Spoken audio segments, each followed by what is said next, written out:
In the smallest of celestial sects, I found myself relegated to the role of a servant, my meager aptitude rendering me unworthy of any spiritual power. Thus I was not accepted into the sect.my position as a servant was bartered by my father, who exchanged 5 oxen for it, owing to an old friendship he had with an elder who had once shared drinks with him. Thus commenced my life as a servant, filled with the mundane tasks of serving tea, sweeping floors, chopping wood, and cooking meals. I had envisioned a life where I would toil here for a few years, then return home to marry and raise children. Little did I know that my journey into the realm of cultivation would begin in a refuse heap outside the sect, scavenging for discarded items and selling braised beef while collecting kitchen utensils, broken pots, shattered bowls, chipped plates, and tarnished spoons, ultimately leading to a transformation of my fate, allowing me to become a prodigy in cultivation, shattering mountains in my path. Chapter 1. The Servant. My name is Gong Ergo, a name that carries little prestige within the celestial sect. When the supervising senior brother first called my name, he nearly burst into laughter, and from that moment on, I became known as Brother Gong in the sect's records. Although the title sounds respectable, it could not alter my destiny of wielding an axe and sweeping the ground daily. As for how I came to be at Luyun Zone, do not be misled by its imposing title. It is merely a small-town establishment within the world of cultivation, occupying 2.5 hills.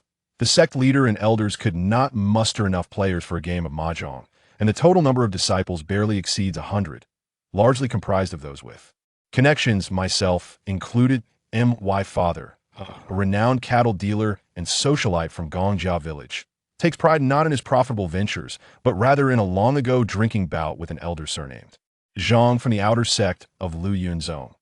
According to my father's boastful accounts, the two of them hit it off instantly, calling each other brothers, and the inebriated elder patted my father's shoulder, saying, "Old Gong, if anything arises in the village, mention my name."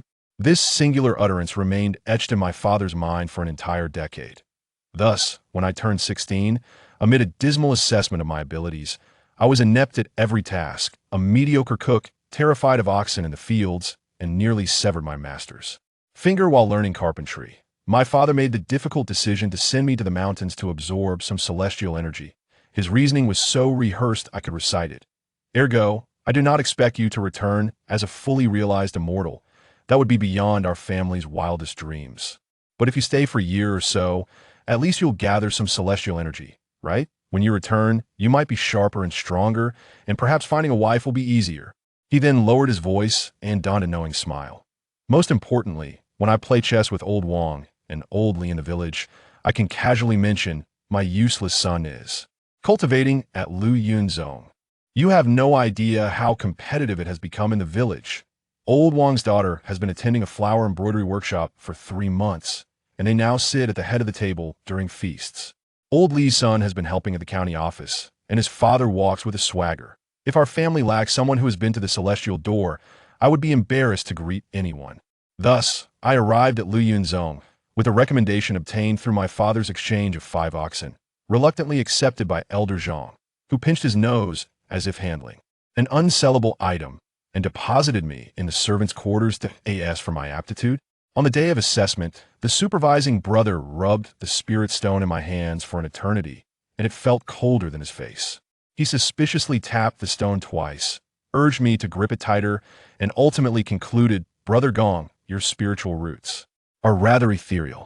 Later, I overheard him complaining to others, "Ethereal? More like non-existent." I wonder how many oxen Elder Zhang accepted from his family. And so, my life at the celestial sect commenced amidst the sounds of wood splitting. Life in the servant quarters was unremarkable and monotonous. Each day revolved around 3 activities: chopping wood, fetching water, and sweeping floors. Occasionally, when the kitchen was overwhelmed, I would assist in chopping wild vegetables. The lofty pursuits described in cultivation literature, external disciples practicing techniques, attending lectures, completing tasks, and earning spirit stones, had no bearing on my existence. The courtyard where we servants resided was separated from the training grounds of the official disciples by a hill and a river. I had not even glimpsed an elder. I was more familiar with the celestial crane that belonged to an elder, known for stealing roasted chicken from the kitchen. The only time I experienced a grand occasion was last year before the sect's grand competition, when we were summoned to clean the venue. From a distance, I caught sight of a few elderly figures in white robes seated upon a high platform, while an excited individual tugged at my sleeve, exclaiming, "Look, that is the transmission, elder."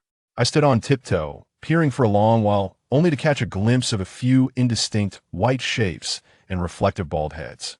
I was not even qualified to enter the grand competition. They say it was a sea of people, marking my closest brush with the upper echelons of the celestial realm. My colleagues in service were a motley crew, including those like me who were connected, others who were too inept to return home, and a few who sincerely believed that sweeping for the sect was more honorable than returning to farm. For instance, Zhao Dinyo, who slept next to me, had a father who was a blacksmith in town. His only request was that he learn to forge a celestial sword and return to enchant their kitchen knife for a higher price. Although Dinyo's strength in chopping wood grew exponentially, he had yet to even approach a sword forging furnace. Then there was Li Xiao Yi, responsible for fetching water. Her family was impoverished, and her mother believed that working at the sect provided food and shelter while allowing her to evade matchmaking matrons. Her greatest aspiration was to catch the eye of an elder's wife and be transferred to the inner court, where the monthly stipend was rumored to be 3 spirit pearls. Our shared dream was the limited supply of spirit grain buns provided by the kitchen once a week. Consuming one truly staved off hunger, granting us the energy to work through an entire morning without fatigue. It was said to be made from grains imbued with traces of spiritual energy, and we privately referred to it as the soul welfare of the celestial sect, with a single bite allowing us to boast for half a month back home. My father's letters would arrive monthly, delivered by a little donkey from the foot of the mountain. The content was remarkably uniform. To my son, ergo, greetings. Your father is well, and the cattle have given birth to calves. Please work diligently at the sect, heed the teachings of the elders, and absorb as much celestial energy as you can. Just yesterday, I shared a drink with old Wong at the village entrance, and your cultivation at the sect was a topic of envy for him. His son may be assisting at the county office, yet he remains in the mundane world, far inferior to my son's celestial affinity. When we return home, I miss you greatly. Furthermore, old son from the village does not believe you are at the sect. Next time you come back, it would be wise to bring some proof, perhaps a celestial sword or elixir. If not, bringing 2 buns will suffice. Each time I finished reading the letter, I would chew on a dry, hard grain cake while gazing out at the misty, celestial mountain peaks. I had not absorbed much celestial energy, but I was certainly infused with the sense of sweat, firewood, and kitchen smoke. As for celestial swords or elixirs, those were mere fantasies. However, my axe for chopping wood and my yoke for fetching water had become increasingly proficient, and my arms visibly thickened that I could likely assist my father with cattle back home quite adeptly. For the capital of boasting, I had amassed a wealth of it.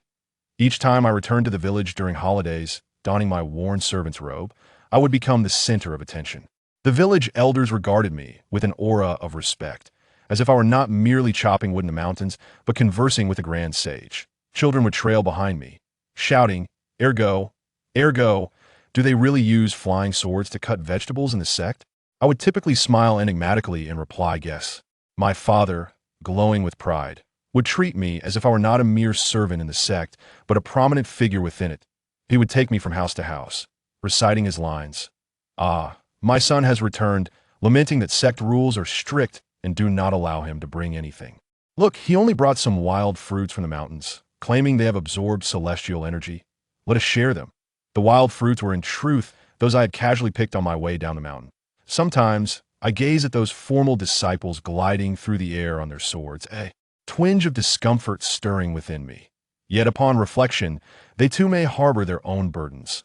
The dread of failure in foundational cultivation, the embarrassment of losing in competitions, or the quest for spirit stones when funds run low. Meanwhile, my concerns are rather straightforward. Will there be enough firewood to burn in the shed today? Is the water tank filled? And will the head chef scold me again for competing with the immortal crane for leftover meals? Simple and pure, at the very least, I have helped my father maintain his dignity. His social standing in Gongjia village has been firmly established at the pinnacle due to my role as a disciple in the Immortal Sect. The embroidered daughter of the Wong family and the horse-feeding lad from the Li family can no longer shake his position. With this thought, my humble existence as a firewood chopper and sweeper seems to acquire a hint of grandeur. In the last letter I received from my father, his tone was urgent. Son, return quickly. The third son of the old Sun family has brought back a shabby wooden sword from some obscure cultivation workshop, boasting beyond measure. You must come back immediately, bringing with you your most ethereal possessions to assert our stance. I set down the letter with a sigh. My most ethereal possession? I surveyed my surroundings, my gaze ultimately landing on the neatly chopped firewood in the corner, each piece uniform in size and sharp-edged. Yes, this will do. This craftsmanship, this quality, is clearly beyond what an ordinary woodcutter could produce. Tomorrow, I shall request leave from the steward and, bearing this bundle of immortal firewood, return home to assist my father in a most crucial dignity defense. Chapter 2. Preparing the immortal goods. The most immortal possessions? Clutching the letter, I stood amidst the drafty common room of the servant quarters, lost in profound contemplation. I glanced around at my immortal abode, an 8-person dormitory, where the air was thick with the scent of sweat, feet, and the remnants of last night's pickled vegetables.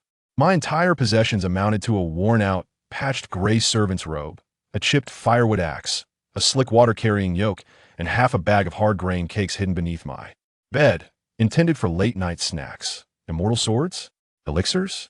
Magical artifacts?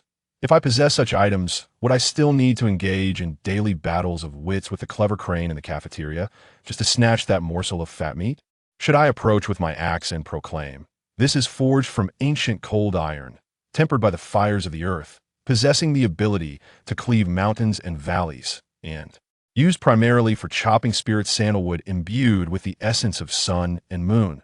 Before I could finish, the third son of the Sun family would likely fell me with his shabby wooden sword. Alternatively, I could unveil my grain cakes. This is the secret Scavenging of the Lowliest Sect. One piece fills you for 7 days, infused with supreme spiritual energy. A bite extend your life by a year. 2 bites allow you to establish your foundation on the spot. I can assure you, my father will be the first to send me to the barefoot doctor at the village entrance to have my head examined. Alas, with a heavy heart, I hoisted my broom to clean the square, watching the formal disciples donning their splendid uniforms, practicing their balance while flying low on swords, occasionally landing in disarray, or clustering together to discuss martial insights, or even debating what to have for dinner in the cafeteria, or brandishing glimmering artifacts like children with toys. I felt a bubbling sourness within. Despite being within the Immortal Sect, how does the disparity feel greater than that between man and crane? Ergu, what's wrong? You look troubled. Did the cafeteria not serve spirit grain buns again today? Zhao Daniu, who was sweeping alongside me, inquired. His aspiration was to learn sword forging to enchant his family's kitchen knife. I handed him the letter. After scrutinizing it for a while, he scratched his head and said, "What's so difficult? Just compete with Sun Laosan and work. Look at his spindly arms and legs. You and I could carry 300 pounds of firewood and run 3 laps around the village without breaking a sweat, guaranteed to scare him." I roll my eyes at him. We are comparing ethereal energy, not who resembles a bull. At that moment, Li Xiaoer happened to pass by, carrying water. After overhearing, she set down her bucket, wiped her sweat, and remarked, "Gong Shi Xiang, I believe ethereal energy is merely an aspiration. When you return, tell the villagers about how high our Lowliest Sect's mountains are, how white the clouds, and how sweet the air. And speak of the elders. Though I've never seen them. You could mention that crane. How majestic. Oh no, how splendid." With a sigh, I realized that these 2 strategists were either suggesting I become a laborer or a tour guide, that IT seems relying on others is less dependable than relying on oneself. After work, I unusually refrained from rushing to the cafeteria for food. Instead, I squatted beside the pile of firewood behind the servant quarters, staring blankly at my labor's fruits. This wood was chopped by my own hand, each piece uniform in size, smooth on the cut surface, even reflecting my troubled face. Such craftsmanship is unmatched in Gongjia village. Which woodcutter could produce firewood of this industrial standard? Moreover, the yoke, polished by my shoulders to a shine, bore a deep bronze hue, as if it carried the weight of time. And countless tons of my sweat, and my arms, the contours of my muscles, the sturdiness, they are incomparable to Sun Laosan, who merely brandishes a lightweight wooden sword. What I possess is the genuinely honed immortal biceps. Suddenly, inspiration struck. Indeed, why should I compete with him over those fanciful artifacts?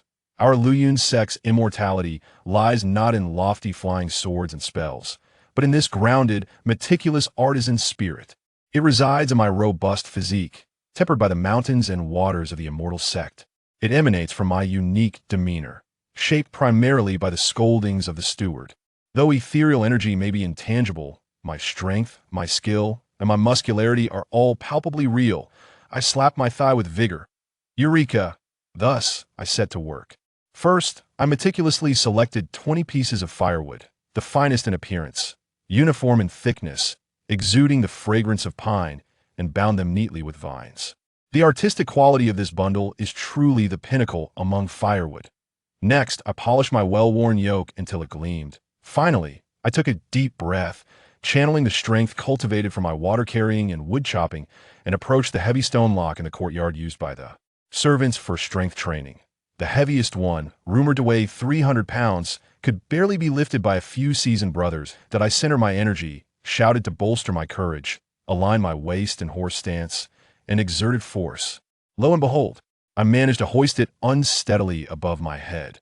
Though my face turned crimson and my arms trembled like chaff, I held it for a full 3 seconds. Perfect! This is my most immortal possession. First-rate wood-chopping skills, a gleaming yoke, and strength comparable to that of a low-tier body refinement practitioner. The next day, I requested leave from the steward. Upon hearing my intention to return home and exhibit the splendor of the Immortal Sect, he regarded me with the bewildered expression of one observing a fool for quite some time, but ultimately waved his hand to grant the leave, perhaps believing my absence would reduce competition for buns.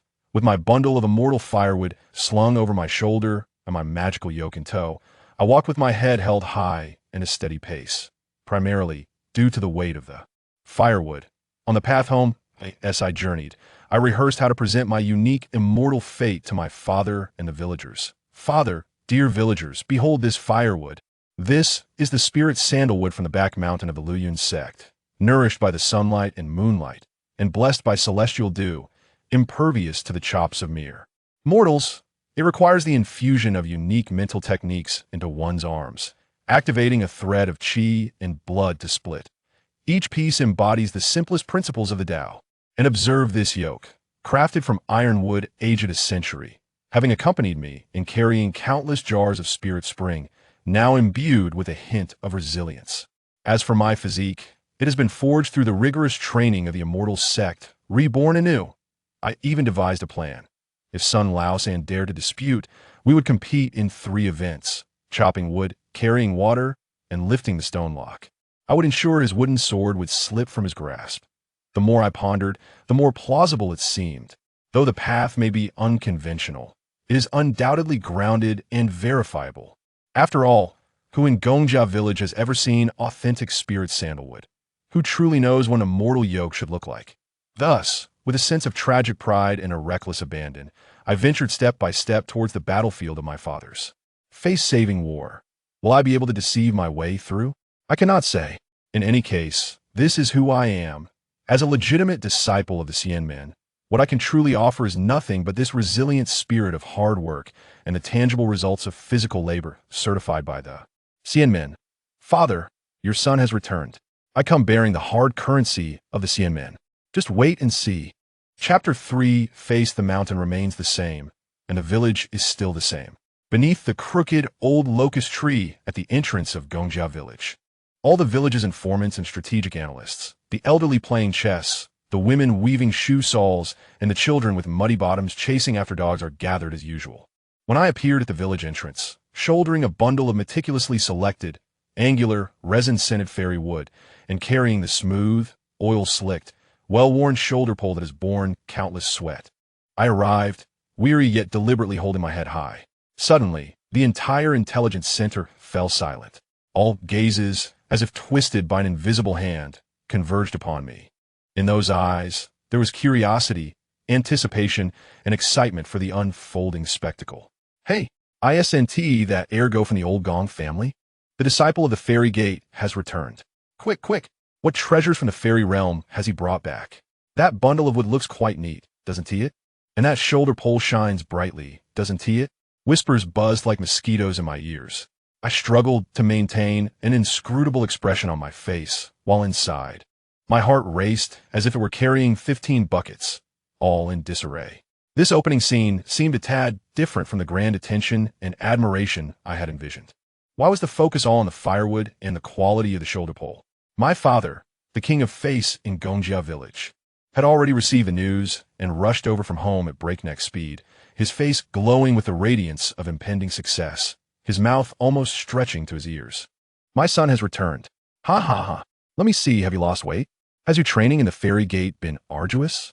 However, his smile froze and shattered into confusion and disbelief the moment his gaze fixated on the bundle of firewood on my shoulder and the shoulder pole behind me. He dashed forward, pulling me aside, his voice low yet filled with despair and frustration.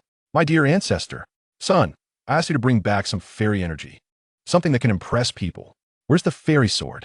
At the very least, a dust whisk would do. What do you mean by returning with a bundle of firewood and a broken shoulder pole? Are you here to visit your family or to deliver firewood? Does our family's back mountain need this firewood? He pointed at my possessions with anguish. Just this? With this? You wish to compete with that boy from the Sun family? He holding a wooden sword inscribed with runes, chanting about flying swords and foundation building. And you, here with firewood, are you chopping wood and fetching water? You might as well concede defeat. The Gong family's face is going to be buried in the latrine at the village entrance today. My father was so anxious that he paced in circles, wishing he could dismantle my firewood on the spot to destroy the evidence. Just then, the crowd stirred, and the main character made a grand entrance.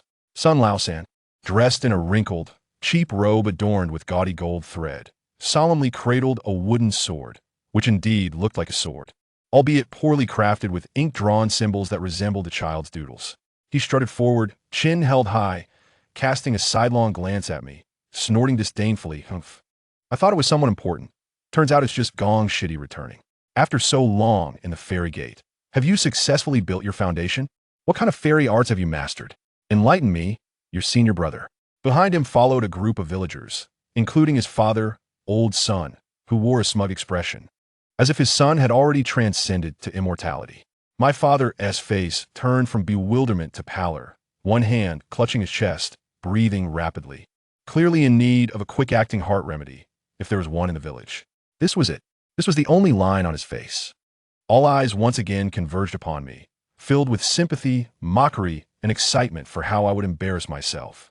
In that moment, my heart raced, and my palms were slick with sweat. But it was too late to retreat. Gong Ergo, the pillar of the miscellaneous department of Immortal Sect, may not possess many skills, but my mental fortitude has been honed through the reprimands of my supervising senior brothers. I took a deep breath, brushed my father aside, and took a step forward. The inscrutable expression returned to my face, even more composed than before, imbued with a calmness that spoke of worldly experience. I placed the bundle of firewood down with a thud, raising a small cloud of dust, and then solemnly stood the shoulder pole beside it. My movements were steady and deliberate, as if performing some ancient ritual. The crowd fell silent. The mockery on Sun Laosan's face intensified. I cleared my throat and spoke, my voice not loud, yet resonated clearly in every ear. Sun Shixiang. I deliberately emphasized the term Shixiang with a hint of the politeness reserved for peers in the fairy gate. Intending to irk him, the path of cultivation may diverge, yet all lead to the same destination. It is not solely through flying swords that one finds the righteous path. Grounded practice can also yield profound insights into the principles of heaven and earth. I patted the bundle of firewood. This is the spiritual sandalwood from the back mountain of Immortal Sect, 300 years old. It has absorbed the essence of sun and moon, bathed in the mist of fairy dew. Its wood is harder than fine iron, impervious to ordinary fire and resistant to mere axes. Each morning, one must summon the eastern purple chi, channel it into both arms, and with a unique vibrational technique, strike the axe 9,000 times to obtain just one segment. This process can only be undertaken by those who have achieved great mastery in body refinement. It inherently harbors a trace of metal energy and the spirit of eternal growth. I then caressed the shoulder pole.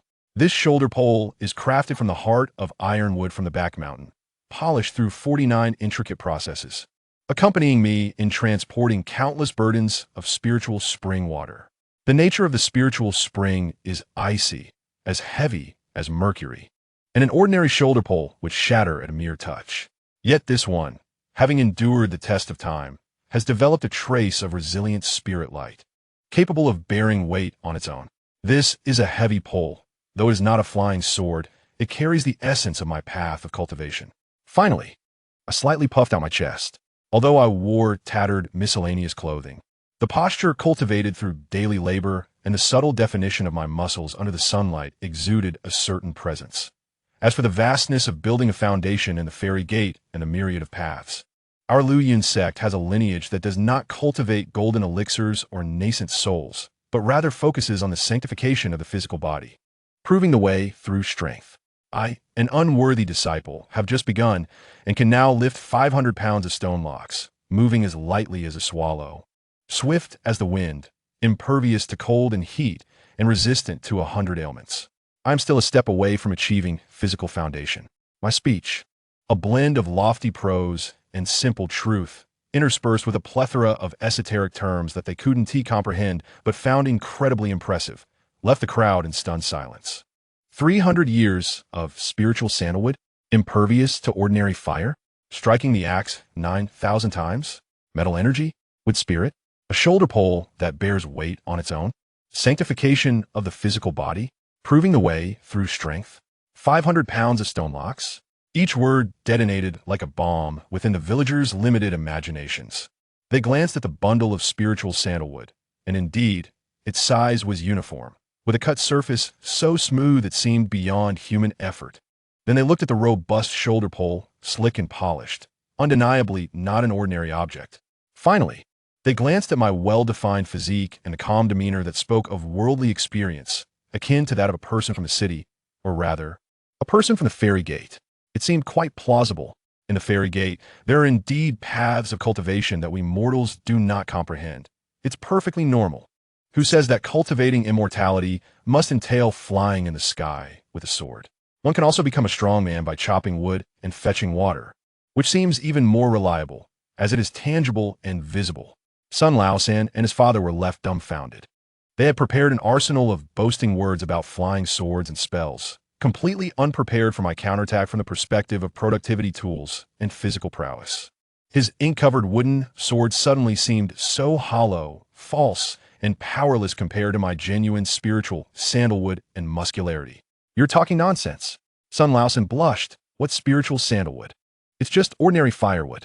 I smiled slightly, calmly extracting the thickest piece of spiritual sandalwood from a bundle and walking over to a large stone slab used for resting. If Senior Brother Sun does not believe, you may try. This spiritual sandalwood is harder than fine iron. Having spoken, I summoned my inner strength, channeling it through my arms. And with a mighty roar, I swung the firewood, adopting the stance befitting one who cleaves the rare Ling Tan wood, and struck forcefully against the blue stone. A resounding thud echoed.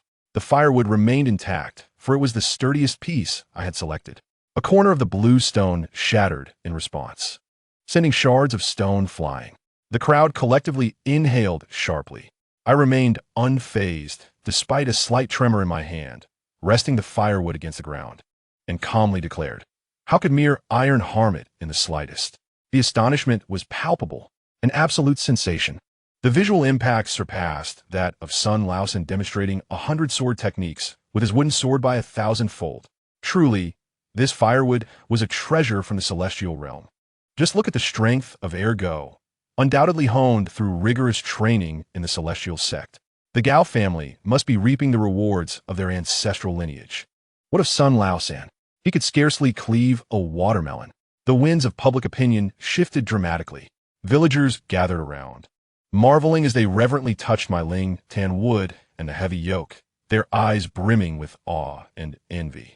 Some even whispered to my father, "Old Gong, is this celestial firewood for sale? I will pay a handsome price. It will be perfect to protect my home." My father stood there, utterly bewildered. Emerging from the abyss of social despair, he was suddenly exalted to the heavens. His expression shifted from pallid to dazed, then to euphoric, ultimately trying to suppress a grin that he could not contain, resorting instead to a fit of coughing, pacing back and forth with an air of feigned humility that was, in truth, boastful to the extreme, saying, "Ahem, it is merely a small achievement from the child's training, nothing to speak of, nothing at all. It is primarily due to the profound techniques of the Luyun sect. tailored to each individual's capabilities. Height, equal, ahem. This ling tan wood is indeed challenging to cleave, but the child's efforts in cultivating his physical form are commendable, truly, far superior to those frivolous pursuits. He approached, patting the shoulder of the now petrified father of Sun Lao San, and earnestly remarked, "Old son, each child has their own path. Your son's sword is quite commendable. Quite beautiful indeed. He. That day, my father's reputation not only survived, but was fortified, establishing an impenetrable fortress sealed with a steel stamp, allowing him to stride confidently through Gongjia village for the next decade. As for me, Gong Ergo, a mere errand boy of the Lowliest sect, wielding a bundle of firewood, a yoke, a silver tongue, and a formidable skill in cleaving stone, I transformed a seemingly inevitable defeat into a resplendent victory. That evening, my father pulled me into the house, shut the door, and his first words were, "My son, how much of that ling tan wood do we have left? Shall we change our family business to selling firewood?" I replied, "Well, it seems that my celestial supply chain must continue to provide." Chapter 4. The true duplicitous scheme, the light of familial revival that had previously sparkled in my father's eyes, was instantly extinguished by my words. He stared at me, then glanced down at the bundle of firewood, which appeared invaluable to the villagers but was merely kindling in my eyes, his facial muscles twitching as if engaged in a fierce internal struggle. "My son," he whispered, pulling me further into the room, almost conspiratorially, "is this truly not the legendary 300-year-old ling tan wood? Are you certain? Perhaps you lack discernment? Can the trees of the celestial realm compare to those of our back mountain?" I chuckled at the absurdity. "Father, it is without a doubt. This is just ordinary pine from the back mountain, which I personally felled, and the axe was borrowed from old Zhang, the errand worker, and has 3 gashes on it. If you don't believe me, I can burn it for you right now. I guarantee it will ignite immediately, and the ash will resemble that of our stove, absolutely incapable of producing even a single ling stone." Upon hearing this, my father's face contorted with extreme anguish, as though I had ignited not firewood, but his treasure trove of gold and silver. He lunged forward, clutching the bundle of firewood like a protective hen. No. Prodigal child, even if it is ordinary, the entire village believes it to be a treasure. You cleave that stone with such a resounding crash. Everyone witnessed it. Now you claim it as common? Who would believe that? Do we not care for the reputation of the Gong family? Shall we toss away the face we have just regained? His eyes darted, and he quickly reverted to the shrewd demeanor of a seasoned trader, lowering his voice to a conspiratorial whisper. "My son, let me ask you, is this firewood abundant in the back mountain of your celestial sect?" I looked at him with suspicion. "Yes, it is abundant, covering the mountains and fields. Why?" He smacked his thigh, a new, more lucrative light illuminating his face. "Exactly. You see, ergo, this is the opportunity for the Gong family's rise. If they believe it to be a treasure, then it is a treasure. This is what they call collective delusion. If everyone claims it is celestial, then it is celestial." He began to pace excitedly, envisioning his commercial empire. "From now on, you shall regularly transport this ling tan wood back from the celestial sect." "No, we cannot call it transport. That is too mundane. We shall call it inviting. Yes. On the 1st and 15th of every month, you shall invite a batch of ling tan wood back to the village. I will find buyers. Old Wang needs it to ward off rheumatism. Old Li requires it for insomnia. And Widow Sun needs it for peace in her home. They all need this ling tan wood. As for the price, it is negotiable. After all, they have never seen true treasures." I listened in utter disbelief. "Father, this is deception. It is swindling the hard-earned money of our fellow villagers. If this scheme is uncovered, we will be hung on the crooked tree at the village entrance for all to see." "Uncovered?" my father exclaimed. "Who could uncover it? Sun Lao San? His broken sword is even more false. The pawnbroker in town? Does he even know what ling tan wood looks like? The county magistrate? Does he care about the affairs of us cultivators? As long as we assert that this is wood from the celestial sect, it is." The more he spoke, the more animated he became, as if envisioning coins rolling in. "We can create some hype. For instance, we could carve the emblem of the Lowliest sect on every piece of ling tan wood. Can you carve?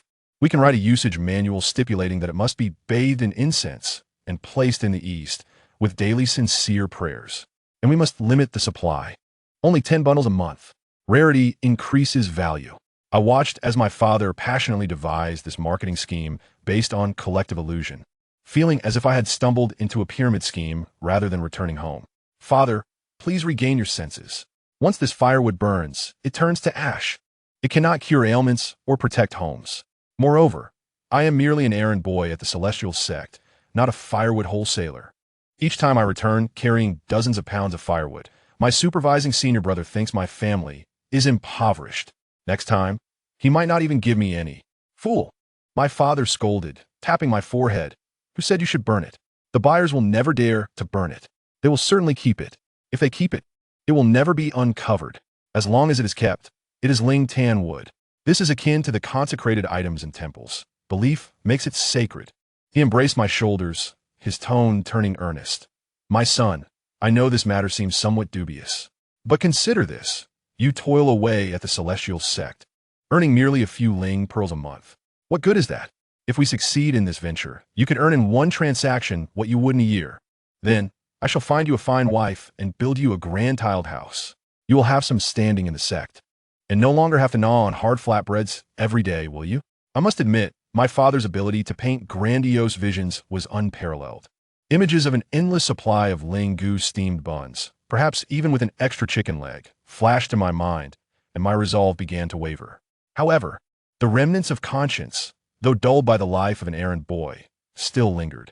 I swallowed hard. Father, perhaps we should proceed cautiously? This endeavor carries too much risk. How about next time I return, I bring you some ling goose steamed buns from the sect cafeteria? They truly satiate hunger and possess a hint of celestial essence. You could share them with the villagers. At least it would offer some tangible benefit. My father looked at me as if I were a fool. Buns? Once eaten, they are gone. Leave them for a couple of days, and they become hard enough to crush a dog. How does that compare to the lasting value of ling tan wood? Just as we were engaged in a heated debate, one contemplating wealth while the other considered confession, a knock sounded at the door. Brother Gong, nephew Agu, open the door. It's old Wong from the village. His tone sounded rather urgent. My father immediately donned a serene expression reminiscent of a revered sage, or perhaps a member of the Immortal Sect, and opened the door.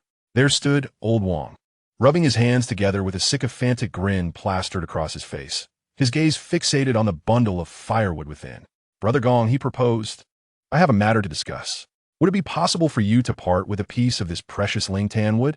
I assure you, I shall not take it for free. I am willing to offer this amount. He extended 3 fingers.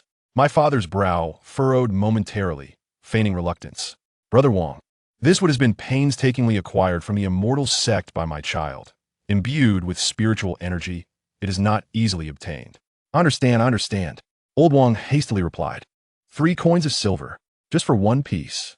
My wife keeps complaining about a chill in the house at night, making it hard for her to sleep. I simply wish to take it back to calm the atmosphere. 3 coins of silver. My eyes nearly bulged out of their sockets. My father, clearly taken aback by the price, regained his composure, stroked his non-existent beard, and sighed. Well, considering our long-standing neighborly relationship, I suppose I can oblige. Igu, go fetch the best piece of ling tan wood for Uncle Wong. I mechanically approached, extracting a piece from the invaluable bundle and handing it over. Old Wong accepted it with utmost care, paid the coins, and expressed his immense gratitude as he departed. My father closed the door, weighing the 3 coins in his hand, and the gleam in his eyes transformed from mere monetary gain to the tangible shape of gold coins. He turned to me, his tone profound. Son, do you see? This is not merely about wealth. It is about the urgent needs of our fellow villagers. We are doing a good deed, accumulating virtue. I gazed at the empty space in my hand, then at the shiny silver in my father's grasp, and reflected on the unchanging grain cakes from the canteen of the Immortal Sect. My meager conscience evaporated completely in the face of harsh reality and the tantalizing aroma of the ling gu mantu. I resigned myself to destruction. Gritting my teeth and stamping my foot, I declared, Father, next time I return, I will carry more. That's the spirit. My father beamed, thrusting the silver into my hands. This is our starting capital. Take it back to the Immortal Sect and see if you can secure a contract for firewood supply. The direct sales of our family ling tan would depend entirely on you. Clutching the 3 coins, warm in my palm, I stared out at the azure sky, my heart a tumult of emotions. The ancestors of the Lowliest sect bear witness. I, gong ergo, vow to assist my fellow villagers in seeking solace. And it is certainly not for the Lingum Mantu or the prospect of building a new house. At least I hope so. Alas, my path of cultivation in the Immortal Sect seems to be veering further astray. Chapter 5. Beef. After spending several days at home, basking in my father's meticulous care and the awed gazes of the villagers, my vacation finally came to an end. On the eve of my departure, my father mysteriously pulled me into the inner room, pointing at a large bundle, tightly wrapped in oiled paper, on the table. His expression was grave, as if he were bestowing upon me the entirety of the family's fortune. Ergo, he said, patting the bundle, which felt solid and exuded a rich aroma of sauce and meat. Tomorrow you return to the Immortal Sect. There is nothing of great value here, but this is beef marinated with your mother's secret sauce, a full 50 pounds. Take it back to the mountain, share it with your brothers and juniors, and ensure that the finest and largest piece reaches Elder Jean. Father, my dear father, I nearly wailed. You truly are my father. Do you know who your son is? Am I not the direct disciple of the sect master, or perhaps the personal attendant of Elder Jean? I extended the sleeves of my tattered, faded servant's robe, worn to the point of having a hole at the elbow. Look at this. Just look. Your son is merely a servant, dealing with firewood, water buckets, and brooms. My largest territory is the canteen, firewood storage, well, and our shared dormitory. I don't even know which way the door of the transmission hall opens. As my agitation grew, I could see my father's confidence wane, his belief that I had established connections within the sect dimming. He muttered, but there must be acquaintances. Surely there is a way to express a gesture of goodwill. A gesture? I chuckled in disbelief. Father, your gesture is far too hefty for me to bear. As for Elder Jean, you might as well give up on that notion. I can only hope to share this meat with my fellow servants, and that will suffice to honor your rather grand intentions. Finally, my father came to terms with reality. Gazing at the bundle of beef, his expression shifted from strategic investment to one of regret, realizing it could only serve to nourish his son. He sighed, well, then, the rules of the sect are stringent. Try to share it with those you can converse with. Understood, I quickly agreed, fearful that he might suddenly suggest I deliver a hen to the sect master's wife. Little did he know that the distance between a mere servant-disciple and an intersect elder was greater than that from Gongjia village to the capital. Separated by a chasm of the mundane and the immortal, delivering meat to Elder Jean, it would be more practical to hope for my successful foundation establishment tomorrow. I gently attempted to refuse, explaining that the Immortal Sect generally abstains from meat, favoring a vegetarian lifestyle, advocating for a pure and simple heart. This was not entirely baseless. At least in our servant's canteen, encounters with meat were rarer than sightings of an elder. My father glared at me. Nonsense. Do immortal beings not consume meat? Where would their strength come from? Just by absorbing spiritual energy? Look at you. After 6 months in the sect, you've grown so robust. You must have been secretly eating meat. Don't deceive your father. But, father, this physique is cultivated from hauling water and chopping wood. It has nothing to do with meat. The meat in the sect canteen has nearly become a legend. He would not grant me the opportunity to refute him, continuing to instill his social ideology. Son, you cannot go wrong by heeding your father's advice. At home, rely on your parents. When out, rely on friends. Especially in a place like the Immortal Sect, as a servant, you must have connections, though we cannot afford elixirs or magical treasures. This authentic taste from home is the finest token of goodwill. It signifies a light gift with deep sentiment. Share it with the overseers, and it will ease your request for leave. Share it with your brothers, and they will look out for you. Even sharing it with those who sweep the floors will foster a good reputation, will it not? He lowered his voice, his eyes sparkling with folk wisdom. Perhaps, just perhaps, one of the elders may catch a whiff of the aroma, taste our beef, and, in their delight, promote you. This is what we call indirect cultivation. I gazed at my father's hopeful face, then at the heavy, valuable bundle of beef, and the words of refusal lodged in my throat. He was offering me what he believed to be the finest, along with his clumsy hope for my well-being outside. All right, I understand, father. I sighed, resignedly accepting the bundle of beef. Goodness, it was indeed heavy. Carrying this back up the mountain would be akin to hauling another load of water. I would do my best to find opportunities to share it. Early the next morning, I set off back to the mountain, burdened with my bedding roll, a makeshift carrying pole, and this enormous package of sauced beef hanging from my chest. Along the way, I fretted how to distribute this beef. To the overseeing brothers? Would they think I was bribing them and scold me instead? To my fellow servant brothers? With so many mouths to feed, each person would receive but a few slices. Would that make me seem stingy? Must I truly stand in the midst of the Zowie courtyard and bellow, "Fellow villagers, I, Gong Urgu, invite everyone to feast on meat"? The imagery is too splendid to contemplate. After a tumultuous journey filled with worry, I finally returned to the familiar entrance of the Luyun Sect's Zowie division.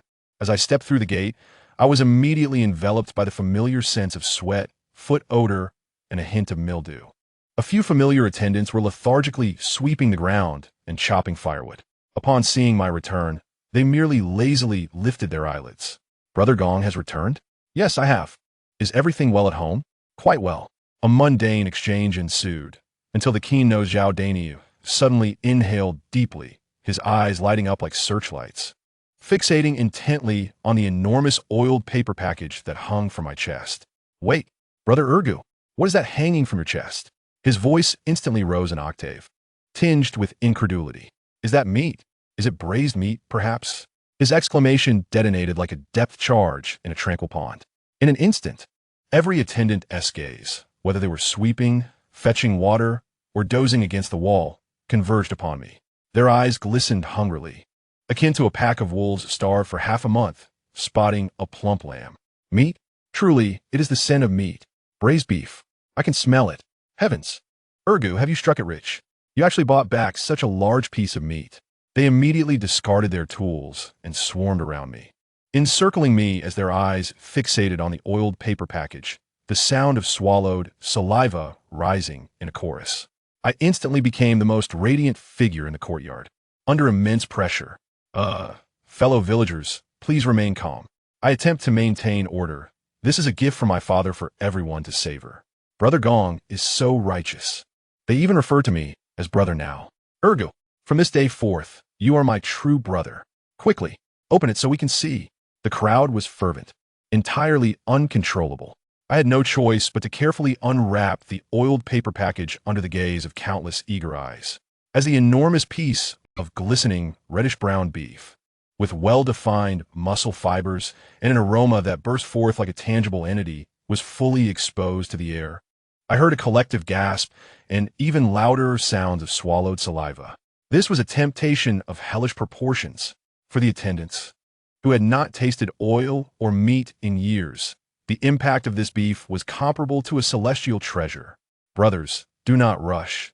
There is enough for everyone." As I spoke, I fumbled to tear apart the beef. However, my father had marinated it too well. The meat fibers were dense and impossible to tear apart by hand. "Stand back. Let me do it," Zhao Dainiu shouted, brandishing his axe, the very one he had dreamed of enchanting for his kitchen knife. Without hesitation, he swung at the beef. "Wait, the axe is unwashed," I exclaimed, but it was too late. Zhao Dainiu, with a firm stance and strength coursing through his arms, his eyes filled with an unwavering devotion to the meat, shouted, "Chop." With a flash of the axe, a perfectly even piece of beef was cleaved off. Such skill! Chopping firewood was indeed beneath him. With the right tool, it became manageable. Shortly, aided by the axe, the beef was divided into several smaller pieces. Each person received a generous chunk, holding it in their hands as if cradling a rare treasure, reluctant to consume it immediately, first inhaling the rich aroma deeply, their faces radiating a blissful, almost reverent glow. Then, it was unclear who could no longer contain themselves and took the first bite. Following that, the courtyard erupted with the sounds of satisfied chewing and sighs of contentment. Delicious. So incredibly delicious. I haven't had such substantial meat in half a year. "Urgu, thank Gong Shu for us. How did you prepare this beef? It's 1,000 times better than the boiled vegetable leaves from the cafeteria."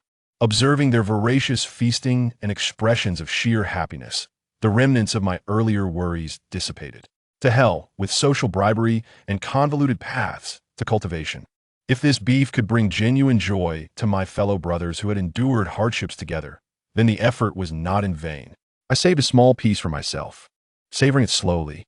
The meat was firm, richly flavored, and perfectly seasoned, reminiscent of my mother's cooking and my father's deep affection.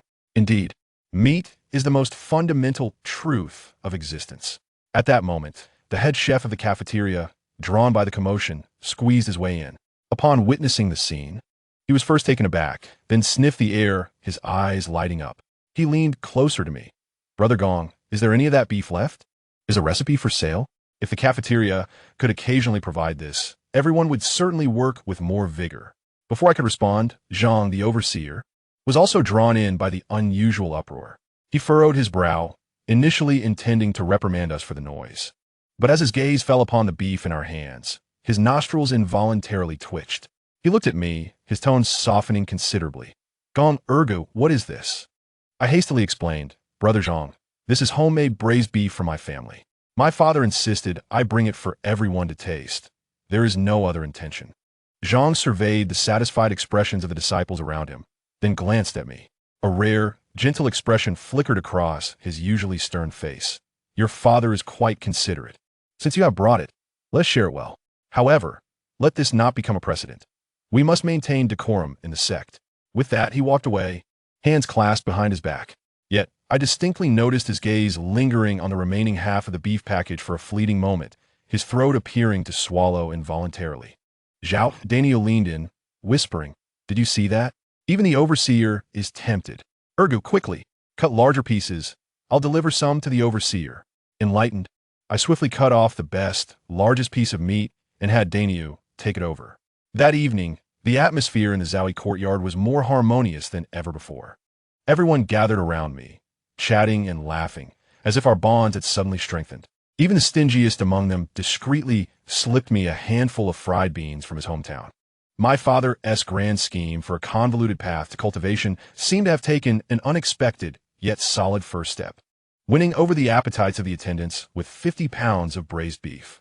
Lying on the hard wooden bed, listening to the contented snores of my fellow brothers, I felt the small amount of silver my father had secretly given me, earned from selling spirit wood, and pondered, for the next break, should I bring back more beef? Alas, how has my path of cultivation in the sect increasingly veered toward the culinary arts? Chapter 6. Tolerance upon returning to the Lowliest Sect's Zowie division. Life seemed to plunge back into the familiar grind, revolving around the ceaseless menial tasks like a stone mill. Before dawn, I was roused by the sound of the gong, groggily following the crowd to snatch the icy, bone-chilling well water for washing my face. Followed by the unyielding routine, the sound of Zhao Dania chopping would serve as my second wake-up call. I hefted a broom taller than myself, commencing the seemingly endless task of sweeping fallen leaves and dust. After meals, I either fetched water that would wear my shoulders raw or chopped firewood on the back mountain, which seemed to multiply no matter how much I cut. Life was as monotonous as the cafeteria's unchanging grain cakes, hard, gritty, and flavorless, yet sustaining enough to keep one alive. However, upon closer inspection, there were subtle differences. The most noticeable change was in Zhang, the overseer. His gaze towards me seemed to soften just a fraction. Previously, when he patrolled and spotted me, his brow would habitually furrow, and he would readily launch into criticism. "Gong Ergu, are you sweeping the ground or drawing talismans? Your strokes are all over the place. Gong Ergu, the water tank isn't full. What are you daydreaming about? Waiting for the spirit spring to flow in by itself? Gong Ergu." Now, he strolled past with his hands behind his back, his eyes scanning the area I was responsible for. Although he still bore little expression, the sharpness of his gaze, poised to point out mistakes, had considerably diminished. Occasionally, he would nod slightly and emit a sound from his nose. Not bad. These simple 2 words nearly moved me to tears. It was even more exhilarating than receiving praise from the sect leader. One day, after returning from fetching water, I was exhausted and, in my fatigue, accidentally spilled some water when the bucket was misaligned with the edge of the water pool. At that moment, I was caught by Zhang Shixiao. My heart sank, and I braced myself for a scolding. To my surprise, he merely frowned, refrained from speaking, and instead pointed to a nearby stone bench, saying, "Take a break before continuing. You're being too hasty." I was taken aback and hardly believed my ears. Was the sun rising from the west? Zhang Shixiao actually cared about whether someone was tired?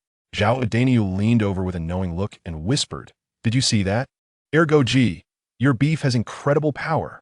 Zhang Shixiang has been scolding less these days, and the air in our courtyard has become much fresher. Li Xiao'er also smiled.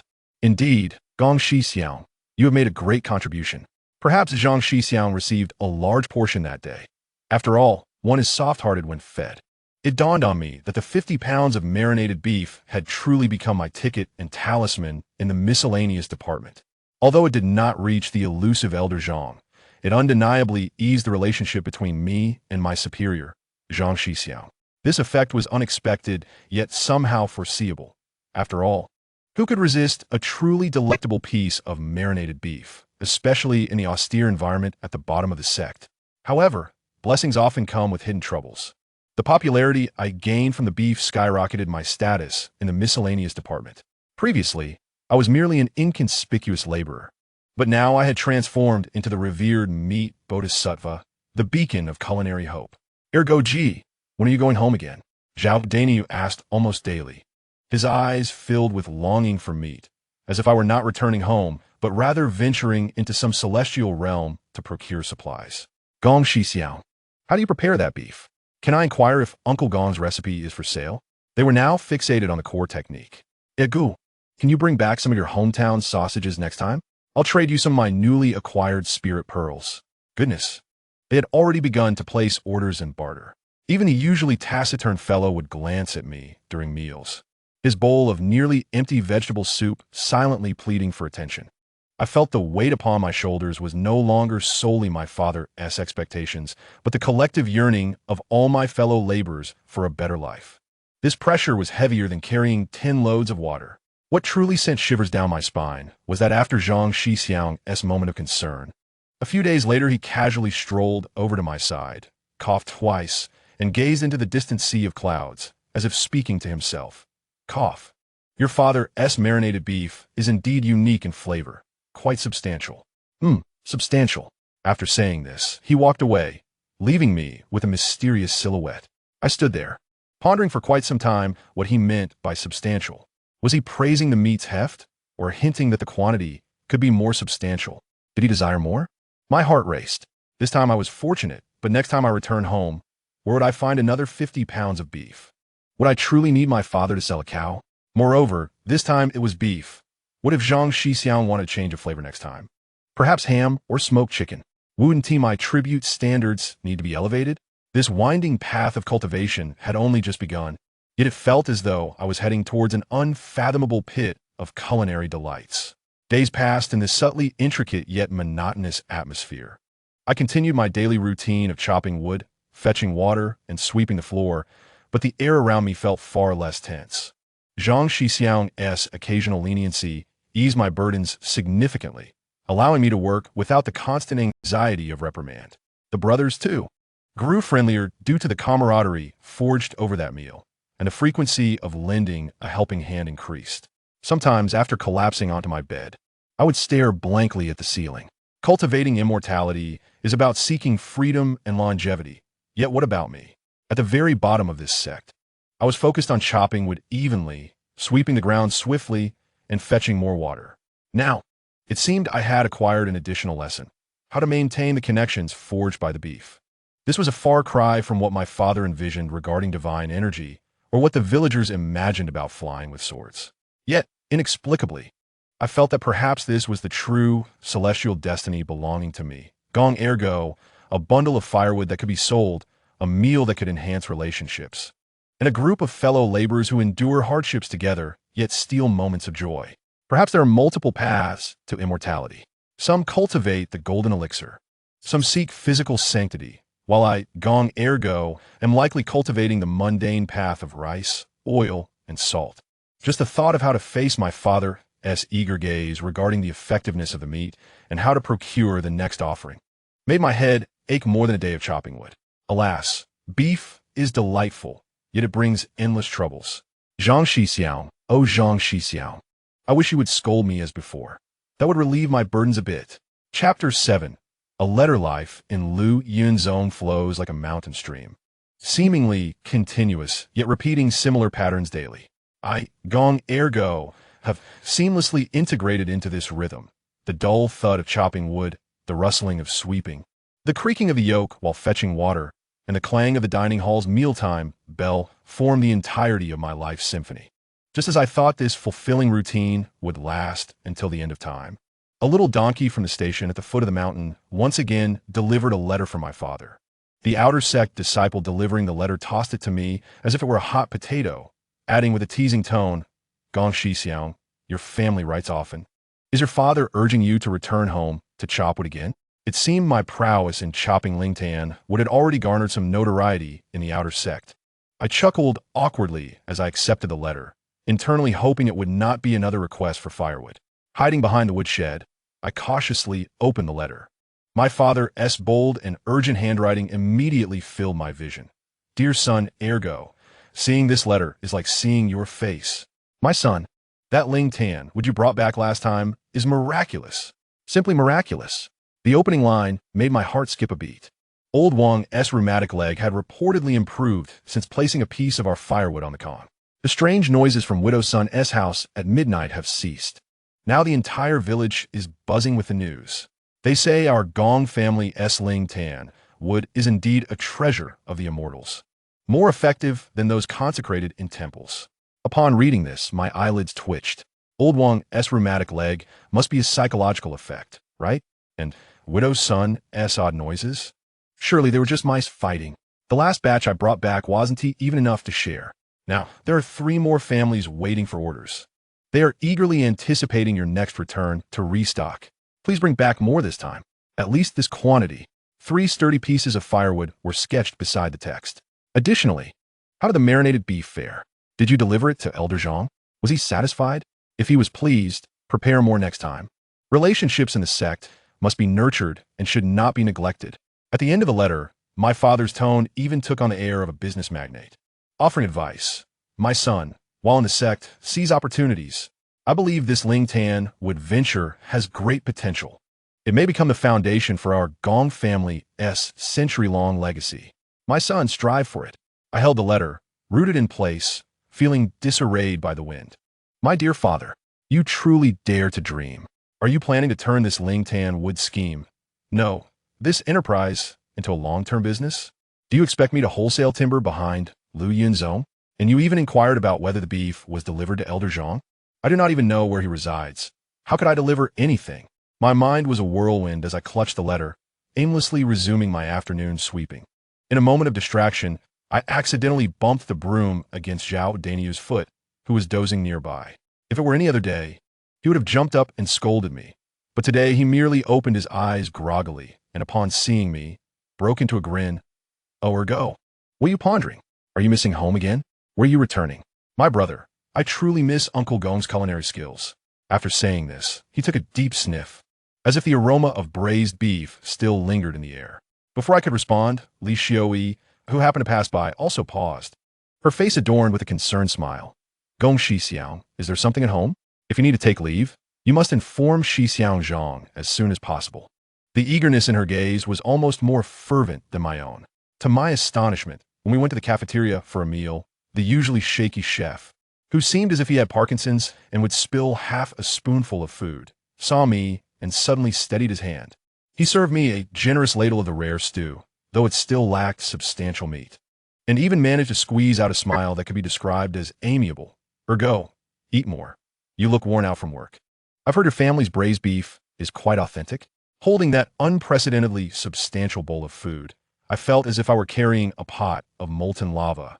By nightfall, lying on the communal bunk, I sensed the breaths of my fellow brothers around me, carried a shared anticipation.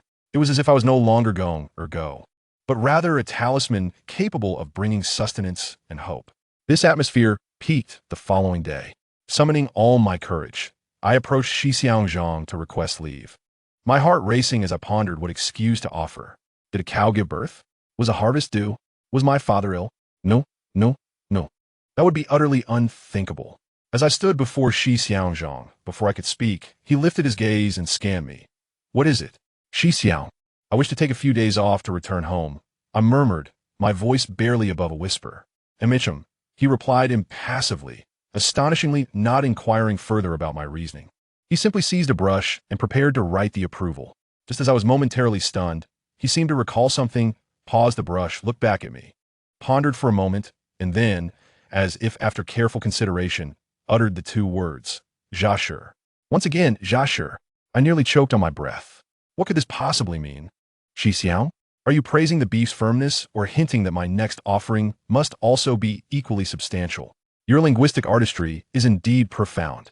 However, before I could decipher his words, he had already elegantly penned the approval and handed it to me, his tone bearing an almost imperceptible urgency. The sooner you go, the better. A swift approval. It was as if he had granted it at the speed of light. Previously, when a servant requested leave, they would invariably face extensive questioning and delays before grudgingly receiving approval. Clutching the note, I stumbled out of the administrative office, feeling as though the entire world had transformed into a fantastical realm. A single meal of beef had managed to turn the stern Xixiang Zhang into the efficient and benevolent Xixiang Zhang. News of my return spread like wildfire through the servant quarters. In an instant, I was surrounded. Approved? So fast. Erju, when will you set off? Gong Xixiao. Be careful on the road. Do you need help carrying your luggage? Ergo, can you bring back just a little extra? I could trade my spirit beads for it. Even Zhao Daniu was so excited that he threw his arms around my shoulders. Brother, it's all on you. On the day you return, I'll help you fetch water for a month. With the eager gazes of the crowd, primarily focused on the prospect of meat, I began to pack my belongings in a daze. This time, my task was unprecedentedly daunting. First, the demand for Lingtan would had escalated from 1 bundle to 3. Moreover, it had to be of excellent quality and infused with spirit. As I surveyed my pile of firewood, they no longer seemed like mere logs, but rather like bars of gold. Second, beef. Although Elder Zhang had not managed to send any, it was evident that Xixiang Zhang and the many diners in the servant quarters were already eagerly anticipating the next meal. The quantity must be substantial. The pressure was immense. Before departing, I gazed at the lush woods on the back mountain, feeling a sense of absurdity that all this was a matter of currency. I carefully selected evenly sized and straight-grained pine, chopping and refining each piece with even greater diligence, striving for every single one to meet the artistic standards of Lingtan wood, although their ultimate purpose would likely be for offering. As for the beef, I touched the few pieces of silver my father had given me from selling Lingtan wood, feeling a heavy heart. Would this amount suffice to purchase a few pounds of beef? Could it be that I truly needed to write home and ask my father to slaughter a cow? Finally, I gritted my teeth and took all my savings with me. Whether I would succeed rested on this endeavor. Once again, embarking on the journey home, my emotions were even more complex than before.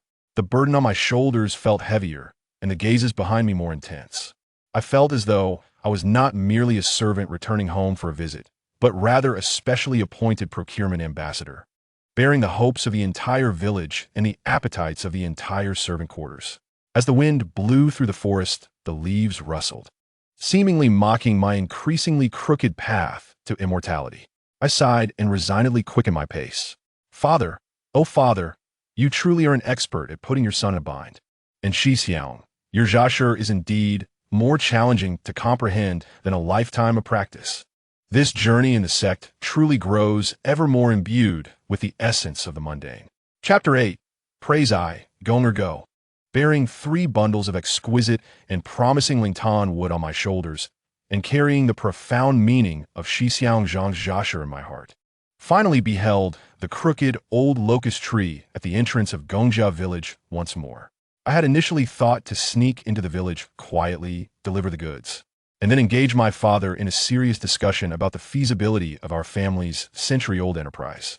However, as I approached the village, approximately 100 to 80 meters away, I sensed that the atmosphere was amiss. At this hour, the area beneath the locust tree should have been leisurely. Elderly gentlemen playing chess, ladies mending shoes, and children chasing chickens and dogs. But today, a dense crowd was gathered beneath the tree.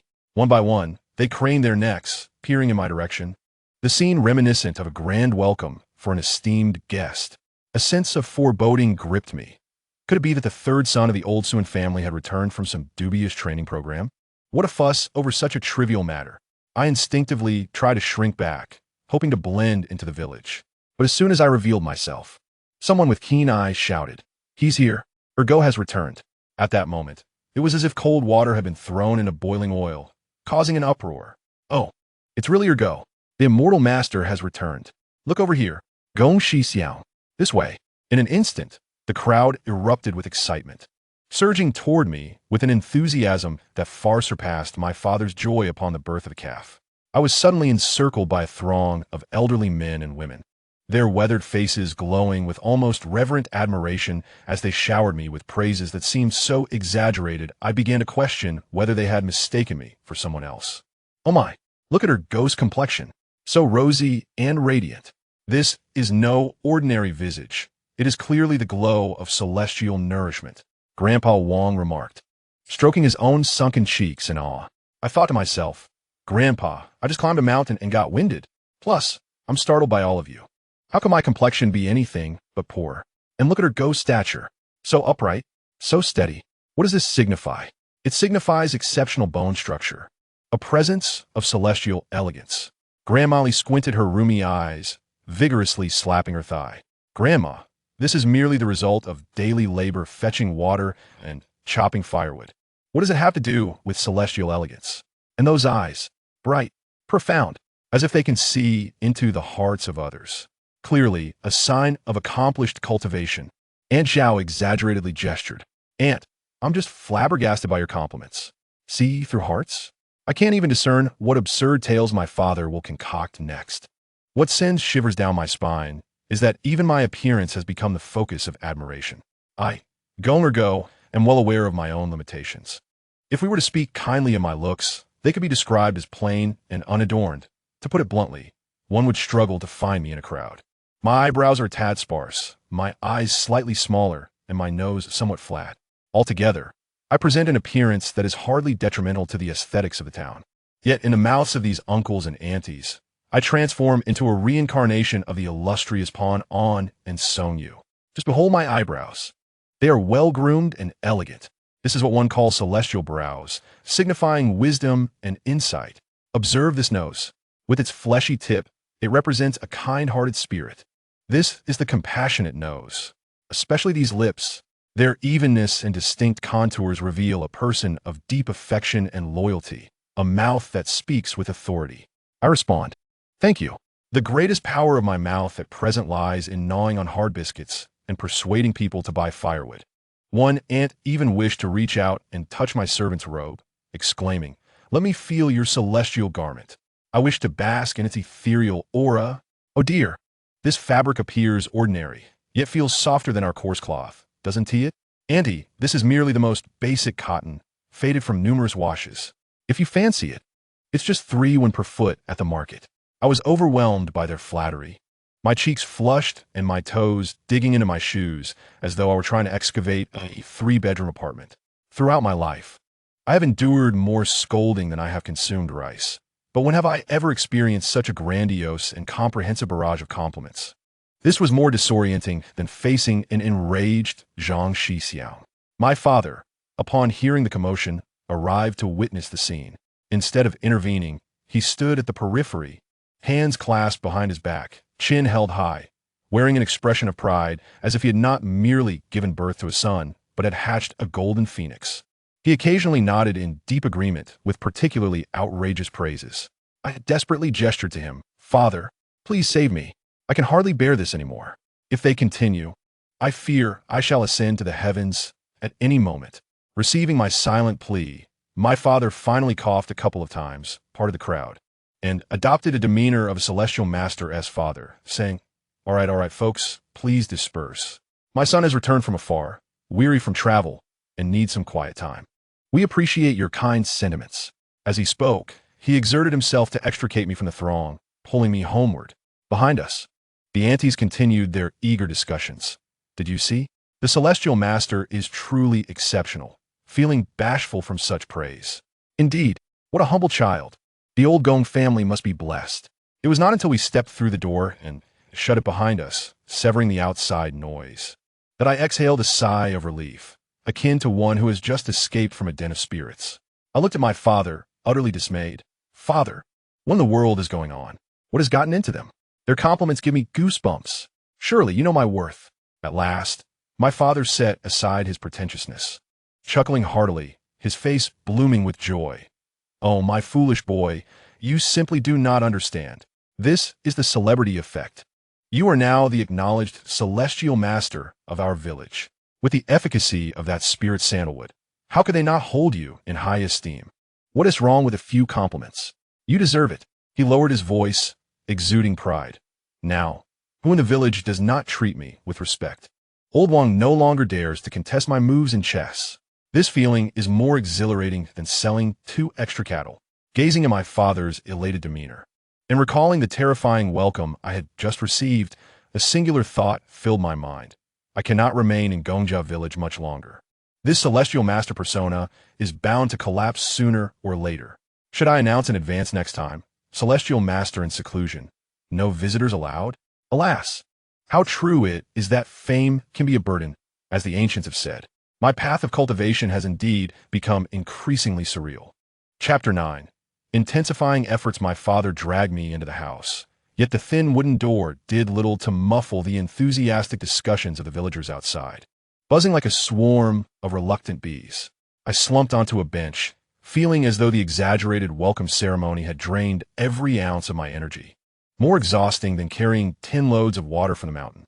"Father," I lamented, lowering my voice in fear that those outside might overhear, "could you please refrain from such exaggeration? Now the whole village treats me as a deity, and if I were to slip up one day, wouldn't we both be drowned in their spittle? If that happens, not just the crooked tree at the village entrance, but even the latrine at the village end would become our seats." My father, reveling in the memories of the earlier adulation, turned sharply at my words, his expression shifting from pride to frustrated indignation. "What do you know?" he exclaimed, his finger nearly poking my nose. "Slip up? What slip? If the firewood is placed down, doesn't it cease to haunt? Hasn't old Wong's leg improved? Doesn't everyone find it effective? If they believe it works, then it does. This is faith. Even celestial beings must acknowledge this principle." As he became more animated, he sat across from me, counting with his fingers, spittle flying in the dim light. "My child, do you think I wish to engage in such trivialities? It's all for this family. When you ascended the mountain, did you think that elder merely acted out of our past camaraderie? Nonsense. I practically shoved 5 robust yellow cattle into his hands. 5. He extended his hand, finger splayed, shaking it vigorously before my eyes, his expression one of heartfelt sorrow. That was nearly half my life as savings. It almost jeopardized my cattle trading business. During that time, I could hardly sleep at night, gazing at the half-empty cattle pen, my heart bleeding. I was counting on you to truly absorb some celestial essence. Even if you merely became an outer disciple, it would be worth it." He sighed, his tones softening, yet his gaze intensified. "But who would have thought your celestial aura would be somewhat misaligned? You haven't learned the arts, yet you've revitalized the firewood business. Do you know how much I sold that bundle of spirit sandalwood for?" He revealed a number shrouded in mystery.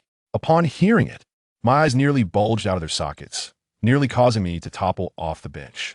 "How much? For that bundle of firewood? It could buy several cattle." I felt as though my worldview had been shaken to its core. Half a year of chopping wood at the Celestial Gate was not as profitable as my father selling a single bundle of home. "Precisely," my father exclaimed, thumping his thigh, his wrinkles blossoming with joy. "Now you understand? This is the rightful path for our family. Forget about golden elixirs and nascent souls. They are mere illusions. This is tangible profit, far superior to your father trudging through rain and wind, groveling to sell cattle. The capital for those 5 cows is on the verge of being recouped." He grew increasingly animated and suddenly stood up, pulling me towards the back of the courtyard. "Therefore, this time, I have made a significant investment. To support your networking endeavors at the Celestial Gate, I have slaughtered the fattest little yellow cow in the pen." Dragged to the backyard, I indeed saw a large pot steaming, exuding an incredibly rich aroma of braised meat, even more robust than the batch I brought back last time. Nearby hung beautifully marbled red and white chunks of beef, leaving me in awe. My father pointed at the pile of meat as if he were a general surveying his domain. "Behold, the quality, the texture. I used the finest old sauce left by your mother, adding a dozen spices, and simmered it for a full day and night. I guarantee the scent will waft for 10 miles. Even celestial beings will be drawn to it." He clasped my shoulder, his tone infused with immense anticipation and a hint of resolute determination. "My child, this time, this is our hope. Take this back to the Celestial Gate. Present it to that Zhang Shixiao and those managing elders. Let them truly savor it. Let them recognize the sincerity of the Gong family. Once they are properly impressed, your position as a servant will be secure.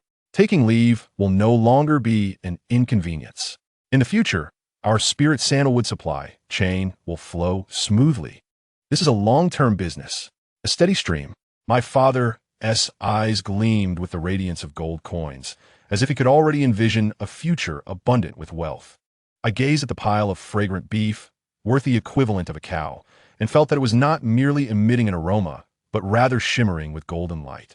The pressure was heavier than 3 mountains combined. This gift from my father felt exceedingly burdensome, and my voice quivered with anxiety. What if they refused it? Or worse, suspected us of ulterior motives? Refuse? My father retorted, his eyes narrowing. They simply would not partake. My culinary skills are such that even the county magistrate's chef once coveted them. Once they taste the first bite, they will crave the second, and after that, they will be unable to resist. This is the essence of human nature. Even the celestial beings cannot escape their earthly desires. He patted my back with such force that I nearly toppled into the pot of broth. Fear not, I have already devised a plan. Just say it is a humble offering from our home, a token of respect. If they inquire further, casually mention that this beef can bolster health and nourish the spirit. Exactly. They have no means to verify that. By the way, did you deliver the offering to Zhang Changlao? Make sure to bring extra this time. Hesitating, I eventually mumbled that I had delivered it, even though I had no idea where to find him. But to please my father, I told a white lie. Observing the confidence radiating from him, as he began strategizing the next steps and glancing at the heavy, aromatic, and invaluable beef, I felt as if I were strapped to a runaway carriage, hurtling toward an unknown yet exhilarating destination, with no chance to leap off. There was no turning back now. My father had gambled our entire fortune on my culinary public relations and the direct sales of Lingtan wood. My task upon returning to the mountain had escalated to a hellish level of difficulty. Not only did I have to ensure the safe delivery of this precious strategic resource, but I also had to find a way to hand it over to the key figures while ensuring it produced the desired and substantial effects to maintain our seemingly absurd yet remarkably profitable cross-industry chain. Taking a deep breath of the intoxicating aroma of the meat, I glanced at my father's expectant and fervent face, swallowing hard. All right, father, I will do my best. What other choice did I have?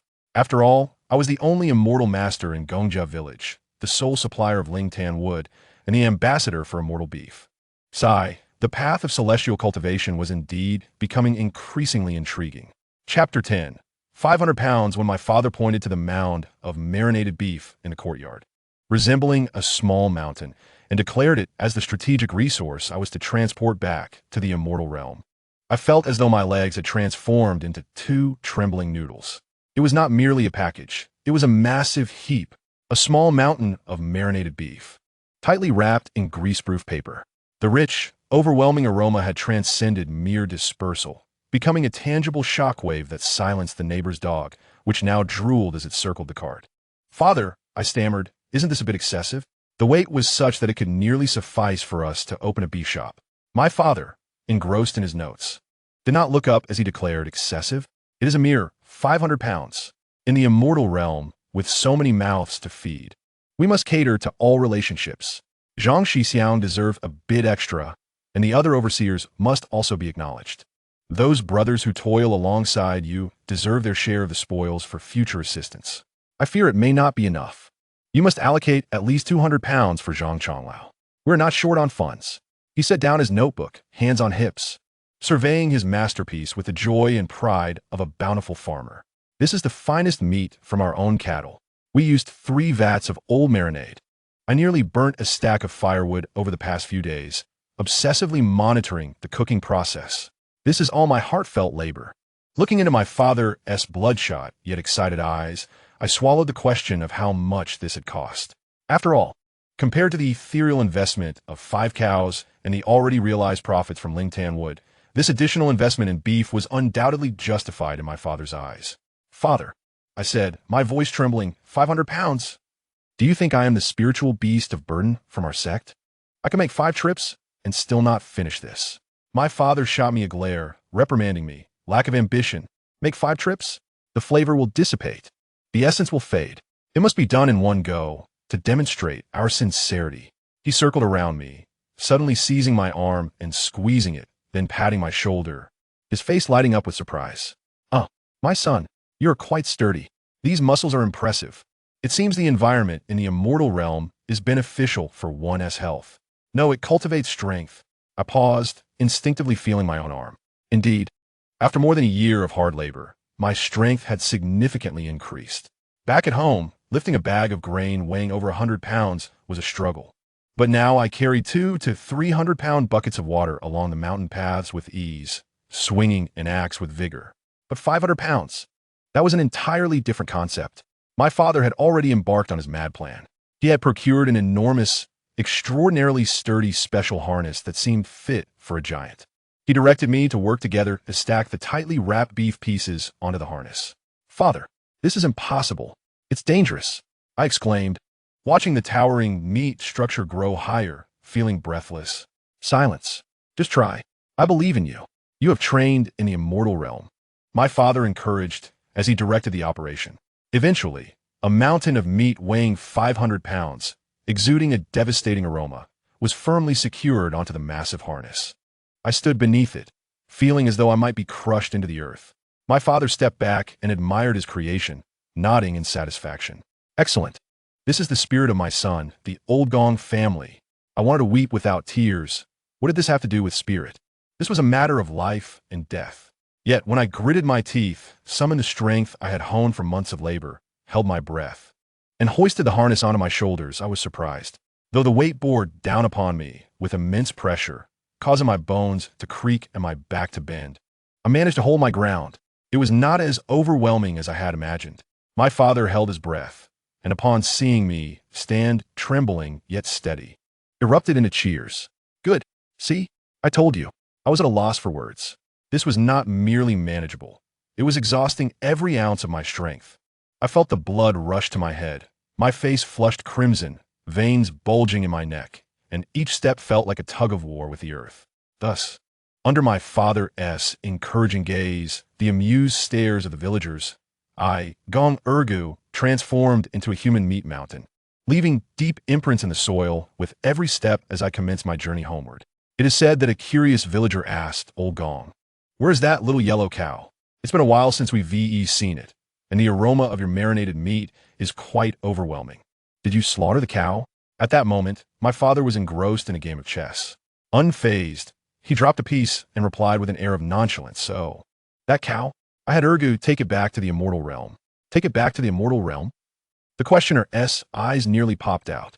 "Does the immortal realm even need a cow?" My father feigned profound understanding, shaking his head. "Ah, you wouldn't comprehend. In the immortal realm, where spiritual energy abounds, that cow will be nurtured and imbued with celestial essence. The meat will be entirely different. It is a Lingxi cow. Consuming it enhances strength, prolongs life." Urgu returned specifically to transport the cow. Some individuals expressed skepticism, questioning the authenticity of the claims. "Is it true? Old Gong, surely you jest. Can the Xianmen truly allow you to casually lead Nox inside?" My father, with a dismissive glance, donned an expression that suggested a profound ignorance of the world. "Humph. My son, Urgo, is indeed a figure of significance within the Xianmen. What does it matter to bring in an ox? Moreover, that is no ordinary creature. It is destined to become a celestial ox. You mere mortals cannot perceive the intricacies at play. This is a secret of the immortals, not to be revealed lightly." His fanciful tales surprisingly captivated a number of listeners. They recalled the marvelous Ling tan wood and, inhaling the unusually rich aroma of meat wafting from the Gong household, began to entertain the notion that it might not be entirely implausible. After all, the methods of the immortals are indeed unfathomable. Thus, after I departed with the beef, new legends began circulating in the village. Gong family Urgo possesses extraordinary powers, able to usher earthly oxen into the Xianmen for nourishment, transforming them into spiritual oxen whose meat contains celestial energy, a tremendous boon for any mortal fortunate enough to partake. Upon learning of this, I felt an immense admiration for my father's audacity in spinning such tall tales without hesitation. How could he possibly weave such a narrative? A spiritual ox? An immortal secret? His imagination is truly wasted if he does not pursue writing myths. He has effectively rubbed the villagers' intelligence into the ground, and yet somehow ignited sparks of belief. Imagining my father, passionately boasting in the village, left me in a state of amused exasperation, with only a sigh remaining. The imagery was utterly delightful. In truth, I was not merely walking, I was writhing, struggling, and laboring under the weight. The burden of 500 pounds pressed not only upon my shoulders, but also upon my very soul. Each step demanded monumental courage and strength. The rich scent of meat no longer signified honor, but rather served as a relentless announcement of my torturous pilgrimage. As I traversed, wild dogs trailed behind, birds circled overhead, and passers-by gazed in astonishment. Yet this time, they beheld a creature engulfed by a mountain of meat, only two legs laboriously moving beneath the burden. Is that a person? Is there a mountain upon his back? A mountain of meat? How much strength must one possess?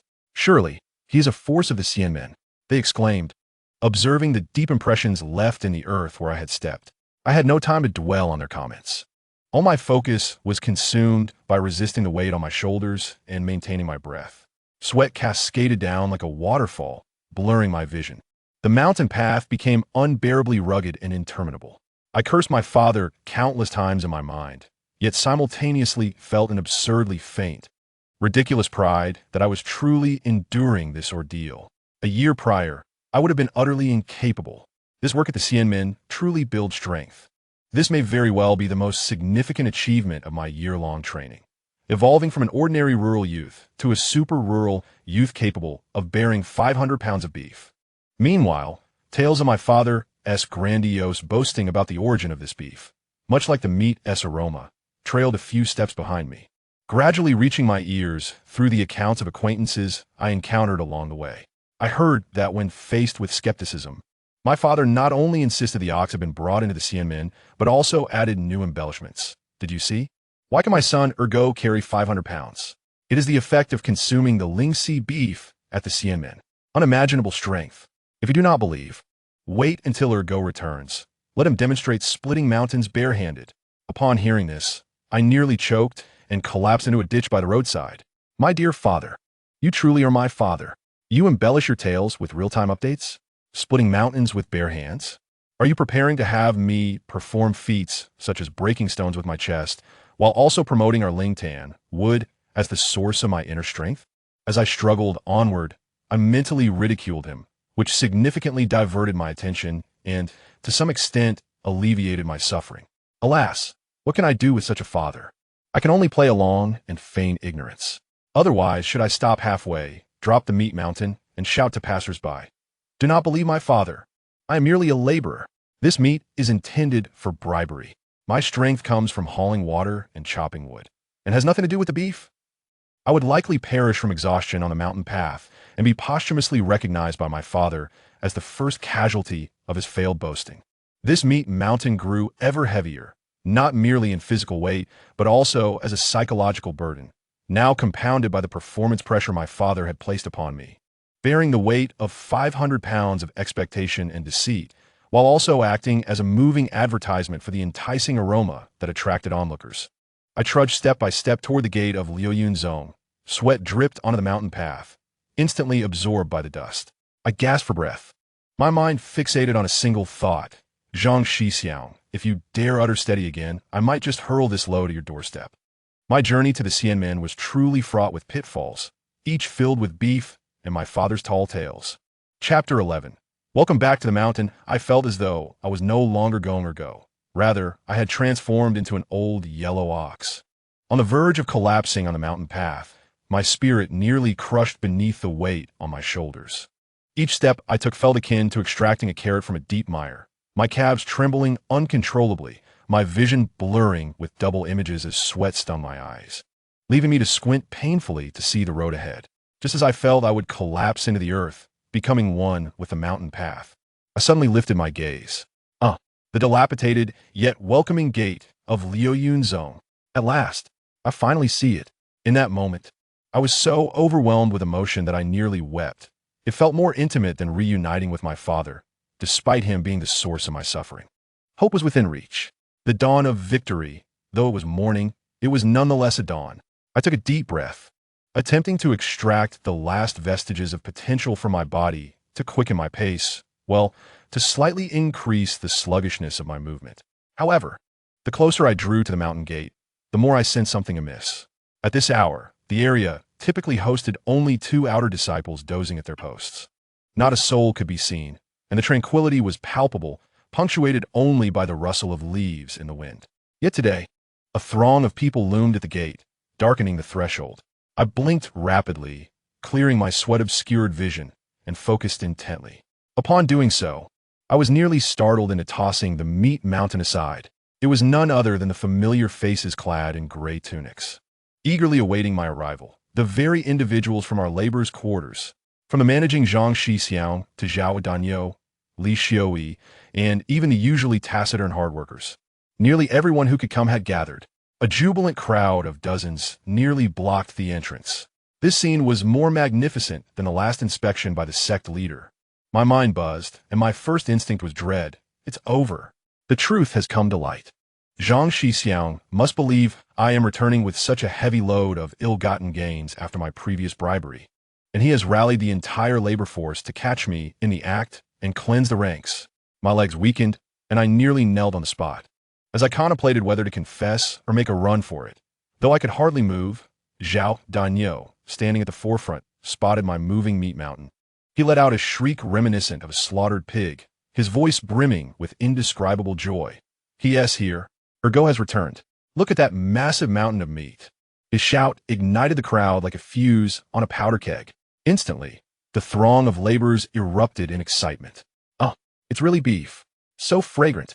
Gong Shixiao. You've worked hard. Come quickly, let us help."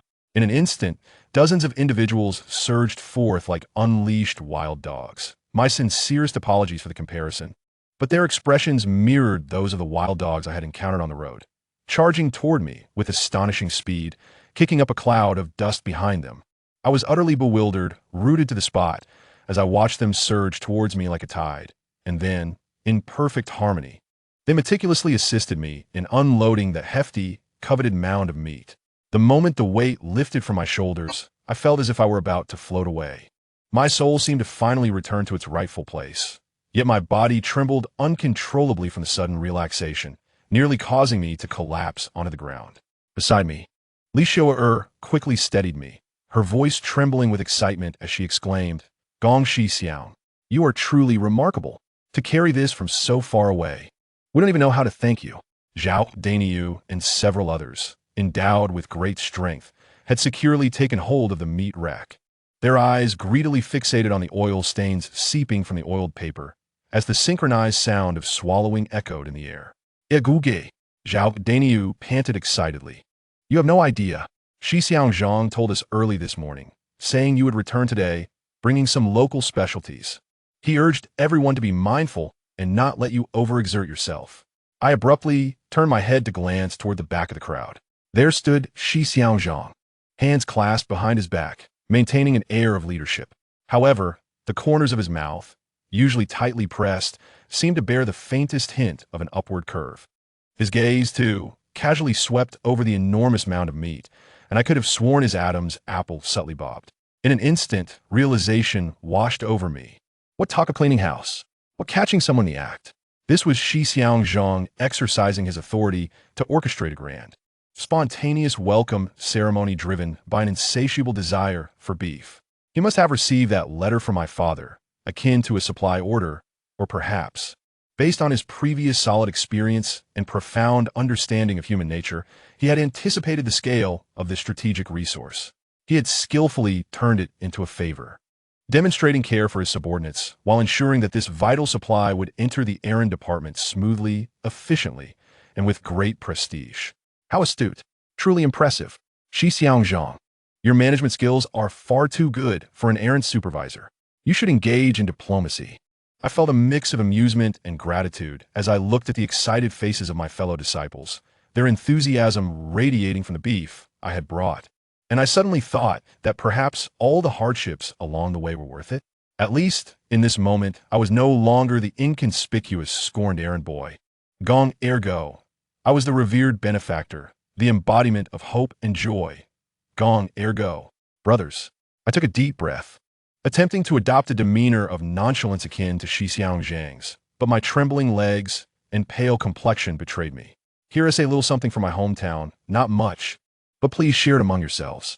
No sooner had I spoken than the crowd erupted in even louder cheers. Long live Gong Xixiang. Gugi is so generous. Hurry, carry it back. Be careful. Don't drop it. Like guardians escorting a priceless treasure, they carefully transported the 500 pounds of beef, marching grandly towards the errand department. I found myself encircled by them. Though physically exhausted, I experienced immense psychological satisfaction. On the way, Zhao Daniel leaned towards me, winking and whispering, "Ergo gu. You should have seen Xixiang Zhang this morning." Although he maintained a stern expression when he said, "Gong ergo is returning today with something," his tone was quite reasonable.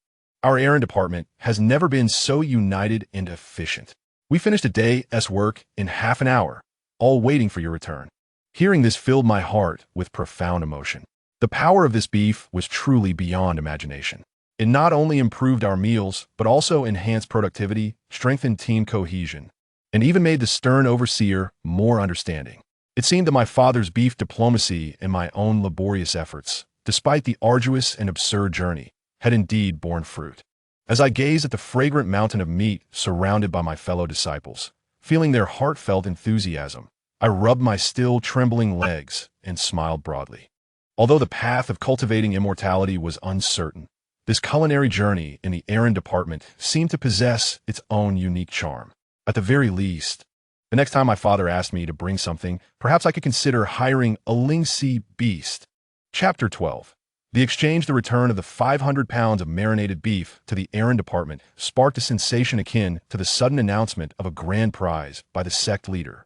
If the previous 50 pounds of beef had cast a small stone, creating ripples, then this 500 pounds was akin to throwing a massive whale into the pond, unleashing a tempest. The rich, robust aroma of the marinated meat seemed to possess a life and will of its own, forcefully breaching the low walls of the errand department, like an invisible army sweeping through the outer and even inner doors of the Lowliest sect. For the ordinary disciples, who typically dined on bland broth with only the occasional hint of meat, this aroma was akin to a nuclear bomb. In the past, our errand department was a place so desolate that even dogs would disdain its lack of spiritual energy. The work was arduous and filthy. Even the outer disciples rarely passed through, fearing to be tainted by the poverty and sweat of this place. Inner disciples? They were mythic beings. Their celestial mounts wouldn't dare relieve themselves in our direction. But today, everything had changed. First, a few scraggly wild dogs, emerging from some hidden corner of the mountains, followed the scent and wandered in, circling our courtyard with tails wagging like propellers, drooling profusely. They were impossible to shoo away. Soon after, some outer disciples, with keen noses, began to wander in a daze, entranced by the aroma, oblivious to everything except the enticing scent, drifting closer to our errand yard. Their faces bore expressions of confusion mixed with intense longing, as they craned their necks to peer inside, their eyes glinting like famished wolves who had endured a winter without food. "Xixiang, what are you all doing? Why does it smell so good?" One audacious outer disciple finally couldn't hold back, peering through the courtyard gate, his voice trembling with anticipation. Zhao Daniel, tasked with guarding the beef from wild dogs, puffed out his chest and proudly proclaimed, "Nothing much. Our Gong Xixiang brought back some local specialties, marinated beef. We're sharing it." Marinated beef? The disciple's eyes widened in astonishment, the sound of his swallowing echoing alarmingly. "You're sharing?" This seemed to signal a rush, as more outer disciples, drawn by the aroma, surged in, including some inner disciples, their attire more polished and their demeanor more haughty. Unable to resist their curiosity and hunger, they pretended to pass by nonchalantly. Yet their eyes were fixated on the pile of oiled paper bundles in our courtyard. The errand department had never been so lively. The entrance was choked with eager bodies, eyes filled with envy, jealousy, and desire, nearly igniting the atmosphere.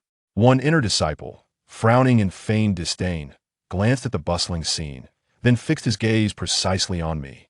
Speaking in a tone of condescension, "Junior brother, though the aroma may be common, it stirs some earthly thoughts within us. Name your price: spiritual stones, elixirs, or low-tier talismans. I'll trade for taste. Had this occurred before, I would have been flabbergasted and handed over my offerings without hesitation. However, today, seeing the mountain of tangible goods before me and the expectant, anxious looks of my fellow disciples, I, gong ergo, stood firm. Why not exchange for good things? Our errand department was impoverished beyond measure. We rarely even glimpsed spiritual stones. Now that they were presenting themselves at my doorstep, if I didn't seize this moment, when would I? Before I could utter a word, Zhang Shixiang appeared beside me, hands clasped behind his back, his face devoid of expression. However, he cleared his throat softly and cast a meaningful glance in my direction. At that moment, an epiphany struck me. The leader had tacitly consented. After all, what benefits could possibly be diminished by the overseer's involvement? Instantly, I donned a guileless yet astute smile and respectfully clasped my hands towards the inner sect senior. Senior, you jest. What is there to exchange? I am merely offering some homemade delicacies from my family, which are rather palatable. If my fellow seniors wish to sample them, I will be pleased to part with a few trifles in return. Consider it a budding friendship. My words were eloquently crafted, granting the other party face while subtly indicating the necessity for monetary compensation. The inner sect disciple clearly understood, his lips twitching slightly, seemingly perceiving a loss of status in befriending a mere servant, yet unable to resist the allure of the meat's aroma. He reluctantly produced a small jade vial from his sleeve and tossed it over. One vial of Ningqi Dan, how about 5 or 10 pounds? Ningqi Dan, though it was the most rudimentary of cultivation elixirs, for us servants, it was an unattainable treasure. It could hasten the absorption of spiritual energy. I suppressed my excitement and signaled to Zhao Dainiu. Hurry, cut a prime piece for the senior. It should be well marbled, 10 pounds at least. With the inner sect disciple leading the charge, the scene transformed into a bustling marketplace of the cultivation world, trading meat for goods. I'll offer 3 swift travel talismans for 8 pounds. I possess a discarded fine iron short sword. Though not a magical artifact, it can still sever a hair. How about 15 pounds? I can chop wood for you for a week. How does that sound? This proposition was politely declined, as labor was difficult to quantify. I'll exchange this copy of the basic refining techniques. Although it is common, it holds some value in spirit stones. This was welcomed. Knowledge is indeed power. I have a copy of the Heart Meridian Guide to Exchange, which is worth a few spirit stones as well. The typically aloof inner and outer sect disciples were now so driven by their appetites that they were practically emptying their pockets, offering various treasures that we rarely glimpsed. My fellow servants had never witnessed such a spectacle. They were all flushed with excitement, deftly weighing meat and making exchanges, caught up in the frenzy. Zhang Shixiang, meanwhile, stood by, supervising and subtly gathering the most valuable items for safekeeping. The courtyard was alive with energy, the scent of meat mingling with the faint spiritual energy of various spirit stones, elixirs, and talismans, creating a strangely harmonious atmosphere. Never had our servant quarter experienced such abundance and respect. Just as we were on the brink of trading away nearly half of the 500 pounds of beef, the crowd at the courtyard entrance suddenly fell silent, parting like the tide. An elderly man in a tattered gray robe, his hair and beard entirely white, appeared seemingly out of nowhere. He ambled in casually, yet his discerning gaze swept across the array of exchanged goods and the dwindling beef. The once boisterous courtyard was instantly enveloped in silence. All disciples, be they inner or outer sect, instinctively bowed in reverence, their faces marked with awe. Zhang Shixiang, visibly startled, quickly approached and bent low. Elder Zhang, we are honored by your presence. What instructions do you have? My heart raced. Elder Zhang, the one who had taken 5 of our cows and led me through the mountain gate, whom I had not seen since. Has he come drawn by the aroma of the beef? It seemed as though Elder Zhang had not heard Zhang Shixiang's words. His gaze lingered briefly on the elixirs and talismans, his brow furrowing slightly, before shifting to the pile of beef, where he subtly inhaled, revealing a hint of nostalgia. He spoke slowly, his voice calm, yet commanding, causing all to hold their breath. This place is indeed lively. His gaze turned to me, seemingly probing. You are Gong Ergu? Did you acquire all of this? I was so nervous my palms were clammy, and I quickly bowed to answer. Esteemed elder, these humble homemade dishes were prepared by my family. I am fortunate that my fellow seniors find them worthy of exchange for small trinkets. And I do not seek to claim credit. I intended to hand them over to the overseeing seniors for proper distribution. I seized the opportunity to flatter Elder Zhang. Upon hearing this, Elder Zhang merely hummed in acknowledgement. He strolled over to the pile of beef, inspecting the exchanged items, then glanced at the remaining meat, suddenly sighing lightly as if speaking to himself. Yet his words were clear. Bartering is a natural occurrence. However, in this sacred place of cultivation, such strong appetites ultimately reflect poorly. My heart sank at his words, and Zhang Shixiang's expression paled. Oh no, was the elder dissatisfied? Would he pursue this matter? Yet, his tone unexpectedly shifted, his gaze locking onto me with an inscrutable expression. However, considering your efforts to provide some benefits to your fellow disciples, your intentions are not entirely ill-conceived.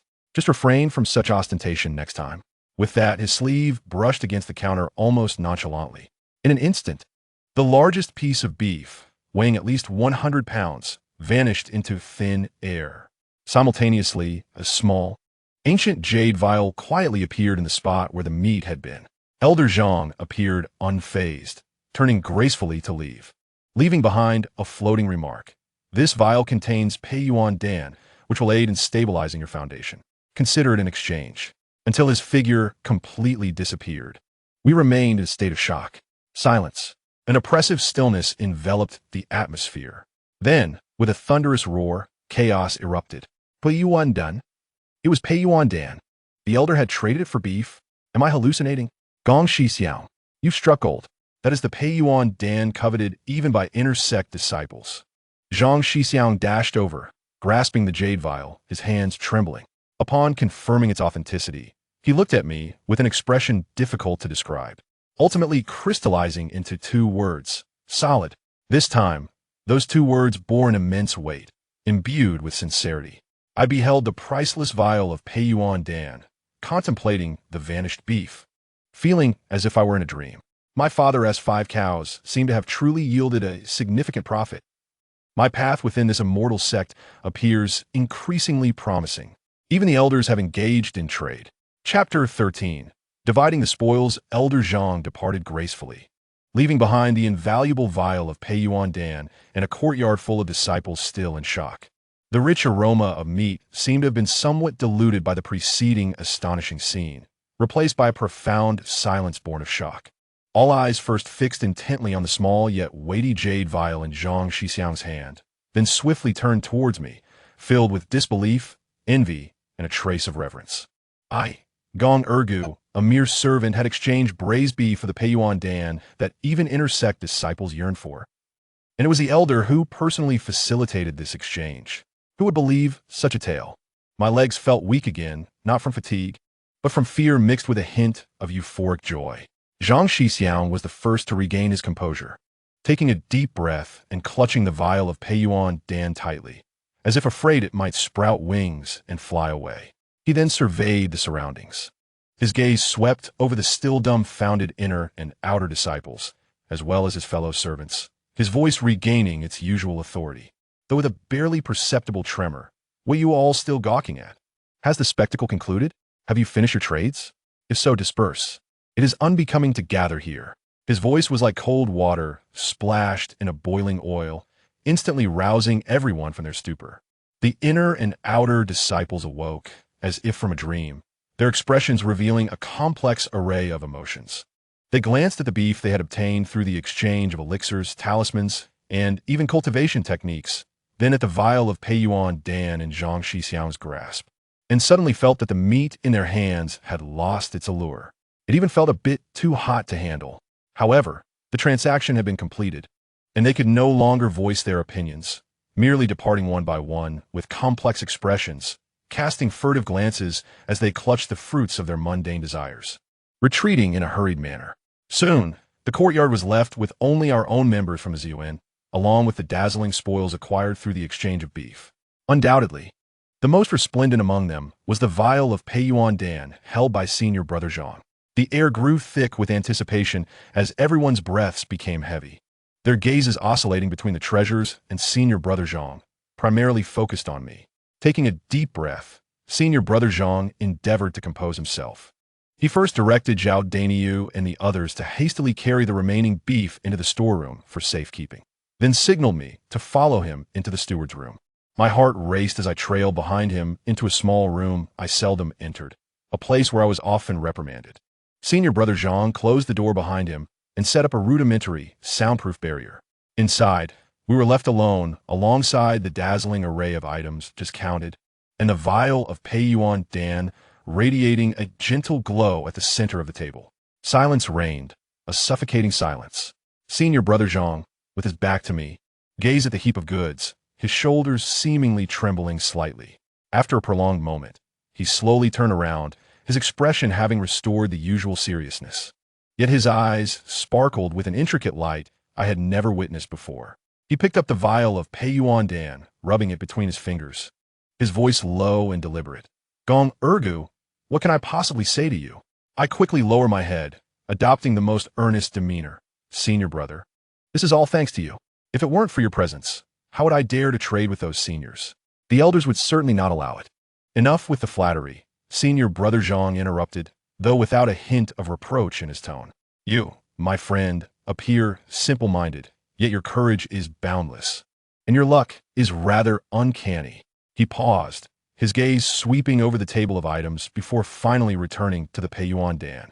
Contemplating for a moment, as if having resolved something, he lifted his head, looking at me with fervent intensity, his tone unusually grave.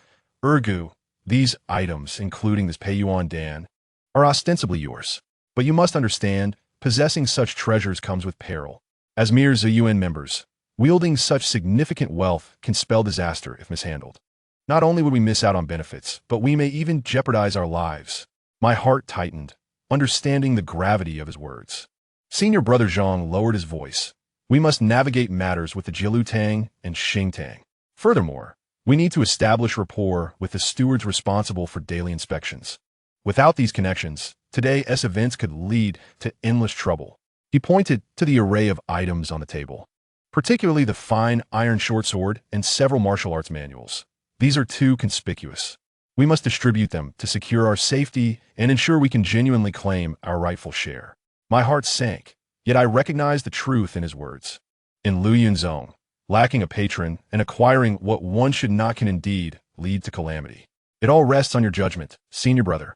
I promptly expressed my agreement, my tone earnest. Senior Brother Zhang nodded in satisfaction and began to allocate the items. This fine iron short sword should go to Steward Li from the Jilutang. He has a penchant for such. One of these manuals should be sent to Steward Wang and another to Steward Zhao. As for the remaining spirit stones and ordinary talismans, they are for the brothers at the Xingtang. He meticulously arranged each item, and with every mention, my heart ached. Each was a genuine treasure. Ultimately, his gaze fell upon the vial of Pei Yuan Dan, his expression wavering momentarily before he resolutely stated, we must part with 2 of these Pei Yuan Dan. One for Steward Lu of the Jilutang, and one for Steward Sun of the Xingtang. Only by ensuring their satisfaction can we rest easy.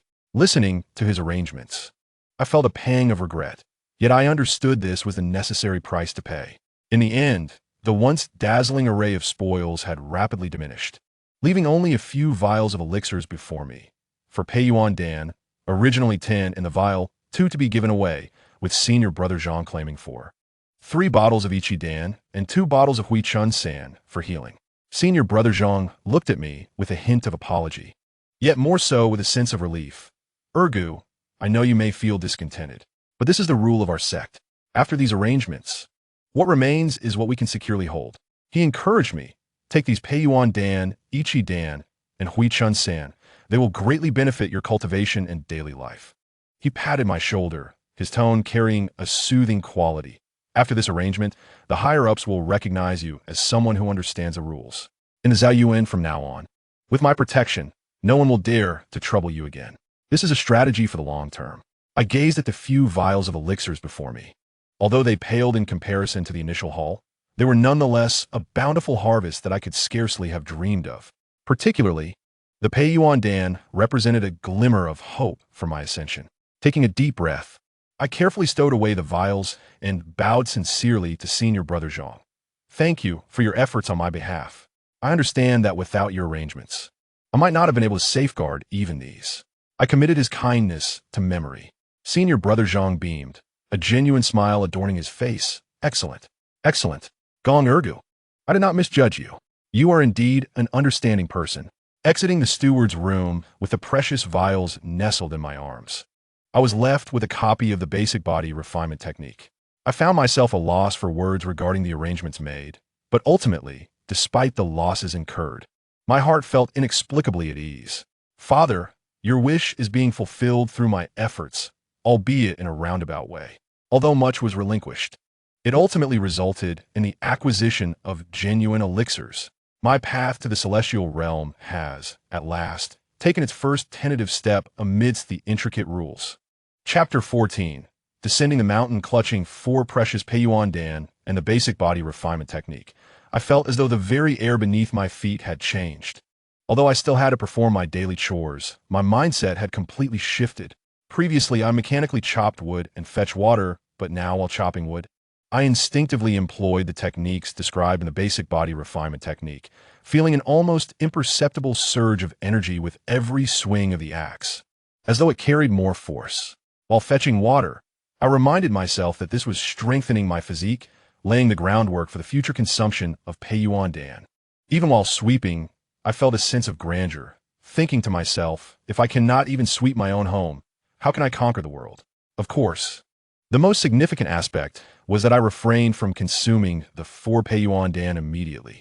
Given my qualifications, consuming them would likely yield minimal effects. I must wait for the most opportune moment, perhaps during the full moon, or when I next attempt a breakthrough, though I have no idea when that might be.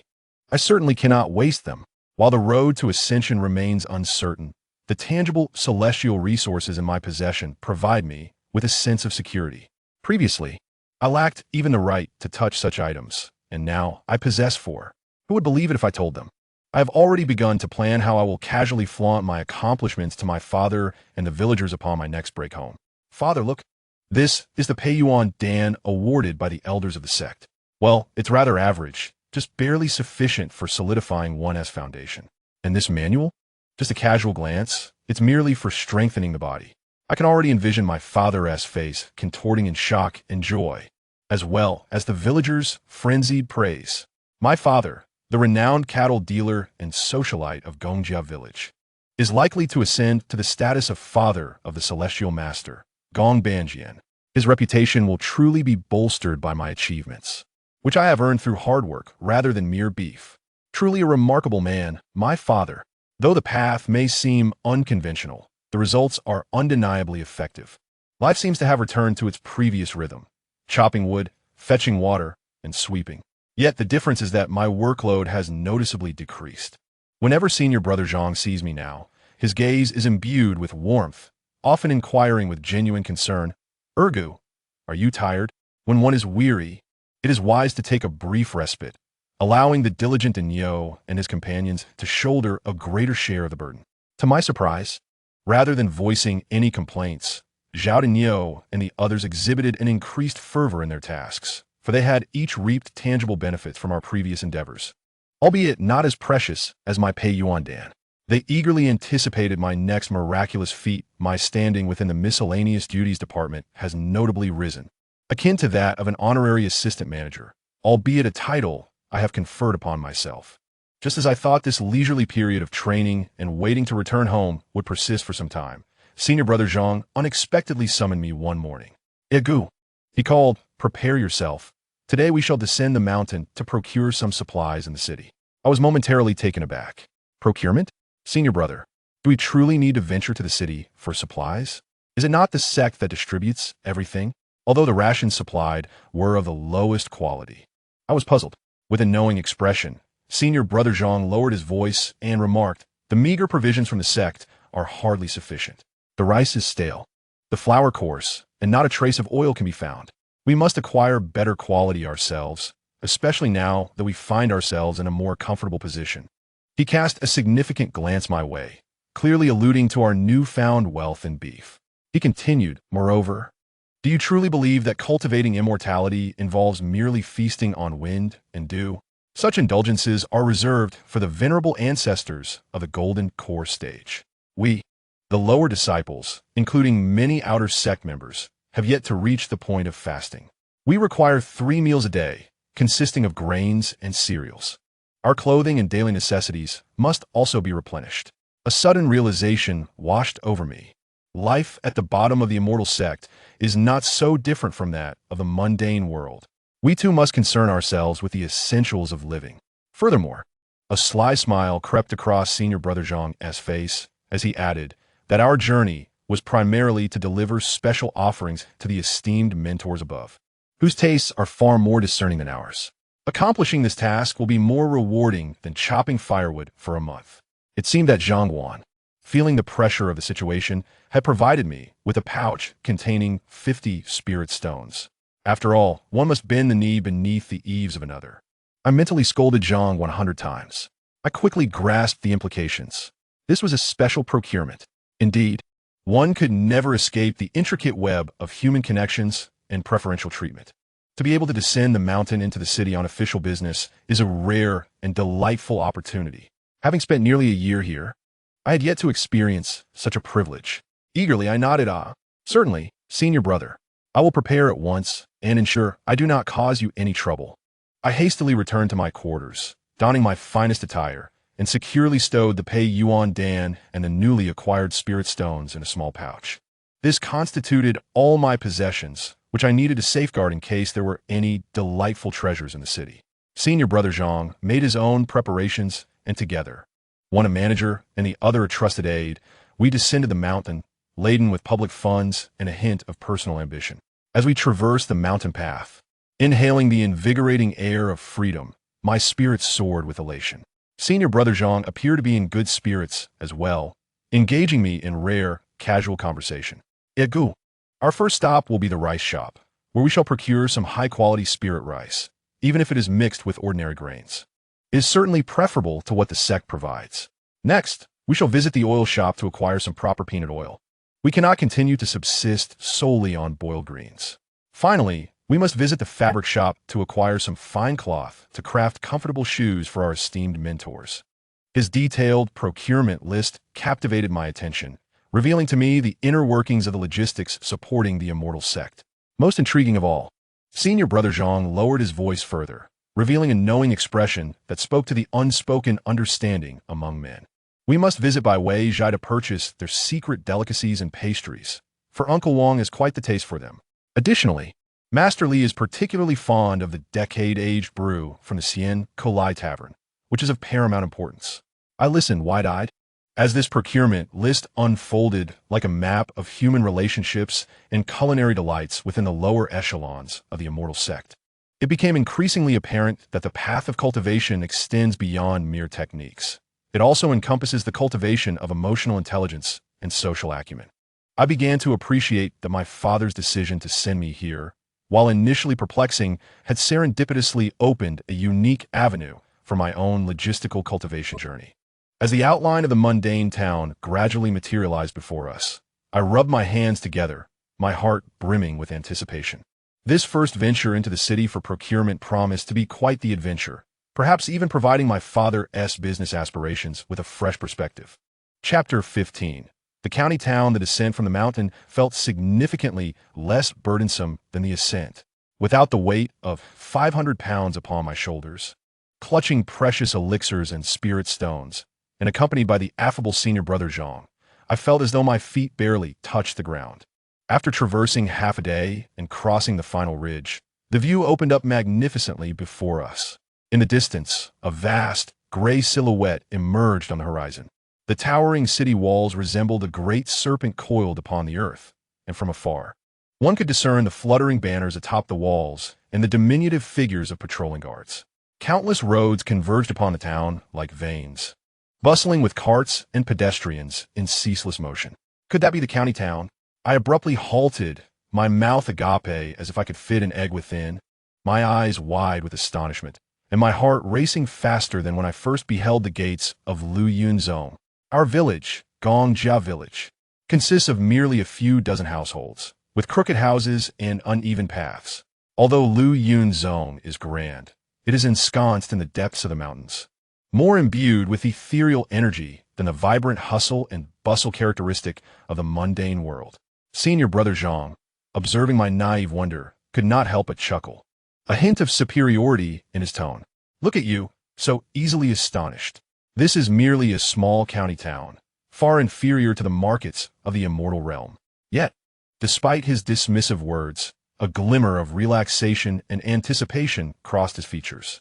After all, the austere life of the sect could benefit from a brief dalliance with the lively essence of the mortal realm.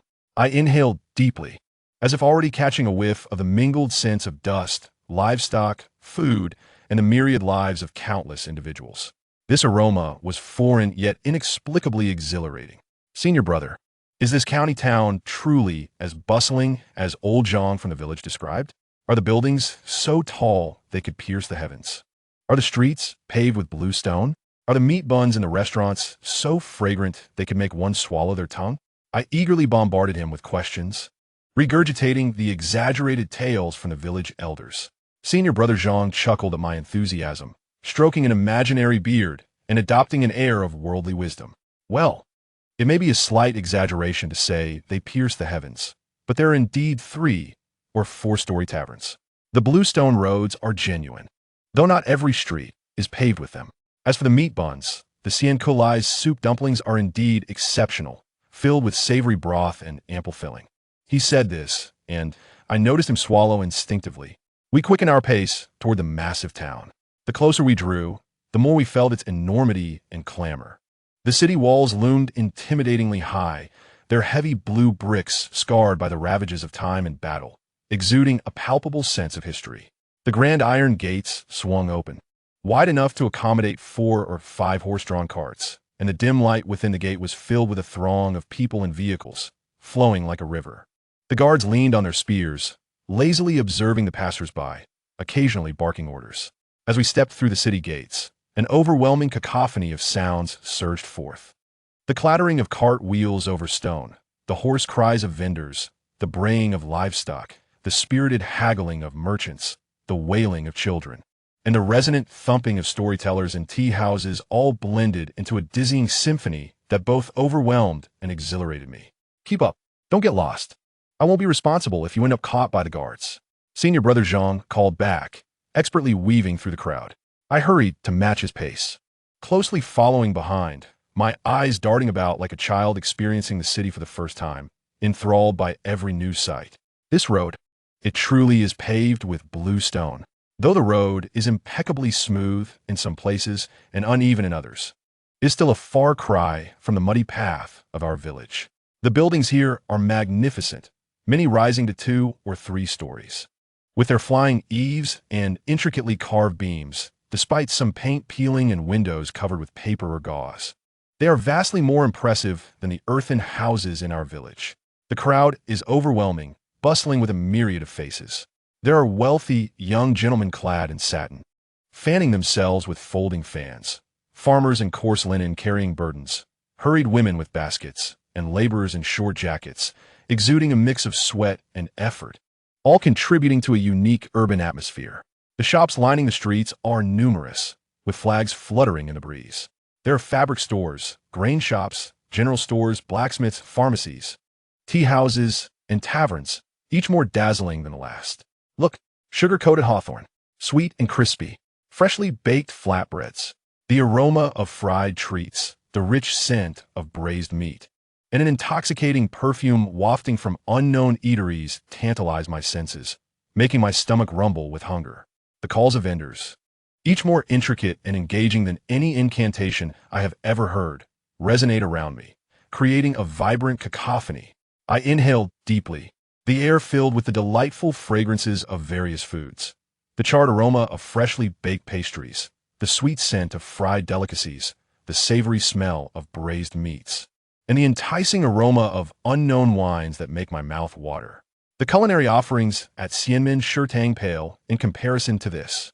Zhang Xixiang, evidently well acquainted with this place, leads me with purpose to the largest grain shop, where he produces a sect token and spirit stones to purchase several bags of premium spiritual grains and white flour, haggling with the shopkeeper shrewdly.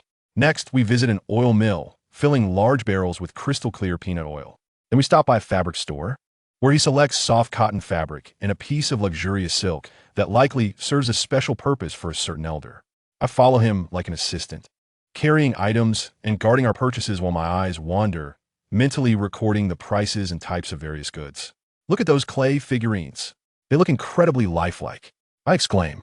What kind of fruit is that? It looks so strange. I continue.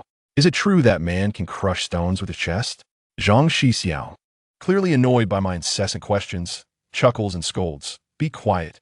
Try to appear a bit more worldly. Don't embarrass our Lowliest sect. Yet, despite his words, he stops at a stall selling candied chestnuts and buys me a warm bag, saying, "Here, silence your curiosity with this. A taste of the city's snacks." I accept the chestnuts, burning my hands as I juggle them, peeling one to pop it into my mouth. It is sweet and glutinous, nearly causing me to swallow my tongue in delight. My eyes squint with happiness.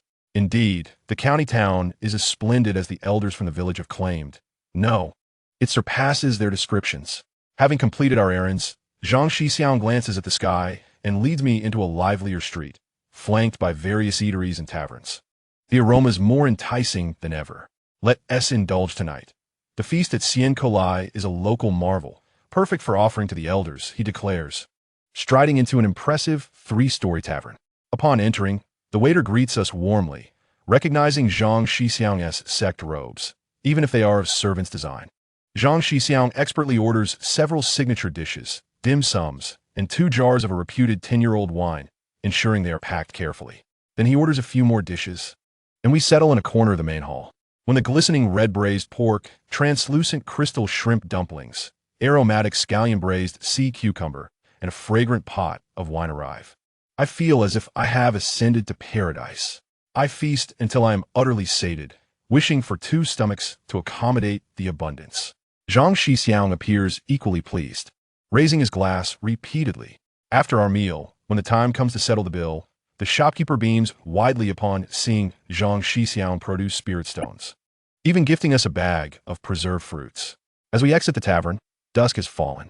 The city lights twinkle, and the night market begins to buzz with life. Offering a unique charm, Zhang Shixiang, satisfied and patting his stomach, announces, "All right, our shopping is complete. We shall rest tonight and visit the ghost market later." Tomorrow, we return home. I carry our substantial load, mostly provisions with a few special items, glancing back frequently at Zhang Shixiang, feeling both reluctant and astonished. The experiences of this day far exceed the sum of my past years. The vibrancy, splendor, and culinary delights of the county town are indelibly etched in my mind. At the same time, a thought quietly takes root in my heart. The mere trade of spiritual sandalwood in the village pales in comparison. This county town is teeming with treasures. If I could bring my father's sauce beef or other specialties from the Sex Mountains to sell here, would it not yield greater spirit stones? More treasures? I look at Zhang Shixiang ahead of me, touching the remaining spirit stones and the bag of preserved fruits in my pocket, unable to suppress a smile. This descent from the mountain has truly been fortuitous. Not only have my eyes been opened and my palate delighted, but it seems I have also discovered a new frontier for the commercial ventures of the Gong family. Chapter 16. The ghost market. I carry my bags, filled with the rich bounty from Xian Kolai, my mind awash with the dazzling sights of the county town. As I follow Zhang Shixiang into a relatively clean little inn. Clearly, this is not his first visit, as he smoothly requests 2 ordinary rooms. After securely storing our bulk supplies, rice, flour, oil, and cloth, in a corner of the room, Zhang Shixiang carefully places the special packages containing delicacies and fine wine close to him, for they are crucial to his future prospects. I imitate his actions, tucking away my treasures, 4 pei yuan dan, a few inferior spirit stones, and the basic body refinement technique in my own clothing pockets, pressing them tightly for reassurance. Once our tasks are complete, darkness envelopes the town. Outside, the lights flicker on, painting a lively scene distinct from the daytime bustle. From afar, I faintly hear the sound of stringed instruments and the vibrant calls of vendors. The night market is in full swing. I ponder whether I can persuade Zhang Shixiang to take me out to explore the night market, even if just to inhale the aromas when I see him finishing up in the washroom, donning a more inconspicuous gray outfit. He tidies his hair in front of the mirror, a mysterious expression crossing his face, turning to me with a smile, suggesting he is about to broaden my horizons. He lowers his voice, saying, "Enough with the trivialities of the night market. Tidy yourself up and be alert. At the second hour, I will take you to a truly remarkable place." I am instantly invigorated. A truly remarkable place? Is it a tavern even better than Sien Kulai? In my understanding, Sien Kulai is already synonymous with paradise. Zhang Shixiang scoffs, a look on his face that suggests my expectations are far too limited. A tavern? How mundane. I am taking you to the ghost market. The ghost market. My eyes widen in shock, my voice pitch rising, a chill creeping up my spine. Is there really a ghost? Why would we go to such a place? It sounds eerie. Images of various ghost stories narrated by the village elders flood my mind. The green-faced, fanged ghost with a long tongue, the ghost of one who drowned, drifting without feet. The painted-skinned ghost that preys on children. Do ghosts in the county town really gather to conduct trade? What do they use for currency? Paper money. The thought sends shivers down my spine. Seeing my pale face, Zhang Shixiang bursts into laughter, playfully tapping the back of my head. Look at your feeble courage. And you call yourself a cultivator? Nonsense about ghosts. The place known as Guishur is not called so because of the presence of actual ghosts, but rather because this market operates under the cover of darkness, opening at midnight and dispersing at the crow of the rooster. The goods traded here are largely of dubious origin or peculiar nature, unfit to be displayed in broad daylight.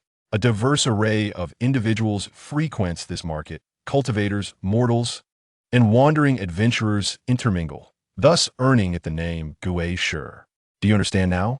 I exhaled a long sigh of relief, wiping the cold sweat from my forehead, berating myself for my lack of experience.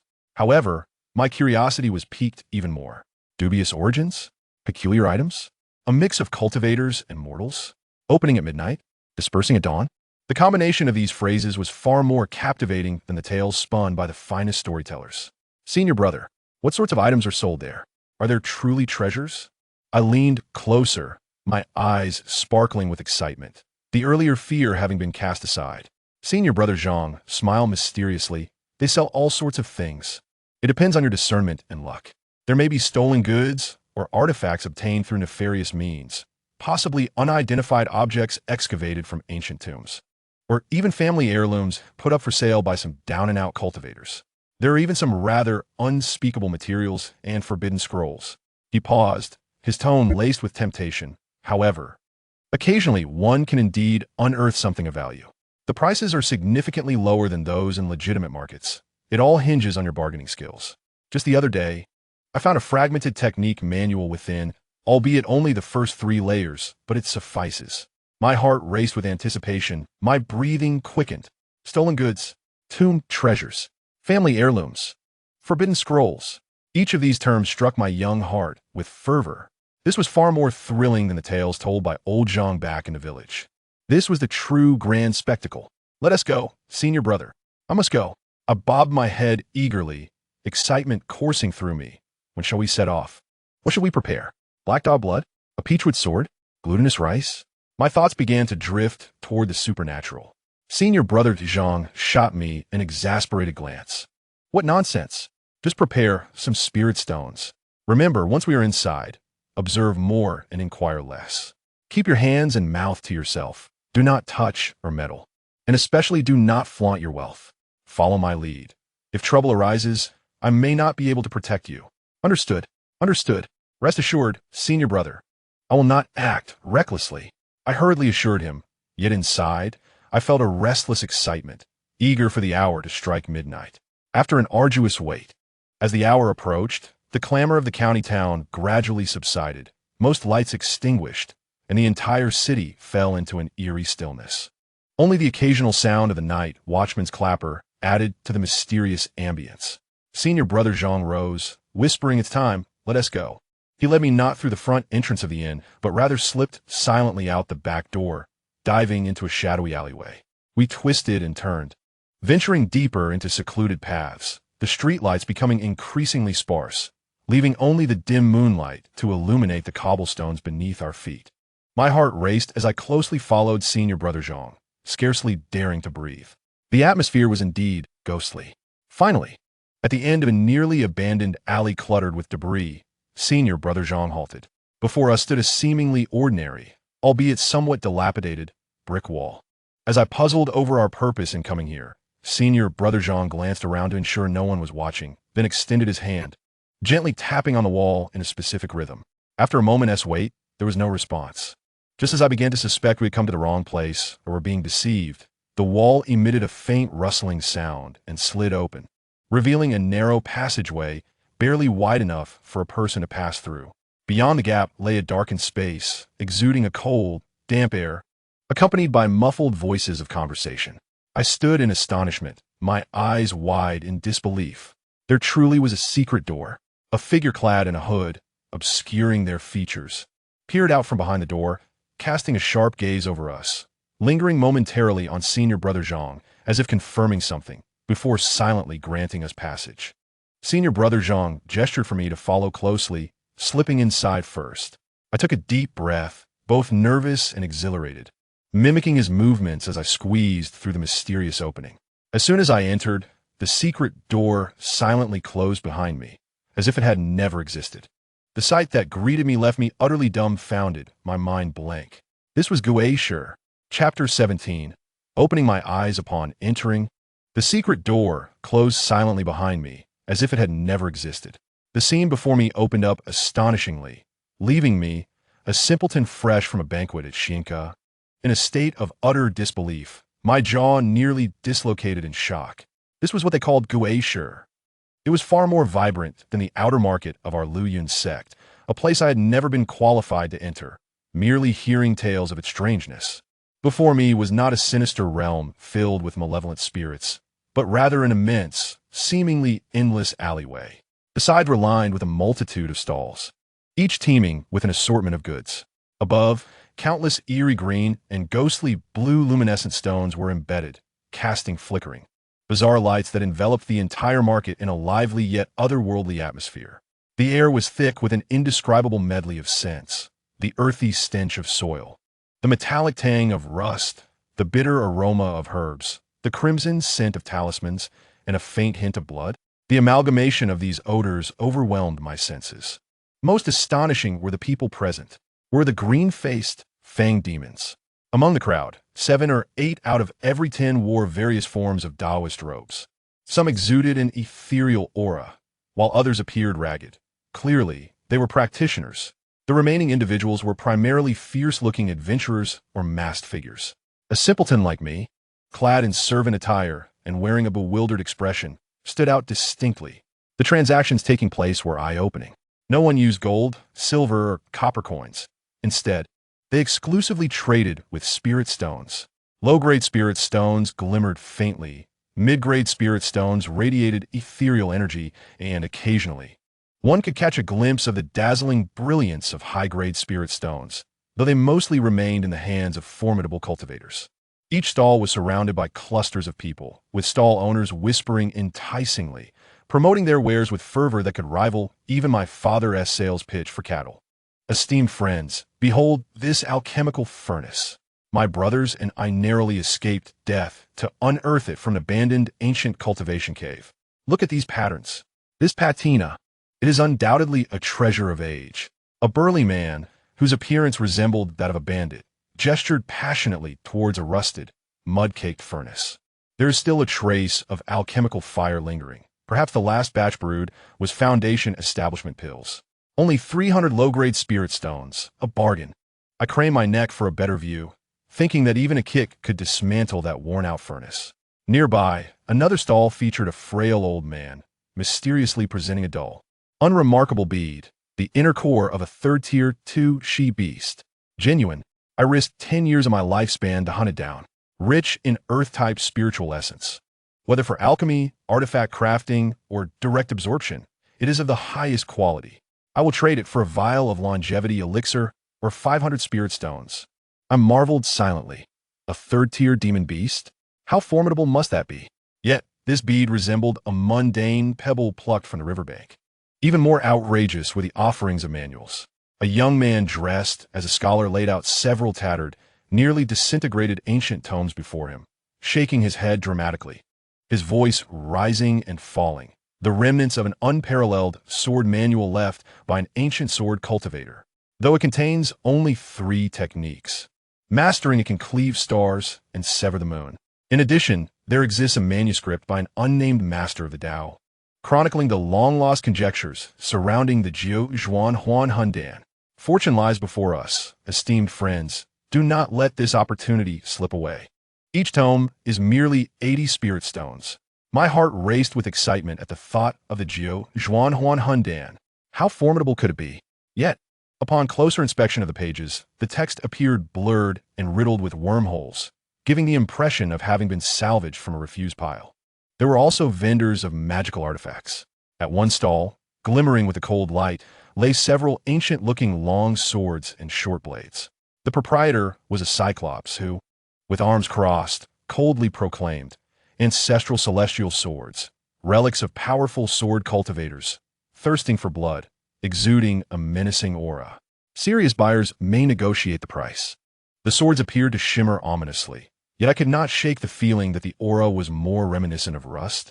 Moreover, the claimed antiquity hardly seemed to surpass that of Zhang Shixiao.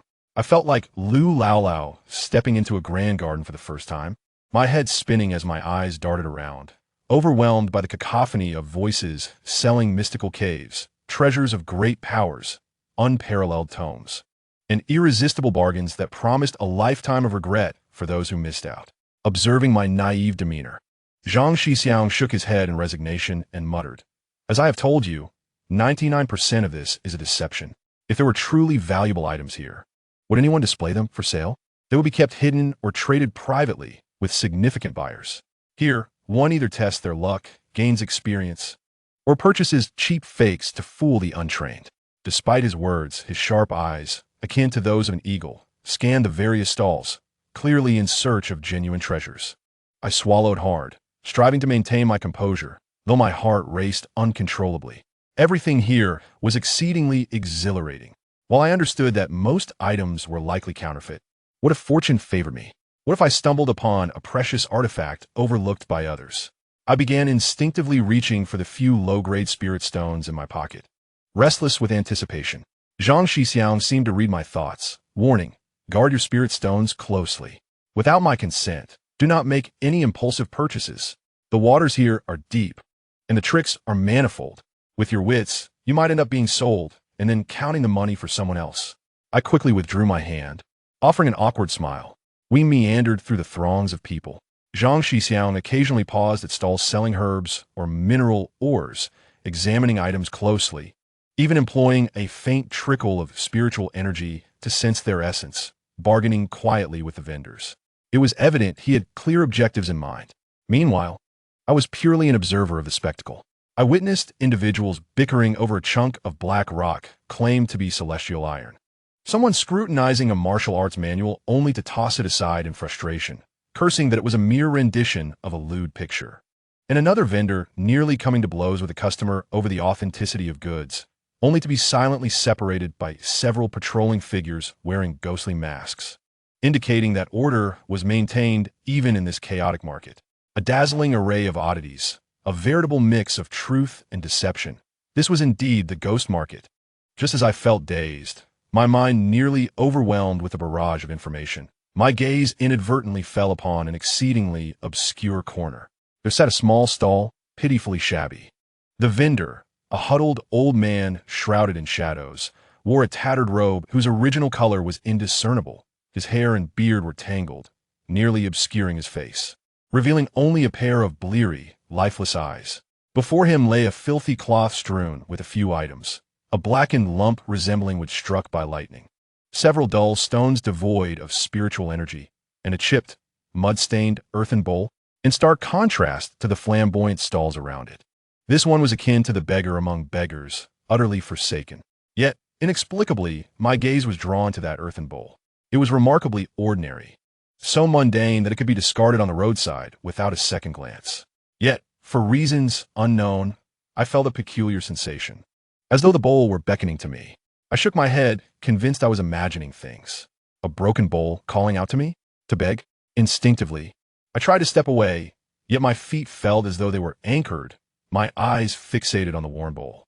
Compelled by an inexplicable force, I tugged at Zhang Shixiang's sleeve and pointed toward that corner. "Shixiang, that stall seems rather peculiar." Zhang Shixiang, focused on a pale blue mineral, glanced impatiently in the direction I indicated, scoffing. What stall isn't peculiar? Just an old trickster with some rubbish hoping to find a fool. Don't waste your time. With that, he returned to examining his mineral. However, the odd sensation in my heart intensified. After a moment's hesitation, I found myself unable to resist inching closer to that secluded stall. Squatting down, I casually picked up the blackened lump of wood, weighing it in my hand. Heavy, utterly unremarkable. I touched the other stones, cold and unyielding. Finally, my fingers, seemingly under a spell, stretched toward the mud-stained earthen bowl. The instant my fingertip brushed against the bowl's surface, an unexpected phenomenon occurred. The two quiet Pei Yuan Dan in my possession inexplicably began to radiate a slight warmth. Simultaneously, the Jichu Lian Tiju I had concealed close to my body trembled gently, as if stirred by a gentle breeze. As my fingertip made contact with the bowl, faint, nearly imperceptible patterns appeared beneath the dried mud, shimmering briefly, just for an instant, so swift that I almost mistook it for an illusion cast by the bluish light overhead. Yet my heart constricted suddenly, every hair on my body standing on end. This bowl was undoubtedly extraordinary. Chapter 18. The broken bowl. At the moment my fingertip touched the broken bowl, and the Pei Yuan Dan and the manual within me stirred unexpectedly, the old beggar, who had been huddled in shadows, as if asleep, abruptly lifted his head. The once dull gaze now blazed with the intensity of a starving wolf spotting its prey. Fixating on the bowl in my hand, the myriad wrinkles on his face instantly smoothed, contorting into an exaggerated, almost sycophantic grin, revealing a mouthful of yellowed, decayed teeth. Young sir, what keen eyesight. Truly remarkable eyesight. His voice was sharp and slippery, akin to a venomous serpent suddenly speaking, startling me. You possess an extraordinary eye for treasure. You've chosen the most unassuming yet precious item for my humble stall. He leaned closer, an indescribable blend of sweat, mildew, and some herbal scent wafting towards me, making me instinctively want to step back. He, however, was oblivious, pointing excitedly at the bowl with trembling, bony fingers, saliva nearly splattering my face. Do not be deceived by its appearance. This is no ordinary bowl. I risked half my life to unearth it from the resting place of an ancient power. Observe its shape. Ancient. Magnificent. Look at these patterns. Profound. Deep. Though it is covered in dirt, I would stake my life on its value. It might have been used for meals by some great being, or perhaps for concocting celestial elixirs, or even as a treasured artifact to suppress destiny. He extolled its virtues with grandiose claims, as if what I held was not a chipped, discarded jar, but a primordial treasure passed down from the celestial realm. I stood there, bewildered by his sudden fervor and absurd boasting, clutching the still cold bowl, unsure whether to drop it or hold on, awkwardly rooted in place. The doubts that had arisen from the earlier anomaly were swiftly dispelled by his overly theatrical performance. This old man was clearly a con artist. At that moment, I was approached by Zhang Shixiang, who noticed I had fallen behind. Upon seeing me squatting in front of the shabby stall, clutching a battered bowl, and observing the old man spitting and gesticulating wildly, his expression darkened instantly. Gong Ergu, what are you doing here? I told you not to touch anything, Zhang Shixiang reprimanded, reaching out to pull me up. Let us go. This place is rife with deceit. Does that stall look like it has anything genuine? The old man, upon seeing Zhang Shixiang, who was clad in the attire of an official cultivator, brightened with a glint in his eyes, yet his smile became more sincere and sorrowful. Oh, esteemed official, please see reason. How can I be a swindler? What I possess is a genuine heirloom, a treasure from the ancient Dongfu. He turned towards me. This young man is undoubtedly a fated person, resonating with the essence of this precious bowl. This is the will of heaven. I want to ask for much. Just 100 low-grade spirit stones. You must take this bowl. If you miss this opportunity today, it may never come again. 100 spirit stones? I exclaimed, nearly dropping the bowl in shock.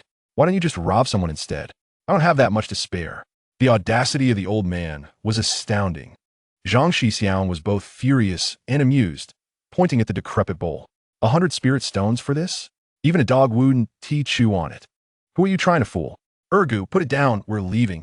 He tugged at me again. Seeing us about to depart, the old man grew anxious, grabbing my pant leg, but not daring to touch Zhang Shixiang. Please don't go. We can negotiate. How about 80 spirit stones? Zhang Shixiang ignored him, pulling me along. 50. 50 spirit stones. That's a rock-bottom price. The old man howled behind us, though I sensed something peculiar about the bowl. 50 spirit stones still seemed an astronomical sum. Moreover, Zhang Shixiang was clearly displeased, so I reluctantly followed, feeling an inexplicable pang of loss from that fleeting moment of interest. 30. 30 spirit stones. It's truly a treasure. The old man's voice was now tinged with desperation. Zhang Shixiang did not slow his pace. 20. 20 spirit stones. Just consider it making a friend. The old man's voice trembled as we neared the throng of the market. 15. 15 low-grade spirit stones. Please take it. Give me a chance to survive. His cries were heart-wrenching, as if he were not selling a bowl, but slicing into his own flesh. Finally, Zhang Shixiang turned to me, noticing I was still fixated on the bowl, and grew thoroughly exasperated. This is your decision now. I won't interfere. With that, he walked towards other stalls, leaving me in a state of confusion. I felt torn. I sensed this bowl might be a treasure, yet staying meant facing Zhang Shixiang's wrath. Just as I hesitated, the old man abandoned his stall, rushing towards me with the bowl in his hands. Young brother, trust me, this is a treasure. I'll sell it to you for just 10 spirit stones. Seeing the old man's earnestness, I relented, driven by my kindness. After handing over the spirit stones, he snatched them with great urgency, thrusting the bowl into my hands before fleeing back to his stall, resuming his earlier despondent demeanor as if he had not just been a fervent salesman. I stood there, clutching the earthen bowl, purchased for a princely sum of 10 spirit stones, my heart a tempest of emotions. On one hand, I lamented the loss of 10 spirit stones. On the other, I clung to a faint, unrealistic hope regarding the earlier strange sensation. After a while, Zhang Shixiang noticed the bowl in my hands and glared at me. Are you foolish? When I walked away, it meant I wasn't buying. You actually bought it and treat that worthless bowl like a treasure. His anger flared further. He jabbed his finger forcefully against my forehead, lamenting, Gone ergu. What shall I say to you? 10 spirit stones. You spent it on this? What do you think this can do for you? Are you planning to use it to beg when you're expelled from the sect for poor performance in the chores? And you think it's from the ancient Dongfu? You really believe his nonsense? I suspect he picked it up from a random grave. What bad luck. A treasure bowl? More like a begging bowl. 10 spirit stones could have bought you several meals at Shinka restaurant. You traded it for this? What were you thinking? Did you get your brain stuck in beef? Zhang Shixiang's tirade only intensified, his voice rising, drawing the attention of nearby stall owners, who watched with amusement. I felt my face burn with shame, my head nearly buried in my chest, the bowl in my hand feeling as heavy as lead. Each of Zhang Shixiang's sharp words shattered any lingering hope or fantasy I had. Indeed, the bowl seemed utterly worthless. Perhaps my earlier sensation was merely a figment of my imagination or a fleeting effect of the Peiyuan Dan reacting to the wind. Dejected, I followed the still fuming Zhang Shixiang through the market, losing interest in the vibrant scenes around me. All my attention was consumed by the bowl and the 10 spirit stones I had squandered. 10 spirit stones. Had it not been for the beef I had exchanged previously, I would have even had that. Besides, the sect spirit pearls were of lesser value than spirit stones. 10 spirit pearls equated to 1 spirit stone. I had accumulated only 1 spirit stone this year. How many candied hawthorns could that buy? How many bundles of spirit sandalwood would my father need to sell to recover that loss? In reality, the exchange was akin to a 100-to-1 ratio with actual currency. The more I pondered, the more regret consumed me. I wished fervently for time to rewind, to have refrained from casting a glance at that corner. Zhang Shixiang's scolding continued, but his ire seemed to diminish as he concluded, Forget it. Just consider it a lesson learned. In this ghost market, 99 out of 100 claims are false, and the one remaining is half-truths meant to ensnare you. Guard your spirit stones closely. Do you hear me? I hear you, I replied, my spirit low. However, as we near the end of the ghost market, preparing to leave this bizarre place, I inexplicably felt compelled to surreptitiously channel a faint trace of the energy I had recently cultivated into the bowl. This time, there was no warmth from the Peiyuan Dan, no vibrations from the patterns. Yet, the bottom of the bowl, covered in grime, seemed to flicker very faintly, as if it were a candle in the wind, on the verge of extinguishing but undeniably existing. I halted abruptly, my heart racing uncontrollably. Could it be that this bowl truly possessed some extraordinary quality? Zhang Shixiang noticed my sudden stop and turned back, impatient. What now? Seeing the expression on Zhang Shixiang's face, which warned that he would strike me if I acted foolishly again, I quickly swallowed my words and shook my head vigorously. No, nothing. Brother, let's hurry back. I clutched the bowl tightly, my heart a stormy sea. Perhaps that 10 spirit stones were not entirely wasted? Even if they were, I could always bring more beef next time to sell. My journey through the sect was proving to be increasingly thrilling. Chapter 19. The scolding on our way back to the inn. Zhang Shixiang's voice never ceased, his scolding raining down upon me like relentless hail, extinguishing the flickering ember of hope that had sparked due to the bowl's potential. 10 spirit stones. Gong Ergu, you've truly excelled. You tossed them out without a blink. That old swindler shouted 100, and you counter with 10? Why not just give it to him? It would have made you seem generous. Zhang Shixiang lamented, as if I had squandered his fortune. My dear senior brother, at that moment, I was indeed bewitched. With my head hung low, my voice barely a whisper, akin to a mosquito's hum, I clutched that wretched bowl, the very source of my misfortune, feeling as though it had morphed from a simple vessel into a searing branding iron. Bewitched? I dare say your mind is clouded by pig fat. Senior Zhang's ire grew with each word. The old rascal's performance was so exaggerated, sobbing with such theatricality that he could almost summon tears. He had only deceived a naive fool like you. Look at his acting. It was more ostentatious than the minor roles in our village theater. And you fell for it? I attempted to defend myself, saying I felt sorry for him. Sorry? For him. Senior Zhang's voice rose, drawing the attention of stray dogs nearby. Anyone who can survive in a place like the ghost market is cunning. Every last one of them. He pitiable? He swindled you out of 10 spirit stones, and now he might be somewhere, secretly reveling in his victory. He could very well be cursing you as a simpleton dropped from the heavens. My face burned with shame, wishing I could burrow into the earth. Senior Zhang's sharp tongue cut deep, each word a piercing arrow. A treasure unearthed from the ancient cave? Do you truly believe that? Open your discerning eyes and take a closer look. The craftsmanship, the material, the chip.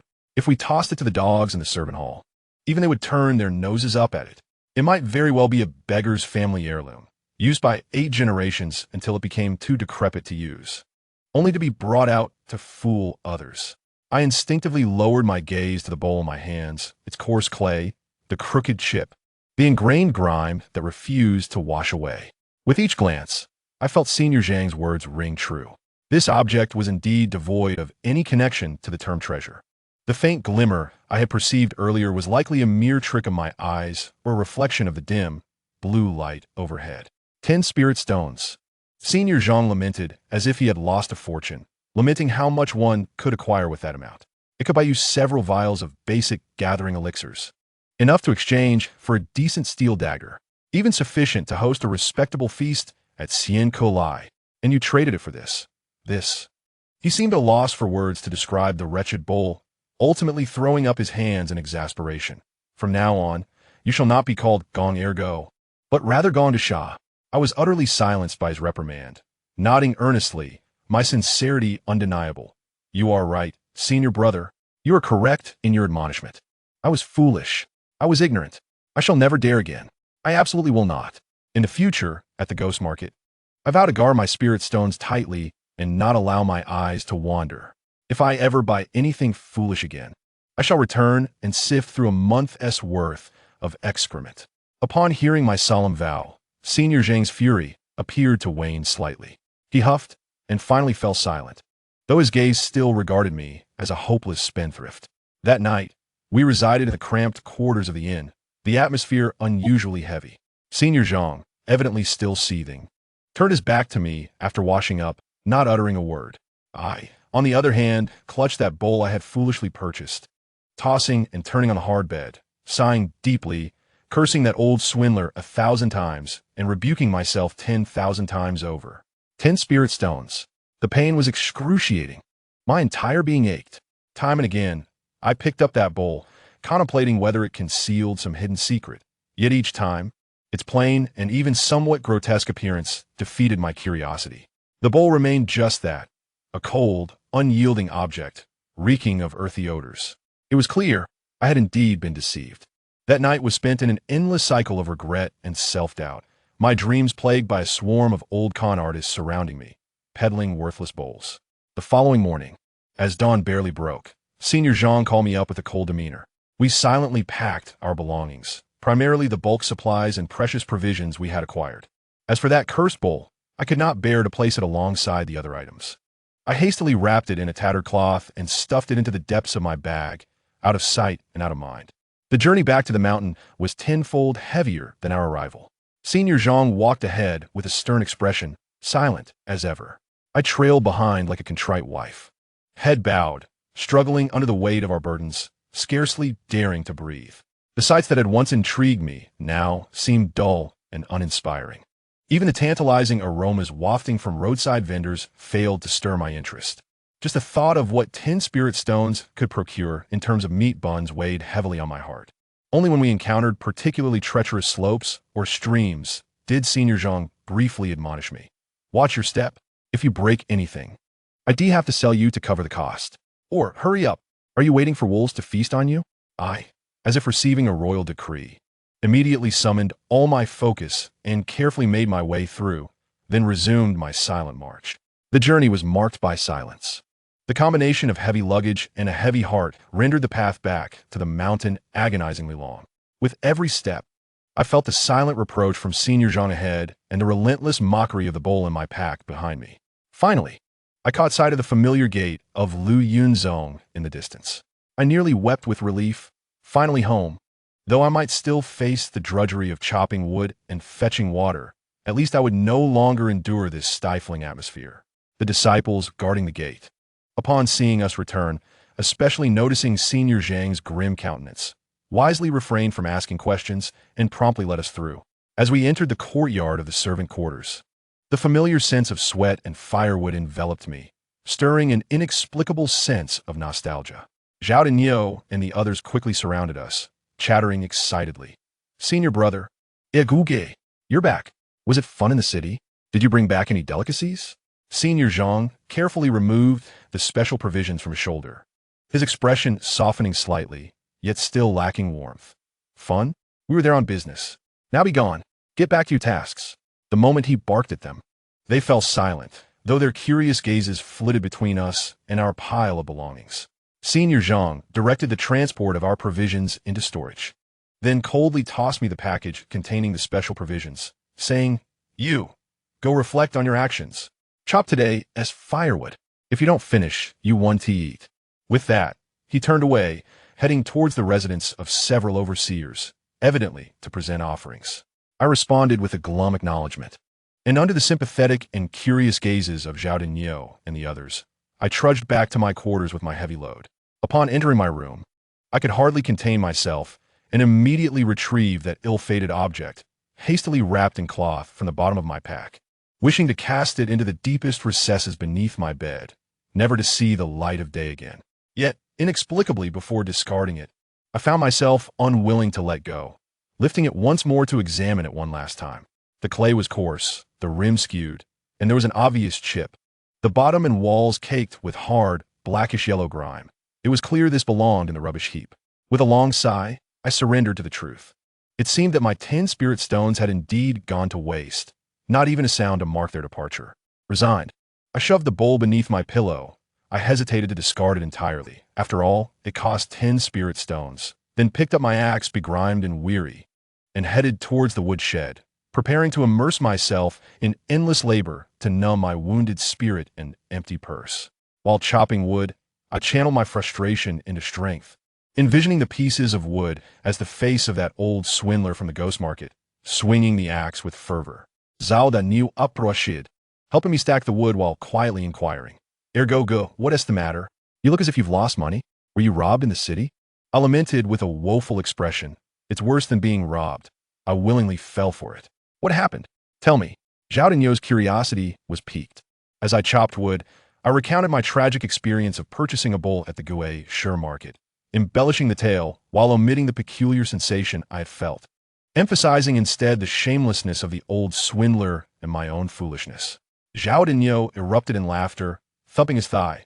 "Oh, my dear Ergo, you truly are a remarkable character, spending 10 spirit stones on a begging bowl. Ha ha ha. It's a stroke of luck that Zhang Shixiang didn't break your legs. Ha ha ha. I felt utterly humiliated by his laughter and shot him a glare. Stop laughing. Get back to work. However, with the Nyo's interruption, my inner gloom seemed to dissipate slightly. I decided to consider this as tuition paid on the road of life. Although this tuition was somewhat steep, life seemed to revert to its routine, chopping wood, fetching water, and sweeping. The only difference was that beneath my pillow lay a broken bowl worth 10 spirit stones. And Zhang Shixiang's gaze towards me had shifted from mere disdain to one tinged with disappointment. Yet, unbeknownst to me, every night in the stillness, as I lay in bed, my hand would unconsciously reach for that cold, broken bowl beneath my pillow. Was it truly just a worthless piece of junk? Was that fleeting, almost non-existent sensation I felt in the corner of the Gue Sure Market merely a figment of my imagination? 10 spirit stones. Alas, I thought no more of it and drifted into slumber. For tomorrow, I needed to rise early to fetch water. My path in the realm of immortals was indeed filled with unexpected surprises and costly lessons. Chapter 20. Washing the bowl in the following 3 days. My existence in the miscellaneous duties section was akin to a descent into hell. Zhang Shixiang treated me as though I were invisible. When he assigned tasks, his instructions were curt, and his gaze never met mine, as if he feared that merely looking at me would taint his vision. During meals, he preferred to engage in discussions with Zhao Dinyo, the simpleton, about whether the pickles in the dining hall were particularly unpalatable, rather than entertain any of my attempts to strike up a conversation. On one occasion, while chopping wood, a splinter accidentally flew towards his feet. He merely cast a cold glance my way before sidestepping as if to avoid some foul substance. This silent coldness was far more painful than a direct reprimand. The atmosphere in the miscellaneous duties section grew stagnant under Zhang Shixiang's oppressive demeanor, with my fellow brothers casting sympathetic glances my way, tinged with an undertone of "you deserve it." I realized I had truly offended Zhang Shixiang. To him, 10 low-grade spirit stones were likely not just a matter of money, but rather a reflection of intelligence. Having such a foolish person like me under his supervision was a challenge to his authority and judgment. I attempted to make amends. I quietly took over his water-fetching duties. During meals, I offered him the meager slices of meat from my bowl. I even reluctantly suggested that I could lend him the fundamental body refining technique for reference. Yet my flattery fell flat. He accepted the extra work but maintained his sour demeanor. The meat I offered was promptly tossed into Zhao Dinyo's bowl. As for the reference material, he merely snorted dismissively, his gaze clearly conveying, "With your intellect, do you think you can comprehend it?" 3 days. For 3 entire days I gong ergo existed like a transparent being in the miscellaneous duties section, and a particularly foolish one at that. On the 4th morning, gazing at Zhang Shixiang's still icy demeanor, I could no longer contain myself. Damn it, it's just a broken bowl. I spent 10 spirit stones on it. Even if it were a begging bowl, it would still be my very first treasured possession. I couldn't continue to suffer in silence. A stubborn defiance surged within me. Today, I would confront this broken bowl. After all, I had spent a significant sum. I couldn't condemn it without even understanding its true nature. Just what if, beneath the grime lay some astonishing design? Even if it were merely aesthetically pleasing, it would offer some solace to my wounded heart and purse, wouldn't it? Thus, during the midday break, when everyone else was napping or chatting, I stealthily returned to my quarters, retrieving the cloth-wrapped earthen bowl that had brought me such disgrace. Cradling it in my hands, feeling its rough texture, my heart ached anew. 10 spirit stones could buy countless meat buns. With a sigh, I clutched the bowl and quietly slipped to the back of the courtyard where the well was located. This place was relatively secluded, seldom visited by others. After drawing up a bucket of cool well water, I squatted beside the well, as if partaking in some sacred and solemn ritual, carefully immersing the dirt-encrusted bowl into the water. Bubbles rose as the bowl sank. I rolled up my sleeves and began vigorously scraping away the stubborn grime.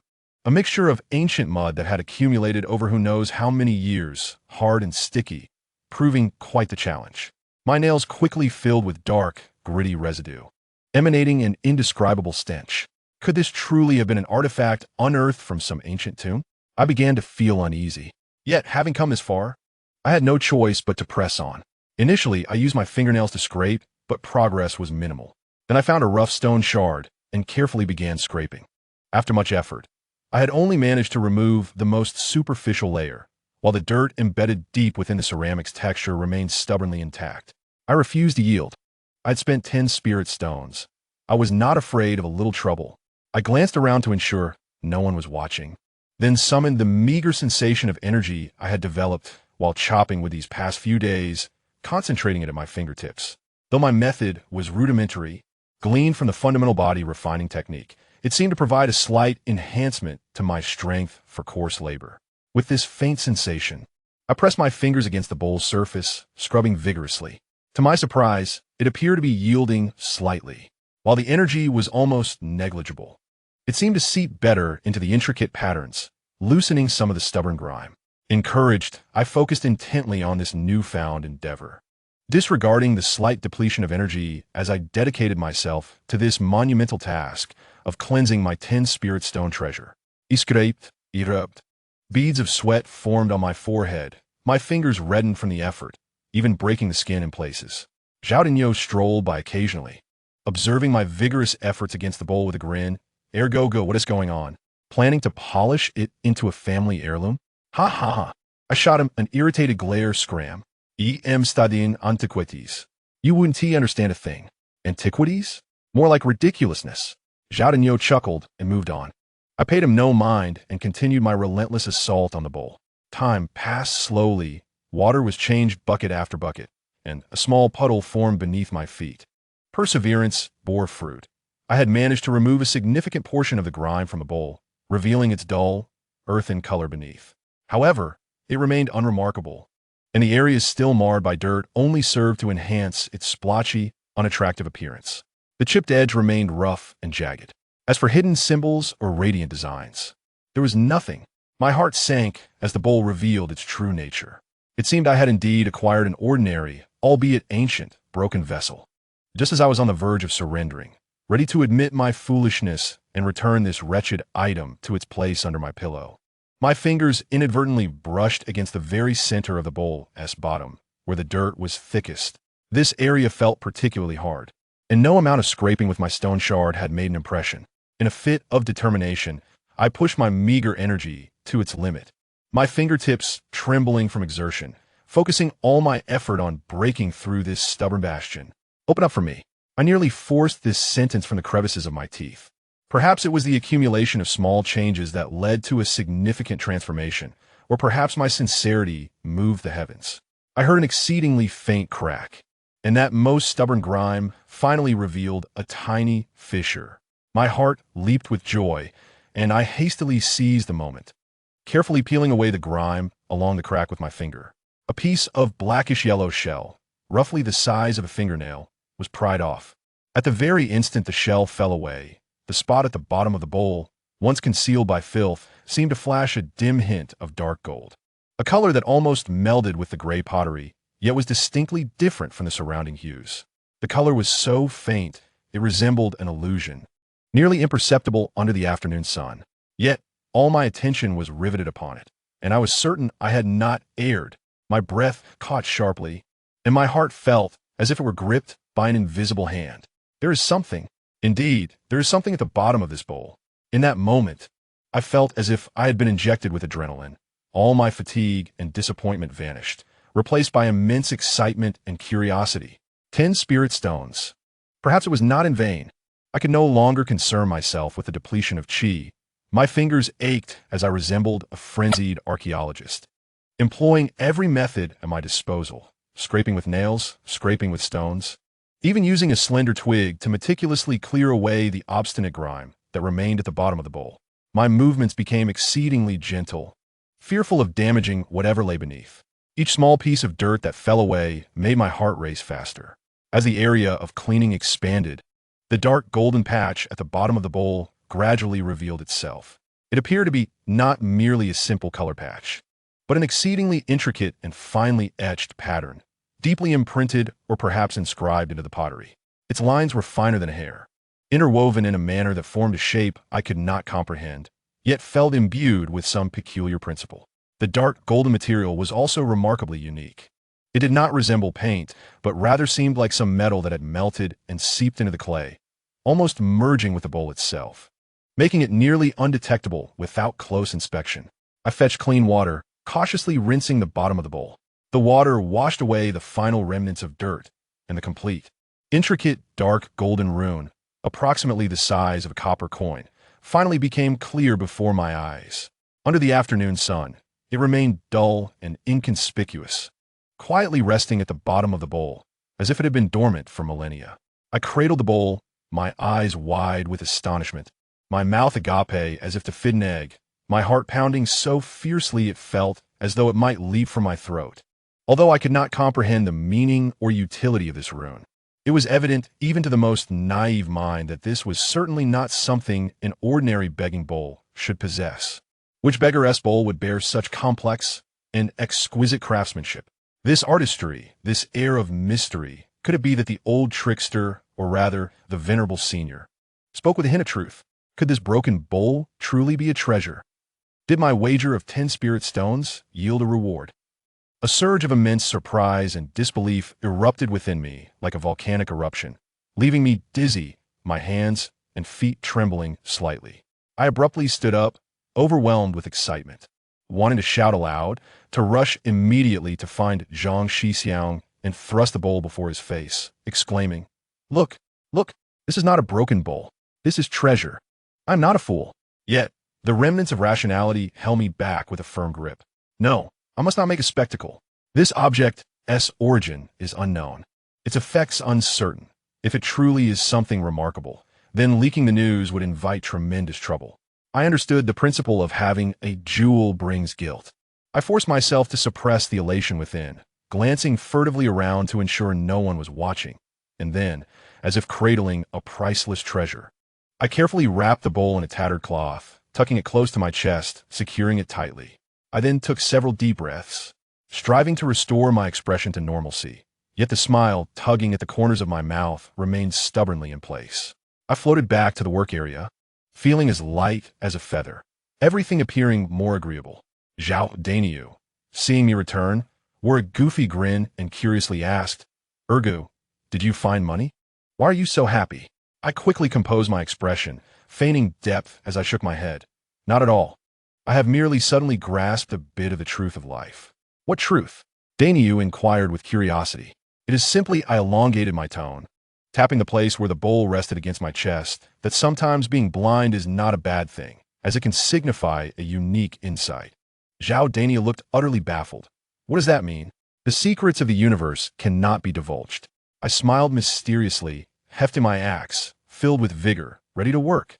Although I still had no idea what use this bowl might serve at the very least, the anguish of spending 10 spirit stones was thoroughly overshadowed by this overwhelming curiosity and anticipation.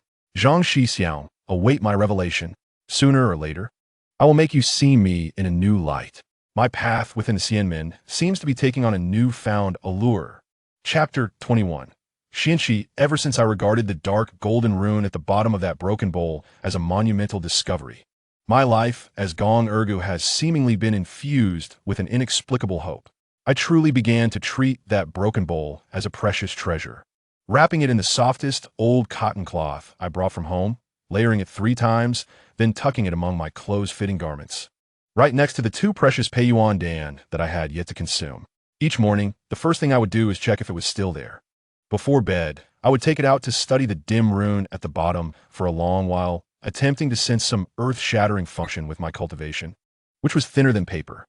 However, reality soon delivered a merciless slap to my face. That rune was nothing but a facade. It was utterly useless. I attempted to meditate and cultivate while focusing on it, but the spiritual energy remained elusive, just as it had before. It neither flowed nor became obstructed, remaining identical to when I did not possess the bowl.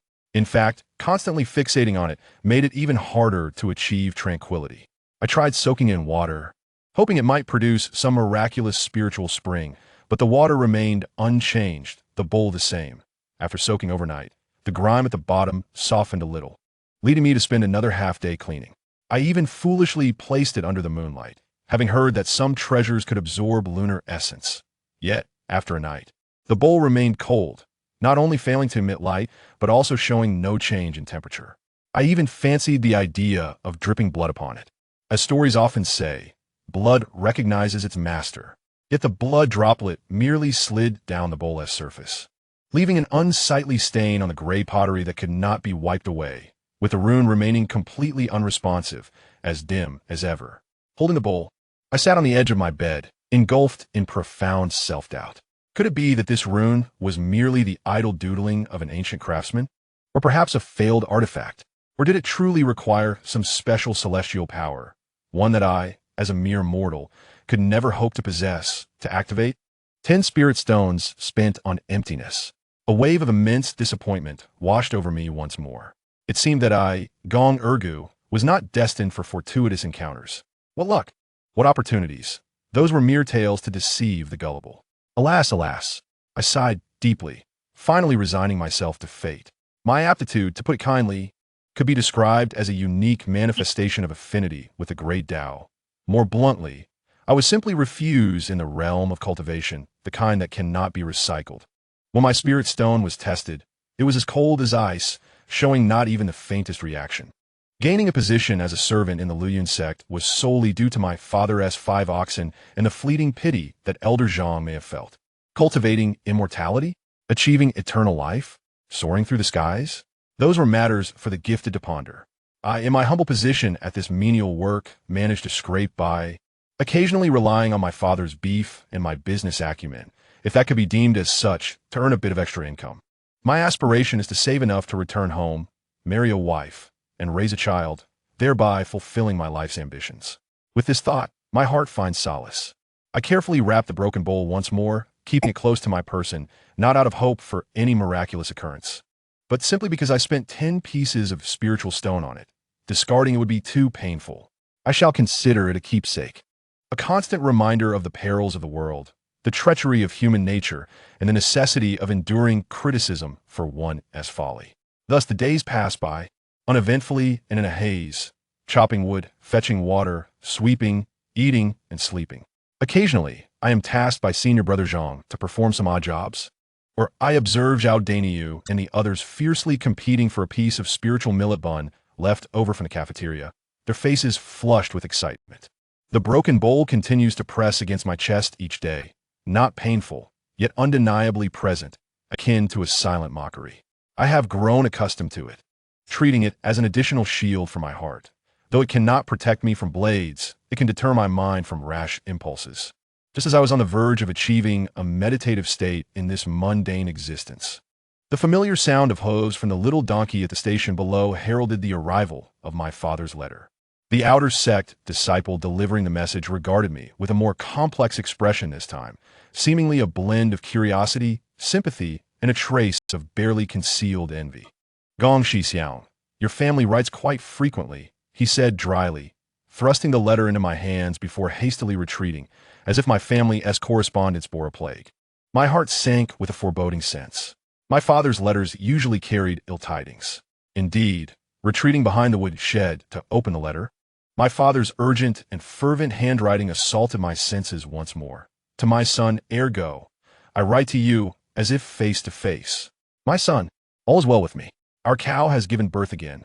This time it is true, and our Ling Tamu business is flourishing, in high demand. We are already taking orders for spring next year. Upon reading this, my eyelids began to twitch. By heaven, is this a ruse? Has this venture turned into a futures contract?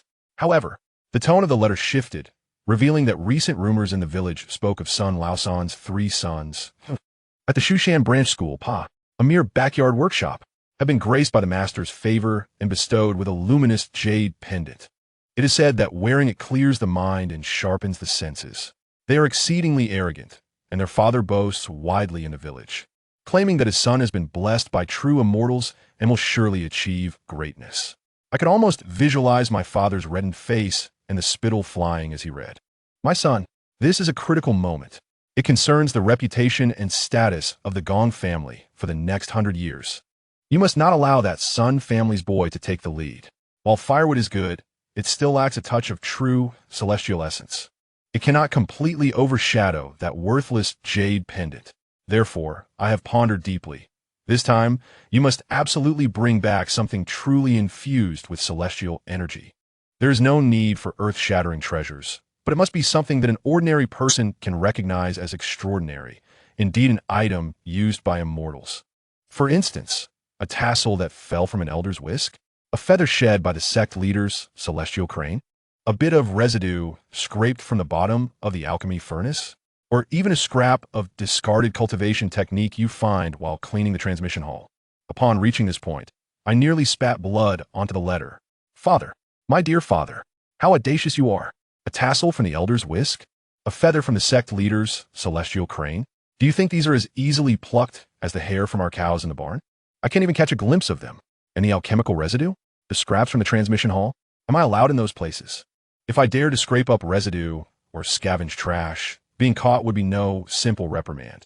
I could very well lose my cultivation, though there was little to lose, and be thrown down the mountain. My father continued passionately at the end of the letter, his handwriting slightly askew from excitement. My son, use your wit. Expand your connections within the sect. If this succeeds, next time I shall gift you 2 cows. No, 3. So you shall have meat in every meal at the sect. Let that son Lausan see what true celestial fortune is. My son, strive hard. The letter slipped from my trembling hands, and I leaned weakly against the woodpile, gazing skyward, my heart heavy with despair. O heavens! O earth! What sins have I committed to be burdened with such a father? Last time it was beef, and the time before that firewood. Now it has escalated to a demand for celestial energy, and it must be something ordinary people can recognize as extraordinary. Where on earth am I to find such a thing? To steal? Am I bold enough? To buy? Can I afford it? To scavenge? Is it that easy? Am I truly expected to grind my 2 Payuan Dan into powder, mix in some incense ash, and tell him it is a celestial elixir personally refined by the sect leader? Or perhaps I might trace the runes on my broken bowl and deceive him into believing they are ancient, lost symbols of the Tao. Alternatively, I could package myself up and return, informing him that I have been marinated in celestial energy. The more I pondered, the more despair enveloped me, casting my life into shadows. Just then, senior brother Zhang happened to pass by the wood shed, noticing my despondent demeanor, and, with a rare sense of humor, inquired, "What troubles you, Gondasha? Have you received another letter? What does your father want you to bring back this time?" Seeing Zhang's expression, I felt a surge of frustration. All the things my father requested had already been arranged by him, and now how could I return and explain myself? Despite the bitterness, he is still our superior. I feigned a mournful expression and handed him the letter. "Senior brother Zhang, please guide me. My father demands I bring back some celestial energy." Zhang took the letter, quickly scanning it. His expression shifted from playful mockery to shock, then from shock to barely suppressed laughter. He shook with mirth for several moments before managing to suppress it, returning the letter to my hands with a gaze almost filled with pity, patting my shoulder. "Ergo, take heart. Your father's ambitions are lofty, beyond the reach of ordinary folk." He paused before adding, "This celestial energy is elusive and the hardest to procure. As for me, I have no solution. Why not?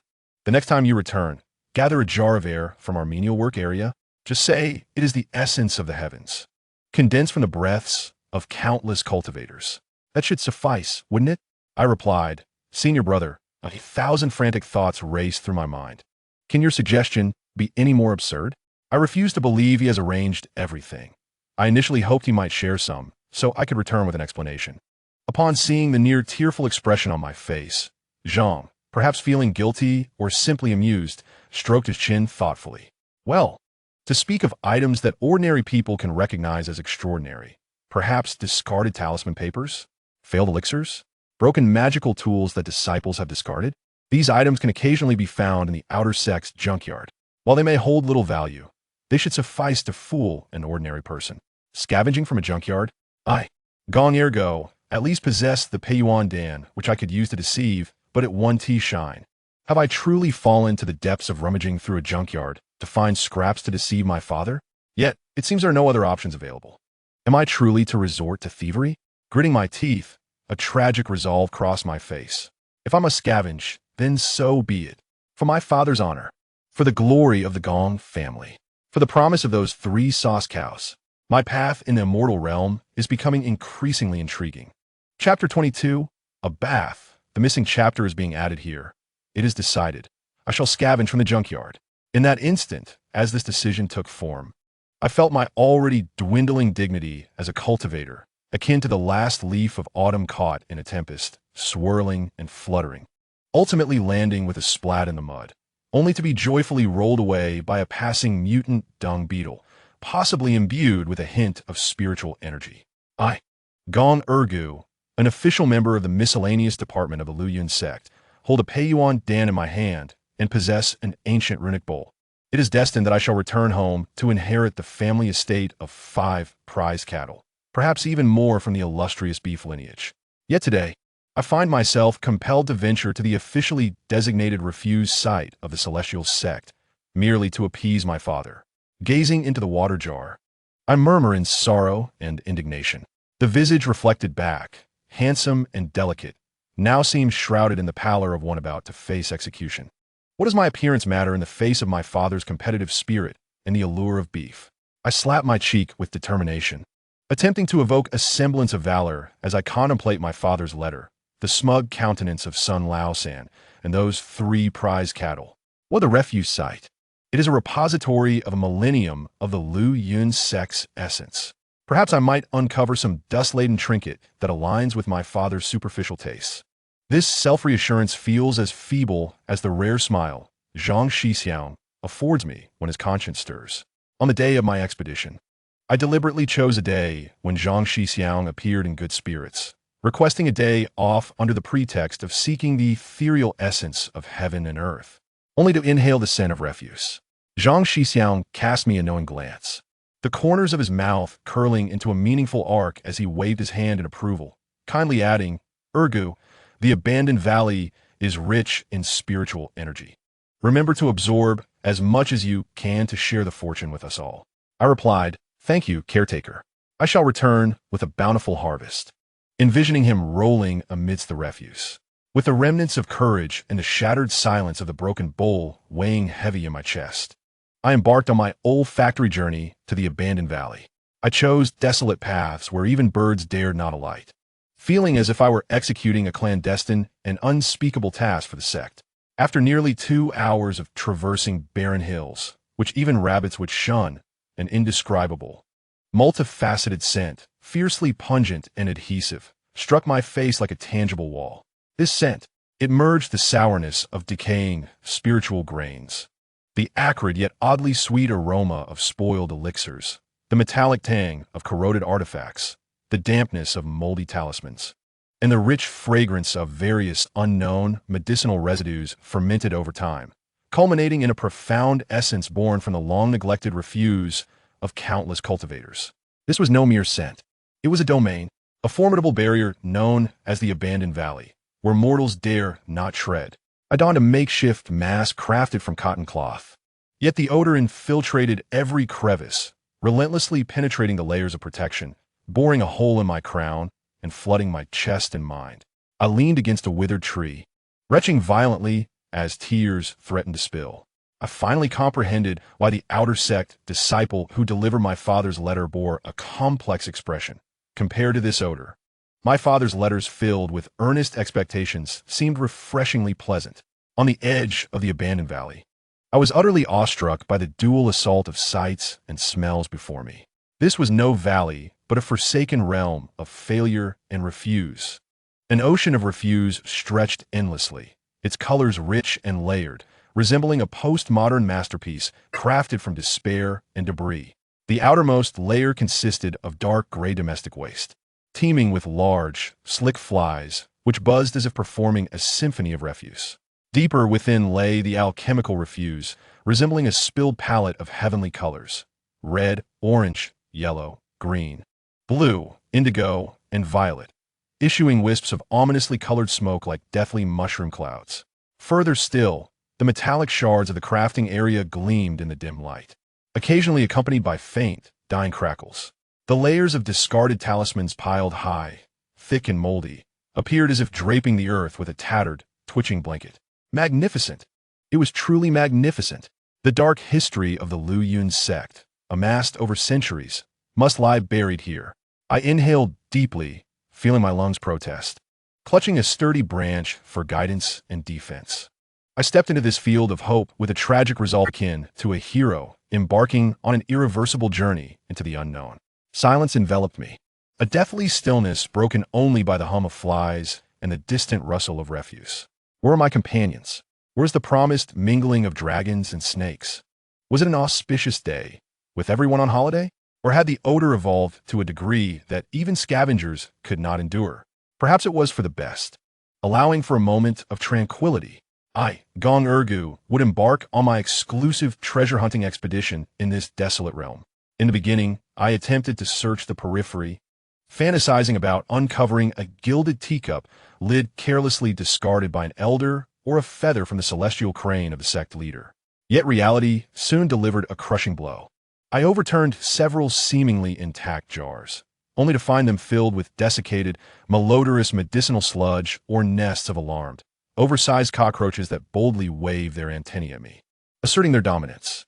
I picked up a peculiarly shaped stick, its texture smooth and warm, but upon discovering one end smeared with an indescribable, dried substance, I hastily discarded it, spitting 3 times in disgust. I stumbled upon half a torn manual titled Quick Growth Handbook for Low-Level Spiritual Plants, complete with vivid illustrations of fertilization techniques. I felt as though my entire worldview of cultivation was being ground into the dirt. I had to venture deeper. The periphery offered nothing but tests of my endurance and stomach strength. Holding my nose, I tiptoed like a plump goose dancing in a minefield, cautiously making my way toward the more intense and colorful center. The deeper I ventured, the richer the scent became, nearly solidifying in the air. That vibrant mound of medicinal refuse appeared artistically pleasing from a distance, but up close, it was a dual torture for the eyes and nose. The colorful smoke stung my eyes, making my head spin, and I began to question whether I was poisoned.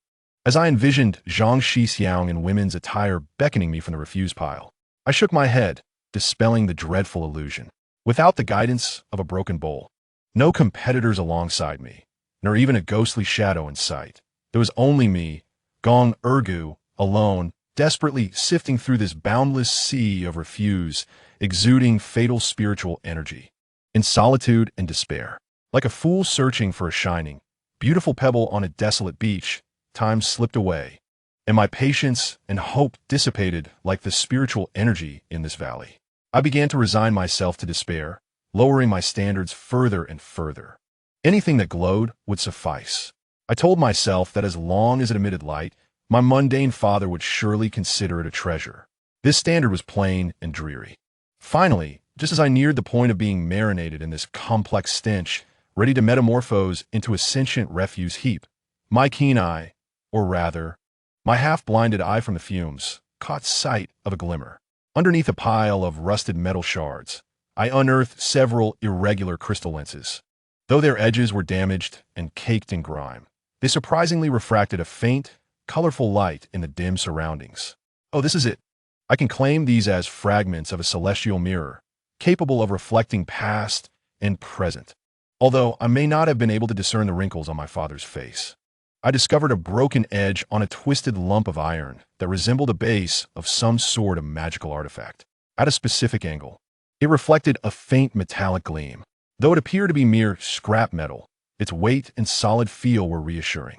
I decided to claim it as a fragment of Xingxin Tie, a supreme material for refining weapons, even though it might not be capable of producing even a kitchen knife.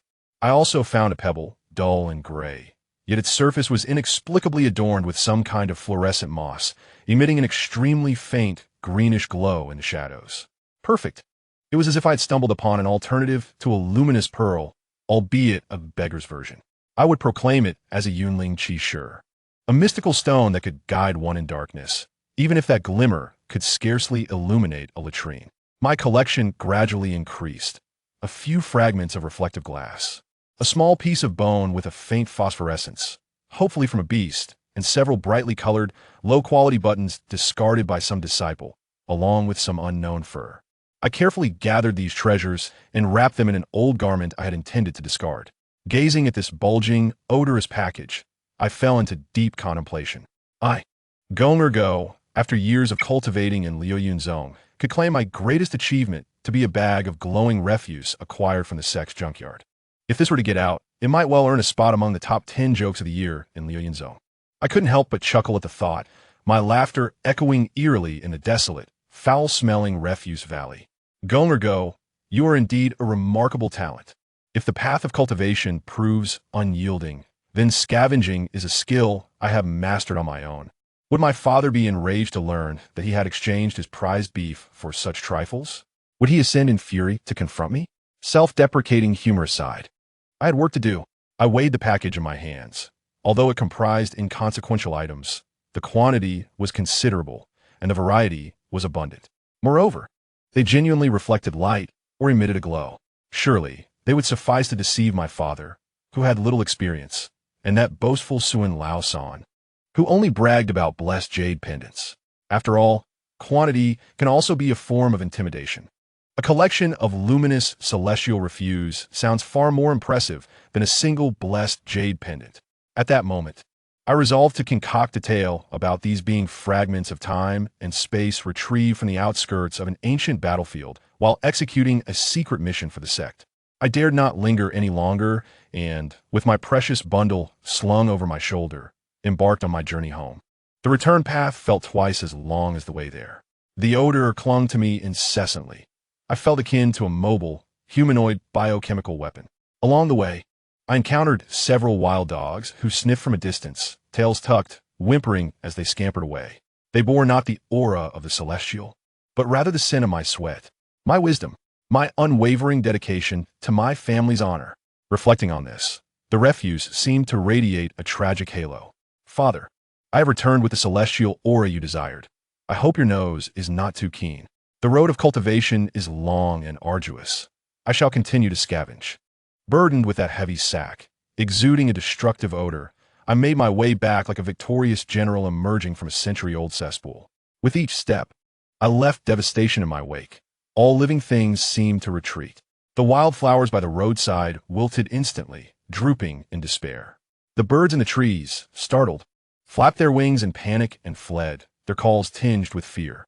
Occasionally, I would encounter a fellow disciple, whether from the outer sect or among the servants, who would recoil at a distance of 8 zhong, covering their mouths and noses, faces paling as if they had seen a ghost. They would either freeze in place or quickly divert their paths, their eyes filled with terror and palpable disdain. What is that smell? Is it Gonger Go? Did he fall into the alchemical refuse pit? Quick, let's get away. That stench is unbearable. I listened to the whispers and retching sounds behind me, feeling even my thick skin struggle to withstand the humiliation. I hastened my pace, keeping my head down, wishing I could bury my face in my chest, only to be met with an even stronger odor. I reluctantly raised my head, pretending not to notice the glances. Finally, I reached the entrance of the servants' courtyard. But before I could step inside, I heard a chaotic commotion from within. What is that smell? An enemy attack? Is it a gas attack? Hold your breath. It's Gonger Go returning from that place. Zhao Danyo's voice rang out, laden with clear alarm and a warning. I steeled myself and stepped into the courtyard. Instantly, time seemed to freeze. All the servants, who had been working, chatting, or dozing, became statues, their movements halted as if petrified, their collective gaze fixed on me, and then, almost in unison, they covered their noses, recoiling with faces turning green. The courtyard fell silent, save for the overwhelming, tangible stench emanating from me, spreading silently, wreaking havoc. Zhang Shixiang, who had been supervising while sipping tea beneath the eaves, froze mid-motion, his cup suspended in mid-air. His expression shifted from confusion to shock, then to profound disgust, ultimately transforming into an overwhelming sense of despair. He abruptly set down the teacup, nearly spilling its contents in his haste. Rising, one hand firmly clamped over his nose, he rummaged through his robes, producing a piece of paper. Without a glance, he flung it toward me from a distance. The paper fluttered lightly, yet struck with the force of 1,000 pounds, landing squarely on my chest before being repelled by the potent stench. Tumbling to the ground at my feet, I looked down to find that it was a pre-signed leave request. The date was blank, but it was clearly meant for me. Get lost. Zhang Shixiang spat the words through gritted teeth. His voice, muffled by his hand over his nose, dripped with disdain and urgency, more potent than the stench that enveloped me. Immediately, go wash yourself. Once you're done, take that note and get lost. You are not permitted to return until you've shed 3 layers of skin. Do not turn back until you've traveled 200 miles. Brother, you are truly considerate, I exclaimed, though I had not even begun to speak. This leave request was granted with more enthusiasm than my usual tasks. Aware of my own culpability, I recognized that the scent was indeed overpowering. Sheepishly, I picked up the leave request, disregarding the embarrassment, and sprinted toward the well. As I passed, the crowd parted like Moses parting the sea, creating a wide path. Fetching water, shedding my clothes, and scrubbing vigorously, bucket after bucket of well water cascaded over me. I used nearly half a block of soap, scrubbing my skin raw until it was bright red, nearly peeling off. That foul odor seemed to have seeped into my very pores, stubbornly lingering. No matter how I washed, that faint, ghostly scent remained, especially in my hair. I felt as though I could wring the essence of the junkyard from my strands. I scrubbed desperately, wishing I could peel off my scalp. The water that flowed from me was a murky yellow-black, and even the ants on the ground avoided it. After a good half-hour of scrubbing, my skin nearly breaking, I finally felt the oppressive stench dissipate somewhat, replaced by the refreshing scent of soap and a stinging sensation on my skin. Shivering, I donned clean clothes, clutching the damp leave request as if it were a pardon. As I emerged from the bathing area, the onlookers regarded me with a lingering sense of trepidation, as if I were a mobile biochemical weapon. Though my potency had diminished, a residual aura remained. The treasures I had gathered required a thorough wash as well. Alas, this was all for my father, for who else could I have as a father? Zhang Shixiang stood at a distance, in the upwind, pinching his nose as he scrutinized me from head to toe, his brow furrowed, seemingly assessing the residual pollution. Ultimately, he appeared to reluctantly pass the inspection, waving his hand impatiently as if swatting away flies, urging me to leave with exasperation. Enough, enough, hurry up. Just looking at you gives me a headache. Remember, 200 li. I felt as if I'd been granted a reprieve, nodding and bowing as I returned to fetch the sack filled with ethereal treasures. Securing the fake note and my precious Peiyuan Dan, nearly fleeing the chores department. Upon reaching the mountain gate, the gatekeeper disciple instinctively took a step back upon seeing me, his nose twitching and eyes wary. I quickly raised the fake note, offering what I believed was an innocuous smile. The disciple examined the note, confirming its authenticity, and then sent me on my way with a pleading look as if to say, please, just go. It was only after I had walked a considerable distance, completely leaving the realm of Luyun's zone and inhaling the fresh mountain air, that I felt rejuvenated. Glancing back at the mist-shrouded mountain gate, I exhaled a long, deep breath. This journey home truly began with an unpleasant odor before achieving success. However, thinking of the fake note nestled in my arms, the foul-smelling but bountiful sack, and the juicy 3-head sauce beef soon to be mine, my spirits began to lift. I set off in the direction of Gongjia village. Driven by the thought of sauce beef, my path in the realm of immortality was indeed filled with rich flavors at every step.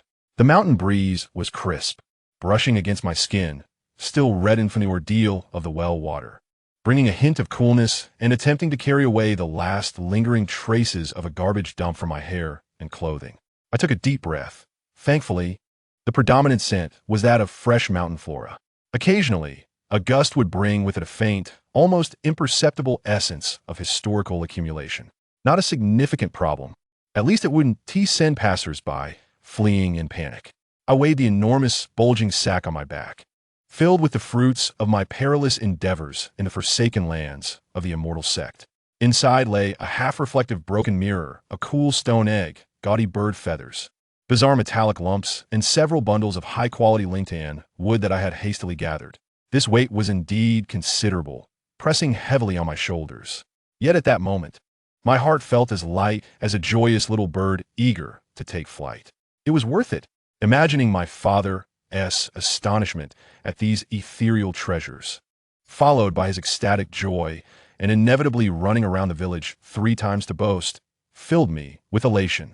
I envisioned the envious, begrudging expressions of Sun Laosan and his father, the admiration and awe from the villagers, both young and old, the prestige of the old Gong family. My father's social standing solidified. This was undoubtedly an epic enhancement. As for the actual value of these items, who cares? What mattered was the impression they would create. My father and the villagers sought the essence of immortality, a facade of prestige, not actual means for cultivation or combat. This was a precise fulfillment of customer demand. And there was the promise of 3 heads of sauce beef.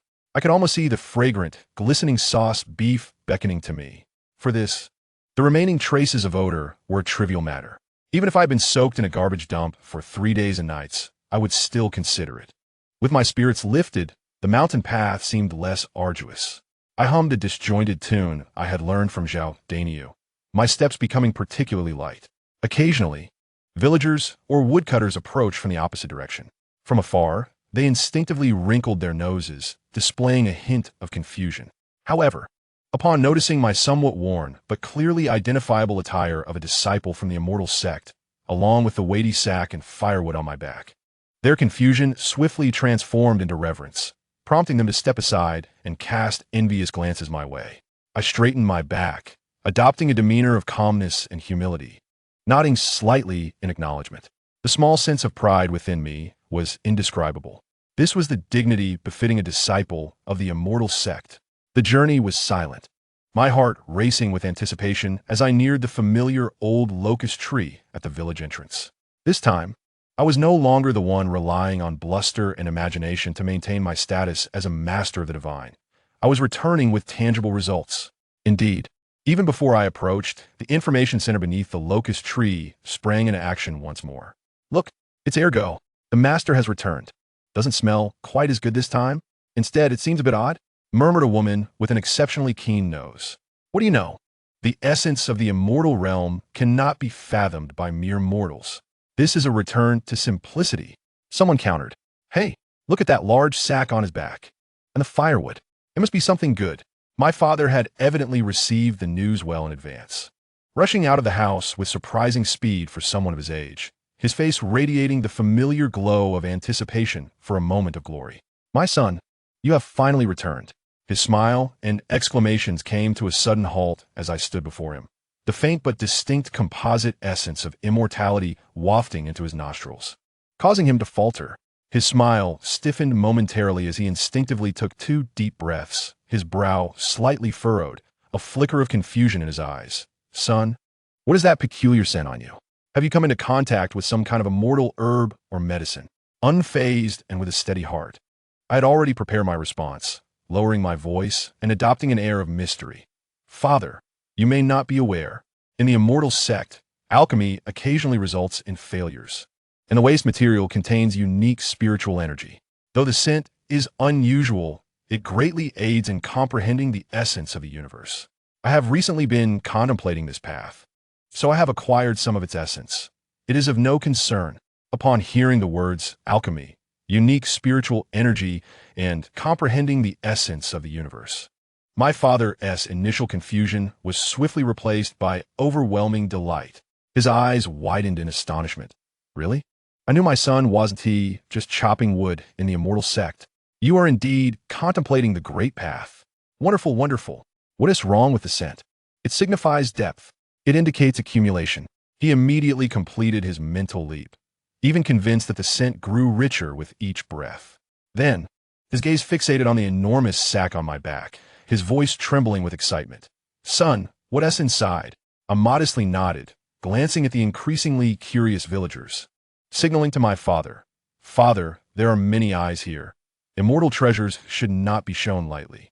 Let's return home to examine them closely. Yes, yes. Home, home.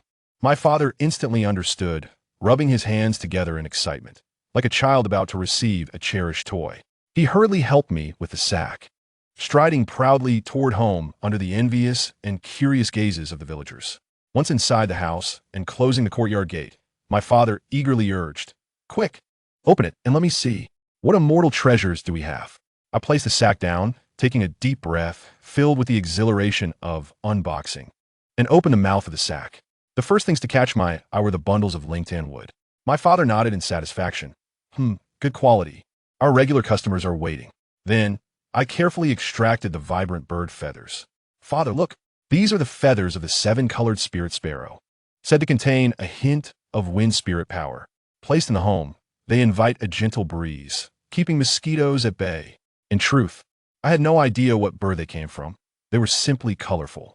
My father's eyes lit up as he took the feathers, gently stroking them to feel their softness. Good stuff. They looked divine. Next, I revealed a strangely shaped metallic lump that glimmered with a glassy sheen. This is a treasure material left over from weapon forging, tempered by the earth's fire, naturally shaped, and can ward off evil. In reality, it was merely scrap picked from a dump. My father lifted a metallic object, weighing it in his hands, and upon feeling its substantial weight and observing its peculiar hues, he nodded repeatedly, exclaiming, "Indeed, it possesses weight. It glimmers. It is a treasure." Then he turned his attention to a dull, cool stone egg. Is this perhaps a dueling tie? Capable of absorbing faint spiritual energy, it purportedly strengthens the body when worn continuously. The name is an invention. It is simply a smooth stone. My father cradled the stone egg in his palms, sensing its chill and believing in its efficacy. Alas, it can indeed absorb spiritual energy? Truly wondrous. Finally, I solemnly presented the grand finale, the half-broken bronze mirror. I deliberately approached the window, adjusting the angle to let sunlight illuminate the mirror surface. In an instant, that small fragment of the mirror reflected a brilliant splash of light, adorned with a faint aura, standing out remarkably in the dimly lit room. "Father, look!" My voice trembled with excitement. This is a fragment of the Guan Tianjing. Though damaged, it still holds the ability to reflect brilliance. This light is not mundane. It contains the essence of the sun and moon. My father was utterly astounded. His mouth agape, his eyes fixated on the dancing light, his breath quickening. The light truly radiated, in vibrant colors, celestial brilliance. It is indeed celestial brilliance. He trembled with excitement, yearning to touch it, yet fearing to tarnish the treasure, rendered helpless. He glanced at the feathers, touched the metallic object, held the stone egg, and ultimately returned his gaze to the mirror reflecting the light. His expression shifting from shock to ecstasy, eventually settling into a profound reverence. It was worth it, truly worth it. "My son, you have accomplished a great feat this time." My father thumped his thigh, his face flushed with excitement. These treasures, each one is imbued with celestial energy, especially this Guan Tianjing. It can even emit light. When presented, it will surely eclipse that shabby jade pendant of Sun Lao San. Ha ha ha. He laughed heartily, overwhelmed with joy, as if envisioning the villagers reverently adoring him. Quickly put them away. Enough laughter. He hurriedly helped me carefully repackage these treasures, concealing them deep within a cabinet, as if safeguarding a national seal. Once the treasures were secured, my father patted my shoulder vigorously, his eyes brimming with unprecedented satisfaction and pride. "Good son, you have truly brought me honor. It was worth the sacrifice of my 5 oxen. Rest assured, I shall slaughter the 3 sauce oxen tomorrow. They will be cured thoroughly, so you can return to the Xianmen with great splendor." Observing my father's childlike joy and inhaling the lingering aroma of the mixed scents of the refuse and the warmth of home, I felt a profound sense of accomplishment. Although the journey was somewhat odorous, the outcome was undeniably delightful. My path to the Xianmen, though often winding and uneven, seems to always manage to keep my father in jubilant spirits. That is sufficient. Chapter 24. The competition the following day, my father, as if infused with vitality, rose with the dawn's light. I suspected he had scarcely slept, consumed by thoughts of how to showcase his new treasures. He donned his finest garment, meticulously arranged his hair, and wore an expression of excitement and anxiety akin to a soldier preparing for battle. After breakfast, he began to delicately retrieve each celestial treasure from a cabinet. One by one, the feathers were carefully arranged in an idol vase, prominently displayed on the 8 immortals table in the main room. The metallic object was placed atop a red cloth beside the feathers, shimmering with its peculiar glass-like brilliance in the morning light. The stone egg was tucked into his bosom, euphemistically termed as nurturing warmth, to harmonize vitality with spiritual energy. Finally, he solemnly held the half-broken mirror, repeatedly adjusting its angle in an attempt to evoke the most radiant light spot in the gentler morning sunlight. "My son, how does this arrangement appear? Is it sufficiently ethereal? Is it sufficiently awe-inspiring?" He inquired nervously, like a soldier awaiting inspection. I gazed at the array of peculiar treasures sourced from the refuse, then at my father's earnest and expectant expression. I could not help but twitch my lips into a forced smile. Indeed, It is more than sufficient. Father, you stand there like a living deity. At my words, my father's confidence surged, his posture straightening. Let us go. Come with me to the village entrance. Let the people open their eyes. I understood that this competition, instigated by my father, the Xin Yuan Pidasai, was about to commence. True to form, upon reaching the old locust tree at the village entrance, my father's ensemble instantly incited a commotion. Oh, Brother Gong, what brings you to hold a bronze mirror so early? Are you grooming yourself? Teased an oblivious elder. And what feathers are these in the vase? Wild chicken feathers? Quite colorful. What do you have tucked in your arms? Old Gong, it looks like an egg. This was precisely the reaction my father desired. Clearing his throat, he donned a profound expression, as if to say, "You mere mortals cannot comprehend," and began his performance. He cautiously lifted the half-broken mirror, adjusting its angle to cast the radiant light precisely onto Sun Lao San's father's feet. Ahem, my father began, his voice booming. This object is no ordinary mirror for grooming. It is a fragment of the Guan Tianjing, brought forth by my son ere go from a perilous secret realm. Guan Tianjing? The crowd paused. The name alone was imposing.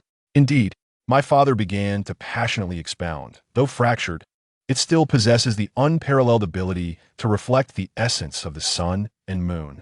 Behold this light. Can an ordinary bronze mirror emit such splendid celestial radiance? This light, when bathed in, can dispel ailments, strengthen the body, and nourish the spirit. As he spoke, he embellished the nonsensical musings I had concocted yesterday about comprehending the heavens and the peculiar spiritual energy, full of grandiose ideas about alchemical dross containing profound truths, and peculiar aromas being remnants of the heavenly way. I was momentarily entranced, nearly believing the tale myself.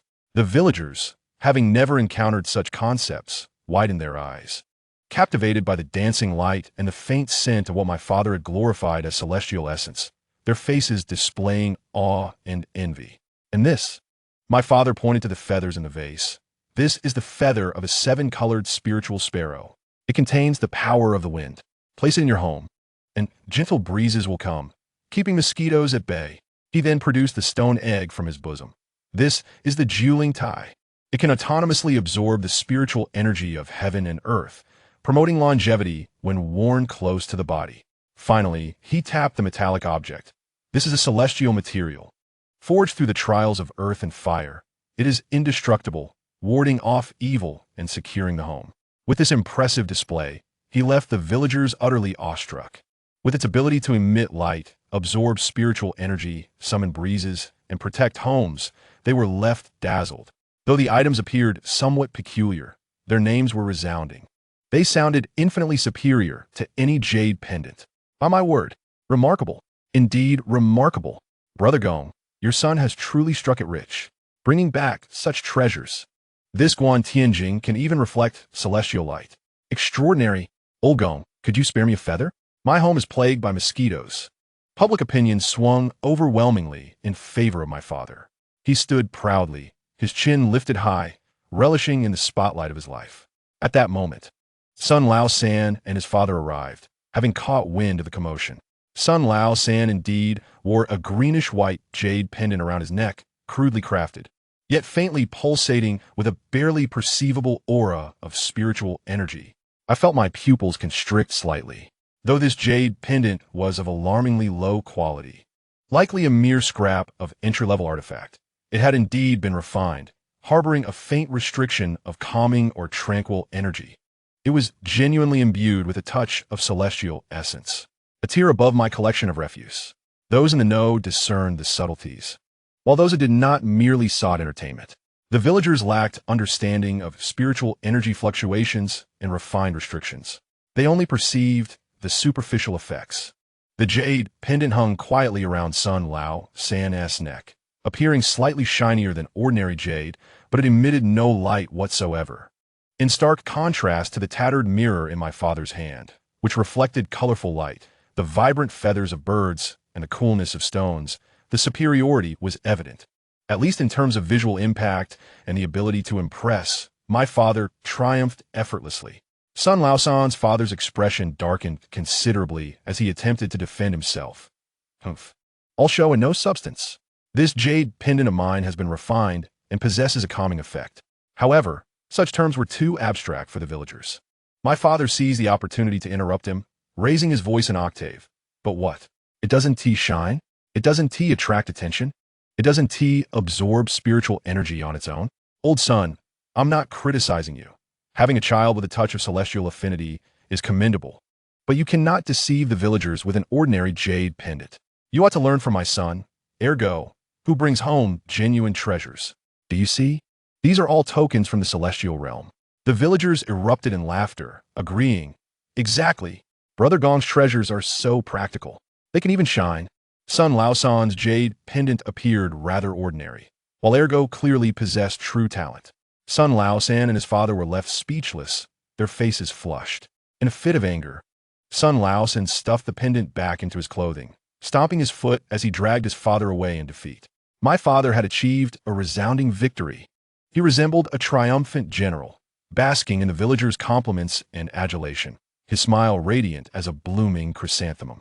He then proceeded to boast about my theories on the Tao of alchemy once more, presenting himself as a seeker undeterred by worldly filth in pursuit of enlightenment. That faint, peculiar scent about him even became a testament to his earnest cultivation. Observing this scene, my emotions were as complex as a jar of mixed flavors. On one hand, I felt elated for my father, as his face-saving battle had once again ended in triumph. On the other hand, I found it somewhat absurd, even feeling a flicker of guilt. After all, we had triumphed using a collection of genuine refuse, overshadowing something that, while inferior, could still be deemed authentic. Did this not resemble a con artist triumphing over an honest individual? Yet, this guilt was soon overshadowed by my father's excitement and the villagers' flattery.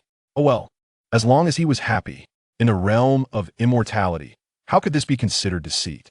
It was merely commercial packaging. Yes, packaging. My father, brimming with excitement. Embrace my shoulders, son. Do you see? This is strength. Let us go home. I shall prepare a feast for you. We'll slaughter a cow tomorrow. Observing my father's joyful demeanor, my earlier unease dissipated like mist. If it brought such happiness to my father, then this treasure hunt was worth it. My path in the realm of immortality, though seemingly riddled with tricks and deception, no, it was a matter of resource recycling, could yield my father's smile and delectable beef jerky, which did not seem too shabby after all. Chapter 25. Reservation. The atmosphere in our home was filled with the joy of victory and the rich aroma of beef jerky. My father kept his promise, selecting the 3 plumpest calves, slaughtering, cleaning, and chopping them into pieces, which now simmered in a pot with ancestral sauce and a medley of spices, bubbling tantalizingly. The intoxicating scent of meat was potent enough to lift the roof. I squatted before the stove, distractedly adding firewood, watching the flickering flames while savoring the memory of the morning-esque competition over celestial treasures and the slight twinge of guilt. Never mind, I thought. My father was happy, and the beef would soon be ready. No guilt could compete with the savory scent of meat. Just as I contemplated whether to savor the tenderness of the leg meat or the richness of the ribs, a series of urgent knocks echoed at the courtyard door. My father, engrossed in stirring the pot with a large iron ladle, furrowed his brow and expressed irritation. Who is it? Coming at mealtime? He gestured for me to open the door. I brushed off the dust from my hands and approached the entrance, unbolting the door. To my surprise, it was not an individual, but a small group. Villagers had gathered, led by the eager Wang Dinyang, who had been most animated earlier, inquiring if she could have a feather of the Ling, Quebec. Each face was etched with urgency, desire, and even a trace of flattery. Ergo's father. Wang Dinyang boomed, her eyes drifting toward the enticing aroma wafting from within, though she seemed preoccupied with something more pressing. My father, alerted by the commotion, approached with a ladle in hand, momentarily taken aback by the gathering. Is this from the Lao Wang family? What brings you here? Wang Dinyang pushed past me, beaming broadly as she addressed my father. Brother Gong, congratulations on your prosperity. Your celestial treasures this morning truly opened our eyes. The other villagers echoed her sentiments. Indeed, incredible, especially that shining mirror, a divine artifact, and those colorful feathers are splendid, exuding celestial energy. Upon hearing their praise of his treasures, my father's face lit up with delight, his vanity thoroughly satisfied as he feigned modesty. Oh, it's nothing much, just a token of my son's filial piety. A few trinkets brought back from the celestial realm. Trinkets? Wang Dingyang exclaimed, raising her voice. Let us be straightforward. We've discussed this among ourselves. Could you have Ergo bring back more treasures next time he visits the celestial realm? My heart sank at her words, sensing trouble ahead. Sure enough. Wang Dingyang continued. Rest assured, we want to take them for free. We'll pay handsomely. We know your Lingtan wood is a valuable item. But compared to these true celestial treasures, it falls short. Name your price. For that fragment of the Tianguan mirror, I'm willing to offer 20 taels of silver to bring home as a talisman. I'll offer 15 taels, just for a feather of the Ling K. For the Ju Ling Tai, 10 taels of silver, to nourish my child's health. Hat Dian Wai Bao Gai. Look sturdy. 8 taels. I'll use it to weigh down my pickled vegetables. They began to bid vigorously, their voices overlapping as they quoted increasingly outrageous prices. 20 taels of silver. Enough to purchase several prime plow oxen. For a mere shard of trash picked from a refuse pile.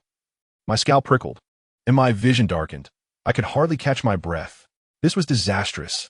I had truly dug a deep hole for myself. What started as a simple ruse to placate my father had spiraled into a market demand, and such a fervent one at that. Next time, bring more back? Where would I find them? Was I truly to return to that foul-smelling dump with every trip, risking fainting amidst the stench, sifting through genuine refuse for these celestial artifacts? I, Gong Ergo, a mere servant disciple of the Lowliest sect, was my fate destined to become a glorious celestial waste collector? I hastily waved my hands, attempting to explain, uncles and aunts, it's not that these items, well, they're rare even in the celestial realm and not easily obtained. My father, who had been enjoying the bidding process and relishing the attention, shot me a disapproving glare upon hearing my words, clearly conveying, silence. What business is it of yours? Then, with a shrewd smile plastered on his face, he stepped in front of me, addressing the villagers with a bow. Dear villagers, your kindness is overwhelming. Since you all hold my son and these celestial treasures in such high regard, I, Old Gong, cannot disappoint you. He shifted his tone to one of feigned difficulty. However, my son has a point. Celestial treasures are a matter of fate, not something that can be measured in mere gold and silver or mass-produced. The treasures Go has brought back this time required immense effort, and he even, cough, absorbed some residual essence of the Tao. He gestured to himself, hinting at that peculiar scent. The villagers listened intently, their eyes filled with eager anticipation. But my father took a breath, heightening the suspense. Since you all sincerely wish to forge a celestial bond with my family, I shall have Ergo strive to gather a few more treasures, even if it requires him to absorb some Tao essence again and invest more effort. Excellent. Brother Gong is truly generous. It's settled then. The villagers erupted in jubilant cheers, as if they had already secured a fate intertwined with the celestial realm. As for the price, my father rubbed his hands together, the gleam in his eyes no longer radiating excitement, but rather taking on the unmistakable shape of gold coins. Since we were all from the same village, I couldn't allow them to spend too extravagantly. Thus, I decided to adhere to the price suggested by Sister Wang. 20 taels for a mirror, 15 taels for feathers, 10 taels for stone eggs, and 8 taels for iron lumps. How does that sound? First come, first served, and swift purchases are encouraged. I shall reserve a mirror. I'll take 2 feathers. Save 1 stone egg for me. The scene instantly transformed into a grand pre-sale frenzy. My father beamed with delight, his grin broad enough to obscure his eyes, as if he envisioned countless coins sprouting wings and fluttering into our family's treasury. Standing behind him, I observe his merchant-like demeanor. Hearing the outrageous prices and reflecting on the true origins of these items, I felt a dizzying rush, almost collapsing under the weight of it all. What travesty! This deception was spiraling out of control. Yet my father remained oblivious to the turmoil within me, collecting the deposits from the villagers, some even rushing home to fetch money, while he boisterously assured them, rest easy, when Ergo returns next time. Everyone will surely obtain celestial treasures. You shall bask in ethereal aura. After finally sending away the contented villagers, who felt as though they had already reserved a path to celestial enlightenment, my father closed the door, gazing at the small pile of silver and copper coins in his hands with trembling excitement. He suddenly turned to me. his eyes glinting like a ravenous wolf spotting a plump lamb, or rather, like a hen laying golden eggs. My son, his voice, tinged with exhilaration, quivered as he spoke. Did you hear that? Did you hear? 20 taels. A mere broken mirror for 20 taels. How many bundles of firewood must be sold for that? This is far more lucrative than the sandalwood business. And it's effortless. A no-risk, high-reward venture. I wore a sorrowful expression. Father, do you truly intend for me to scavenge? That place is scavenge? Why not? My father interrupted decisively, vigorously waving the silver in his hand. This is the heartfelt intent of our fellow villagers. Is their yearning for the celestial gates, their trust in the old Gong family. How can we let them down? Do not speak of scavenging, even if it means traversing mountains of blades and seas of flames. We must go. He leaned closer, lowering his voice, his tone brimming with boundless anticipation and temptation. My son, just think. Next time, you won't just return with 3 head of beef. You could bring back 5, 10. Let the entire miscellaneous department. No, let half of Luyun Sect savor the culinary delights of our old Gong family. By then, who would dare to scowl at you? That steward would surely revere you. Our grand brick tile house, your future bride's dowry. It all hinges on this. This is a once-in-a-lifetime opportunity. I gazed at my father, whose passion ignited by the prospect of immense profits painted a vivid picture of a bright future. My mouth opened, yet no words emerged. What could I possibly say? Should I reveal that these celestial treasures were excavated from a refuse site? Should I disclose that the remnants of the heavenly path actually bore the scent of decaying refuse? Should I confess that this enterprise was nothing but a scam? One that could provoke the wrath of the villagers, should it be exposed? I dared not. I also could not resist the allure of those 5 or 10 head of beef. Ultimately, all my thoughts coalesced into a long, resigned sigh. I lowered my head, weakly conceding, "Very well, Father, I shall do my utmost to seek it out." My father's face lit up with unrestrained joy as he patted my shoulder. "Good son, I knew you would be the most successful. Hurry, the meat is nearly ready. I'll select the largest and most tender piece for you." The beef simmering in the pot continued to bubble, its savory aroma growing increasingly robust. Yet, as I gazed at the pot, it suddenly felt unbearably heavy. This was not merely meat. It was my farewell feast before my next venture to the refuse site. It appeared that my path to the celestial gates was destined to unfold along this thoroughfare of scavenging, with no end in sight. Chapter 26. Discussion. The beef in the pot had finally reached the perfect tenderness, its rich aroma wafting through the air. My father served me a generously heaped bowl. The meat piled high, the broth thick and fragrant, wafting enticingly into my nostrils. Under normal circumstances, I would have devoured it ravenously, wishing to swallow my tongue along with it. However, today as I looked at this bowl of meat valued at 3 head of cattle, it felt as heavy as a mountain, and I struggled to swallow it. My mind was consumed by my father's casual remark about needing to transport 3 head of cattle to the mountain gate, coupled with the even more daunting prospect of making several trips. 3 head of cattle. After butchering and deboning, the net weight would surely exceed 15 to 1,600 pounds. Even accounting for shrinkage during the braising process, it would undoubtedly surpass 1,000 pounds. That was double the 500 pounds I had previously struggled to carry. Last time, I had nearly collapsed halfway, my shoulders scraped raw, my legs trembling for 3 days. The memory still haunted me. This time, over 1,000 pounds could very well cost me my life. And more trips? I'd be lucky to survive a single journey. I wore a despondent expression, attempting to reason with my father. "Father, my dear father, it's not that I'm unwilling. It's simply beyond the limits of human capacity. Over 1,000 pounds.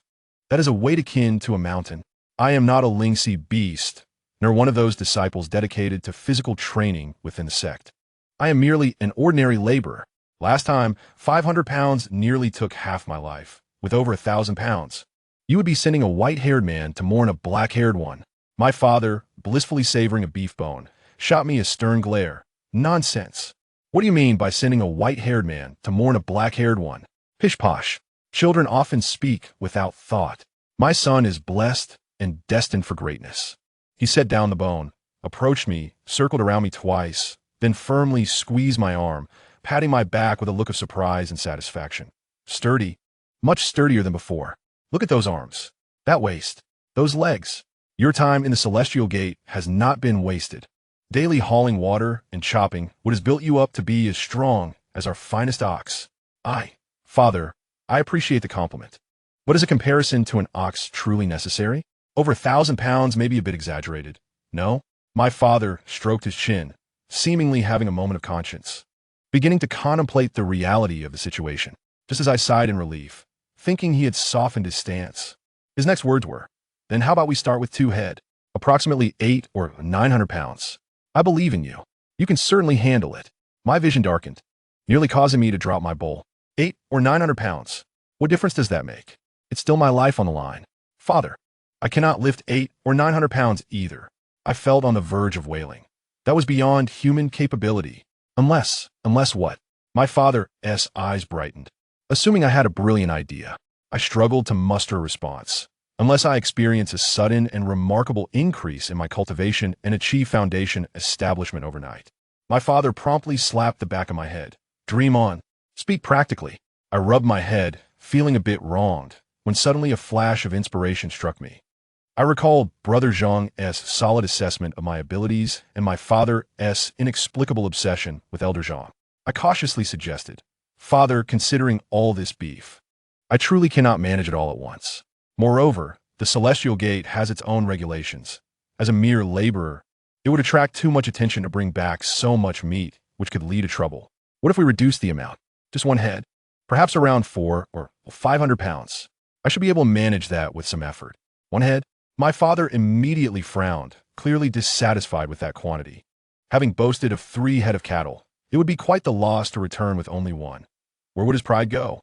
I quickly seized the moment, unleashing my trump card. "Furthermore, Father, think about it. We must ensure a steady supply. If I bring back 1 head this time, I can bring back another next time, ensuring a consistent flow of beef. Isn't that better than bringing it all back at once? It showcases our family's abundant resources." Upon hearing my words, my father appeared deep in thought. I decided to add fuel to the fire, lowering my voice to a conspiratorial whisper. "Moreover, Father, have you not been preoccupied with Elder Zhang? Last time, we failed to deliver. This time, let us do it this way. I will set aside the finest half of this cow's meat, meticulously packaged to honor Elder Zhang, merely as a token of our gratitude for his nurturing and care." I deliberately emphasized the words nurturing and care. As anticipated, the mention of Elder Zhang ignited a spark in my father's eyes, brighter than when he had seen a deposit of 20 taels of silver. Ever since I had boasted about Elder Zhang personally collecting beef from the miscellaneous work department, he had transformed from an unattainable figure of the celestial realm into a tangible individual, one whose heart could be swayed by the diplomacy of beef. A pivotal character for the future fortunes of the Gong family for the next century.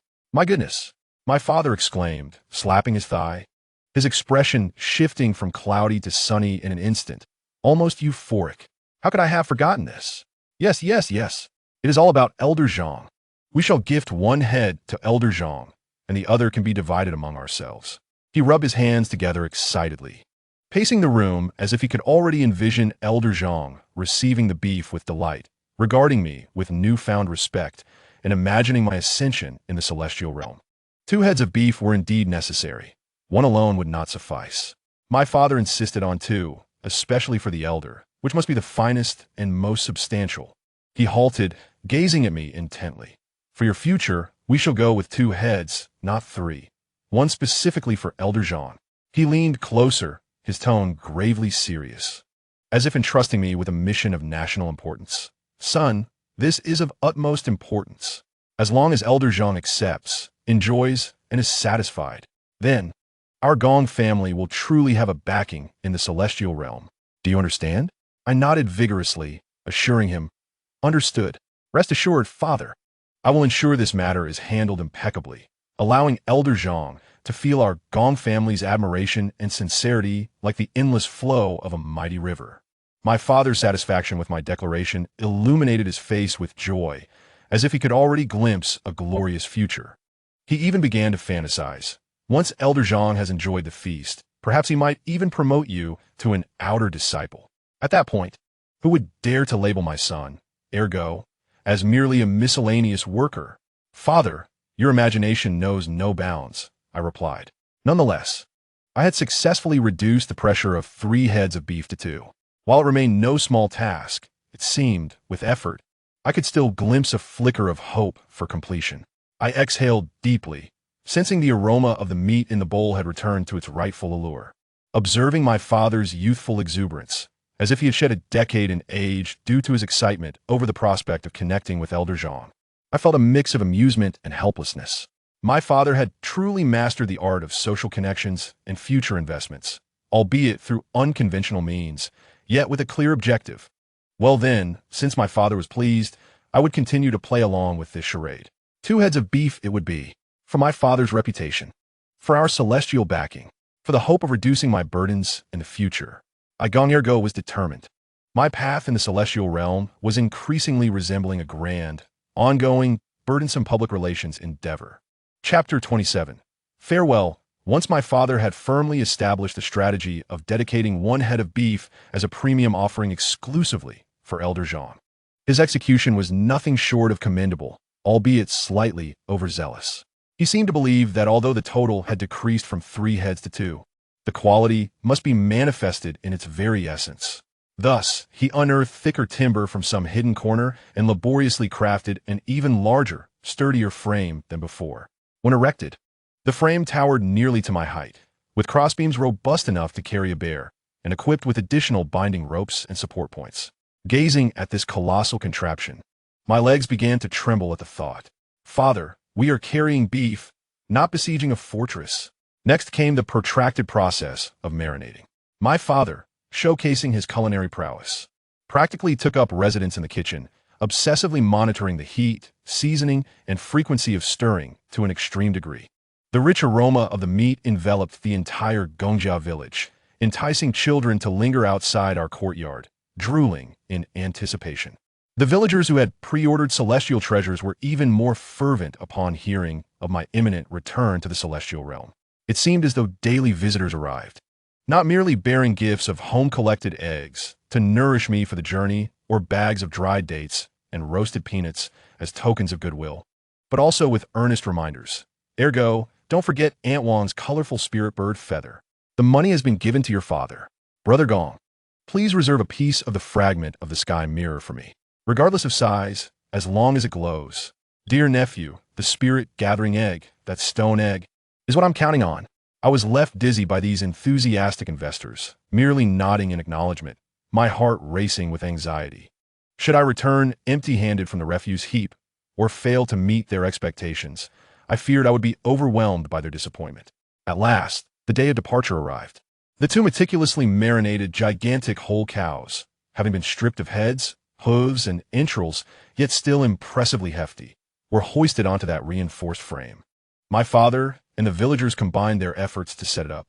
Observing the mountainous mass of meat, inhaling its alluring yet heavy aroma, I took a deep breath, solemnly approached the frame, squatted down, and positioned my shoulder against the thick, padded cushion, a thoughtful addition for my father.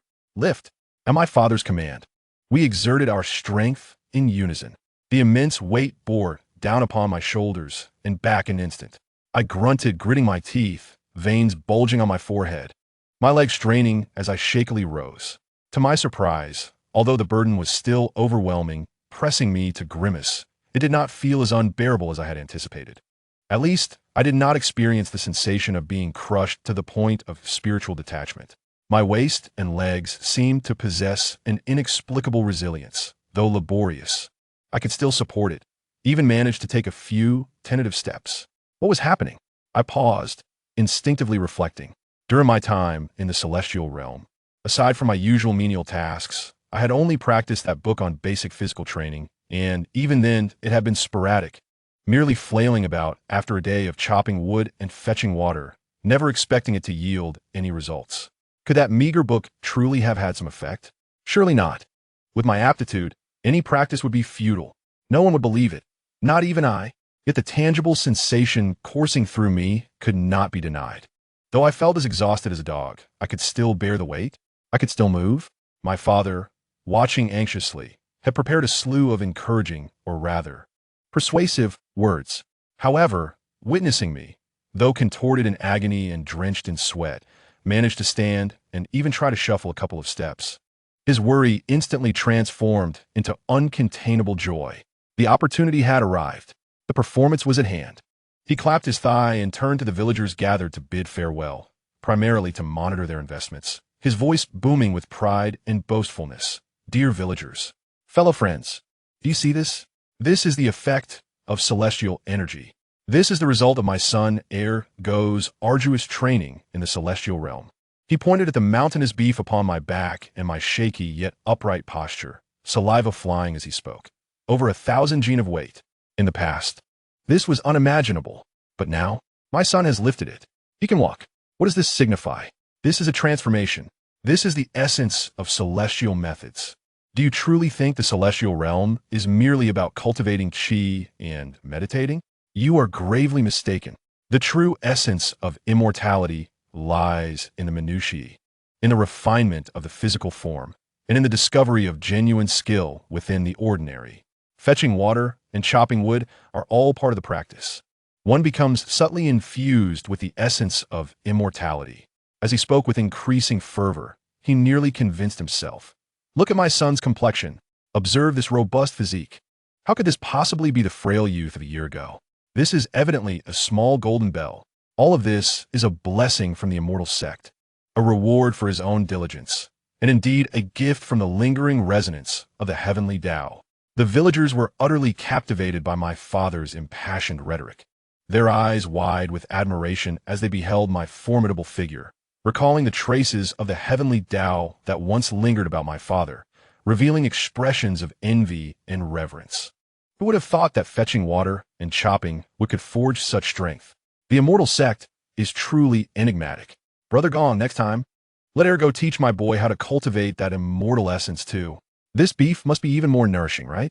Listening to my father ramble on, feeling the heavy burden on my shoulders and the faint, seemingly tangible support within me, my emotions reached a complex peak. Father, you truly have a way with words. This strength was forged by the pressures of life. What does it have to do with immortal essence? However, it seemed that the tattered manual might have, perhaps, possibly played a minuscule role.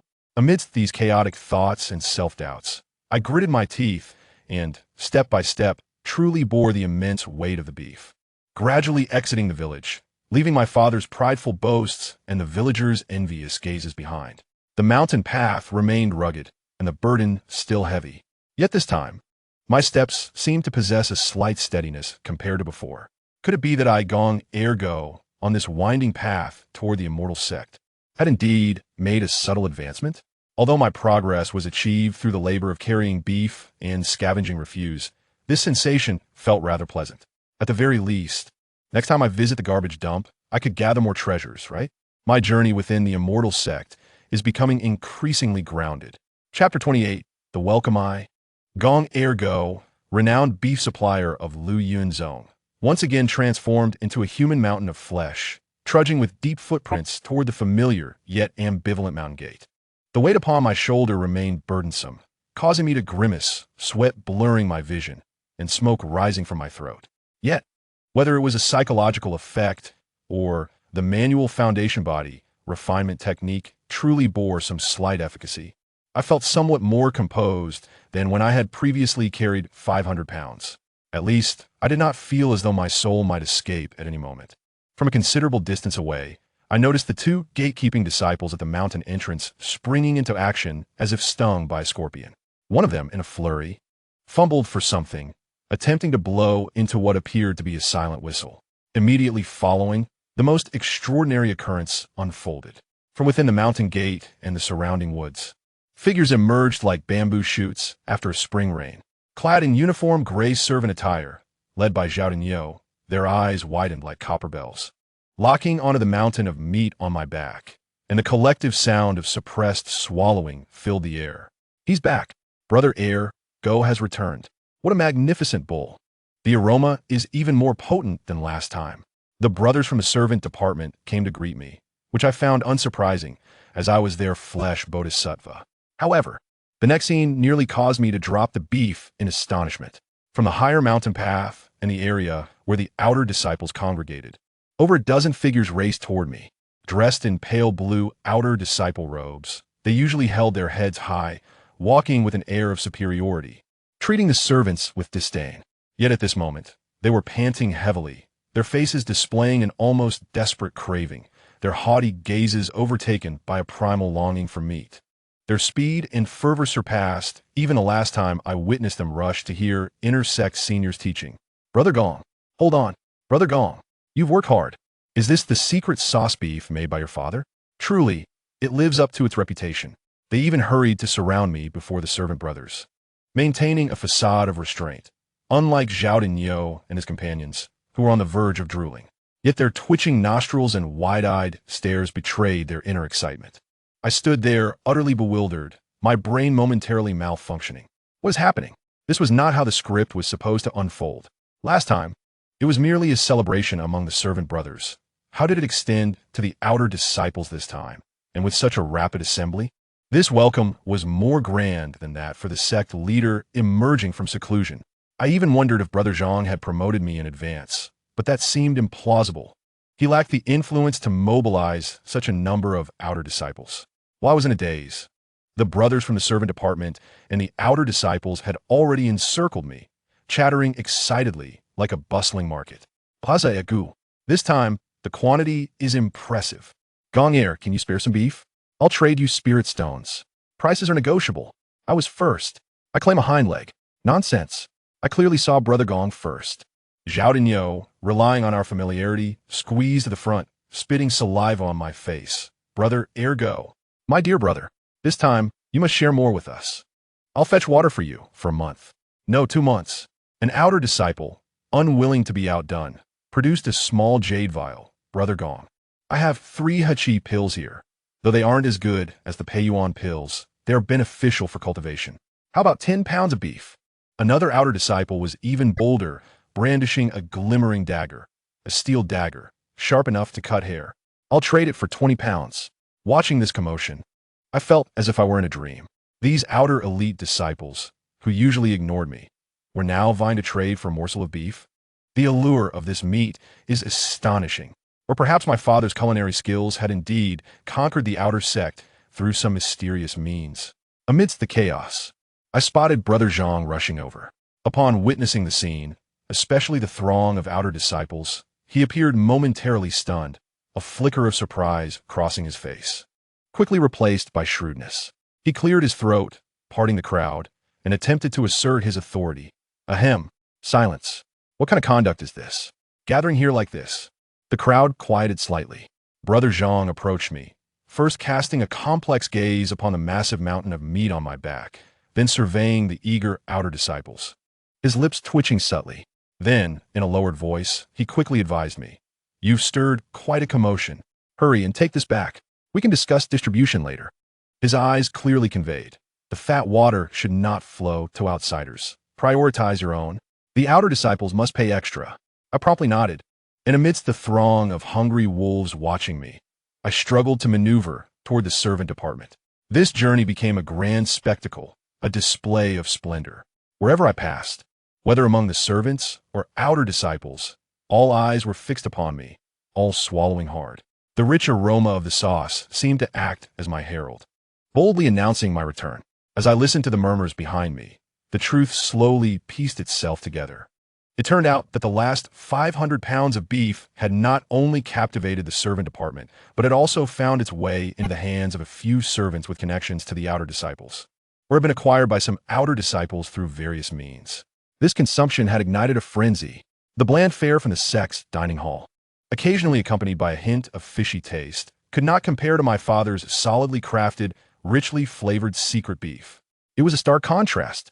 The news of the exquisite beef jerky from the home of Ziyichu's Gong Ergu has subtly spread among the outer disciples, proliferating from 1 to 10, and then from 10 to 100. Thus, upon my return, they eagerly acted upon the rumor, even lowering themselves to engage with me, a mere servant to strike deals. Upon understanding the situation, I found myself both amused and bewildered. So, my influence in promoting this beef has unexpectedly expanded from the servant quarters to the outer sect. Could this be considered a significant breakthrough in my endeavors? Although the means of this breakthrough stem from my father's beef and my own laborious efforts, it seems. In any case, quite gratifying. Observing those typically haughty outer disciples now trailing behind me, flattering me while offering spirit stones and treasures merely to procure some beef. I suddenly felt that the burden I carried seemed much lighter. My path in the celestial realm, albeit starting from a lowly position and quite unconventional, appears to be widening with each step. At the very least, I can expect that my leave request will be expedited by Brother Zhang. And perhaps even the outer disciples might assist me in chopping firewood in the future. Chapter 29. Distributing meat. The courtyard of Zaichu has descended into utter chaos. If the arrival of the outer disciples had merely brought water to a boil, then the appearance of the inner disciples was akin to pouring cold water in a hot oil, igniting a frenzy. I do not know which astute inner disciple, with a nose more sensitive than a dog's, detected the extraordinary, sumptuous aroma of the meat, or if someone among the outer disciples cleverly summoned their connections within the inner sect. Regardless, as the trading in the servant quarters reached a fever pitch, Brother Zhang was busily maintaining order while swiftly calculating his potential gains in spirit stones. And I was collecting payments with a grin nearly reaching my ears when several ethereal figures, akin to celestial beings descending, silently perched upon the walls or treetops surrounding the courtyard. Clad in moon-white robes embroidered with flowing cloud patterns, these inner disciples exuded an air of elegance. Beings we mere servants and outer disciples could only look up to. Yet, at this moment, their gazes were intensely fixed upon the dwindling pile of beef beside me. Goodness, the inner brothers have come as well. My heavens, even they are stirred. Just how delectable is this beef? The clamor in the courtyard instantly dropped an octave, as everyone subconsciously lowered their voices, casting reverent glances toward the inner disciples. However, it was evident that these inner brothers were not in a mood to relish the attention. One elder-looking disciple, exuding a calm demeanor, gracefully leaped down, landing as silently as a falling leaf in the courtyard. His gaze bypassed the crowd, focusing directly on Brother Zhang and me, primarily on the pile of meat beside me, and with a slight nod, he spoke in a tone that was relatively composed, yet noticeably quicker than usual. Brother Zhang, Brother Gong, hearing of the worldly delicacies and the unique aroma here, we are filled with curiosity and have come to intrude. Might we trouble you for a small portion? Though his words were polite, the longing in his eyes mirrored that of the outer disciples. As soon as he spoke, it was as if he had sounded a signal.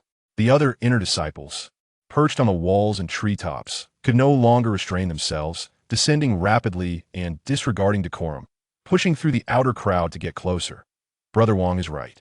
This flavor truly tantalizes the taste buds. Brother Gong, give me 10 jeans. I will exchange it for this bottle of Qingyundan, effective for cleansing meridian impurities. What's Qingyundan? Brother Gong, I have 3 Jifeng Fu, which double 1's speed when activated, potentially saving 1's life in critical moments. I will trade you a beef leg. I offer a low-grade magic item, Jinsei Nejia, though somewhat damaged, its defensive capabilities remain considerable. I will exchange for half a cow.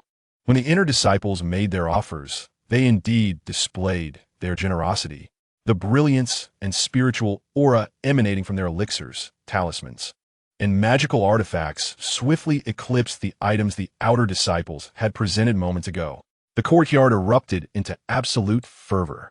The brothers from the servant quarters gazed in awe, their mouths watering, knowing these treasures were beyond their reach, and could only inhale the savory scent of the meat. The outer disciples, envious yet intimidated, dared not contest the inner brothers and instead sought to persuade Brother Zhang to swiftly distribute the remaining portions. Meanwhile, the inner disciples had completely shed their usual reserve and pride, surrounding me and practically engaging in a bidding war. The scene was tenfold more frenzied than a mundane market clamoring for discounted pork. I was here first. Brother Wong, you must honor the order of arrival. Nonsense. I clearly approached Brother Gong first. Highest bidder wins. Brother Gong, I will add a bottle of Pei Yuan for the best cuts. Standing at the eye of the storm, I marveled at the extraordinary treasures that were once mere dreams, listening to their dizzying bids, feeling as though I had been struck senseless by a shower of spirit stones. My smile became uncontrollable, stretching to the point of discomfort. I've struck gold. This time, I have truly struck gold. Not only have I profited, but the entire Zaichu will benefit as well. Brother Zhang was busier than ever, sweating profusely, yet his smile outshone mine. He called out loudly to maintain order. Brothers, please calm down. There is enough for everyone. Form an orderly line. While swiftly recording who exchanged what and how much, his mind raced with calculations, and the glint of gold in his eyes seemed almost tangible. What is this beef? It is evidently a moving vein of spirit stones. Gong Ergu is truly a blessing for our Zaichu. No, he is a veritable deity of wealth. The entire courtyard of the Zaichu was alive with chatter, filled with the fragrant aura of spiritual energy emanating from various elixirs and artifacts, mingling with the aroma of meat and sweat, creating a bizarre yet harmonious atmosphere. Dozens of people jostled together, bargaining, showcasing treasures amidst the chaos, radiating a fervent joy. Amidst this bustling scene, none noticed the figure that had appeared in the shadows of the old locust tree in the corner of the courtyard. It was Elder Zhang, whom I had not seen in ages. Clad in his tattered gray robe, with hair and beard white as snow and a gaunt visage, he stood quietly, not displaying the urgency of the inner disciples, merely observing the commotion with his clouded old eyes, slightly squinting as if watching an event unrelated to him. Yet his gaze subtly swept over the pile of beef, his nostrils barely flaring, and his throat seeming to swallow with the faintest motion. His arrival was so silent that the frenzied crowd remained oblivious. It was Brother Zhang's peripheral vision that caught sight of the figure in the corner, startling him into a jolt, almost dropping his accounting pen. Elder Zhang! Brother Zhang exclaimed in shock, his voice trembling. This exclamation was akin to cold water splashed in a hot oil, instantly quieting the chaotic courtyard. Everyone ceased their actions, turning in unison toward the corner. Upon recognizing it was indeed Elder Zhang, all, servants, outer disciples, and inner disciples alike, changed countenance, hurriedly bowing in respect. Greetings, Elder. We were unaware of your presence and apologize for our rudeness. The inner disciples, who had just been fervently competing, now stood silent, not daring to breathe, their faces betraying embarrassment and tension. Such a display of unseemly behavior over mere food, if reprimanded. The atmosphere in the courtyard plummeted from a boiling point to freezing cold. Elder Zhang's expression was inscrutable, his gaze sweeping over the entire scene before finally settling on me. Briefly glancing at the pile of beef and the array of exchanged items on the ground, and he spoke slowly, his voice calm, yet laden with an unspoken weight. It seems quite lively here. A collective unease gripped everyone. This is bad. The elder is indeed displeased. He is going to investigate. Brother Zhang's forehead glistened with cold sweat as he hurriedly stepped forward, bowing deeply to explain. Forgive us, Elder. It was merely the disciples' laxity and discipline, as the servant disciple Gong, or Go, had brought back some local produce from home. The other disciples found it intriguing. Thus Elder Zhang waved his hand, interrupting his words, yet his gaze remained fixated on the beef, his tone seemingly tinged with amusement. Local produce? To incite such fervent competition among inner and outer disciples, even exchanging elixirs and magical artifacts for it, was an unprecedented occurrence for me. He stepped forward, and the crowd parted to create a path. Approaching the mound of beef, he leaned slightly, scrutinizing the dark red meat and its rich sheen, inhaling the aroma with a gentle breath.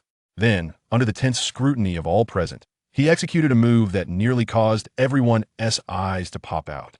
He extended his hand, retrieving a small knife used for cutting meat, contributed by a certain inner disciple moments ago, and skillfully sliced off a thin piece of beef, placing it into his mouth to chew slowly. The atmosphere fell into a profound silence. One could hear a pin drop. Everyone held their breath, their eyes glued to Elder Zhang's expression, their hearts nearly leaping from their throats. Elder Zhang, with eyes half closed, chewed a few times. The previously calm demeanor on his face seemed to soften slightly. His brows relaxed, and for a fleeting moment, the corners of his mouth appeared to lift just the tiniest bit. He opened his eyes, nodded, and seemed to murmur to himself, "The seasoning is impeccable. The sauce rich and fragrant. The meat tender yet cohesive. It is indeed a rare delicacy." Silence. An absolute stillness. Then, everyone exhaled in relief, followed by an overwhelming sense of disbelief and elation. The elder actually praised it. Not only did he refrain from reproach, but he also commended its flavor.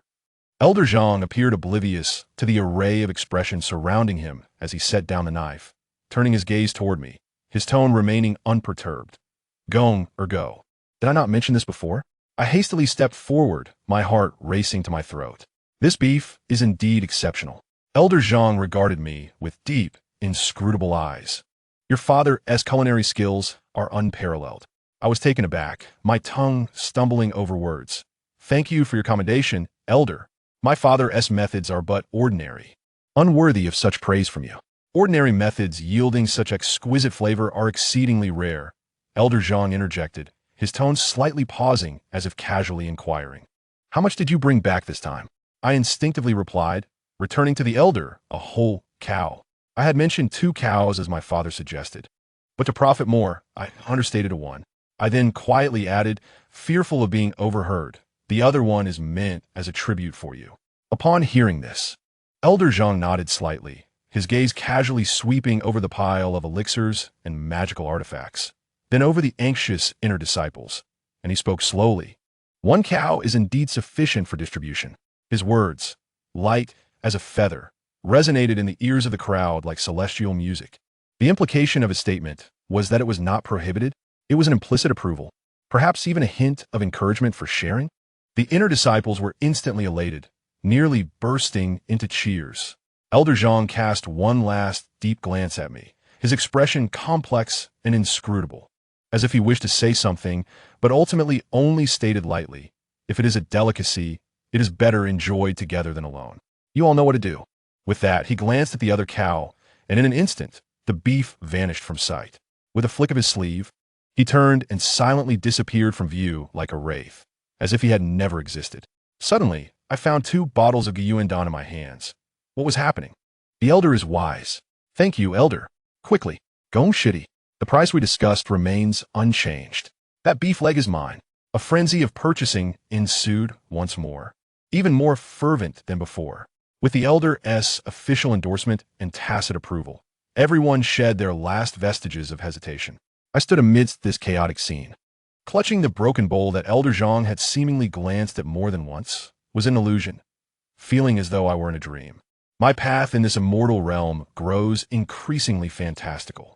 With the elder's endorsement, should I now consider opening a Gongji Jiang Niuro branch in the immortal world? Chapter 30. Relationships. Elder Zhang's figure vanished like specter. Yet the shockwave he instigated rippled through the small courtyard at the servants' quarters like a boulder cast into a tranquil lake, the aftershocks lingering for an extended period. The air in the courtyard seemed to freeze for a few seconds. Everyone maintained their bowing posture, yet their heads turned in unison towards me. Their expressions a tapestry of emotions: shock, disbelief, envy, jealousy, awe, and a hint of newfound understanding of my hidden depths. Ultimately, it was Zhang Guanshi who first regained his composure.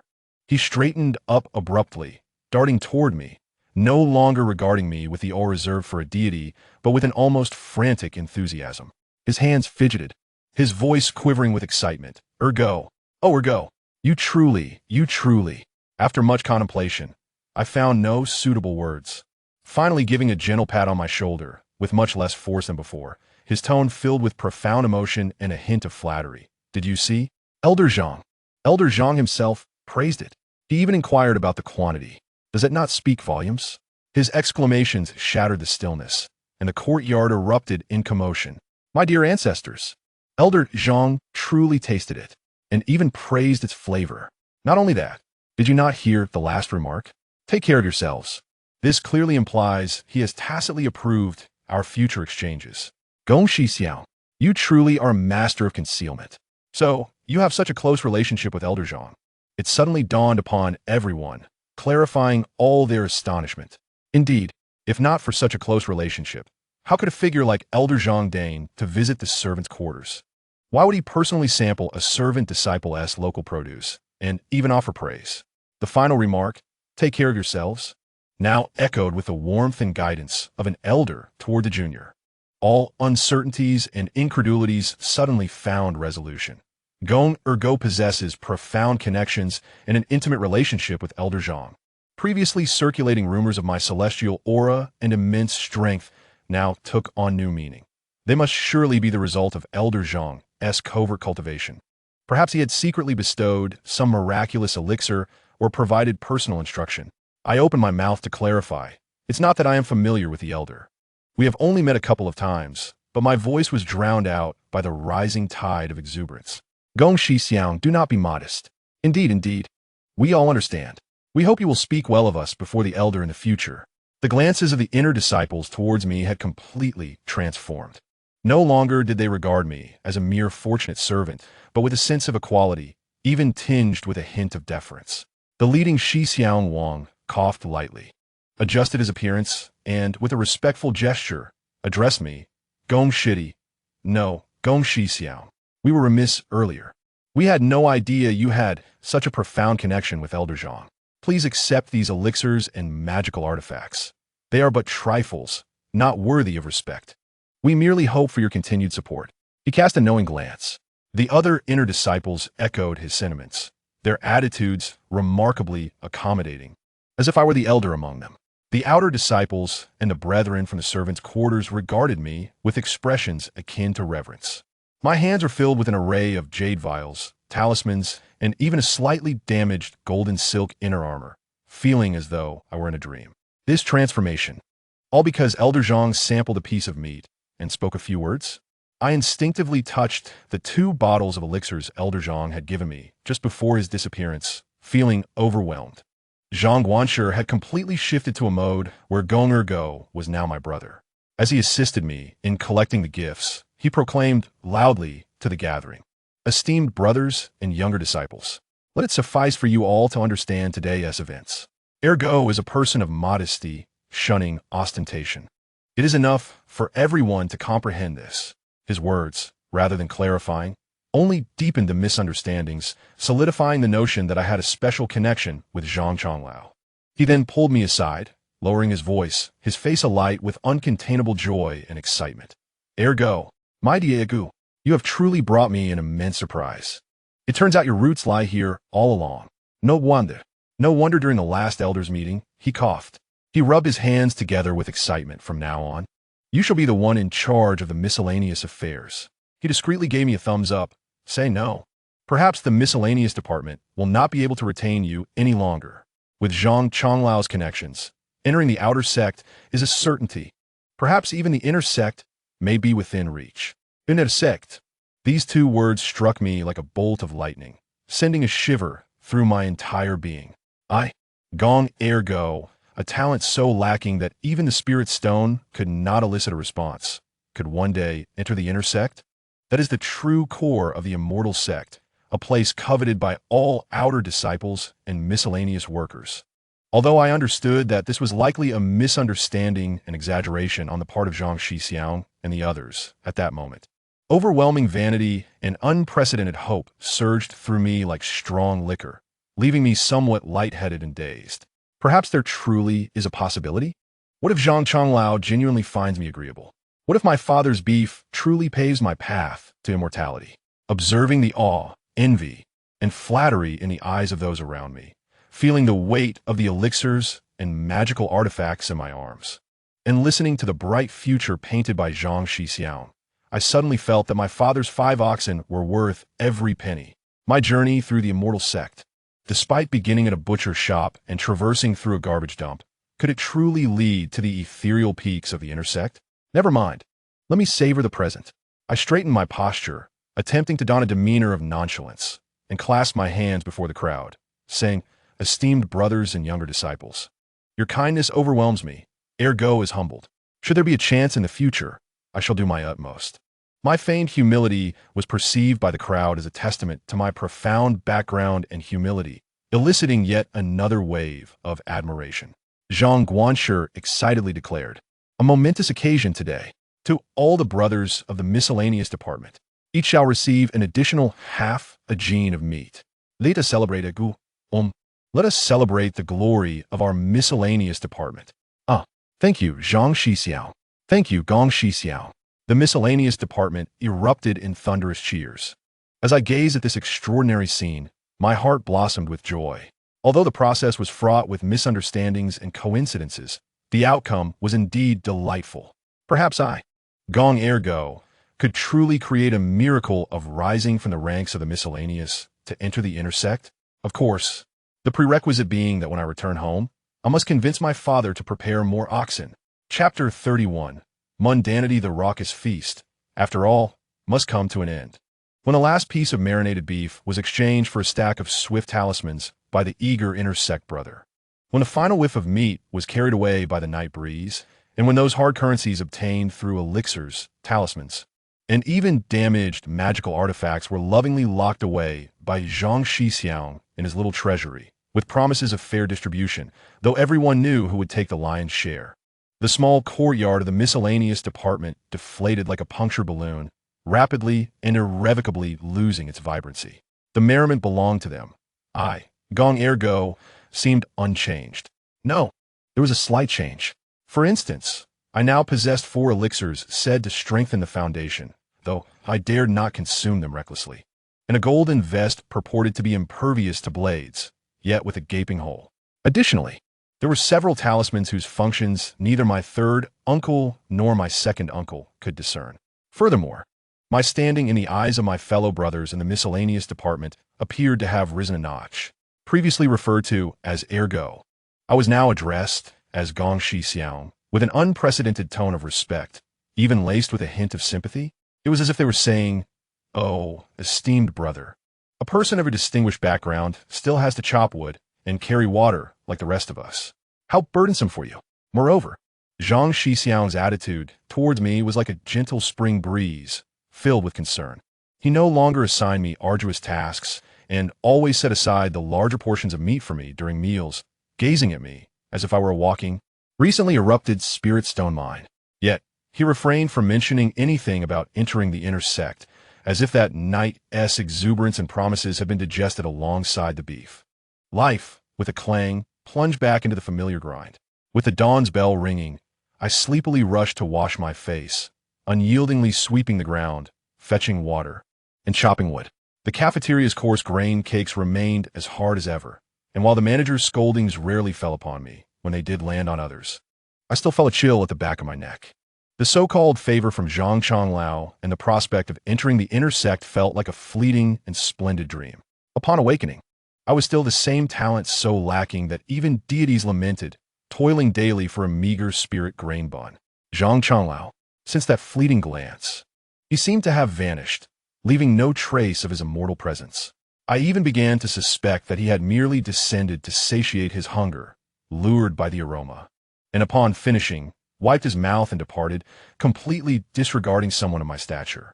As for entering the inner sect, dreams encompass everything. The most significant change, however, was the absence of the once plump, arrogant celestial crane. The nemesis who used to arrive punctually at the cafeteria's back courtyard to engage in a battle of wits with me over leftover food. It had not made an appearance for quite some time. Initially, I paid it little mind, as I had been psychologically scarred by its food-stealing antics. However, after several consecutive days without sight of that familiar white figure, I found myself feeling somewhat unsettled while disposing of the cafeteria scraps. Gazing at the greasy remnants in the bucket, I unexpectedly felt a pang of loss. Hey, where has that gluttonous creature gone? Has it found a new cafeteria? Or has the master confined it? I leaned on my broom, mumbling to Zhao Dainiu, who was also discarding waste nearby. Zhao Dainiu scratched his head. Who knows? It hasn't shown up for several days. What? Ergo, are you not more comfortable now that it's not stealing your food? Nonsense, I retorted stubbornly. I'd prefer it never came back. Each encounter felt like a battle. Though I said this, the emptiness in my heart lingered. Despite the annoyance it caused, the daily contests of wits, whether I won or lost, brought a semblance of joy and longing to my otherwise monotonous life as a miscellaneous worker. Now that it suddenly no longer appeared, life felt a bit more colorless and tedious. I even began to miss its sleek feathers, its haughty strut, and its triumphant cries after snagging a piece of meat. Sighing, I emptied the contents of the waste bucket into the designated compost bin. It seemed today's leftovers would only benefit the wild boars down the mountain. Days passed in this monotonous manner, as tranquil as a still pond, devoid of ripples. I still unconsciously felt the cold, hard broken bowl in my pocket. It remained unyielding and useless. The 4 bottles of elixirs I had not dared to consume, fearing my weak constitution would not withstand the nourishment and result in my demise. The golden vest remained unworn, Wearing it in the sweltering summer would surely lead to discomfort. The brothers of the miscellaneous department seemed to gradually recover from the shock of that day's visit from the elder, although their gazes still held remnants of respect. They had largely reverted to their usual banter. After all, life must go on. Wood must be chopped, and water must be fetched. The prospect of a mortal fortune felt distant. Far more pressing was the question of whether the cafeteria might serve an extra bun today. Zhang Guanshi continued to show me kindness. Yet he no longer spoke of grand aspirations, occasionally hinting, "Ergo, when will you bring more goods from home next time?" Her gaze brimmed with anticipation for the delectable beef and the potential rewards that might accompany it. Reluctantly, I offered a vague response. It depends on fate. It depends on fate. Deep down, I pondered the possibility of returning home to procure more beef, hoping to sustain this facade of prosperity. Yet, the thought of the landfill's foul stench and the arduous task of carrying meat made me hesitate. Moreover, the mysterious crane had inexplicably vanished, leaving me devoid of even the amusement of competing for food, thus diminishing my motivation. And so, time slipped by, quietly, enveloped in an atmosphere tinged with a hint of melancholy and a sense of inexplicable loss. One day, while gathering firewood on the back mountain, I stumbled upon a secluded, overgrown ravine, where I discovered several scattered, exceptionally white and lustrous feathers. These feathers were larger and more beautiful than any I had ever seen from birds, shimmering under the sunlight with a subtle sheen that clearly indicated they were no ordinary objects. My heart skipped a beat. Could this feather, with its exquisite texture and size, belong to the Master S. Crane? How could it shed feathers in such a desolate place? An uneasy premonition stealthily crept into my mind. Chapter 32. Seeking the crane, those few feathers, lying abandoned at the edge of the remote ravine, struck me like cold little hammers, shattering the flickering hope I had harbored regarding the crane's redemption or the possibility of finding a new dining hall. The feathers were too conspicuous, pure white and gleaming, reflecting a jade-like luster in the sunlight, each one longer than my hand, smooth to an almost unbelievable degree, accompanied by a faint, nearly imperceptible aura that no ordinary wild bird could possess. Furthermore, the location of these feathers was exceedingly bizarre. This ravine, so remote that even birds would not dare to defecate there, well, now there was indeed a crane's feather, was overgrown with weeds and strewn with rubble, far from the area where the plump crane typically roamed. That creature, which seemed to have a penchant for having its nobility etched on its forehead, would usually groom its feathers on a smooth boulder or by a spirit-rich pond. How could it have ventured into such a corner to shed its feathers? And so randomly, it cherished its plumage dearly. Previously, when competing with me for meat in the dining hall's backyard, if it accidentally got a smudge of grease or dirt, it would erupt in a flurry of feathers, flapping its wings and screeching. It would then spend ages by the spirit spring, ensuring each feather was impeccably smooth. To suggest that it voluntarily came to such a place to shed feathers was as implausible as claiming Elder Zhang suddenly took a liking to square dancing. My heart sank as that ominous premonition intensified. Could it be that this feathered creature had truly encountered some misfortune? The moment that thought emerged, I startled myself. I quickly crouched down to investigate, discovering more downy feathers and scratches from claws on the rocky ledges. My heart plummeted. The signs pointed unmistakably to a fierce struggle. My dwindling courage was completely overwhelmed by a burning curiosity and a flicker of concern for my old adversary. To hell with it. Today, I would become a celestial detective. I crouched low, pushing through the underbrush as I ventured deeper. The atmosphere grew increasingly unsettling. It was eerily quiet, a deathly stillness enveloping the surroundings. A barely perceptible, fiercely violent aura, mingled with a hint of blood, wafted from within, constricting my breath. Turning the final corner, I was met with a scene of devastation that nearly froze my blood. The hollow ground, spanning dozens of yards, resembled a battlefield ravaged by a colossal beast, soil turned over, vegetation torn asunder, boulders shattered, and deep claw marks rending the earth. The air was thick with the stench of blood, the savage aura of a demon, and the faint remnants of the crane's spirit energy. At the center of this battlefield lay a horrific sight. The Master S. Crane, its feathers torn and stained with blood, one wing grotesquely twisted, its neck limp, and its beak oozing blood, barely clinging to life. Opposing it was a massive and fearsome three-eyed wolf demon. Its body was covered in spiky fur, three bloodshot eyes gleaming with madness, its enormous maw dripping corrosive saliva, and its form riddled with severe injuries, including a gaping wound in its abdomen revealing its entrails. Both were at their limits, yet still locked in a standoff. The wolf demon growling as it laboriously advanced, preparing for one final pounce. As I witnessed the wolf demon unleash a final roar and launch itself towards the ailing crane, the latter could only emit a feeble cry in response. My mind went blank, and I lost all sense of caution. Damn it, I would fight you.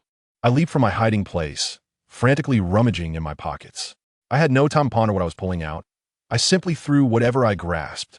The first item to soar through the air was a glimmering flying sword, a token for my beef trade, which I hoped would prove useful in this critical moment. I hurled it, only for it to be swallowed whole by the three-eyed wolf demon. Then came the golden armor and various talismans, all tossed towards the wolf demon, only to be devoured as well. The golden armor talisman shimmered with light, but the wolf demon's ferocious lunge caused the golden glow to shatter like a soap bubble, rendering the talisman itself useless. Next, I flung fiery talismans and ice shard talismans, throwing everything I had been hoarding like treasures, which I had hoped would save my life or yield some currency in a critical moment. For a time, the air was alive with flickering lights and crackling sounds, creating quite a commotion. Regrettably, upon striking the dying wolf demon, it felt like mere tickling, failing to halt its advance even for a second. Instead, it only fueled its ferocity, and its remaining two bloodshot eyes fixated on me, the murderous intent palpable. In an instant, my pockets were empty, leaving only that worn-out bowl, which had been a bothersome trinket to me. As I saw the wolf demon's massive jaws poised to sever the crane's neck, despair surged through me, and I instinctively pulled out that last, grimy bowl, hurling it at the wolf demon with all my might, as if it were a stone. To hell with it. The bowl traced a feeble arc through the air, and as the dim golden rune on its base encountered the potent demon aura and the scent of blood, it flickered ever so slightly, just once, so faint, like a dying candle in the wind. Yet, it was this nearly imperceptible glimmer that struck the three-eyed wolf demon like a bolt from the heavens. It emitted a shrill and distorted howl, its massive body freezing in place, its bloodshot eyes filled with a terror and pain emanating from the depths of its soul. The attack transformed abruptly, and the wolf's head slammed into the ground beside the crane, sending shards of rock flying. The unexpected turn of events and the fatal injuries robbed the beast of its last breath, causing it to convulse violently before its remaining lifeblood dimmed, releasing a reluctant whimper before it collapsed lifelessly. The final impact merely knocked the crane aside, sparing it from fatal harm. I remained frozen in the act of throwing the bowl, my mind reeling in disbelief. What had just transpired? My array of flying swords, golden armor, and spirit talismans had proven useless. In the end, this bowl, which I had purchased for 10 spirit stones and deemed a mere burden, had flickered and sent that terrifying demon to its demise? Or had it, in fact, killed it? Staring at the still gray bowl on the ground, I glanced at the defeated wolf demon and then at the unconscious crane, feeling as though my entire understanding of reality had been utterly overturned. What on earth was happening? Was it possible that this humble bowl was truly an extraordinary treasure? Chapter 33. Demon Dan. I stood there like a fool struck by lightning, frozen in place, maintaining a comical pose for my throw, my eyes bulging as if they might pop from their sockets, fixated on the motionless three-eyed wolf demon sprawled on the ground. And then at the bowl, which remained plain and unremarkable, as if everything that had just occurred was merely a figment of my imagination. My thoughts swirled chaotically in my mind, akin to a herd of startled wild buffalo trampling through, leaving a disarrayed mess. Did that beast just freeze for a moment as if caught in a spell before meeting its demise? Was it a mere stumble that led to its fatal fall? Did the emotional turmoil from my anxiety cause its wounds to burst, or was it truly frightened to death by my wretched bowl? This is utterly absurd. If that bowl possessed such power, I would have long since strutted through the menial work area with confidence. When senior brother Zhang scolded me, I would have brandished the bowl at him. When Ashina sought to snatch food, I would have thrust the bowl at it. Why should I endure such humiliation? Yet, The fleeting glimmer and the wolf demon's momentary terror were vividly etched in my memory. A profound confusion and an overwhelming sense of absurdity engulfed me. Trembling, I cautiously approached the lifeless wolf demon, as if nearing the remains of some primeval behemoth. The closer I got, the more pungent the nauseating odor and the scent of blood became. Even in death, its massive form radiated a chilling, malevolent aura. Suppressing my fear, I swept my gaze over its grotesque head and horrifying wounds, finally settling on its slightly distended abdomen, which emitted faint waves of energy. A bold and greedy thought suddenly pierced through my mind. Yao Dan. I had seen such things in the ghost market. Those vendors touted the inner cores of third-tier 2 she-beasts, demanding 500 ling stones. This three-eyed wolf demon appeared far more formidable than that 2 she-beast. How much would its Yao Dan be worth? The mere thought of glimmering ling stones instantly overshadowed my fear with a surge of greed. I must seize this opportunity. One does not become wealthy without taking risks. This treasure, if left to decay in the mountains, would either rot away or be consumed by other beasts. So it is better to claim it for myself, gong ergo. But I had no knife. The hide of this wolf demon was tough and thick. How could I carve open its belly? Should I use a stone to smash it? My eyes darted around until they landed once more on the worn bowl lying quietly on the ground. It seemed quite sturdy just now. If it could knock out such a ferocious beast, surely it could serve as an effective tool for excavation. I swallowed hard, glanced around furtively like a thief, then crouched down to pick up the bowl, intending to use its hard edge as a chisel to pry open the wolf demon's belly. Just as my fingers brushed against the rim of the bowl, an extraordinary event unfolded. The bowl seemed to activate a dreadful mechanism, erupting with an unprecedented, resplendent golden light. The radiance was so intense, so sacred, and infused with an indescribable primordial pressure that it instantaneously illuminated the dark ravine as if it were midday. I felt as though the very air around me had solidified, time itself appearing to stand still. My heavens! I was so startled that my soul nearly fled my body. With a shriek, my hand recoiled as if scalded, and I fell to the ground, scrambling backward in a frenzy. What in the world was happening? Had the bowl come to life? Was it about to explode? Yet, an even more shocking phenomenon occurred. That bowl, radiating a dazzling golden light, began to levitate on its own. The rim faced the massive corpse of the wolf demon, generating an irresistible, terrifying suction.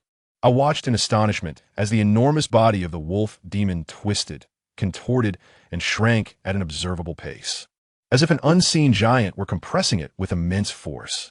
A chilling, soul-piercing wail erupted from the golden light, filled with anguish and resentment, resonating through me, causing my eardrums to throb and my head to feel as if it might split. It was the final lament of the wolf demon's lingering spirit. Following that agonizing scream, the colossal corpse was utterly engulfed by the golden light, transforming into a murky, struggling stream of black-red energy that was abruptly sucked into the levitating, radiant bowl. The entire ravine fell into darkness. The blinding golden light receded like a tide, all retracting into the bowl. With a soft thud, the bowl gently returned to the ground, resuming its dusty, unremarkable appearance, as if the earth-shattering events had merely been a figment of my imagination. However, something new lay at the bottom of the bowl. A small orb, the size of a longan, smooth and radiating a soft yet pure golden light, rested silently at the bowl's base. Within that orb, it appeared as though liquid gold flowed slowly, containing an immense energy that sent shivers down my spine, while simultaneously making my mouth water. Dungeon? No, it was Yao Dan, a refined Yao Dan. I collapsed onto the ground, drenched in cold sweat as if I had just emerged from water. My teeth chattered uncontrollably, and my legs felt like noodles. I had no strength to run, not even the energy to stand. I later discovered that if refined together with bones, it would form a Dan. If refined alone, it resulted in liquid. What in the world? I had stumbled upon a bowl, once scorned as a mere beggar's bowl by Senior Brother Zhang, that was now revealed to be a supernatural treasure capable of automatically absorbing and refining Yao Dan. The shock of this revelation surpassed even the tale my father told me of our divine ancestry. My mind was a blank slate, filled only with overwhelming fear and absurdity. This object was far too sinister, far too frightening. The spectacle, The pressure, the wolf demon's mournful wail were absolutely not the manifestations of an ordinary artifact. Had I unwittingly acquired a demonic object? If the sect discovered it, would they not purge me as a heretic? I must flee. I needed to distance myself from this sinister bowl. Scrambling backward in a panic, I sought to escape this terrifying place. Yet, my gaze was irresistibly drawn back to the mesmerizing, golden glowing Yao Dan at the bowl's bottom. In the ghost market, that dull, third tier 2 she beast's inner core sold for 500 ling stones. How much would this glimmering, extraordinary Yao Dan, refined from the essence of the fearsome, three-eyed wolf demon, be worth? 1,000? 5,000? Or even 10,000? The thought struck me like a heavy hammer, crushing my fear significantly. I swallowed hard. Should I run or seize it? On one side loomed the unknown dangers and fears, while on the other sparkled the ling stones, sufficient to allow my father and me to live comfortably for the rest of our lives. The internal conflict raged fiercely within me, akin to the battle between the Xianhe and the wolf demon. Ultimately, it was my greed, or rather, my spirit of exploration and filial piety, that triumphed. To hell with it. Fortune favors the bold, and the timid starve. This treasure, this Yao Dan is mine. I again glanced around furtively, summoning every ounce of courage I possessed, and with a sudden burst of speed, I lunged forward, seizing the bowl without daring to glance at the Yao Dan, stuffing it tightly into my bosom.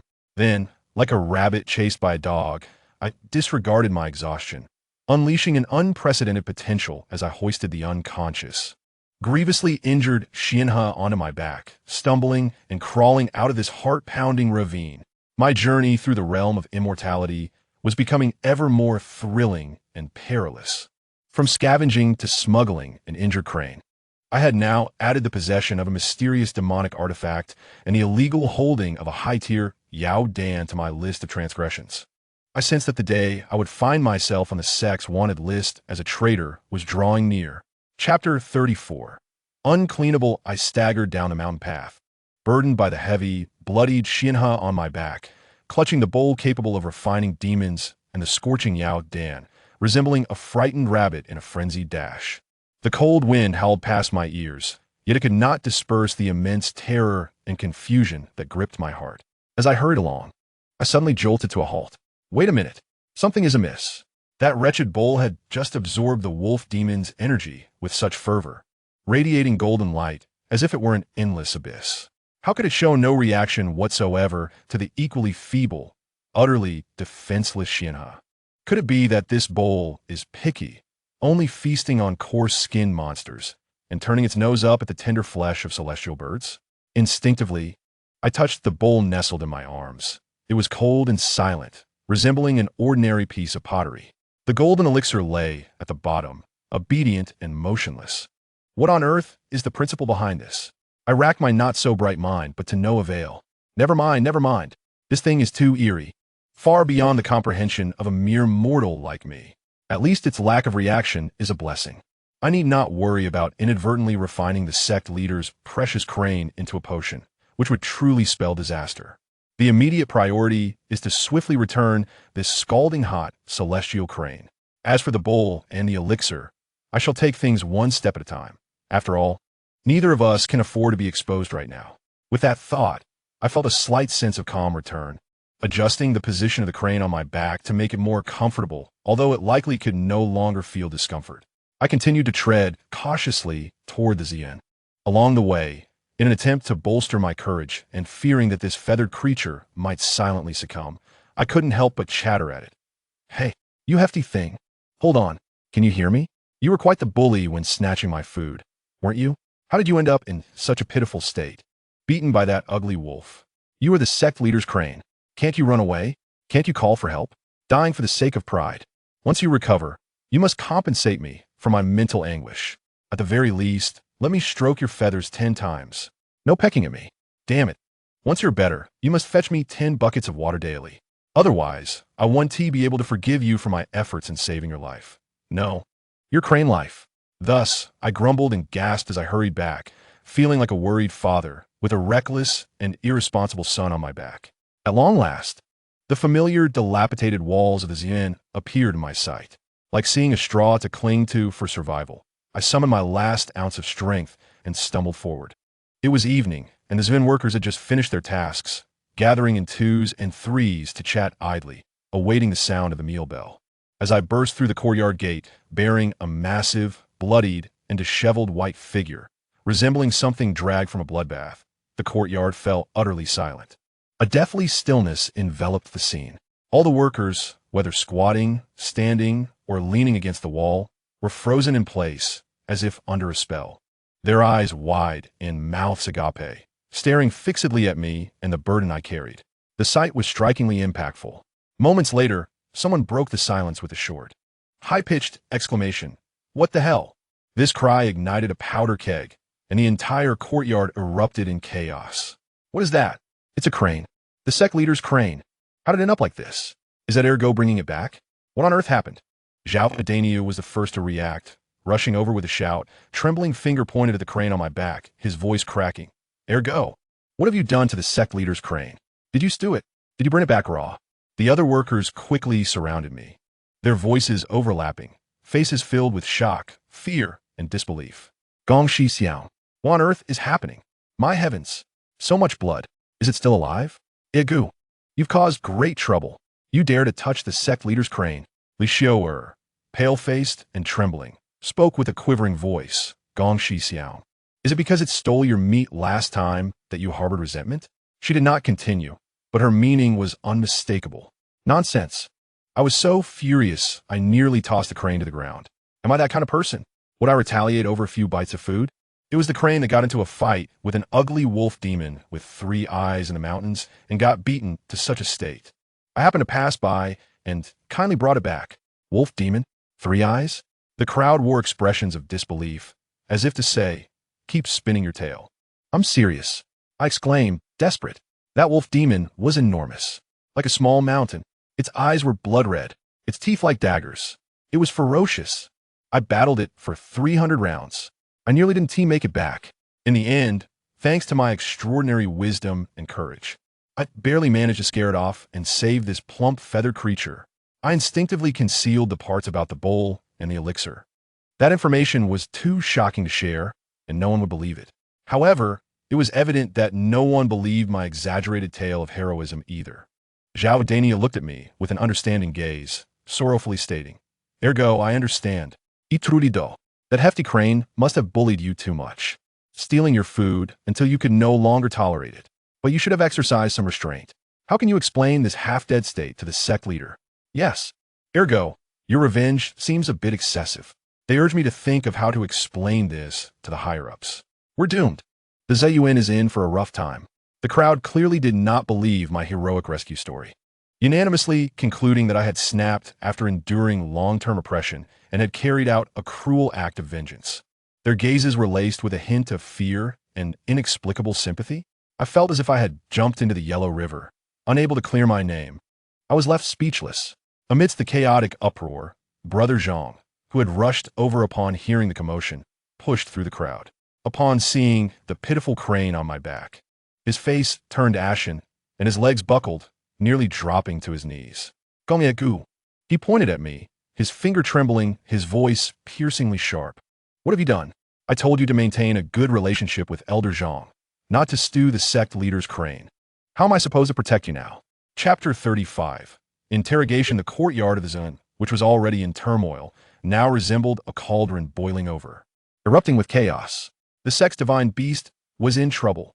I do not know which heartless fool, relishing the pandemonium, bellowed out a shrill cry, penetrating and sharp, likely heard throughout half the outer sect. That shout was like a rallying horn, splashing ice-cold water into a boiling pot. In an instant, the entire Lu Yun sect seemed to be stirred into action. The first to react were always the well-informed outer sect disciples, their legs moving faster than anyone else's. In the distance, on the mountain path, figures dressed in azure and white appeared like sharks sensing blood, rushing toward the Ziyuan with unprecedented speed, even employing clumsy wind techniques that sent up clouds of dust. Where is it? What happened to the divine beast? Is it really the sect leader's crane? I heard it was injured by the Ziyuan workers. Before they arrived, various shouts of uncertainty and embellishments already flooded in, pushing the already chaotic scene in the Ziyuan to an entirely new climax.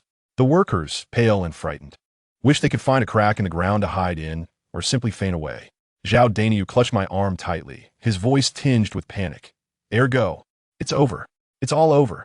The outer sect disciples are coming. We can't hide it any longer.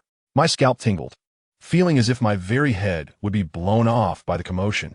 I wanted to explain, but my voice was drowned out by the cacophony. Weak as a mosquito's buzz.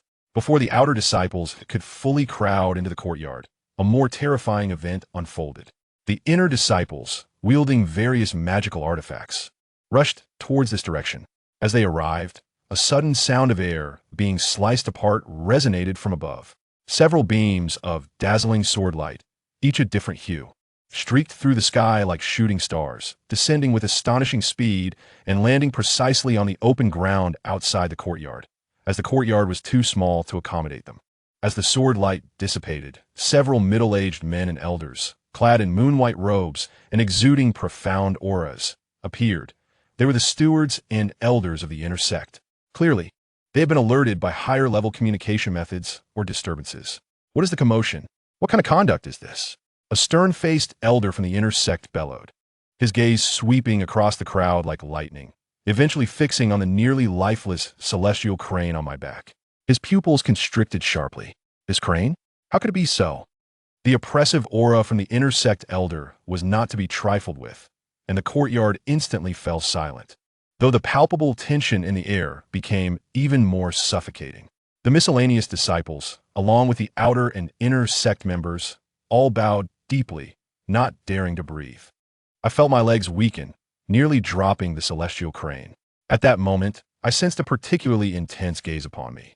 Instinctively, I turned my head to see Elder Zhang, who had appeared nearby, still dressed inconspicuously in a gray robe, standing behind several distinguished inner sect elders, seemingly unremarkable. Yet, his gaze pierced through the crowd, landing on me with a complex expression that held shock, confusion, inquiry, and even a hint of disbelief. His eyes swept across my face a few times, his brow furrowed tightly, as if he had encountered something exceedingly perplexing. I hurriedly lowered my head, not daring to meet his gaze, my heart racing. However, this was not the end. The true bombshell always makes its entrance at the last moment.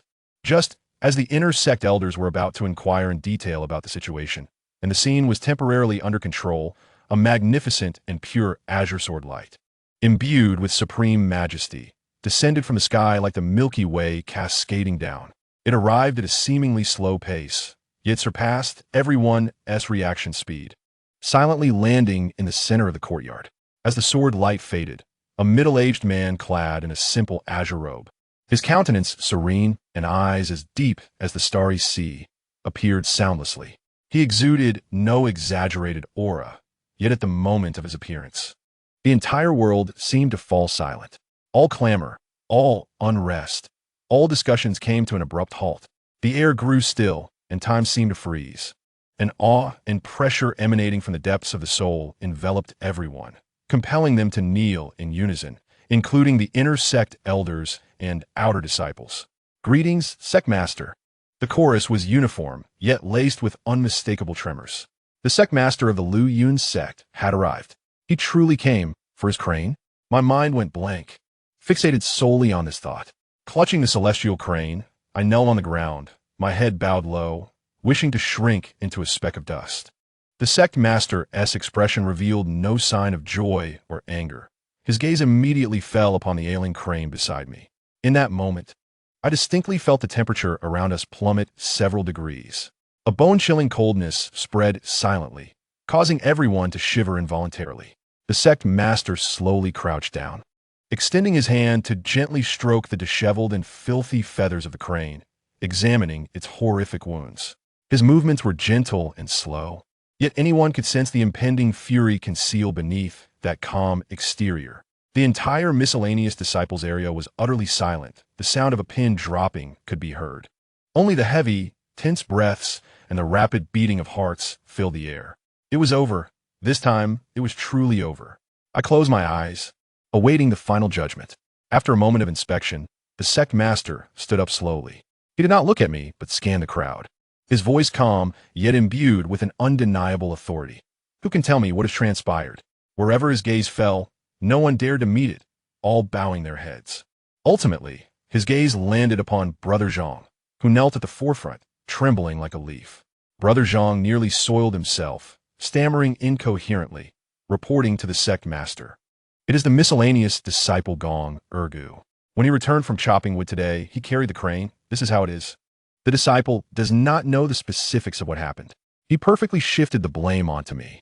Finally, the sect master's gaze fell upon me for the first time. Like two invisible mountains compressing my chest, making it hard to breathe, my spine creaking under the pressure. Gong Ergu? The sect master's voice remained calm as he raised his head. I struggled, inching my head upward, feeling as if my neck was rusted. I met the sect master's emotionless, deep-set eyes. Did you bring the crane back? He inquired. Yes, it was me, I stammered, my voice trembling uncontrollably. Where did you find it? What transpired? His questions were succinct, yet carried an incisive authority. I realized I could no longer conceal the truth and dared not lie. I had to grit my teeth and explain how I discovered the anomalies in the mountain stream, how I found the severely injured crane and the three-eyed wolf demon.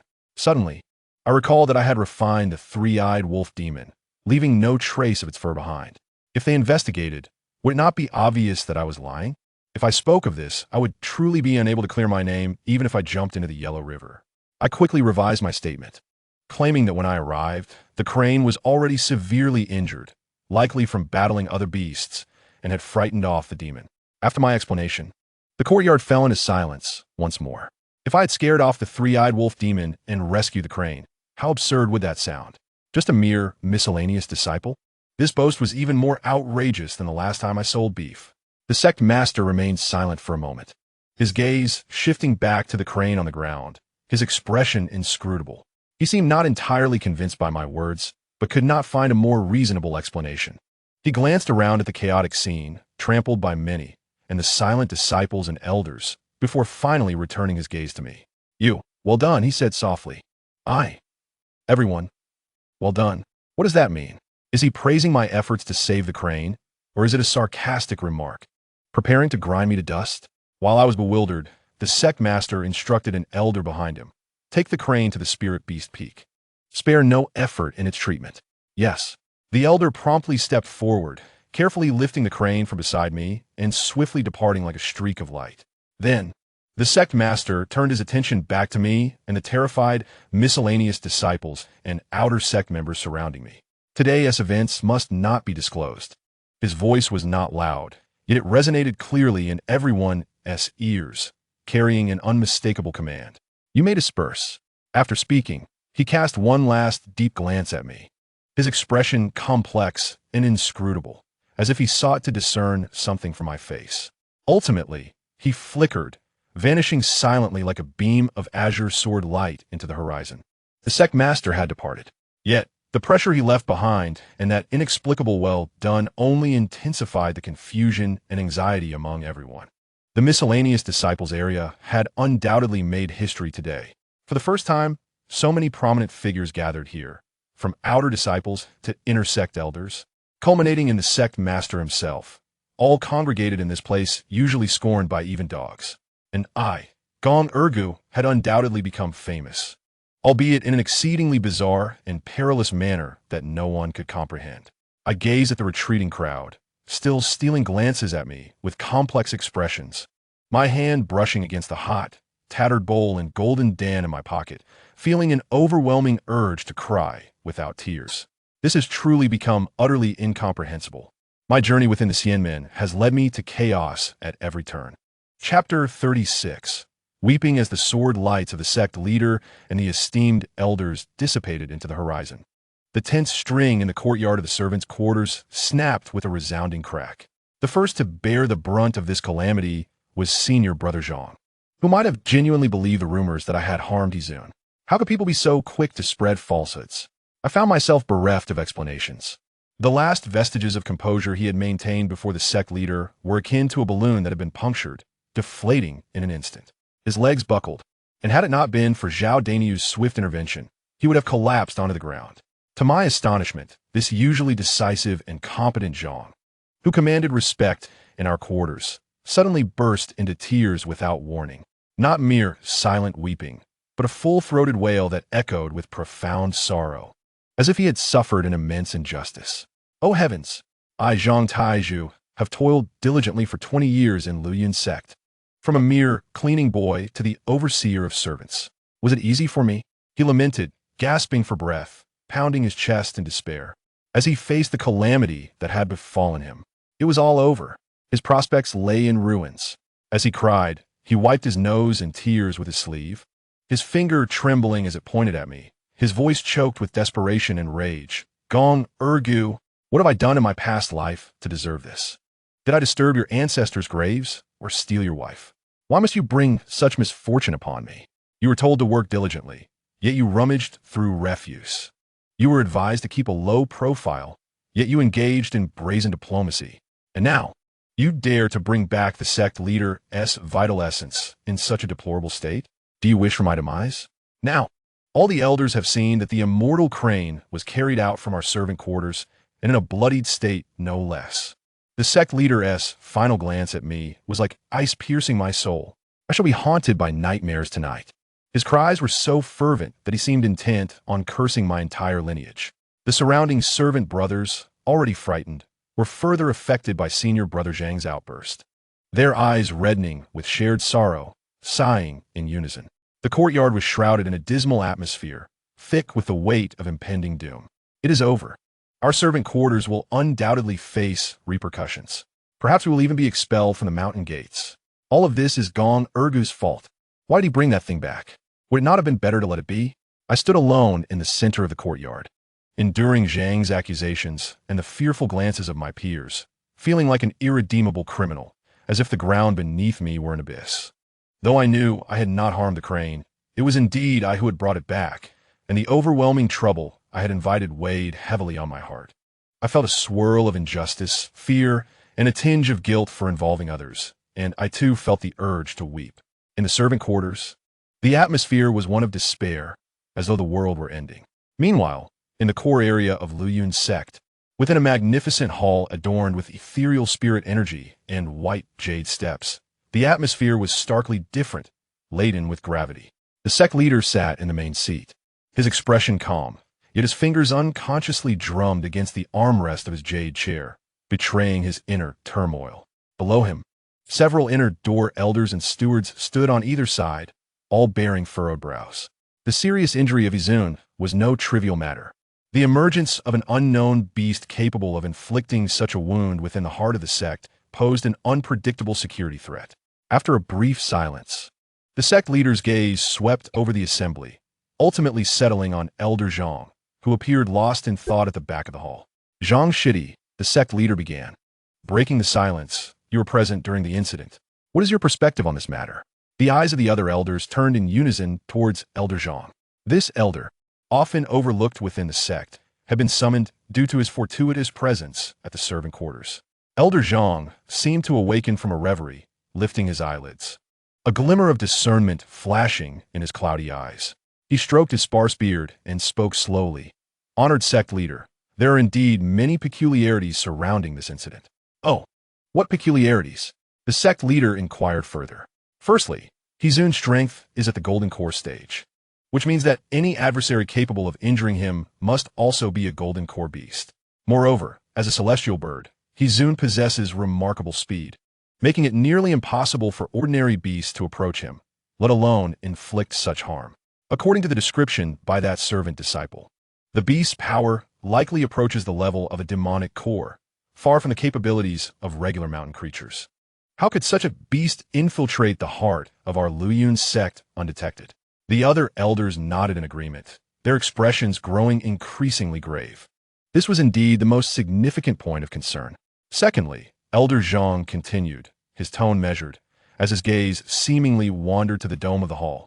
"Does the sect leader not find that servant-disciple Gong Ergu to be rather exceptional?" "Exceptional?"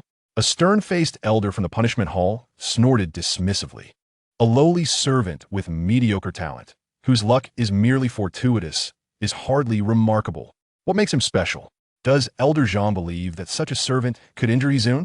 Elder Zhang shook his head, a cryptic smile gracing his face.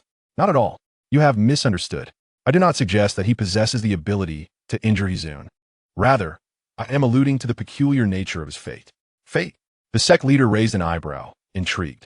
Pray, elaborate. Does the sect leader recall?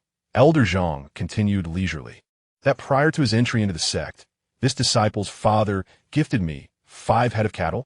Upon hearing this, several elders displayed expressions of mild surprise, clearly aware of the incident, and perhaps even having shared it as a jest in private.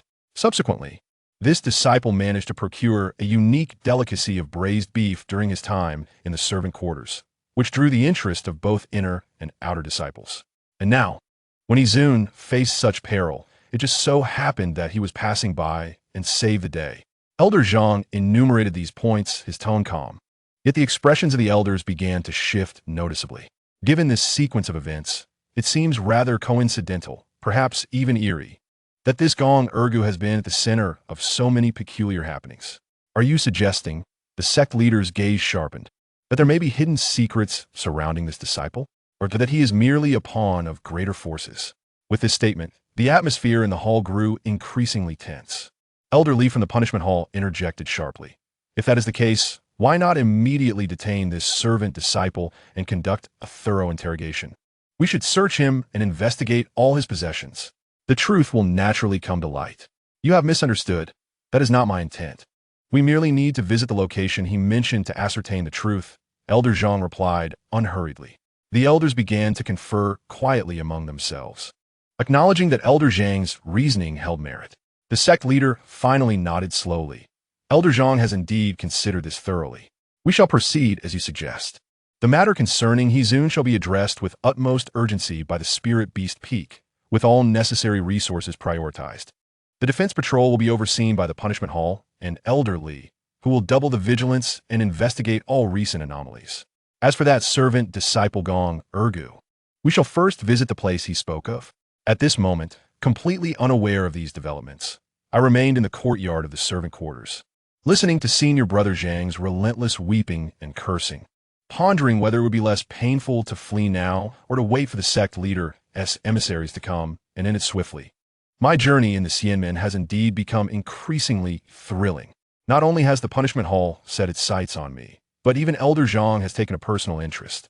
Chapter 37. On-site investigation, the sect leader's profound gaze swept over the assembled elders, and with a gentle tap of his fingers on the jade armrest, he shattered the silence within the great hall. Mere conjecture, devoid of evidence, would yield no benefit. The voice of the Zhongzhu regained its customary composure. Although Zhang Shidi's words held some merit, the truth of the words spoken by the servant disciple, as well as the evidence at the scene, required personal verification. Rising to his feet, his azure robe moved as if stirred by an unseen wind. Gentlemen, let us proceed to the ravine mentioned by the servant disciple. If indeed there exists a formidable beast capable of inflicting great harm upon here in the vicinity, it must have left traces. It could not have escaped far. We shall ascertain the veracity of this matter before deliberating on anything else. Elder Lee from the punishment hall immediately clasped his hands in respect, exclaiming, Zhongzhu is wise. This is precisely the course of action. Elder Zhang also slightly bowed, his murky eyes revealing no emotion. Zhongzhu's considerations are thorough. I have no objections.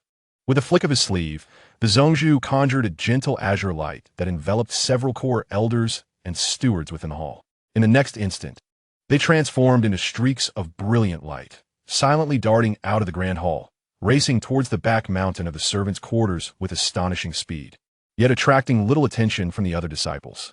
Almost in the blink of an eye, the group of prominent figures precisely arrived at the secluded ravine I had described as the site of the incident. As they descended from the clouds, several elders immediately furrowed their brows. The spiritual energy here was sparse, the terrain desolate. It hardly resembled a land of fortune, let alone a lair favored by powerful beasts. The Zhongzhu's gaze was sharp, sweeping across the entire ravine. It did not take long for him to spot the disordered battlefield, the upheaved earth, the broken vegetation, the shattered boulders, the fearsome claw marks, and the lingering, potent aura of demonic energy and blood that seemed to seep into the soil. Particularly striking was the ferocity of the demonic energy, which even stirred a slight reaction in him. What a potent aura!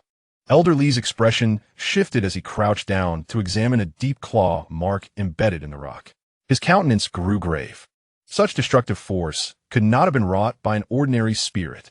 Could it be that the servant disciple had not lied?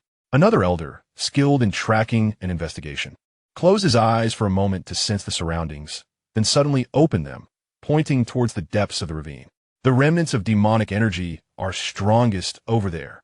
Additionally, there is a residual wave of an extremely powerful force that has erupted, a property both fiercely radiant and oddly peculiar, difficult to discern.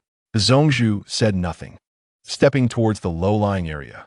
Upon witnessing the even more devastating core battlefield, resembling a site ravaged by a hurricane, even he could not suppress a flicker of astonishment. The traces of battle here were several times more intense than at the mouth of the ravine. This was certainly not the result of a one-sided overpowering. It was a fierce struggle for survival, even more brutal than imagined. Indeed, there's been a great battle. The Zhongzhu slowly spoke, his tone resolute. Here was here, undoubtedly engaged in a fierce confrontation with a powerful demonic creature. The elders all nodded, their expressions turning exceedingly serious. The Zhongmen's inner sanctum had been infiltrated by such a terrifying beast, and they had been completely unaware. This was a serious dereliction of duty. Elderly immediately led the others to search the area meticulously, hoping to uncover more clues regarding the demonic beast or its escape route. However, perplexingly, apart from the chaotic battlefield and the lingering demonic energy, they could find no valuable clues. There were no tracks of the beast's departure, no remnants of fur, which I had already cleaned up, and certainly no carcass of the beast. Strange. Elderly furrowed his brow, muttering to himself. The demonic energy seems to abruptly cease here. Could it be that the beast has simply vanished in a thin air? Or did it meet its end in a final counterattack by here, reduced to ashes?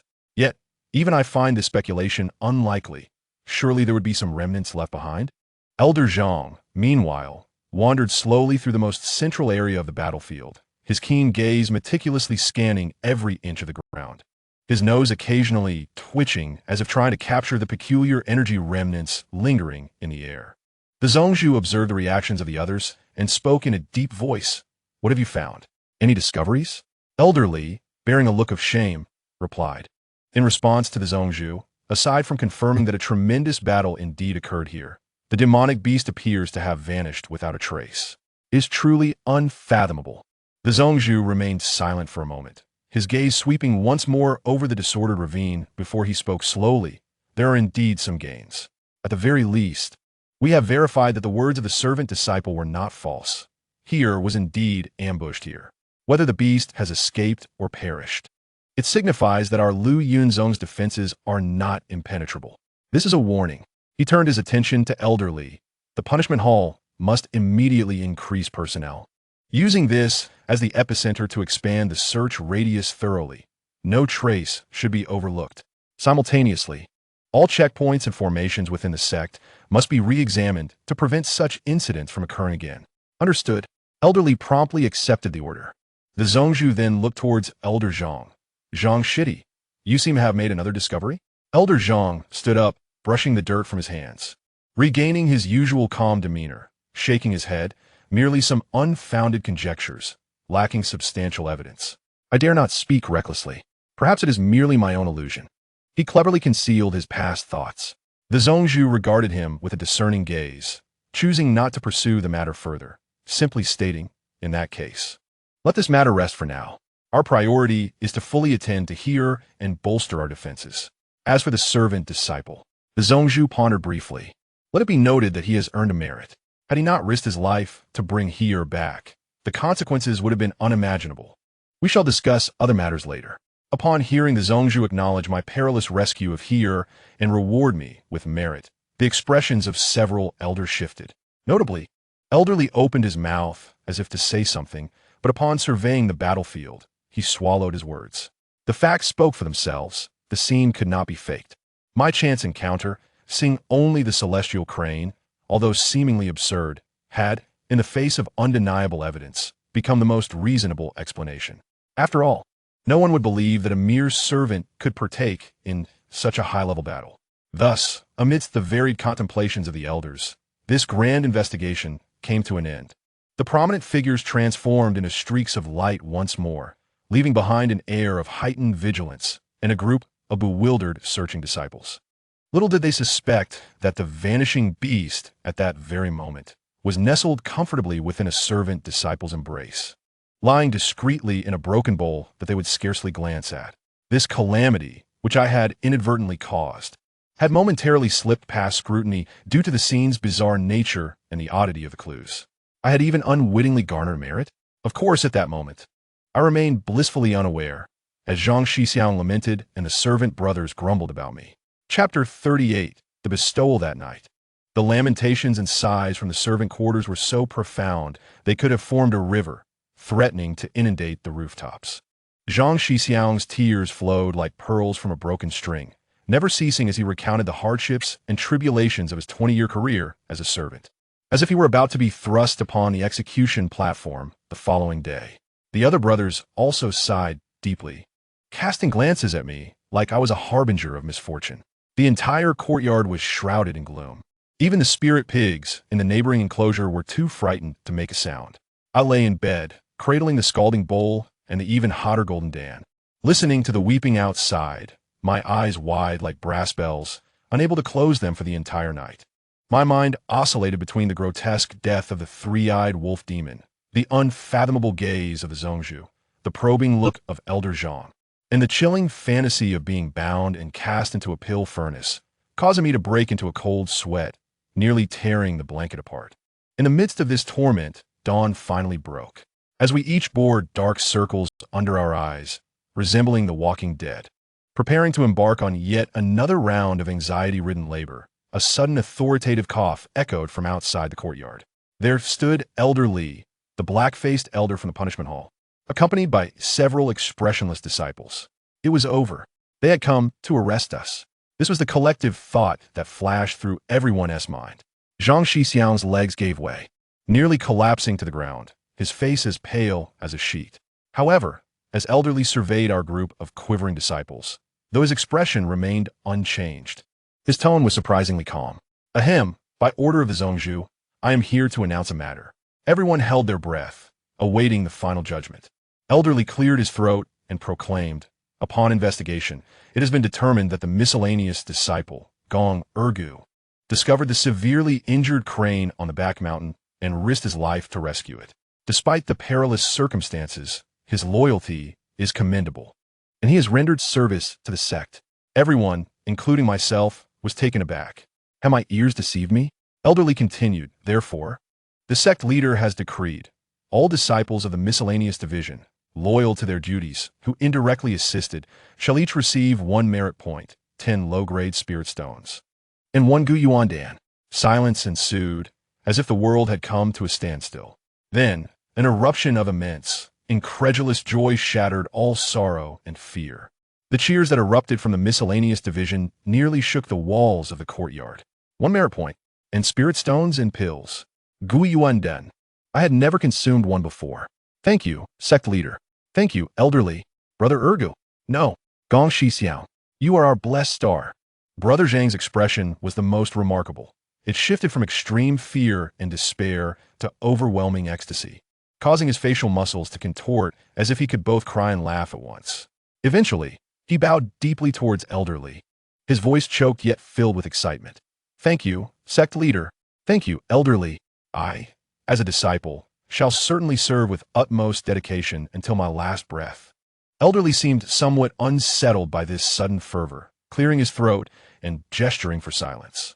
The crowd immediately hushed, yet the excitement and flush on their faces could not be concealed. Elder Li turned his gaze toward me, his tones softening slightly. Miscellaneous disciple Gong Ergu, you are rewarded for your bravery in rescuing the crane. You are permitted to accompany me to the main hall on the summit to meet the sect leader, where you shall be personally questioned and awarded further. To meet the sect leader personally, to receive further rewards. The previously quelled gasps erupted once more, this time filled with unparalleled envy and jealousy. To meet the sect leader, this was an honor that countless inner disciples could only dream of, and it fell upon a miscellaneous disciple. I felt utterly dazed, as though I had been struck by a windfall from the heavens not once but twice, leaving me disoriented and unable to discern my surroundings. Gong Ergu, what are you waiting for? Come along with Elder Li, he urged. It was then that I jolted back to reality, hastily straightening my wrinkled miscellaneous robes, and amidst the envious gazes that seemed ready to bleed, I dazedly followed Elderly out of the courtyard. Once outside in the open space, Elderly waved his sleeve, and a gleaming, spirit-infused flying sword hovered in midair. "Step aboard," Elderly commanded succinctly. I gazed at the sword floating 3 feet above the ground, overwhelmed with excitement and unsure where to place my limbs. A flying sword. This was a genuine flying sword. I had only ever seen my senior brothers and sisters soaring through the skies upon them from a distance, never imagining I would have the opportunity to stand upon one myself. Mimicking Elderly, I clumsily climbed aboard, mostly being lifted onto it. My feet firmly planted on the blade while I clutched Elder Lee's garment tightly, only to quickly release it upon receiving a stern glance, too anxious to even breathe. "Steady yourself," Elderly reminded, and with a flick of his sword command, whoosh, the flying sword transformed into a streak of light, shooting skyward. I nearly toppled off the sword as a strong sense of weightlessness enveloped me, the scenery whizzing past below, the fierce wind blinding my eyes, and my heart racing as if it would leap from my throat. Yet soon, after the initial fear subsided, an ineffable thrill surged within me. I was flying. I was soaring through the skies. Though I was being carried, I was still flying. This sensation was exhilarating. This was something I could brag about to my father for 3 years. No, for a lifetime. I struggled to overcome my fear, slightly opening my eyes to behold the mountains, palaces, and crowds below, all shrinking to insignificance, and a profound sense of expansiveness washed over me. The Immortal Gate. This was the Immortal Gate. Although I was merely a miscellaneous disciple, at this moment, I felt I had brushed against the essence of immortality. The flying sword was swift, and before long, it descended before a grand and towering palace, shrouded in ethereal mist. This was the main hall of the sect leader. Dazed, I trailed Elderly into the hall, once more struck speechless by its magnificence and the density of spiritual energy. The attending disciples on either side possessed an aura far superior to mine. The sect leader remained seated upon a jade throne, his gaze calmly fixed upon me. I hurriedly approached and knelt with a thud. Miscellaneous disciple Gong Urgu pays respects to the sect leader. Rise. The sect leader's voice revealed no trace of emotion. Trembling, I stood, my head bowed, too intimidated to meet his gaze. The sect leader scrutinized me for a moment, then spoke plainly yet with undeniable authority. "Gong Urgu, you are rewarded for your service in rescuing the crane, and the sect shall grant you a reward. However, I observe your aptitude." He paused, seemingly searching for a less hurtful term, yet ultimately opted for directness. "Indeed, it is lacking and the most inferior I have ever seen." I thought to myself, "Sect leader, you are indeed straightforward.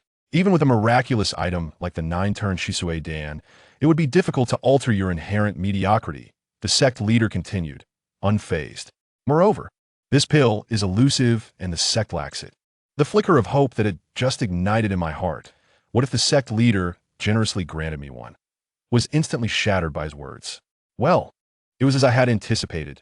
Though I had prepared myself mentally, hearing it directly from the sect leader was still a bit disheartening. Thus, methods and pills are but illusions for you, only causing unnecessary distress. The sect leader's decisive words extinguished all my unrealistic fantasies. Then he shifted the topic. "However, merit and fault must be clearly distinguished. Since you have accomplished a feat, you are allowed to choose your reward. Spirit stones, magical artifacts, mundane gold, and silver, or any other reasonable requests may be proposed. Speak, what would you like as a reward?" The freedom to choose? I was taken aback. This happiness felt rather sudden. Spirit stones? Magical artifacts? Gold and silver? Countless thoughts flashed through my mind. Should I request a pile of spirit stones to build a grand house for my father? A powerful magical artifact for self-defense? Or perhaps a vast fortune to return home as a wealthy landowner? But suddenly, an audacious thought emerged. Inspired by the harrowing events of the previous night, the plight of the crane, the inexplicable divine power I witnessed, and the scalding golden pill in my possession. A bolder, reckless idea, yet one that aligned with my entrepreneurial spirit, surged forth. I took a deep breath, suppressing my racing heart, raised my head, and endeavored to make my gaze appear sincere and humble, cautiously inquiring.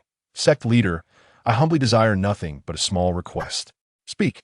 My old father at home possesses no remarkable skills, but he has a family recipe for marinated beef that he can still manage. Last time, Elder Zhang graciously tasted it and seemed quite pleased. I wish to request the sect leader's permission to occasionally bring some marinated beef back to the sect to share with familiar senior brothers and disciples. I absolutely would not neglect my cultivation. I promise to bring only a little. Additionally, could I be granted a token for free entry into the mountain gate? Upon finishing, I quickly lowered my head, my heart racing as I awaited the sect leader's reaction. Was this request too absurd? Would the sect leader perceive it as an insult? Would he cast me out? A profound silence enveloped the hall. The attending disciples displayed peculiar expressions, caught between laughter and restraint. Elderly S. lips seemed to twitch slightly. Even the sect leader, whose demeanor was usually imperturbable, displayed the faintest flicker of astonishment. He likely never imagined that someone would meet the sect leader and ask for neither elixirs nor magical artifacts, but merely a permit to sell marinated beef. Chapter 39, The Request. My astonishing request for selling beef struck the solemn main peak hall like a silent spell. Time seemed to freeze for 3 seconds. Then, a muffled snicker escaped from an unknown disciple standing in the corner, igniting a chain reaction of suppressed laughter that echoed throughout the hall. The usually serious and stoic elders trembled with laughter, their shoulders shaking uncontrollably, faces flushed, some hurriedly looking down to feign coughs, while others bit their lips, casting furtive glances around, too afraid to meet my gaze at the center of the hall. Even the stern elder Lee of the enforcement hall, standing beside me, visibly twitched as the corners of his mouth involuntarily curled upwards, though he masked it with a heavy cough. Yet, his eyes reflected disbelief and a sense of absurdity at my request. The master of the sect, who had maintained an unwavering calm for eons, finally displayed a crack in his demeanor. His eyebrows slightly lifted, and for the first time, a clear and unmasked astonishment shone in his eyes, mingled with a hint of bemusement. In his century-long leadership of the Lowliest sect, he had heard countless disciples plead for treasures, elixirs, miraculous techniques, and even companions for their journeys. Yet, asking for a permit to sell beef was undoubtedly unprecedented. An odd atmosphere enveloped the hall, a blend of solemnity and absurdity, where laughter was stifled, creating an atmosphere of struggle. I knelt, my head bowed low, my face burning with embarrassment. I was acutely aware of how ludicrous my request was, but having spoken it, I could only brace myself for the outcome. The master seemed to take time to process my request before slowly responding, a hint of an unusual smile in his voice. Is this all you desire? You may bring some food from home to share with your fellow disciples. Yes, yes, master, I replied in a voice barely above a whisper, and at this, the audience perked up, intrigued by the prospect of something even more outrageous. Taking a deep breath, I steeled myself, thinking that since I'd already embarrassed myself before the master, I might as well go all in. I also wished to request a leave pass to visit my ailing father at home. Just a few times a year would suffice. The floodgates opened, laughter erupted, and a young disciple could no longer contain himself, bursting into laughter despite the nudges from his companions to suppress it. Selling beef permits along with a visiting pass? Was I truly out of my mind for prioritizing such mundane matters over spiritual treasures? Elderly covered his forehead with his hand, unable to bear the sight. The master's astonishment transformed into a tangible smile, laced with amusement. Gong ergo, he said, clearly entertained. Your straightforwardness and filial piety are commendable. He paused, contemplating. Were it any other disciple who dared to trivialize matters in this hall, they would have been reprimanded. Yet, your unique circumstances warrant an exception. Your request, though absurd, falls within a reasonable scope and aligns with your role and contributions. Granted, the master declared softly. I lifted my head in disbelief. Granted, just like that.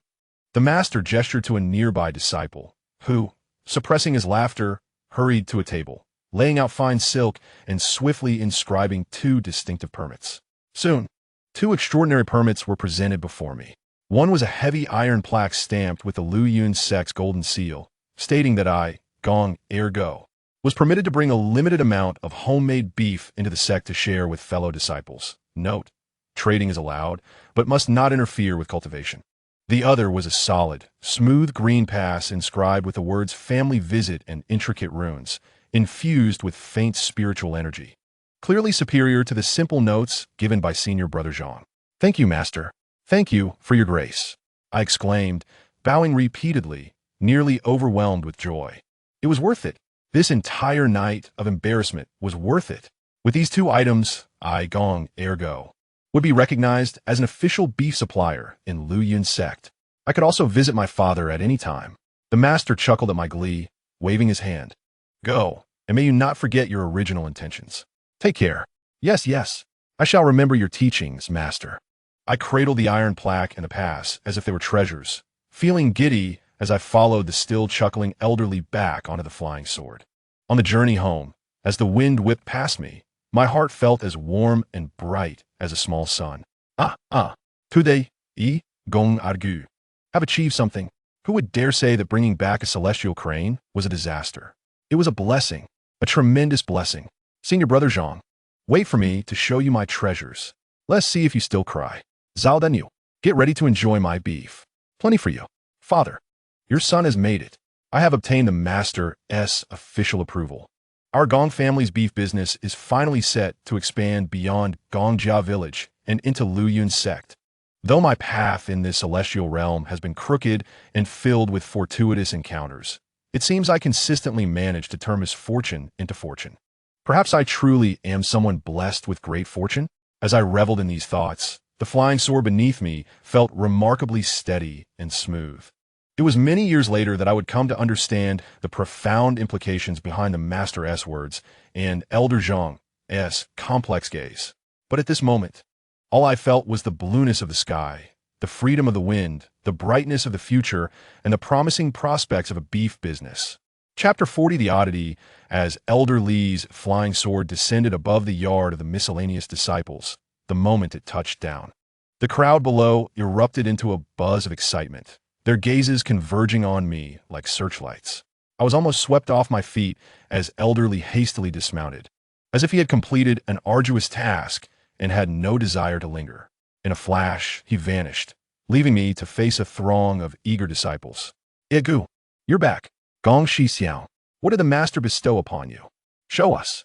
Is it a Foundation establishment pill, or a flying sword artifact?" Senior Brother Zhang rushed forward, his face still bearing traces of last night's tears, now replaced with overwhelming curiosity and anticipation. He grasped my arm, his voice trembling with excitement. "Igu, quickly, let me see. The Master must have granted you something extraordinary, right? Did he let you into the inner sect?"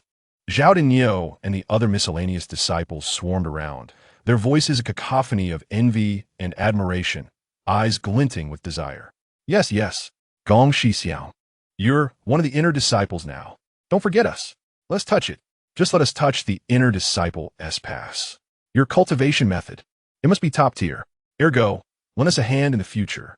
I was utterly disoriented by their fervent anticipation, gazing at the faces brimming with hope, while a mischievous sense of pride bubbled within me.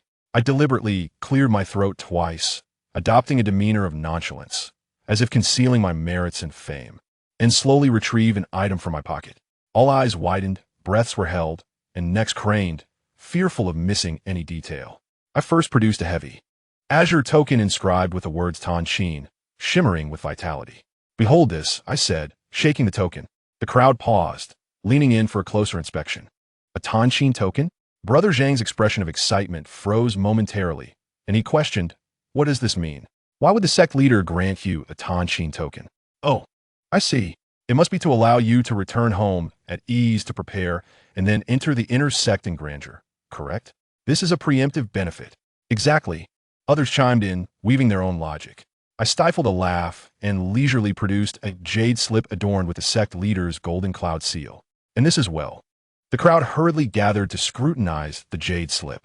Upon deciphering the words permitting the carrying of braised beef, the courtyard fell into a profound silence. The once fervent atmosphere was doused as though by a bucket of icy water, instantly chilling the air. Zhang's facial muscles began to twitch uncontrollably. He glanced between the token, the jade slip, and my pretense of solemnity, which was, in truth, a struggle to contain my laughter, and his voice wavered in no. "This is all the sect leader granted you. Just a Tan Qin token and a permit for beef. What about other rewards? The techniques? The elixirs? The status of an inner sect disciple?" I blinked innocently. That's all there is.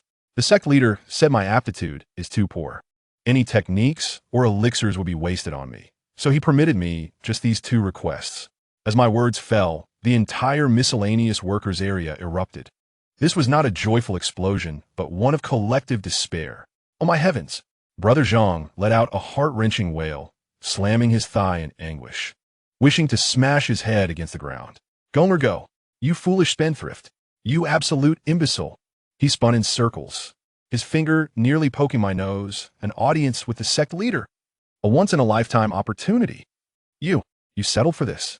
A measly token, a permit to sell beef. Why not at least ask for a low-grade gathering chi pill? Or even a rusty iron sword? You chose this. Is your brain filled with slop? Or were you stunned by that demon wolf? Zhao Dunyo pounded his chest in despair. Brother Ergo, my dear brother, what are you thinking? An inner sect disciple, and you didn't ask for it? That's an inner sect disciple. You traded it for beef. Can beef ever compare to the prestige of an inner sect disciple? Li Xiaoyi was on the verge of tears. Brother Gong, you are far too pragmatic. The other miscellaneous workers echoed their lamentations, their gazes shifting from envy and jealousy to those of incredulity, viewing me as a fool, a prodigal, a historical sinner. Wasteful, utterly wasteful. This was akin to trading a golden rice bowl for a beggar's bowl. The sect leader must have been exceedingly patient not to strike you dead on the spot. Alas, this opportunity is rare as a comet, and you squandered on beef. Brother Zhang trembled with rage, pointing at me, his voice a mixture of sorrow and fury. Did you not think to ask for something else? Even bowing to the sect leader for an easier task, or seeking his guidance, even just a word. You only thought of your beef, your trivial holiday. You are truly a lost cause, a decayed tree that cannot be carved, a wall of dung that cannot be plastered. I was berated thoroughly, yet inside, I reveled in delight. This was precisely the reaction I sought. I waited until their chastisements began to wane, then carefully stowed the token and jade slip, straightened my posture, though there was little to straighten, cleared my throat, and proclaimed, brothers, do you not understand? This is called pragmatism. Being an inner sect disciple is marvelous. But can I even enter? Can I endure it? Daily meditation and cultivation of qi, pondering the Tao. How monotonous. Where is the freedom I have now? Techniques and elixirs are splendid, but with my aptitude, wouldn't that be a waste? Better to exchange for something tangible. Is this Tan Qin token not delightful? When I miss my father, I can return to see him. And this beef permit, how splendid. Our miscellaneous workers can enjoy feasts often. Brother Zhang, you can even use this to foster good relations with the higher-ups. My convoluted reasoning left the crowd momentarily stunned. Brother Zhang's anger seemed to diminish slightly. Yet he still bore an expression of disappointment. But you lost out significantly. At least ask for some spirit stones. I shrugged. Are spirit stones more substantial than beef? Can spirit stones grow into beef? The crowd pondered. That does seem somewhat reasonable. Yet, something feels amiss. Zhao Dunyo scratched his head, but brother Ergo, this is too much. I waved my hand, beginning to paint a grand vision. In the future, our miscellaneous workers will be the official sole beef suppliers of Liu Yunzong. Anyone wishing to savor meat must heed our whims. This status is not inferior to that of an ordinary inner sect disciple. My words ignited a spark amidst the ashes of despair. Brother Zhang's eyes suddenly glimmered. Indeed, this permit was personally sanctioned by the sect leader. That signifies official recognition. The potential for our beef enterprise could be vast. Perhaps it truly holds more value than a single elixir? The other workers began to murmur, seemingly swayed by my theory of beef supremacy. Though they still felt it was a significant loss, it appeared somewhat more palatable. Thus, the atmosphere in the miscellaneous workers area gradually transformed from a collective condemnation of Gong, Ergo, to a symposium on maximizing the value of beef through the permit. Though my path in the celestial realm may not have led me down a golden avenue, it seems I have carved out a shining path of beef, feeling quite satisfied. Do leave a review, and should there be any issues, please point them out. Thank you. Chapter 41. Regret I, Gomer Go, once again astonished the entirety of Liu Yunzong with my singular audacity.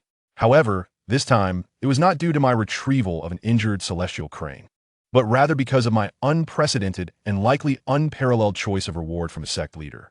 Have you heard? That Gonger Go from a miscellaneous workers area. Which Gonger Go? Oh, The one who brought back the celestial crane? Yes, that S him. The sect leader summoned him. A monumental reward. What do you suppose he requested? Technique? Elixirs?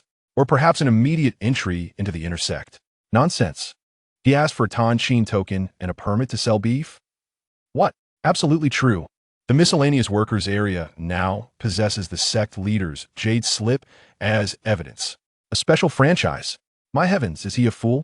Or has he lost his mind? I've heard the sect leader was utterly taken aback. Not just the sect leader. Elderly from the punishment hall looked as if he had swallowed a bitter pill. The world is indeed vast, filled with wonders. Conversations like these spread like wildfire among the outer and inner courts, even reaching various elders and officials. My name, Gonger Go, once again echoed through the heavens, but this time it was accompanied not by reverence, but by profound shock, incredulity, and the amusement of onlookers.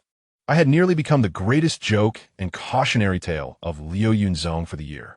See, this is the consequence of neglecting proper cultivation. Seeking only to tread the crooked path, his mind has dulled from neglect. This served as the admonition from mentors to disciples. In the future, let anyone who dares to be picky and squander cultivation resources remember Gong Ergo, who chose beef over celestial pills. Alas, what a pity. It was originally a golden opportunity that could have elevated him. Even when heading to the cafeteria for a meal, the head chef's gaze towards me was laden with pity. His hand, no longer trembling, seemed eager to ladle me an extra scoop, as if to comfort this mentally challenged child. At first, I held my head high, attempting to reassure myself with my pragmatic theories and beef supremacy, even feeling a touch of pride, thinking I am truly exceptional. I regard celestial destinies as mere refuse. What I crave is the essence of mortal existence. However, as the winds of fate grew more tempestuous, and the gazes of those around me were imbued with unabashed compassion for my plight, my paltry pride was ultimately shattered by the unrelenting hands of reality. In the stillness of the night, lying on a hardboard bed, I clutched two frigid identity tokens, the visitation permit and license, while reflecting on the legendary foundational elixirs, magical swords, and the esteemed status of inner disciples that others spoke of. My insides twisted with regret. How foolish I had been. It felt as though I had suffered a grave loss. My mind was undoubtedly muddled. How could I have been so blind, fixated solely on beef and returning home? An inner disciple, indeed. Such individuals belong to the true realm of immortals. They can soar through the skies on swords. They can cultivate eternal life. They are revered wherever they go.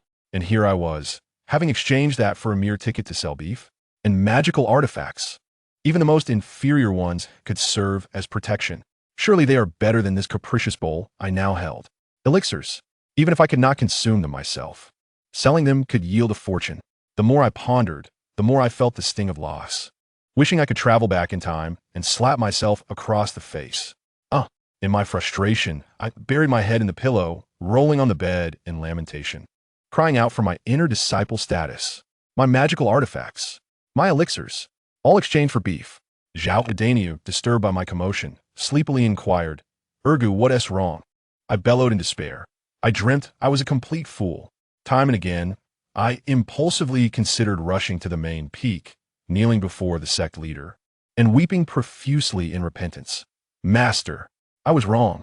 My mind was clouded that day. Please take back my license and grant me something else. Yet, the thought of the leader's unfathomable gaze and the potential wrath that could follow, like being turned into a mural with a single slap, made my courage dissipate entirely. Forget it, forget it. Better to survive than to perish. Having something is better than having nothing. I had to console my fragile spirit this way. The only source of solace was the news that the leader's crane, under meticulous care at the Spirit Beast Peak, was gradually recovering. Occasional tidings would emerge. The crane's condition had stabilized. It could open its eyes. It could consume a bit of spiritual grain. I heard it was recovering well, though its beautiful feathers had yet to regrow, appearing somewhat bare, and most importantly, it could not fly for the time being. This was undoubtedly a tremendous blow for a celestial crane. At times, I would secretly imagine it, looking forlorn and dejected at Spirit Beast Peak, and inexplicably felt a sense of shared misfortune. Look, it lost its ability to fly, and I lost my intellect. We both lost something immensely significant. This did not comfort me at all. just as I was drowning in regret. My emotions a tumultuous sea. The diligent little donkey from the station below trotted in with a letter from my father. Upon seeing the familiar envelope, my eyelids twitched. Now, whenever I saw a letter from my father, an ominous premonition washed over me. With trembling hands, I opened the letter, and indeed, my father's familiar handwriting, brimming with boundless enthusiasm and imaginative flair, leaped off the page. My dear Urgu, seeing this letter is like seeing me in person. My son, recently, I have been restless, gazing at the heavens, and observed a purple aura rising from the east, enveloping our ancestral home. This is a sign of great fortune. Surely, it is because my son has accomplished remarkable feats in the celestial realm and shall be rewarded, bringing glory to our family. I thought to myself, Father, your celestial observations are quite astute. Indeed, it is a remarkable feat. My son, the last celestial treasure you brought back has brought great renown to our family, surpassing that of Sun Laosan. Yet, I find myself unable to sleep, feeling the weight of responsibility. The rise of our family relies entirely upon you. This time, the rewards from the celestial realm will be extraordinary. Perhaps an elixir or a divine artifact. My hands began to tremble. I have conferred with several elders in the village, and we have decided to expand a production of spiritual sandalwood and establish the Gong Family Celestial Treasure Exhibition Hall, dedicated to showcasing and selling the rare treasures you bring back from the celestial realm. We urgently need a batch of new treasures to bolster our offerings. My son, be sure to seize this opportunity and request from the elders some exquisite treasures to display, such as elder-esque dusters, remnants of flying swords, ashes from alchemical furnaces, or even feathers shed by the celestial crane. My vision darkened, nearly causing me to gasp for breath. Furthermore, my son, having garnered such recognition, might even probe whether the celestial realm has any interest in procuring specialty beef from the mortal world. If this comes to fruition, our family's business will ascend to new heights. Remember, at the end of the letter, my father fervently painted a grand vision. Upon your return with treasures, I shall slaughter 5 or even 10 cattle to reward you. Let our Gong family's fragrance waft through both celestial and mortal realms. I clutched the letter, standing frozen in place, feeling as if the entire world was spinning around me. Elixirs, divine artifacts, remnants of flying swords, ashes from alchemical furnaces, feathers from the celestial crane. This one is indeed real. An expanding beef trade between the celestial and mortal realms. Father, you truly have the audacity to dream. Your son has just exchanged the prospect of being an inner disciple for a mere ticket to sell beef. And I am currently viewed as a fool by the entire sect. Yet you expect me to return with an array of exquisite treasures? Let alone trade with the celestial realm? It's a miracle that the sect leader hasn't turned me into beef paste. I gaze at my father's hopeful words, envisioning him in the village, boasting to the villagers about how esteemed his son was in the celestial realm and the astonishing treasures he would soon bring back. Reflecting on the 2 meager tokens nestled in my possession, a wave of guilt and the stark contrast overwhelmed me. It was all over now. The boastful words had been spoken. How would it all end? My path in the celestial realm truly felt like a pit I had dug for myself. And after jumping in, I had buried the evidence thoroughly. Chapter 42. Treasure Hunting in the Dump. Gong Urgu, held my father's impassioned letter, feeling its weight akin to 1,000 pounds. Exquisite treasures? Celestial mortal trade? My father's dreams were grander than the peak of Immortal Sect, more surreal. Looking at myself, with 2 iron tokens exchanged for a splendid celestial journey, while my mind echoed with the concern of the entire sect. The disparity felt more severe than a fall from the clouds into a cesspit. With a long sigh, I carefully folded the ominous letter and tucked it away. What could I do? My father's letter was like a military order.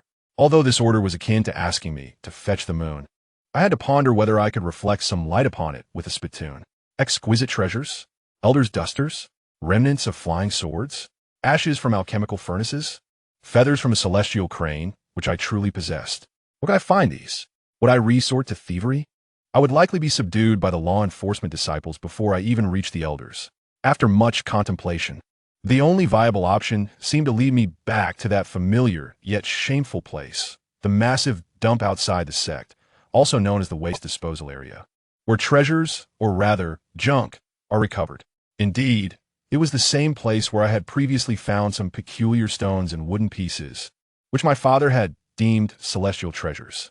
Although my last experience there was quite harrowing, nearly buried by a mountain of refuse, I had at least gained something, fulfilling the villagers' expectations. This time, I resolved to learn from my past mistakes. First, I needed to upgrade my gear. I rummaged through my belongings and unearthed the sturdiest, most durable, and darkest work uniform issued by the chores department to facilitate concealment.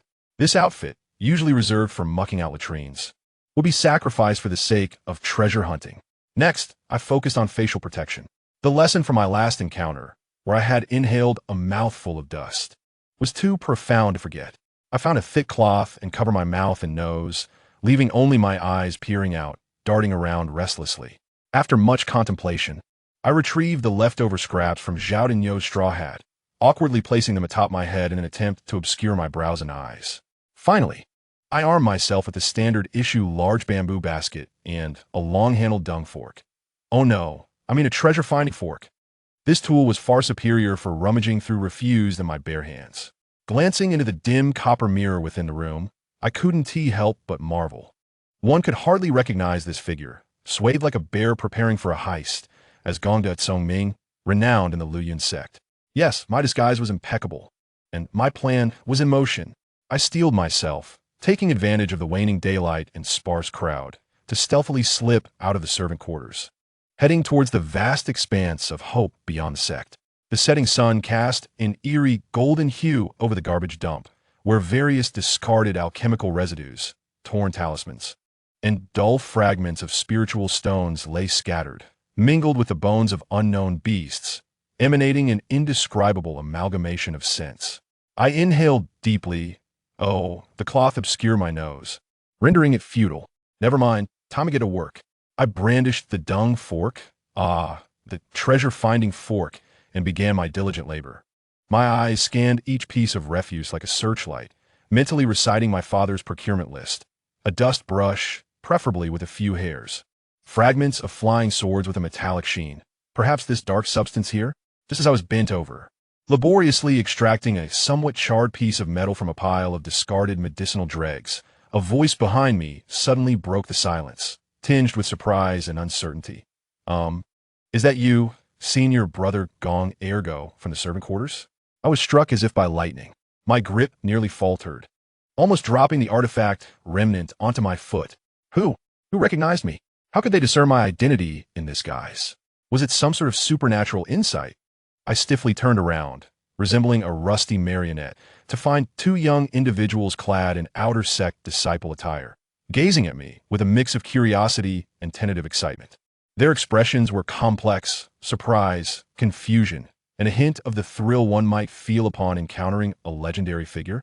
My mind buzzed, and my first instinct was to deny. I must deny. I squeezed my voice into a husky tone, attempting to sound deep. You must have mistaken me, dear brothers. I am merely a newcomer, responsible for waste classification.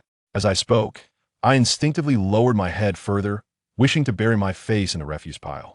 The two outer sect disciples exchanged glances, and rather than departing, they stepped closer. It cannot be wrong, one of the slimmer disciples asserted, his tone more assured. Though your face is covered, your stature, your aura, and this unique, digging posture, I've seen you several times in the cafeteria. You are the one who declined an intersect position to sell beef licenses. Gongya Gu. I was taken aback. My stature, my aura, my digging posture. What on earth kind of recognition was this? The slightly plumper disciple nodded vigorously, his eyes alight. Yes, it is indeed you, senior brother Gong. What brings you to garbage classification? He emphasized the words garbage classification, clearly skeptical of my feeble excuse.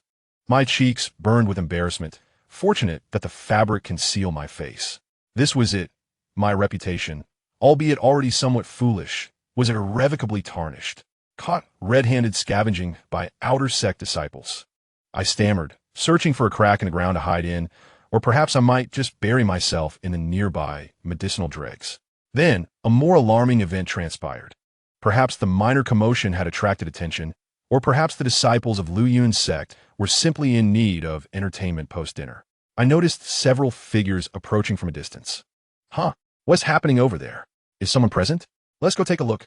A few more outer sect disciples, clumsily employing their light-footed techniques, curiously gathered around. ISNT, that senior brother Gong? Which senior brother Gong? The one from the servant quarters, Gong, ergo. The one who exchanged celestial fate for beef. What? What's he doing here? Experiencing life? I pleaded, please, I beg you, do not shout. Keep it down. I am not a celebrity. I am merely a pitiful child seeking a moment of peace while collecting garbage. The crowd began to swell, their chatter growing louder. I stood frozen, the treasure-finding fork propped against the ground, as if it were not a tool, but the last bastion of my dignity. However, fate's cruel jest had only just begun. A sharp sound sliced through the air. A beam of sword light descended, dissipating to reveal a young man clad in inner sect disciple garb. His demeanor distinctly superior to that of the outer sect disciples. His brow furrowed as he surveyed the crowd encircling me. What is this uproar? This is the sect's waste disposal area, not a place for your frivolities. As the inner sect brother spoke, the outer sect disciples quieted somewhat, bowing in respect, then began to explain in a cacophony. Li Shi Xiao. It's Gong ergo. Yes, the very Gong ergo. He.s. rummaging through garbage. We were just curious. The inner sect disciple, Li Shi Xiao, immediately fixed his sharp gaze upon me. His eyes, reminiscent of the icy demeanor of another brother I had encountered earlier, bore scrutiny in profound perplexity.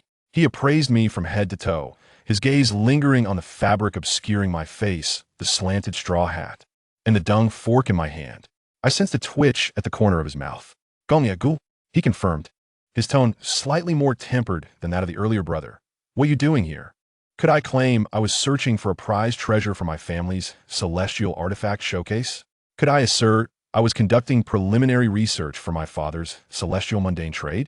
I cannot. My throat dry, I managed to stammer out, I am a disciple seeking treasure. Treasure? Li Shixiong Baoja. The surrounding outer sect disciples also fell silent. The next moment, someone could no longer contain themselves and burst into laughter.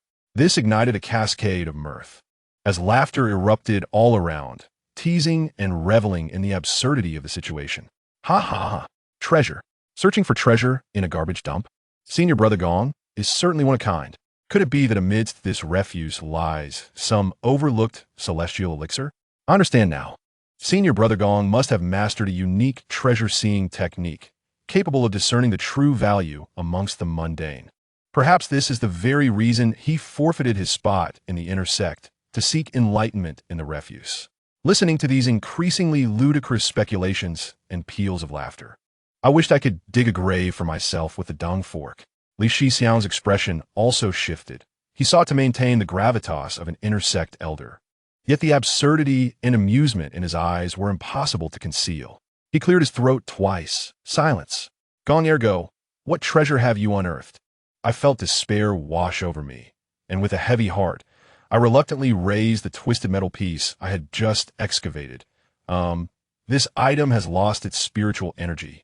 Its shape is peculiar, and it appears to be the remnant of some magical artifact, potentially holding research value. Li Shixiang. The crowd. A peculiar silence enveloped the scene. Then, an even more uproarious laughter erupted. Ha! Remnants of a magical artifact. Senior Brother Gong indeed has an eye for treasure. Could this be a shard of an ancient divine artifact? Senior Brother Gong, are you selling it? I'll offer 3 low-grade spiritual stones. Just as I was on the verge of exploding with embarrassment and frustration, a series of sharp sounds sliced through the air once more. Whoosh, whoosh, whoosh. This time, it was not just inner sect disciples.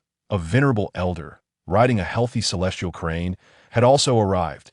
The elder, with hair white as snow yet youthful in countenance, appeared curious as he descended gracefully, his voice booming.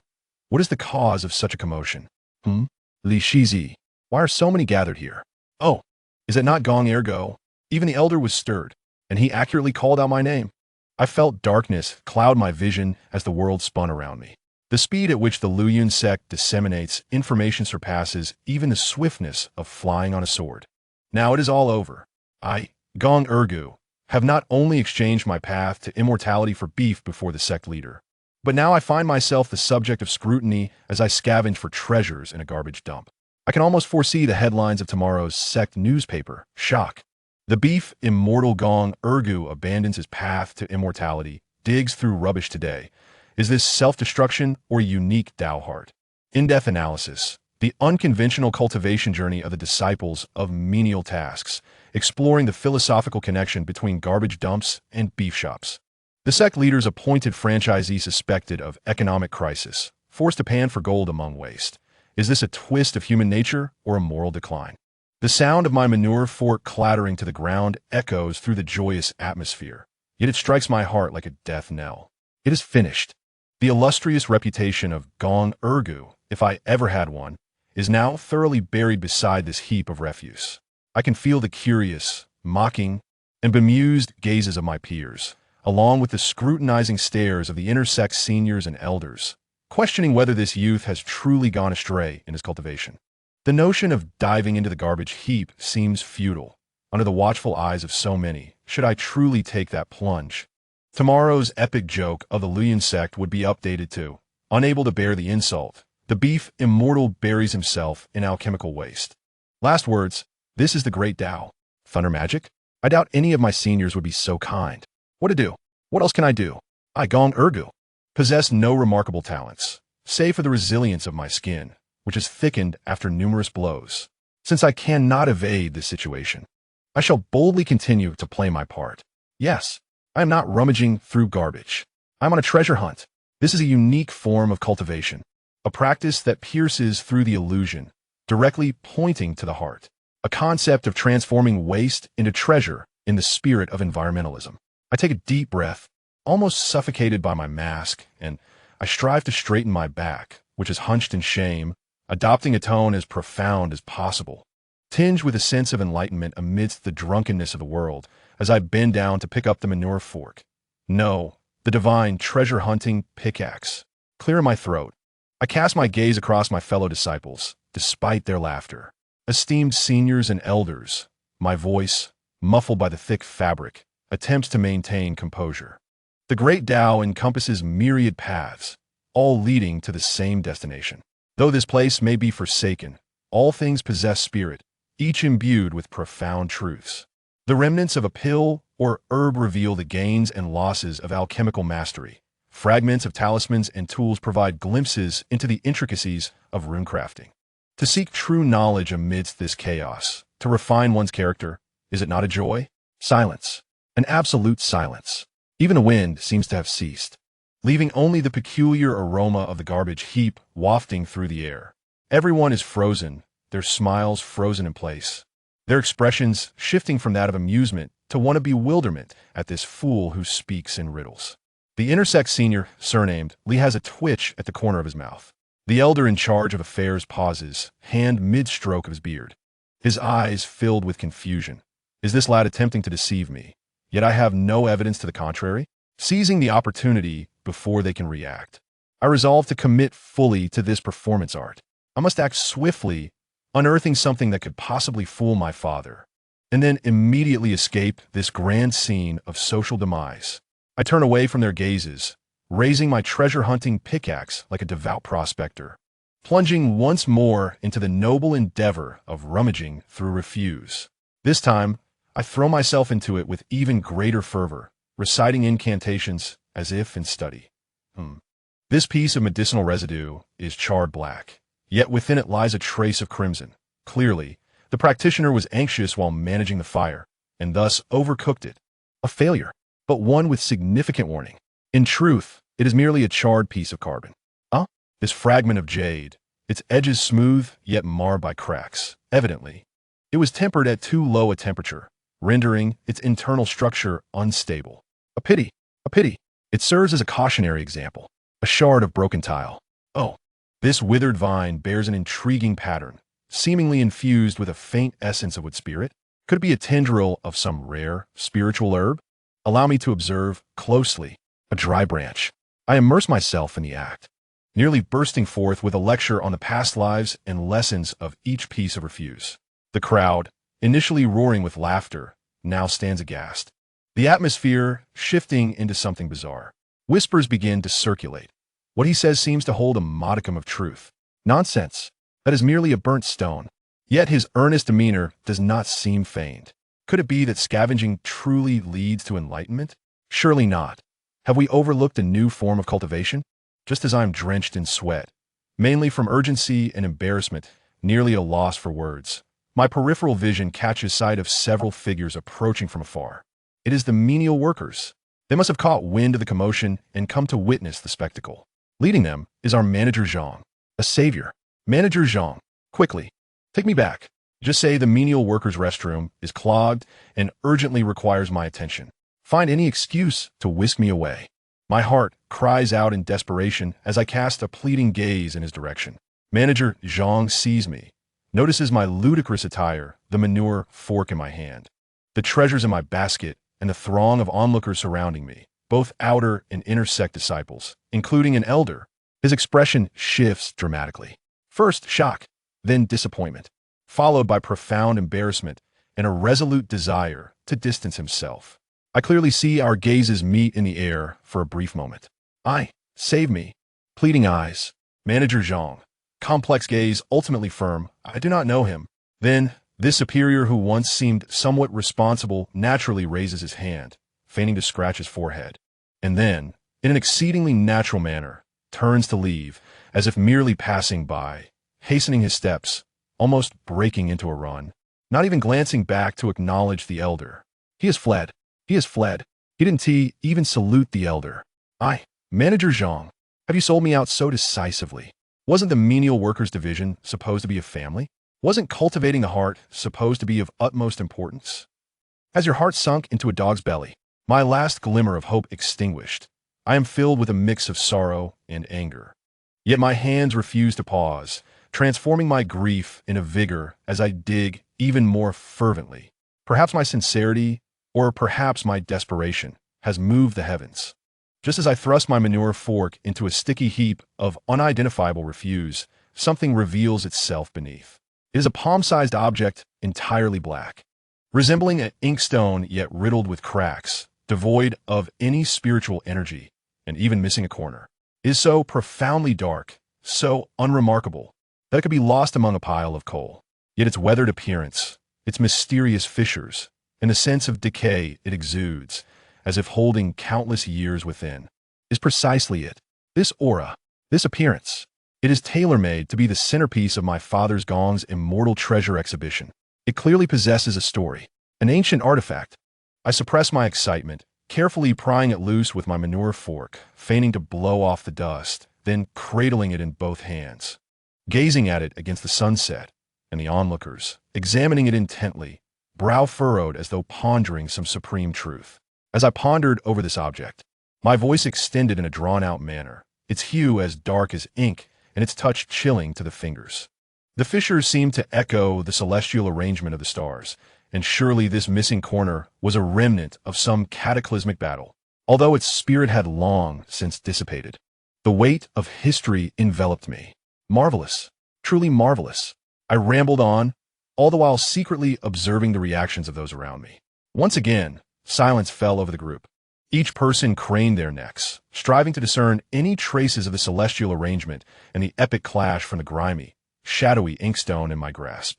Even the elder in charge could not resist the allure, inching forward atop his celestial crane, squinting to take a closer look. After a moment's hesitation, he spoke. Gong Ergu, this object appears to be the base of medicinal mortar, long discarded by Bai Chao Tang. It is made of the most inferior black ironwood, having lost its essence after years of use. I exclaimed, Elder, your vast knowledge is commendable, but must you dismantle my claims so brazenly? My heart nearly skipped a beat. Yet the performance must continue. I maintained my composure. The cloth covering my face helped. My heart raced. It felt as if it might leap from my throat. And my tone grew more resolute. Elder, your insight is invaluable. It is precisely because it was used for grinding herbs that it has absorbed the essence of spiritual plants over the years. Though its body is mundane, it has long since been infused with medicinal properties, embodying the universe within. Do these cracks not resemble the patterns of long-lost alchemical runes? And does this missing corner not subtly align with the principles of the Tao, wherein the myriad paths converge? The elder was momentarily taken aback by my cryptic rhetoric. His mouth agape, unable to voice a rebuttal. Perhaps he had never encountered anyone capable of rendering a mere mortar base into something so ethereal, imbued with the essence of a Tao. The other disciples were equally bewildered, their gazes toward the dark object now tinged with reverence, not for the item itself, but for my remarkable ability to spin fanciful tales. Seizing the opportunity, I carefully placed the ancient relic, the mortar base with its celestial cracks, into the bottom of my bamboo basket, covering it with a few slightly cleaner remnants of magical artifacts, scrap metal. Then, hoisting my dung fork and carrying my bamboo basket, I gave a slight bow to the crowd and the elder, striving to appear graceful today as treasure hunt yielded modest results. The path of the Tao is long, and I shall seek diligently. Farewell, esteemed friends. With that, I did not linger, striding forth with an air of feigned nonchalance, though each step felt like treading upon a searing iron brand, hastening toward the direction of the servant quarters. Behind me lay a prolonged, eerie silence. It was only after I had traversed a considerable distance that I faintly heard the eruption of even more fervent and chaotic discussions. He just left? And claims to have gained something? A mere mortar base? Celestial arrangement? Epic battle? I almost believed him. Is Gong Urgu truly a fool? Or is he playing an elaborate game? I felt a bit dazed. I needed to return and peruse the Tao texts. Could there truly be such a path to cultivation? Should we also venture to see tomorrow? I stumbled slightly, nearly tumbling into a nearby ditch. Again, Dieu Seigneur, spalme, I Gong Urgu, shall not dare return to that rubbish heap for the foreseeable future. The cost of his treasure hunt was far too steep. Chapter 44. The rubbish realist I Gong Urgu, burdened by a heavy bamboo basket, both physically and psychologically, fled from the refuse pit that had brought me social demise. Along the way, I felt the flowers, trees, birds, and insects all casting glances my way, as if to say, "Behold, he is the extraordinary man who comprehended the Tao amidst the refuse." Barely managing to roll and scramble back to the shabby quarters of the servant area, I slammed the door shut, finally allowing myself to breathe deeply. I hastily removed the foul cloth from my face and the crooked straw hat, my back drenched in sweat, not from fatigue, but from embarrassment. The first order of business was to deal with my spoils and the evidence of my misdeeds. I gingerly placed the bamboo basket in the corner, carefully extracting the ancient mortar base with its celestial cracks, and washed it meticulously in the half basin of clean water remaining in the room, scrubbing it a painstaking 81 times until the layers of ancient grime and mysterious residue were entirely removed, revealing its unadorned, yet worn, black ironwood essence. Afterward, I examined it under the oil lamp. Indeed, it looked even less like a treasure now. Yet, having come this far, I had to treat it as a fragment of a Xianyuan ding. The other remnants of magical artifacts, scrap metal, withered herbs, dry branches, and failed alchemical rune specimens, burnt stones, were also tidied up a tad, so they did not appear as if freshly unearthed from a garbage heap. Having completed these tasks, I dared to clutch the wooden basin and stealthily make my way to the public bathhouse, eager to wash away the ill fortune and stench of refuse. Of course, what one fears often comes to pass. Just as I reached the bathhouse entrance, I encountered the scowling Zhang Guanshi. He had evidently just finished bathing, his hair still damp. Upon seeing me, his already displeased countenance darkened further, his gaze a turbulent mix of emotions. In his eyes, there was anger for my disgrace, helplessness for having such a subordinate, pity, perhaps my wits were truly lacking, and a hint of awe to speak so eloquently amidst refuse is no small feat. We stood at the entrance of the bathhouse, the air thick with tension, broken only by the sound of water droplets cascading from his hair. My throat felt parched, and my toes awkwardly curled within my shoes. Should I say something? Perhaps, what a coincidence, Guanshi, you're here to bathe too. Or, lovely weather today. Isn't it? Alternatively, I could admit my fault for tarnishing the servant quarters' reputation. How mortifying. Ultimately, I forced a smile that was more painful than tears and stammered. Zhang Guanshi, have you finished bathing? Zhang Guanshi's lips quivered, as if he wished to scold me, yet he restrained himself. He simply regarded me with an indescribable look, gazing deeply, as if to etch my peculiar essence into his very soul. Then, without uttering a word, he sidestepped past me, his footsteps heavy as he departed. That wordless reproach stung more than an outright condemnation. Defeated, I slipped into the bathhouse, immersing myself in the warm water. longing to scrub away a layer of skin. My mind replayed the spectacle at the refuse pit and Zhang Guan Shi's final glance. Sighing heavily, I submerged my face in the water. Enough. Enough. No more thinking about it. At least the task is accomplished. I console myself. Although the journey was harrowing, the outcome was favorable. Look at the dozen or so pieces of scrap metal in the basket. Which of them is not from the celestial gates? Which does not bear a trace of spiritual essence, even if it has long since faded? The texture, the wear, the historical significance. Deceiving? No. It suffices to satisfy my father and the villagers. Moreover, I abruptly lifted my head from the water, my eyes alight with realization. I recalled that when I had hastily returned with that bald-crowned crane, in my frenzy, I had stealthily collected a few of its most intact and exquisite feathers.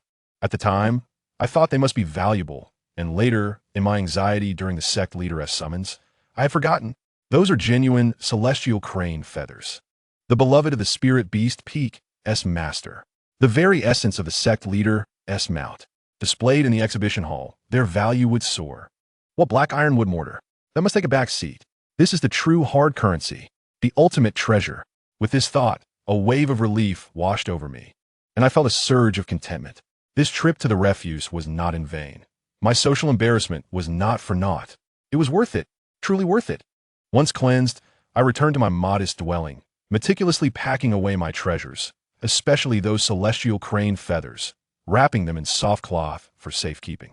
Then, I reclined on my hard bed, contemplating how at dawn I would descend the mountain and return home to the cheers of my father, hopefully, and the reverence of the villagers, hopefully, and soon fell into a deep, carefree slumber. As for the new legends that would circulate within the sect tomorrow, what did it matter? The sky is falling. But let me, go, return home in glory with a sack of refuse and a few scraps. First, the following day, at the break of dawn, I sprang up with great vigor, my heart racing with anticipation. I strapped on my trusty satchel, which was merely a patched-up bundle brimming with my spoils. Clutching the two vital iron plaques, the visitation permit and the beef-selling license, ready to embark on my journey. As I pushed open the door to the servant's quarters, an unusual atmosphere greeted me. At this hour, most would either still be asleep or hurrying off to their tasks. Yet a few individuals lingered at the entrance, peering curiously. Upon spotting me, they scattered like startled rabbits, but their eyes remained glued to me, whispering amongst themselves with barely concealed amusement. A sense of foreboding surged within me. Yet I steeled myself, quickening my pace towards the mountain gate, refusing to glance aside. The farther I ventured, the more people I encountered, whether they were servants, outer disciples, or even the occasional inner disciple. Each one paused upon seeing me, their expressions morphing into peculiar shapes, desperately stifling laughter. Some could no longer contain themselves, pretending to cough and turning their heads away, their shoulders shaking with mirth. I wondered, what could be the cause of this? Do I have something on my face? Or has word of my scavenging escapades circulated so swiftly? Is the Liuyun Zone a sect of immortals or merely a gossip mill? With my head lowered, I wished I could shrink into my collar, my steps quickening as if propelled by the winds of shame. At last, the majestic mountain gate loomed before me. I was on the verge of escaping this place that had rendered me a social pariah. The gatekeepers were the same familiar senior brothers. Taking a deep breath, I endeavored to appear composed, producing my visitation permit and handing it over. One of the brothers took the plaque, inspected it, and maintained a neutral expression. I sighed in relief. However, just as he returned the plaque and I prepared to make my escape, the other brother, who had been stifling laughter, finally burst forth with a curious yet teasing tone, swiftly inquiring, "Gome shitty, off the mountains so early? Are you in a hurry to establish your own sect?" Establish my own sect? I was momentarily taken aback, failing to grasp the meaning of his words. What sect would I establish? The Gome Beef sect? Seeing my bewilderment, the brother exchanged a knowing glance with his companion, suppressing laughter, and added in a hushed tone, "Word has spread that you, in the refuse pit, discovered a unique path to enlightenment, founding your own sect called the Path of Scavenging, and you are humorously dubbed the Trash Immortal. Congratulations, Gome Shitty. No, Trash Immortal." The words Trash Immortal struck me like divine bolts of lightning, resonating painfully against my very being. I, the Trash Immortal? Who started this? Who spread this? Come forth. I vow not to spare you. My face turned a deep crimson, akin to a boiled lobster, steam almost rising from my head. I could feel the gazes of all the passing disciples fixated upon me, filled with joy and the dawning realization that I was indeed the infamous trash immortal. No, that's not me. I futilely attempted to defend myself, my voice barely above a whisper. The two gatekeeping brothers could no longer contain themselves, bursting into hearty laughter. Waving me away, hurry along, trash immortal. We wish you swift mastery of your skills and fame across the lands. I could endure no more. Grabbing back the plaque, I dare not look back, and, propelled by sheer indignation, I sprinted down the mountain like a gust of wind. Behind me echoed the jubilant laughter of the gatekeepers and the distant murmurs. That's him. Ha ha ha. The trash immortal. Truly fitting. Look how swiftly he runs. Surely he has mastered the art of trash evasion. As I raced away, the wind whistled past my ears, yet I could almost hear those haunting words, trash immortal, echoing in an endless loop. It was over, utterly over. The name Gong Ergo was dead. Now, within the Liuyun zone, I was known solely as the trash immortal. My once illustrious name, now irrevocably bound to trash, condemned to eternal disgrace. Father, my son has caused quite a stir within the entire Liuyun zone, though in a manner I could never have imagined. Bearing my sack of refuse and the shameful new moniker of trash immortal, I hastened towards home, where only the warmth of family and my father's famed beef could soothe my wounded heart, now scarred and branded as trash. Liuyun zone, farewell. For the foreseeable future, no. Forever, farewell. Chapter 45. A display, Gong trash immortal ergo, burdened by a heavy load, physically with celestial treasures, psychologically with social disgrace. Dash forward. Yearning to escape the clutches of Liuyun zone and return to my modest home, where none would dare call me immortal, especially not the trash immortal. As I neared Gongjia village, the air seemed to transform, imbued with a familiar earthy scent and a faint whiff of my father's beef. Was this merely a figment of my imagination, or was my longing for home conjuring illusions? Until, panting, I climbed a dirt slope, and there stood the old locust tree at the village entrance. I froze, realizing my father had likely spread the news of my return. Beneath the old tree, a throng of people awaited, their faces eager and expectant. There were no gongs or fireworks, but the atmosphere was thick with anticipation. As soon as I appeared, someone shouted, "He's here! Ergo is back!" Instantly, the crowd erupted into a frenzy. It's really him. The disciple from the celestial realm has returned. Quick, let us see. Leading the charge was my father, Gong Lauda, along with the village head, clan elders, and even the neighbor, Suan Laosan. He too had come. Alongside dozens of relatives and neighbors, rushing toward me like a flood unleashed. The scene was more boisterous than the year-end competition at Liuyun zone. I was immediately engulfed. Countless hands reached out, some patting my shoulder, others ruffling my hair, and some even attempting to pinch my cheeks, as if I were some celestial being descended from the heavens, and a mere touch would grant them divine favor. Ergo, good lad, you finally returned. You've lost weight. The trials of the celestial realm must have been arduous. Just look at your complexion, your demeanor, truly befitting of a disciple of the celestial realm. Ergo, do you remember Aunt San? She held you when you were a child. Ergo, tell me tales of the celestial realm. The cacophony of greetings, praises, and attempts at camaraderie inundated me, drowning me in sound. Like a marionette, I was pushed and jostled, my face muscles straining from the forced smiles. My father, Gong Lauda, beamed with pride, pushing through the crowd to reach me, grasping my arm and scrutinizing me from head to toe, his voice quaking with excitement. Son, my dear Go, you're finally back. I knew it. I knew it. My celestial observations foretold of your great success. Let me see. Oh my, look at your stature, your spirit. Clearly, the celestial realm has favored you with great rewards. Father, the celestial observations you made must have been of my exploits in the refuse pit, right? Look at my spirit. I'm merely exhausted from running away, compounded by the embarrassment of being branded the trash immortal. I struggled to articulate my thoughts, but my father and the villagers' exuberant voices drowned me out. Ergo is just being modest. Yes, yes, disciples of the celestial realm are always humble. Gong Lauda, you are truly fortunate. You've raised such an exemplary son. From now on, Gongjia village will depend entirely on Ergo. Hearing this, my father's pride swelled even further. his chest puffed out as if he had become the father of an immortal. He patted my back with considerable force, nearly knocking the breath out of me. "My son, do not linger here. The villagers are anxiously waiting. Quickly, return home. Unveil the treasures you brought back from the Handyman. Yes, let's behold these wonders." We all wished to bask in the aura of immortality. The crowd echoed in unison, their eyes gleaming like famished wolves, fixated on the bulging bundle on my back. In an instant, I comprehended the reality. What warmth of home! What deep affection for my fellow villagers! They were solely drawn to the treasures nestled within my bundle. My father's grandiose tales had likely elevated the cattle to the heavens, standing shoulder to shoulder with celestial cranes. The warmth I felt at the thought of returning home quickly dissipated, replaced by an overwhelming pressure and insecurity. Did I not know the contents of my own bundle? Yet, the arrow had been loosed. There was no turning back. Surrounded by the eager crowd, I was paraded home like a triumphant hero, at least in their eyes.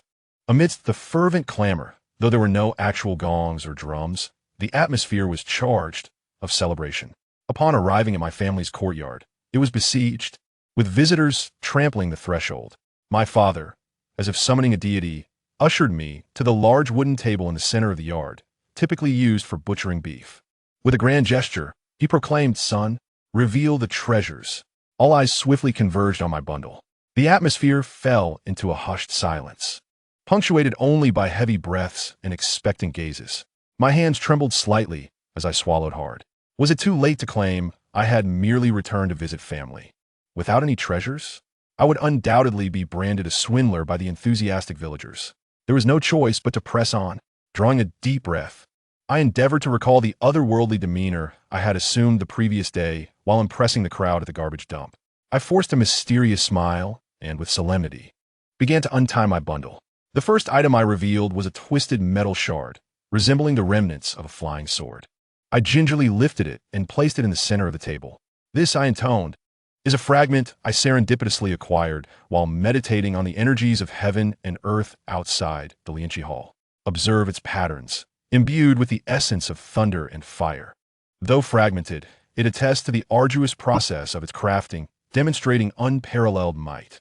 Placing it in your home can ward off evil spirits and allow one to feel the lingering echoes of the path of artifact refinement. The villagers erupted in astonished gasps. Wow, a flying sword fragment. It looks formidable. The patterns, the texture. Truly, celestial artifacts are extraordinary. Old Gong, your son is truly talented. My father's face beamed with pride, sharing in the glory. Gaining a modicum of confidence, I produced the second item, a desiccated vine containing the essence of a 1,000-year-old spiritual herb.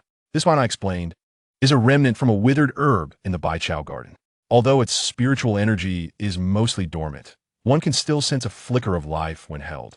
If worn long-term, it can enhance longevity and bolster vitality. Once again, the crowd was captivated, eyes filled with envy. A 1,000-year spiritual herb. It grants longevity. Can I touch it, ergo? The third item I presented was a charred stone, a warning relic from a failed alchemical endeavor.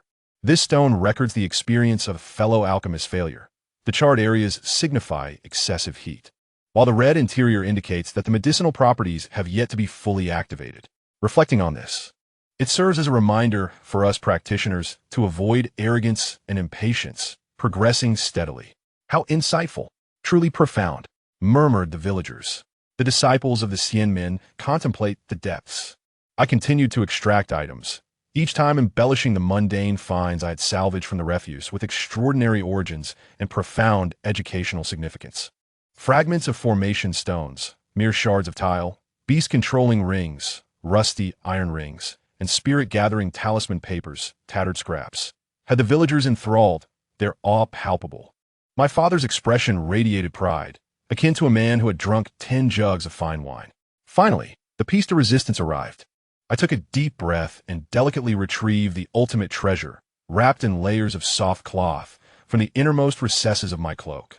I proceeded with excruciating slowness and utmost seriousness, as if unveiling the imperial seal of the Jade Emperor. Every heart was in their throats, breaths held, eyes wide with anticipation.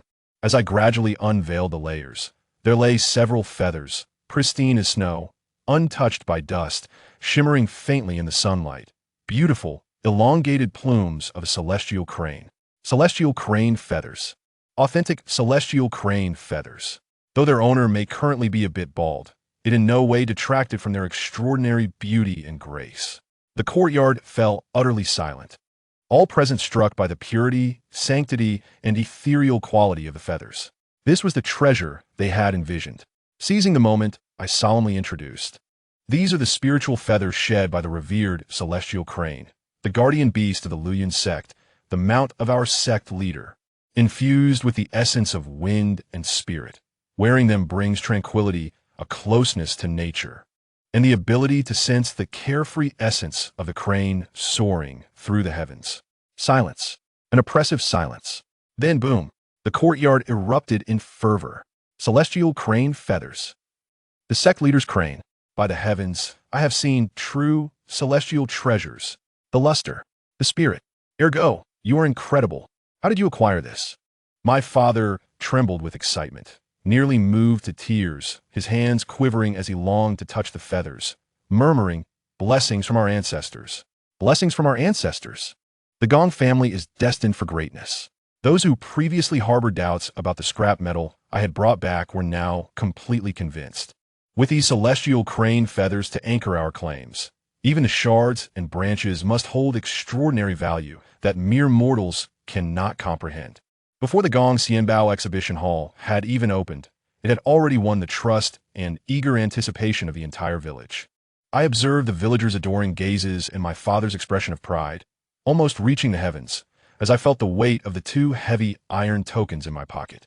The shame I had felt from scavenging at the garbage dump and the humiliation of being dubbed the garbage man seemed to fade, temporarily overshadowed by the overwhelming, albeit somewhat blind, fervor of my hometown. Though the methods were somewhat dubious and the journey fraught with obstacles, the outcome appeared to be quite favorable. Gong Argu had finally reclaimed a semblance of dignity and a facade of glory in my homeland. As for how long this glory would last, that was a concern for another day, when the exhibition hall opened and the celestial treasures might reveal their true nature. At least for tonight, I was the brightest jewel in Gongjia village. Chapter 46. The bidding the villagers' fervent care and admiration persisted until the moon hung high in the sky. Had it not been for my father, Gong Lauda, with his keen eye as a prospective supplier of celestial treasures and his eloquence, stepping forward to announce loudly, "Dear villagers, esteemed elders, the day has grown late. My son heir, Go, has traveled extensively and requires rest to better attune to his celestial fortune and seek more spiritual treasures for everyone. Moreover, these celestial items, brimming with spirit, need to be left undisturbed to seamlessly merge with our village's energy and maximize their efficacy. Tomorrow, yes, tomorrow, the Gong family shall officially unveil the treasures. All prior reservations will be prioritized for purchase. Prices will be favorable." This announcement barely managed to placate the eager crowd, who turned back repeatedly, gazing longingly at the pile of celestial treasures, especially the crane feathers, their eyes sparkling with desire as they reluctantly dispersed. After bidding farewell to the last uncle, who insisted on touching the flying sword fragment before leaving, the creaky wooden door of my home finally shut. The world grew quiet at last. I let out a long sigh, feeling more exhausted than if I had scooped out 10 vats of excrement at the Lowliest Sect.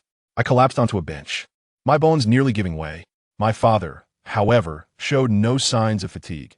His face radiated a flush of excitement, rubbing his hands together like a weasel that had spotted a garden full of plump chickens, pacing around the table laden with celestial treasures, his eyes gleaming with the light of gold ingots.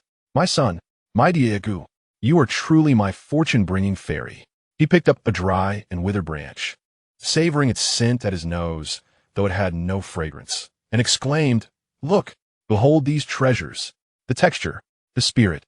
Why bother with chopping firewood or kindling a flame? From now on, our family shall specialize in these celestial wonders."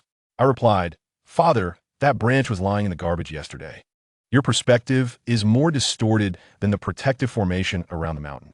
I attempted to ground him in reality, but he interrupted me with a wave of his hand, a knowing expression on his face. "Oh, my son, you see, items from the celestial realm are all about fate. How can an ordinary mortal comprehend their subtlety? It requires someone like you, blessed with celestial affinity and insight, to discover and interpret their essence. Your words today were quite eloquent. That thing you called the fire warning stone. Yes, you articulated it splendidly. Even the village chief was nodding while stroking his beard. My lips twitched. That was a concept I had just invented. Father, do not worry, my son. He grew increasingly animated, starting to outline grand plans. Once we sell these treasures, I shall demolish our dilapidated home. We will construct a grand 3-entry brick and tile house.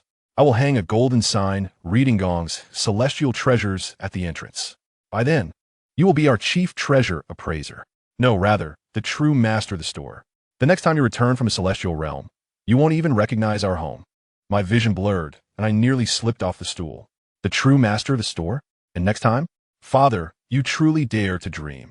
I might not even be able to enter the Immortal Sect's gates again. The title of garbage master still echoed in my ears. Chief appraiser? To appraise junk?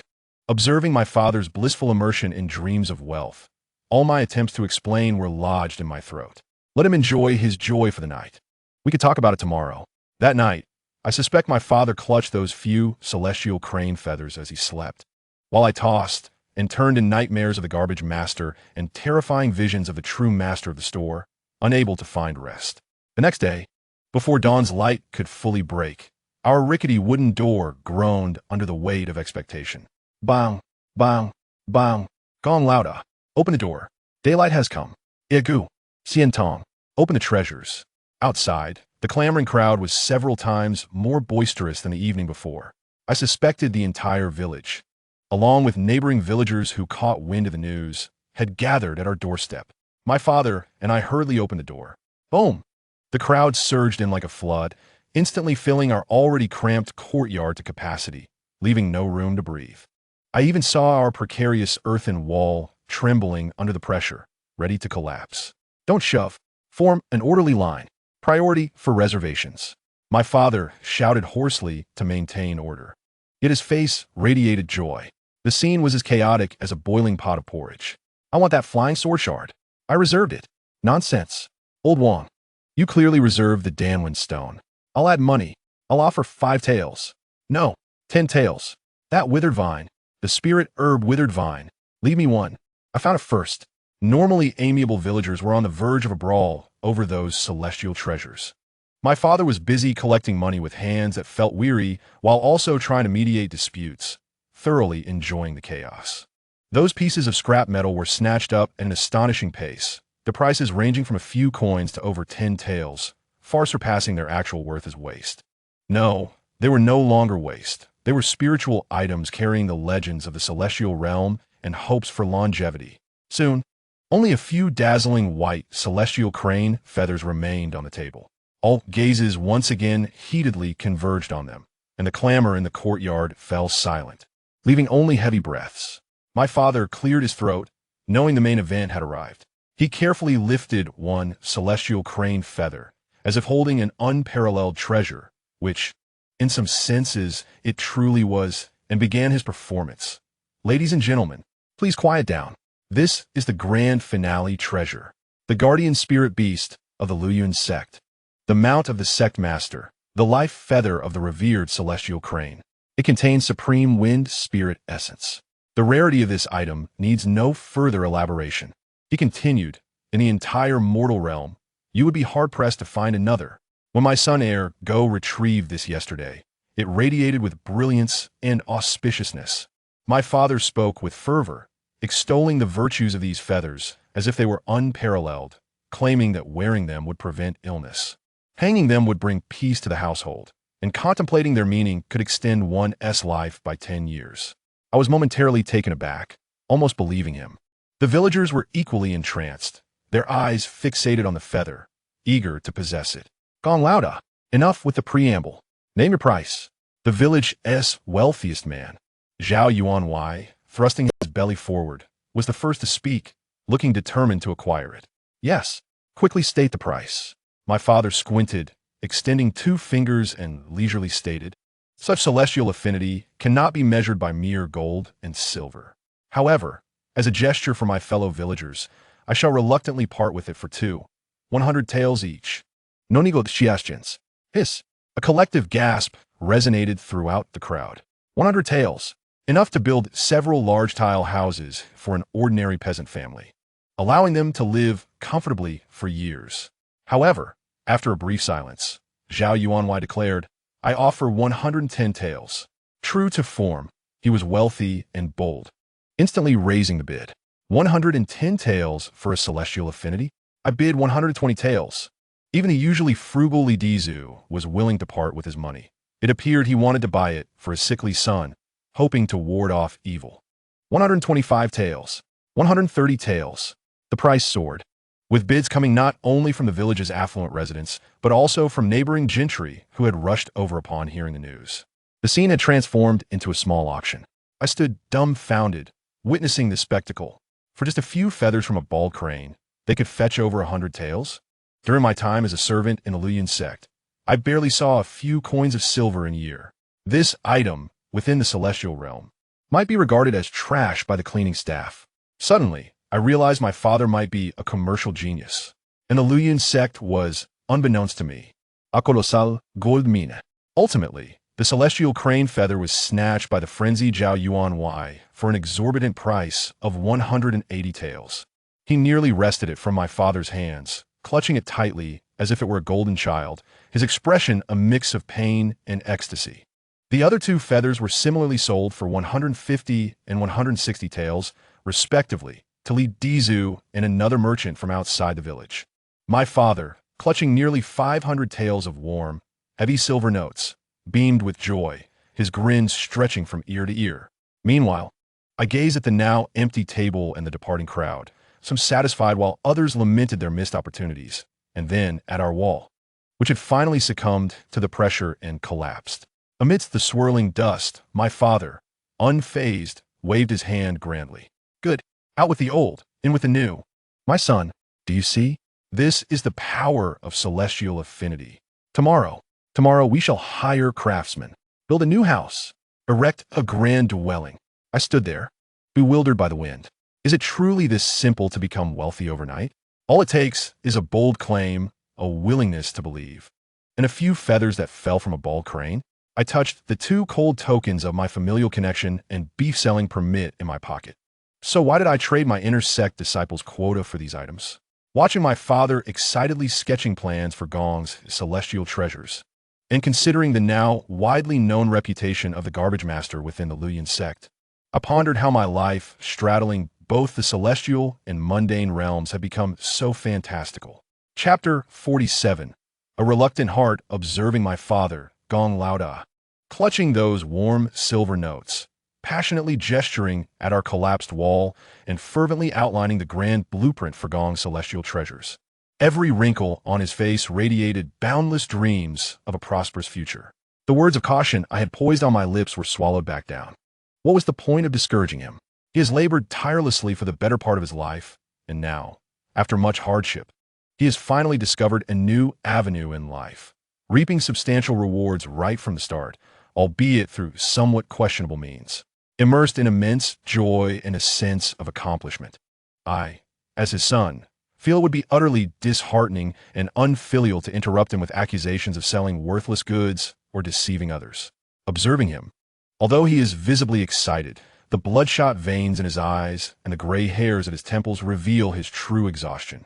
For the sake of our family, he has toiled from dawn till dusk, and while this venture into the realm of immortal treasures may seem absurd, it brings in quick money and offers him a chance to enjoy life a bit more comfortably. However, I cannot shake the unease in my heart about selling such trinkets, despite their apparent worth. Deceiving our fellow villagers once may be business, but repeated deception would surely tarnish our moral integrity. If the truth were to be revealed one day, where would that leave my father's dignity?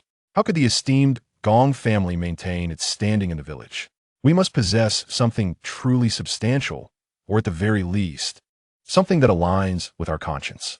I felt within my pocket, where aside from 2 iron tokens, rested a small jade vial, cool to the touch.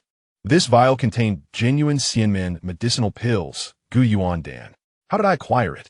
Naturally, it was exchanged for selling beef, and now I have 4 vials, reserving one for my father. a beef selling permit, and a family visit permit? Although the sect leader was rendered speechless by my antics, as the head of the sect, his words held weight. After bestowing me with rewards, he seemed to find my naivety somewhat endearing, or perhaps he noticed my frail physique. And so, he generously gifted me an additional vial of the most basic Gu Yuan Dan, advising me to strengthen my body. In the Luyun sect, Gu Yuan Dan is regarded as a superior grade of medicinal pill, not particularly rare, but in the mortal realm. It is indeed a miraculous elixir that extends life and enhances health. An absolute treasure. I had been reluctant to consume it or reveal it, intending to save it for a critical moment. Yet, seeing my father's excitement and fatigue, coupled with the impending opening of the Xianbao pavilion, I resolved to act. I pulled him into the room and closed the door. "Father, please calm down and sit. I have something to discuss with you." My expression was serious. In the midst of his joy over newfound wealth, my sudden demeanor caught him off guard. "What is wrong, son? Did we miscount the money? Is there less?" He instinctively clutched the banknotes tightly. "It's not about the money." I produced the jade vial and carefully poured out a pill the size of a longan, exuding a gentle fragrance. "Father, consume this. What treasure is this?" His eyes gleamed as he leaned in for a closer look, intrigued by the enticing scent. "This is Gu Yuan Dan, a genuine elixir," I whispered solemnly. "It has the power to replenish vitality and prolong life. You have worked hard all your life, and your body is weary. This will benefit you greatly. Please take it now." Seeing my serious expression, he hesitated but eventually placed the pill in his mouth. After a few chews, his eyes brightened. It's sweet and fragrant, warming my insides, so comforting. Soon, he felt warmth spreading throughout his body, alleviating his previously aching joints and boosting his energy. "Hey, this stuff really works. What a treasure," he exclaimed joyfully. "Father, I'm glad you feel well. Here, take the rest of the Gu Yuan Dan in this vial. There are 9 more. This is the true treasure of our Gong Ji Xianbao Pavilion, the life-saving item we keep in reserve." My father accepted the jade vial with trembling hands, cradling it as if it were a revered ancestral token. "The true treasure? So, how precious must this be? Should we keep it for ourselves?" "Keeping 1 or 2 for emergencies is sufficient," I replied, shaking my head. I began to share my sustainable development vision with him. "Father, we can't keep selling those, enlightening treasures. Over time, people will catch on, and our family's reputation will suffer. But this truly works." Lowering my voice, I began to strategize. "In the future, if someone in the village falls gravely ill and seeks our help, you can assess the situation and scrape off a tiny bit of the pill powder. Just enough the size of a fingernail will suffice. Then, take one of the spiritual talismans, the one that looks the most mystical, light it, mix the ash into the powder, and dissolve it in warm water for them to drink." My father listened in disbelief. "Huh, can that work? Can talisman ash be ingested?" "Ah, father, that's called a medicinal catalyst, a method from the immortal realm. It showcases our professionalism, mystery, and ritualistic significance." I spoke earnestly. "Otherwise, if you simply hand over some powder, people might think we're selling flour. This is how we elevate the extraordinary origins and value of our elixir. As for the price, I pondered, you decide. But a life-saving item should certainly cost more than a crane feather, right? Perhaps 500 taels? 1,000 taels, depending on the illness and the family's wealth." My father's eyes widened further, his breath quickening, clutching the jade vial tightly. He looked at me, his gaze filled with astonishment, disbelief, and overwhelming joy. "Brilliant. So, this is truly brilliant." He slapped his thigh, nearly leaping with excitement. "Pill powder, talismans as catalysts. This will cure ailments. Who would dare say our Gong family treasures are fake? This is truly divine intervention. Yes, let us do it this way." He began to pace around the room, already envisioning a future where patients would flock to us, pleading for the elixir, and my father's miraculous skills would earn him renown throughout the village. "So, you are truly the Zhuge of our Gong family, the Liu Bowen. How did you come up with such ideas?" He approached me, clapping my shoulder enthusiastically. "With this, our Xianbao Pavilion is destined to thrive. We offer both enlightening treasures and effective elixirs. We are bridging both realms."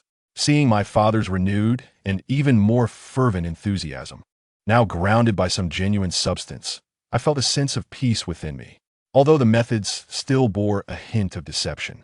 At least they could truly aid those in need, couldn't they? Scraping a bit of powder and mixing it with water should pose no danger. It's certainly better than selling outright garbage. As for the pricing being somewhat exploitative, well, elixirs are priceless. We are already offering a fair price.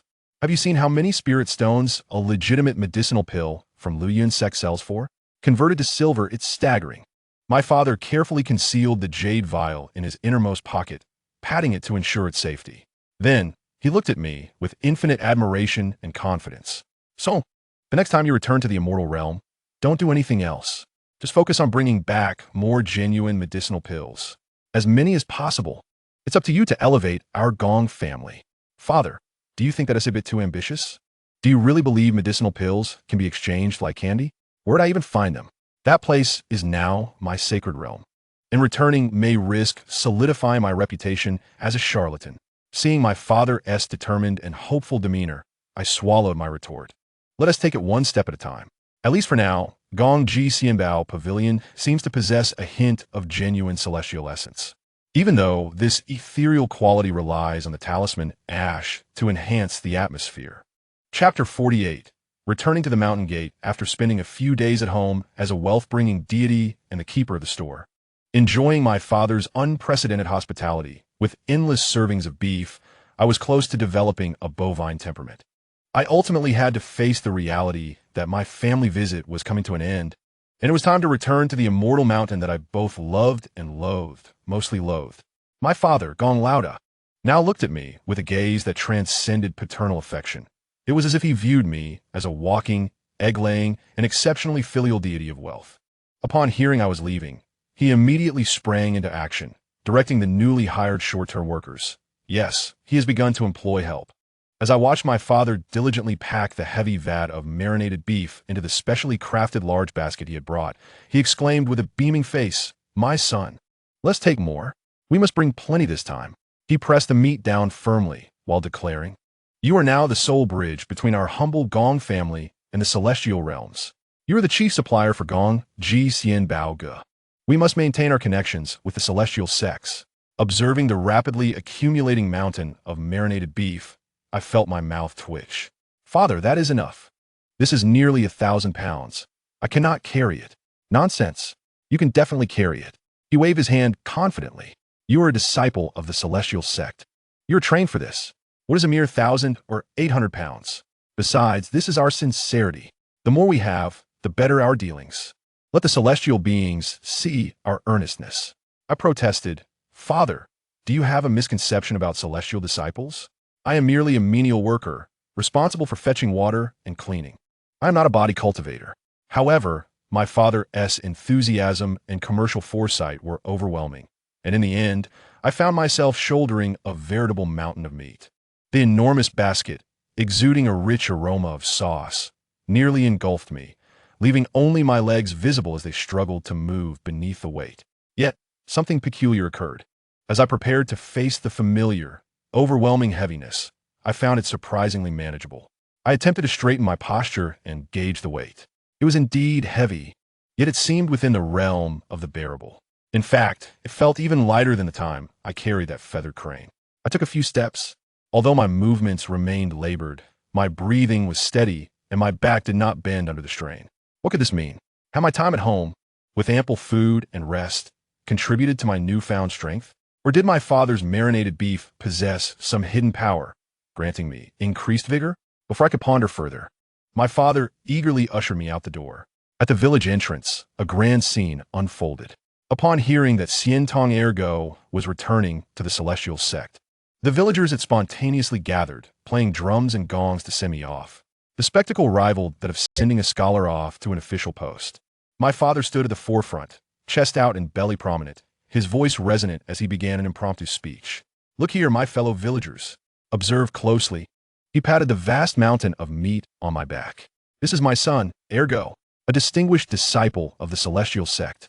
To repay the kindness of his sect, to secure more celestial opportunities for our village, he tirelessly carries beef across 1,000 miles. What does this signify? It signifies loyalty and gratitude. We must remember those who have helped us." The villagers nodded in agreement, casting admiring and reverent glances my way. "Look at my son's strength. My father continued, invigorated. 1,000 pounds of beef, and he carries it as if it were a mere trifle. Not a hint of fatigue. This is the power of the celestial arts. My son is well regarded in the sect, and has received true teachings. I interjected, Father, I merely feel it is not as heavy as I imagined. It has nothing to do with celestial arts. If you continue to exaggerate, I may not be able to lift it next time I return, and that would reveal the truth. But my father was clearly in full swing, unable to stop. My son will undoubtedly achieve new feats upon his return. He will bring us even more splendid treasures from the celestial realm. Soon, our Gong family village will be the foremost haven of celestial fortune for miles around. Igu. Gong Lauda is indeed blessed. We await your good news. The villagers erupted in cheers, the atmosphere vibrant and electric. A few children even attempted to touch my legs, hoping to capture some celestial aura. Enveloped by this overwhelming praise and witnessing my father's increasingly boundless boasting, I felt my face flush with embarrassment, fortunately concealed by the meat. It was utterly mortifying. I felt like a clay idol placed upon a pedestal, precariously balanced and at risk of shattering to pieces. I longed for the days spent at Luyunzong, where I was regarded with expressions of disbelief. At least that felt more genuine. Father, that is enough. I must depart. I managed to emit a small voice from behind the mountain of meat, desperate to escape this grand spectacle of social embarrassment. All right, be careful on your journey. My father finally concluded his speech, stepping forward to adjust my straps and, seizing the opportunity, packed 2 more pieces of meat tightly. Lowering his voice, filled with anticipation, he said, My son, I await your good news. Next time you return, we shall surely build a grand tiled house. Remember to bring back more of that Gu Yuan Dan. That stuff is hard currency. I mumbled an indistinct response and nearly fled, shouldering the fragrant mountain of meat and trudging forward. Behind me, the drums and gongs echoed, the villagers waved their goodbyes, and my father's powerful voice rang out with fervor, My son, work diligently at the Celestial Sect. Keep in touch with the Celestial Elders. If the beef is insufficient, send a message back. I will send it to you. The future of our Gong family rests on your shoulders. His voice pursued me for 2 miles. I dared not look back, summoning all my strength to move forward, eager to distance myself from the fervent, expectant gazes and sounds that filled me with profound embarrassment. Only when I could no longer see the old locust tree at the village entrance and no longer hear the raucous drums did I finally let out a sigh of relief. Slowing my pace, carrying 1,000 pounds of beef along the rural dirt road, I felt a tumult of emotions. On one hand, there were my father's and the villagers' heavy, almost blind expectations, like an invisible mountain weighing down upon me. On the other hand, there was the title of garbage disciple awaiting me at Luyunzong and the countless condescending gazes I would soon face again. How had I, Gong Ergo, come to embody such stark extremes between the celestial and mundane? Moreover, it seemed I had genuinely gained considerable strength. I attempted to jog a few steps. The weight of the meat remained burdensome, yet it no longer felt insurmountable. My strides were steady, and my breath came easily. How strange. Could it truly be my father's marinated beef that worked wonders? Or was it my time in the Celestial Sect that had fortified me? I shook my head, casting aside such implausible thoughts. It was likely just a psychological effect, or perhaps the result of good food and rest at home. What mattered most now was contemplating how to carry this mountain of meat back into Luyunzong, facing yet another round of scrutiny and astonishment. Will I become the subject of ridicule as the beef immortal, or further entrench the infamous reputation of the garbage disciple? Or could I perhaps introduce something novel this time? With a sigh, I resigned myself to my fate, bearing my burden of beef, step by step, towards the daunting celestial mountain that awaited me. The road ahead was long and destined to be anything but tranquil. Chapter 49. The beef immortal bearing 1,000 pounds of marinated beef, I took each step deliberately, finally catching sight of the majestic gates of Luyunzong in the distance. The sunlight glistened on the jade archway, radiating brilliance and celestial energy. Yet to me, it felt tinged with a sense of tragic grandeur befitting a site of social disgrace. As I approached the gates, my heart raced. The title of garbage disciple echoed in my ears like a cursed incantation. The gatekeeper's sly grin and the amused expressions of the observing disciples haunted my thoughts. It was over. This time, who knew what new antics awaited me upon my return? Indeed, the very thing I feared soon materialized. A mere 100 steps from a gate, I noticed a dense crowd gathering below, their numbers surpassing those who had gathered during my previous trash collecting episode. Each person craned their neck, seemingly awaiting something. A wave of anxiety washed over me, and instinctively, I sought refuge. However, the mountain of meat on my back made me conspicuously visible, the aroma wafting through the air like a beacon, a moving target, caught in my indecision of whether to press on or feign ignorance. A sharp-eyed individual from the crowd spotted me. After a brief moment of silence, someone, with a voice that pierced through the commotion, shouted, "Look, it's the garbage disciple. The garbage disciple has returned." That cry was akin to splashing cold water into boiling oil. Chaos erupted instantly. The crowd went wild. "It's really him. Gong Gu. Ha ha ha. The garbage disciple. What a fitting nickname." The aroma wafting through the air seems to suggest something delectable. Beef. Indeed, it is marinated beef. I encountered this scent during my descent from the mountain for training. What? The trash real person does not pick up trash? This fellow has so many nicknames, including beef real person. Laughter and curious voices surged like a tide as countless gazes fixated on me and the mountain of meat behind me. The scene was livelier than the teachings of the sect leader. I felt my face heat up instantly, wishing I could bury my head in the beef itself. The moniker trash real person had evidently spread throughout the sect, and they were shouting it so loudly. Lowering my head, I quickened my pace, eager to traverse this realm of humiliation and return to my not-so-safe little shack in the chores department. However, the crowd spontaneously closed in, regarding me as if I were some rare spiritual beast, pointing and laughing incessantly. Particularly the outer disciples, who seemed to revel in the chaos, encircled me. Teasing, trash real person. Have you comprehended some new profound truth this time? Where did this beef come from? The garbage heap of some celestial being. It smells quite enticing. Real person. Are you selling it? How much per piece? Can we settle with spiritual stones or trade it for trash? My teeth ground in frustration. Yet I dared not retaliate. I was powerless against these rascals. Fighting or cursing would yield no victory, leaving me utterly vexed. Yet, as I listened to their increasingly outrageous taunts and inhaled the rich, tempting aroma of the marinated meat on my back, I recalled my father's grand vision of celestial and mundane trade and the large-tiled house awaiting funds at home. A surge of rebellious spirit, mingled with inspiration, shot through my mind. Yes, were they not mocking me? Were they not jeering? Were they not savoring the scent? Today I shall not be cowed. My secret marinated beef from Gong's kitchen shall not fail to impress you simpletons from the celestial sect.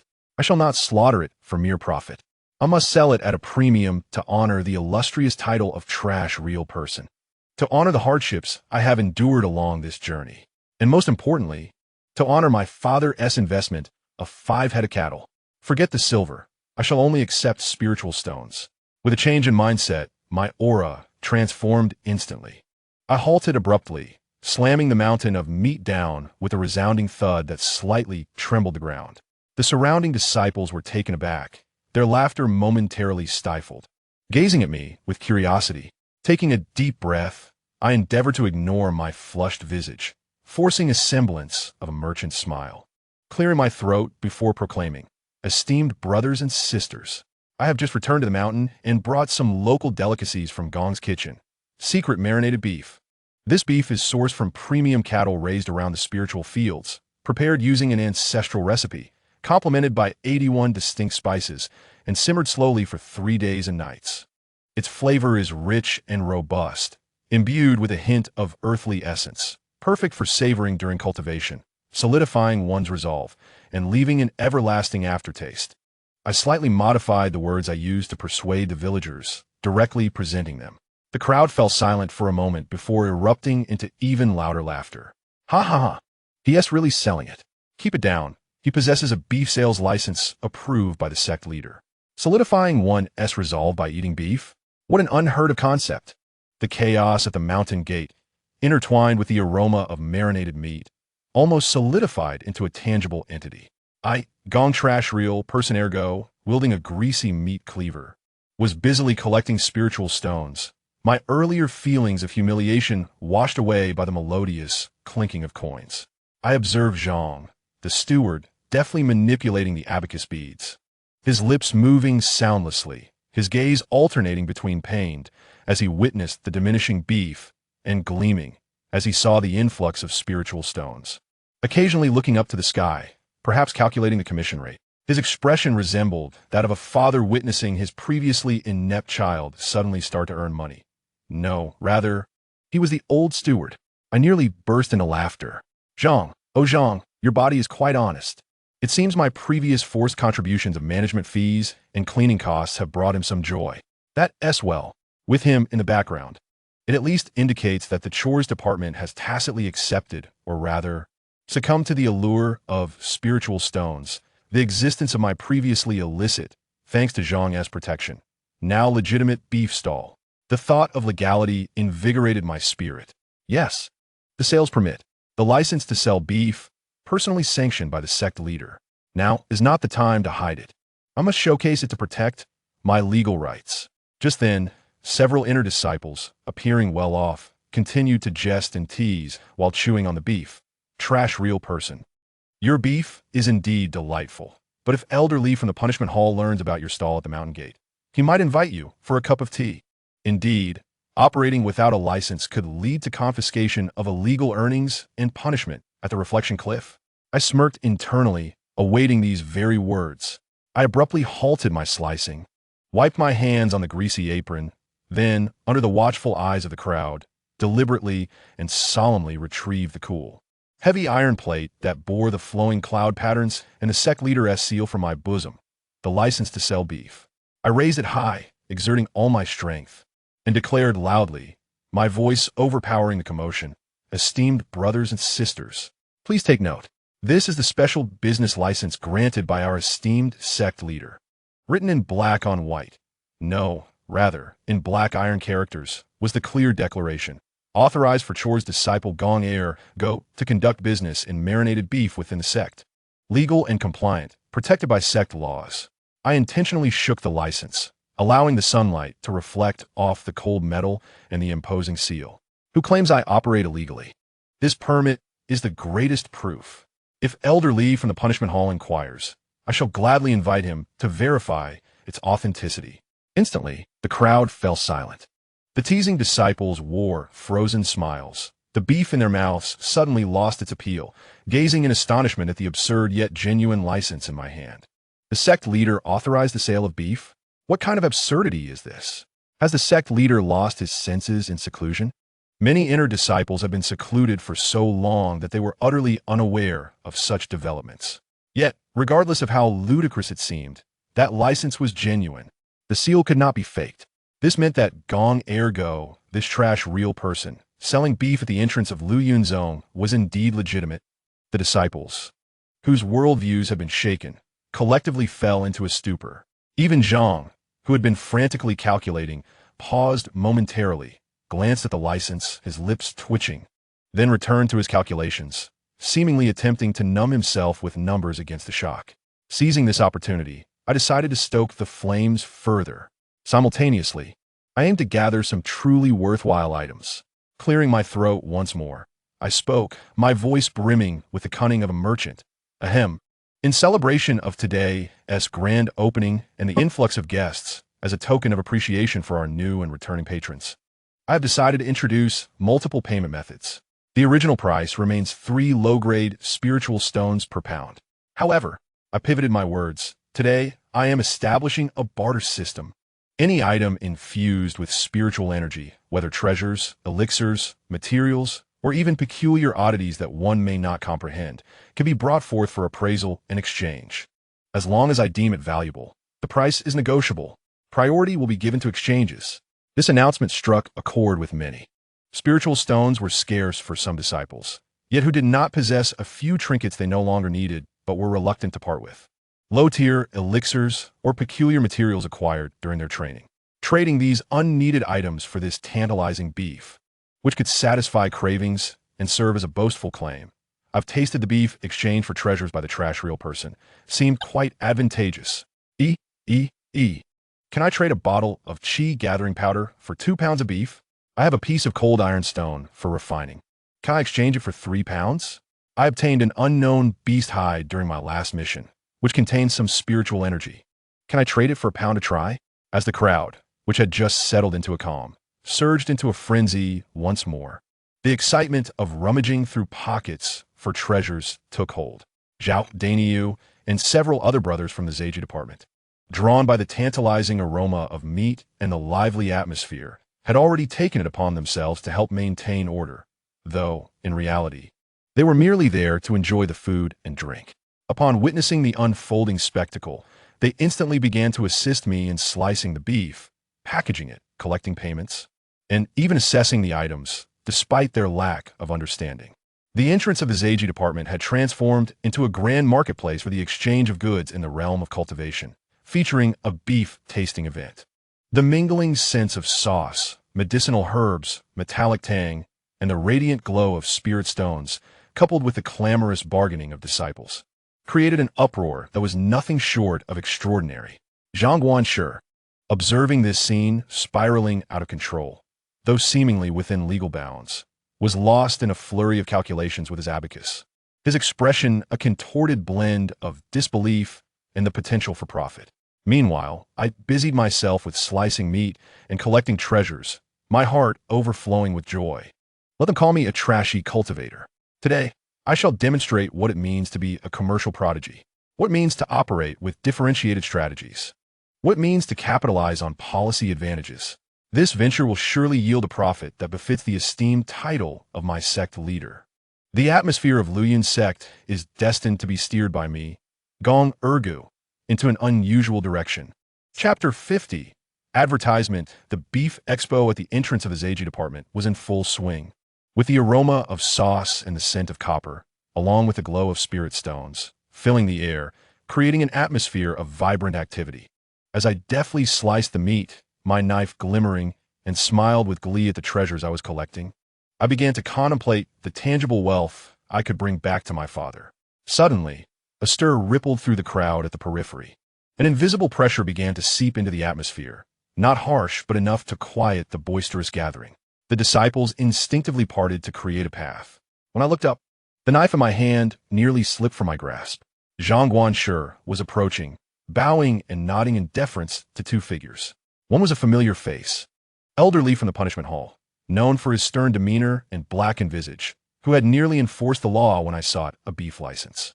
Though his face remained impassive, his eyes involuntarily drifted towards the beef on my cutting board.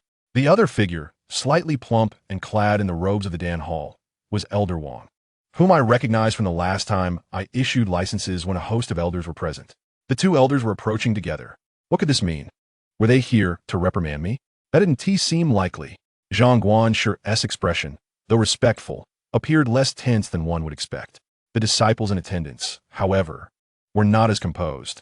Upon seeing the two authoritative elders, especially the notoriously stern elderly, a wave of kneeling ensued. With cries of "We pay our respects to elderly, we pay our respects to Elder Wang," resonating through the air, their voices trembling, likely fearing that the elders had come to shut down this illicit market. I too felt a flicker of anxiety, uncertain if I should kneel in penitence. But I noticed Elderly casually wave his hand, his gaze still fixated on my beef, his nostrils subtly twitching. Elder Wang, on the other hand, appeared much more amiable, urging everyone to rise. There is no need for such formality. We merely passed by, drawn by the alluring aroma, and have come to take a look. Passed by, traversing from the punishment hall and Dan Hall to the Zeiji department? I thought to myself, this route seems rather roundabout for an elder. I suppressed my internal commentary and donned the most respectful smile, hastily slicing 2 generous portions of marbled, sauce-laden prime beef, wrapping them in clean oil paper, and presenting them with both hands. I did not expect your esteemed presence, elders. I am overwhelmed. This is my family's secret recipe beef. Please, I invite you to taste and provide your guidance.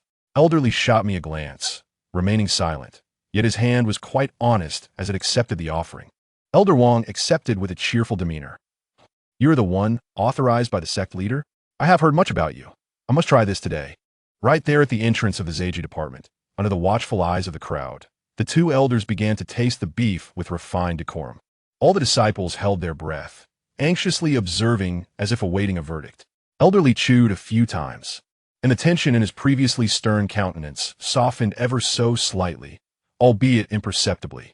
His subsequent bite revealed his approval as he nodded, succinctly remarking, "The meat is tender, the sauce flavorful, and the cooking is commendable." Elder Wong, however, squinted his eyes in delight, nodding vigorously, "Marvelous. The balance of spices is quite ingenious, subtly enhancing the meat's inherent flavor rather than merely masking it. A few of the spices seem to have a mild, invigorating effect, while not particularly useful in cultivation. It is indeed a culinary delight." The disciples kneeling on the ground breathed a collective sigh of relief upon receiving the elders' praise, their faces transforming into expressions of pride. Even the elders deemed the beef delicious. Our frantic purchasing was justified. My heart soared with joy as I clasped my hands together. "Your praises are far too generous, elders." Elderly quickly finished the beef in hand, smacking his lips with a hint of lingering desire, and then, against the backdrop of his dark visage, uttered an unexpectedly delightful request. "Gong Ergu, reserve 3 pounds for me. Please send someone to the punishment hall shortly." He added, as per the rules, payment in spirit stones. The disciples present. Elderly from the punishment hall personally orders 3 pounds of beef and emphasizes payment in spirit stones. This scene is too beautiful for me to behold. Elder Zhang chimed in with a smile. "I would like 2 pounds as well, just a sample. Please include that in the settlement." "Of course. Thank you for your patronage, elders. I promise to select the finest cuts for you." I was so ecstatic I nearly leaped with joy. This was a super endorsement, far more effective than any advertisement. Zhang Guan sure stood nearby, his abacus beads nearly sparking with the fervor of his calculations, his expression suggesting he was already envisioning a bounty of spirit stones flowing into his pockets. The two elders exchanged glances. Elder Zhang stroked his beard and chuckled. The sect leader truly possesses an exceptional eye. The authorization of such exquisite delicacies into the sect is not without merit. It will surely bring a touch of liveliness to our disciples, preventing them from becoming mere wooden blocks. Elderly grunted in agreement, though still maintaining his stern demeanor. His gaze upon me seemed less punitive. Just as the atmosphere was filled with conviviality, primarily my own joy, an abrupt, piercing beam of sword light shot forth from the direction of the Spirit Beast Peak, racing towards us with alarming speed and intensity. Everyone gasped and looked up in unison. As the sword light dissipated, it revealed the silhouette of an elder from the Spirit Beast Peak, his expression appearing somewhat anxious and helpless. What drew even more attention was the figure flapping its wings and trotting alongside him. Our sect's revered Spirit Beast, the sect leader's mount, once magnificent but now somewhat bedraggled. Having lost a considerable amount of feathers in its last battle with the three-eyed demon wolf, and even now, it walked with a slight limp. What brings it here? My heart sank. The last time I saw it was when I rescued it, and now it could stand and walk. As I pondered this, I noticed the crane paid no mind to the elder beside it, nor did it acknowledge the two eminent figures present. Its eyes, as if equipped with precise navigation, were fixated solely on me and the pile of beef on my cutting board, with a squawk that was neither particularly melodious nor clear, even a bit hoarse. It flapped its sparse feathers and, despite its injured status, dashed towards my stall with surprising speed. Then, to the astonishment of all, this esteemed, proud creature, one that the disciples found challenging to approach even for a glance, gently pecked at a scrap of beef resting at the edge of my cutting board with its long beak, then looked up at me, its eyes brimming with longing and a hint of grievance. The elder deacon, wearing an expression of embarrassment, sheathed his sword and hurriedly bowed to Elders Li and Wang. With a mix of laughter and tears, he explained to me, "Gong Shiji, I sincerely apologize. For some unknown reason, Hizun has been restless on the peak today. He suddenly broke free from his guardians and followed the enticing fragrance straight to you." A stunned silence enveloped the crowd. Everyone was left dumbfounded. Could it be that the immortal crane enjoys eating braised beef? During my previous attempts to sell beef, my ancestors had not made an appearance, presumably wandering the world. And now, upon returning, it was as if they were drawn in by the aroma. Witnessing the pitiful, yet amusing, sight of the crane elder, with its bald and injured feathers, eagerly gazing at me for a meal. I recalled the few feathers I had sold for an exorbitant price. I owed him.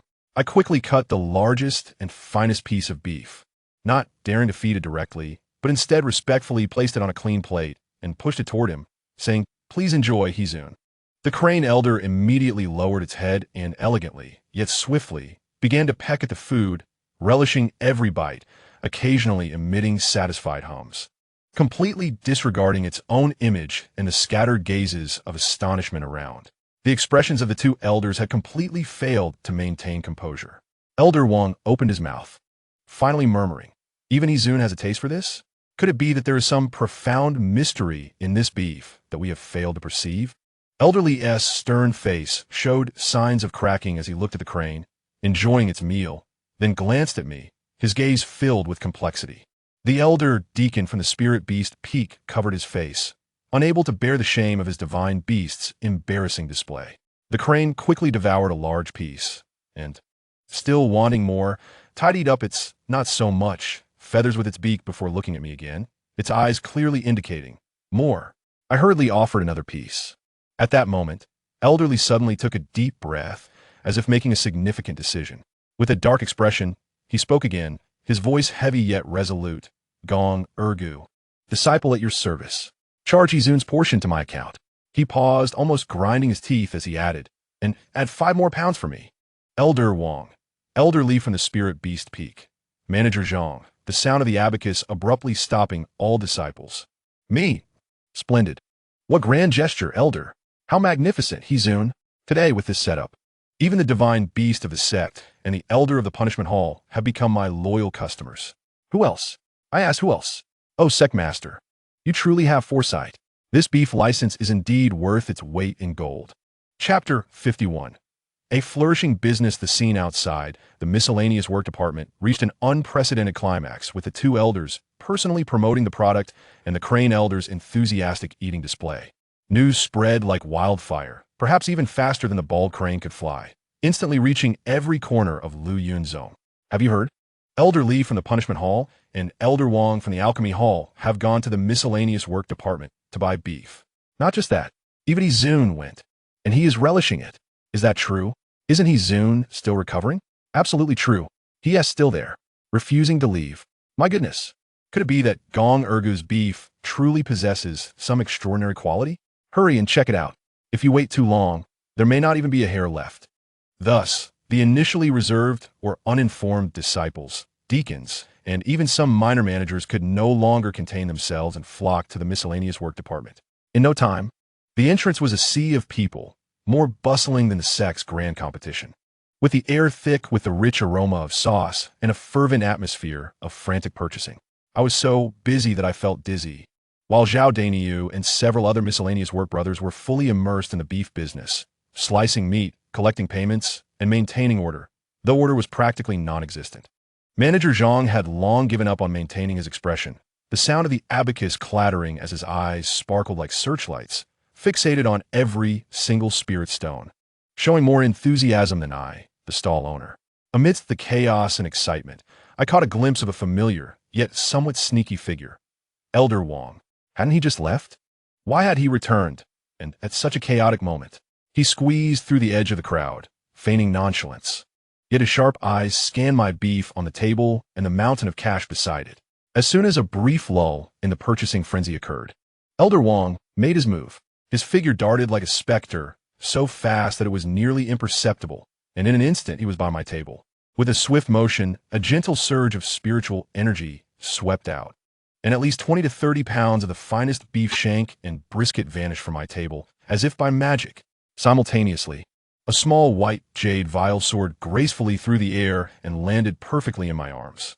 I instinctively caught it, still in shock, when I heard Elder Wang's voice whispering in my ear, brimming with pride and urgency.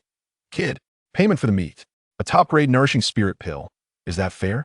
Don't say I'm taking advantage of you. I'm off." Before the words finished, he vanished into the crowd as if he had never been there. I stood there, holding the still warm jade vial, dumbfounded. Goodness, is this how the elders shop? Just snatching it away? No, I mean taking it. Even threw me a pill? A nourishing spirit pill? The name sounds quite impressive. Top grade? Elder, your style is rather down to earth. Where's the ethereal demeanor one would expect? I couldn't help but chuckle, but I had to quickly stow the jade vial away. What could I say about the elder's forceful purchasing? Moreover, that pill sounded far more valuable than spirit stones. Just as Elder Wong completed his lightning-fast shopping spree, an even greater trouble, or perhaps a lucky charm, had completely settled in. Our esteemed Crane Elder, after consuming 5 to 6 pounds of premium braised beef, let out a satisfied burp, reeking of rich sauce, and refused to leave. Despite the deacon from the Spirit Beast Peak's coaxing and persuasion, the crane leisurely strolled beside my stall, occasionally preening its sparse feathers or curiously observing the frenzied crowd, clearly enjoying the ambience and quite pleased with the surroundings. The deacon was in a state of panic, beads of sweat forming on his forehead. Izun, shall we return? It's too crowded and noisy here. It's not conducive to your recovery. The crane tilted its head to glance at him before turning away, presenting its rear. The deacon circled back. Izun, the Spirit Beast Peak has prepared the freshest spiritual fish for you. The crane disdainfully snorted, its gaze drifting back to the beef on my table. Izun, if the sect master finds out you, the crane simply lay down, burying its head in its sparse feathers, feigning sleep. Clearly, whatever spiritual fish or recovery meant nothing in the face of Gong's braised beef. The deacon was at a loss, looking at me with a mournful expression, then at the equally speechless elders Li and manager Zhang who had come upon hearing the news. Elder Li's dark face twitched a few times before he finally sighed and waved his hand at the deacon. Let it stay here for now if it enjoys this place. Send someone to take good care of it. Do not disturb it again. And do not allow it to consume too many mundane items. The last sentence was directed at me. I nodded vigorously. Yes, I understand. But in my heart, I thought, if it wants to eat, how could I possibly stop it? Thus, an unprecedented scene unfolded in the history of Lu Yunzong, the esteemed divine beast of the sect, the Crane Elder, audaciously set up camp right outside the miscellaneous work department, beside a mound of braised beef, becoming the most conspicuous and weighty living advertisement for Gong's beef stall. With his bald crane in residence, my business skyrocketed to unimaginable heights. Until the sun set behind the mountains, every last piece of beef was sold out. Not even a scrap left, and the crowd reluctantly dispersed, with many who hadn't bought anything lamenting and asking when I would set up my stall again. After bidding farewell to the last guest, along with the persistent crane, my companions Zhang Guan and the exhausted Zhao Dainiu, and I stood in awe before the mountain-like pile of monetary offerings in the courtyard of the miscellaneous office. The spiritual stones had formed a small hill, gleaming brightly, likely amounting to several hundred low-grade spiritual stones. Numerous vials and jars filled with elixirs, mostly of inferior quality, nevertheless amazed us with their sheer quantity. A variety of low-tier magical artifacts, flying swords, talismans, and materials of all sorts were present. Some appeared rather shabby, yet all retained a semblance of spiritual energy. Additionally, there was the vial of premium Yunsing Dan gifted by Elder Wong. This was no ordinary sale of beef. It was akin to raiding the treasure trove of a small sect. Zhang Guan's hands trembled, not from fatigue, but from excitement. Holding the abacus, he gazed at the pile, speechless for quite some time. That evening, the doors of the miscellaneous office were firmly shut, under the flickering oil lamp. Zhang Guan and I commenced our distribution of the spoils. Drawing from our prior experiences with management fees, we operated with remarkable synergy this time. After counting the spiritual stones, we found 1,500 low-grade stones and 10 medium-grade elixirs. Zhang Guan's voice quivered as he reported the numbers. The assortment of elixirs, varying in type and quality, was roughly valued at 200 low-grade spiritual stones. The various magical artifacts and materials amounted to 500 low-grade spiritual stones. When Zhang Guan picked up the vial of premium Yunsing Dan, opened it, and inhaled its scent, astonishment washed over his face. This elixir was extraordinary, worth at least 500 low-grade spiritual stones, yet remained elusive on the market. My heart raced with exhilaration. We had truly struck gold this time. Taking a deep breath to calm his excitement, Zhang Guan looked at me, his eyes sparkling with shrewdness. Ergo, according to our old agreement, you provide the labor and expertise, while I supply the venue and connections, assuming the risks, mostly psychological. Shall we split it evenly? Without hesitation, I nodded. Without Zhang Guan's approval and final oversight, this venture would not materialize. Sharing half with him was fair and reasonable, effectively binding him to my beef venture. Thus, under the dim glow of the oil lamp, the self-proclaimed head and deputy of the miscellaneous office commenced a raucous distribution conference. The spiritual stones were halved. The elixirs were halved. After a moment's hesitation, I begrudgingly decided to share half of the ginseng dan with Zhongguan, nearly causing him to have a fit of excitement. The magical artifacts and materials were halved. Gazing upon my substantial share of spiritual stones and treasures, I felt as though I were dreaming. Selling beef had yielded such wealth in the realm of cultivation. I, Gong Ergo, a mere disciple of the miscellaneous office, had achieved financial freedom in the world of immortals with my father's seasoned beef and the sect master's extraordinary permit. Who would dare believe such a tale? Zhongguan, clutching his share of the fortune, wore a smile as bright as a blooming chrysanthemum, patting my shoulder. Ergo, you're a remarkable lad. The future is bright.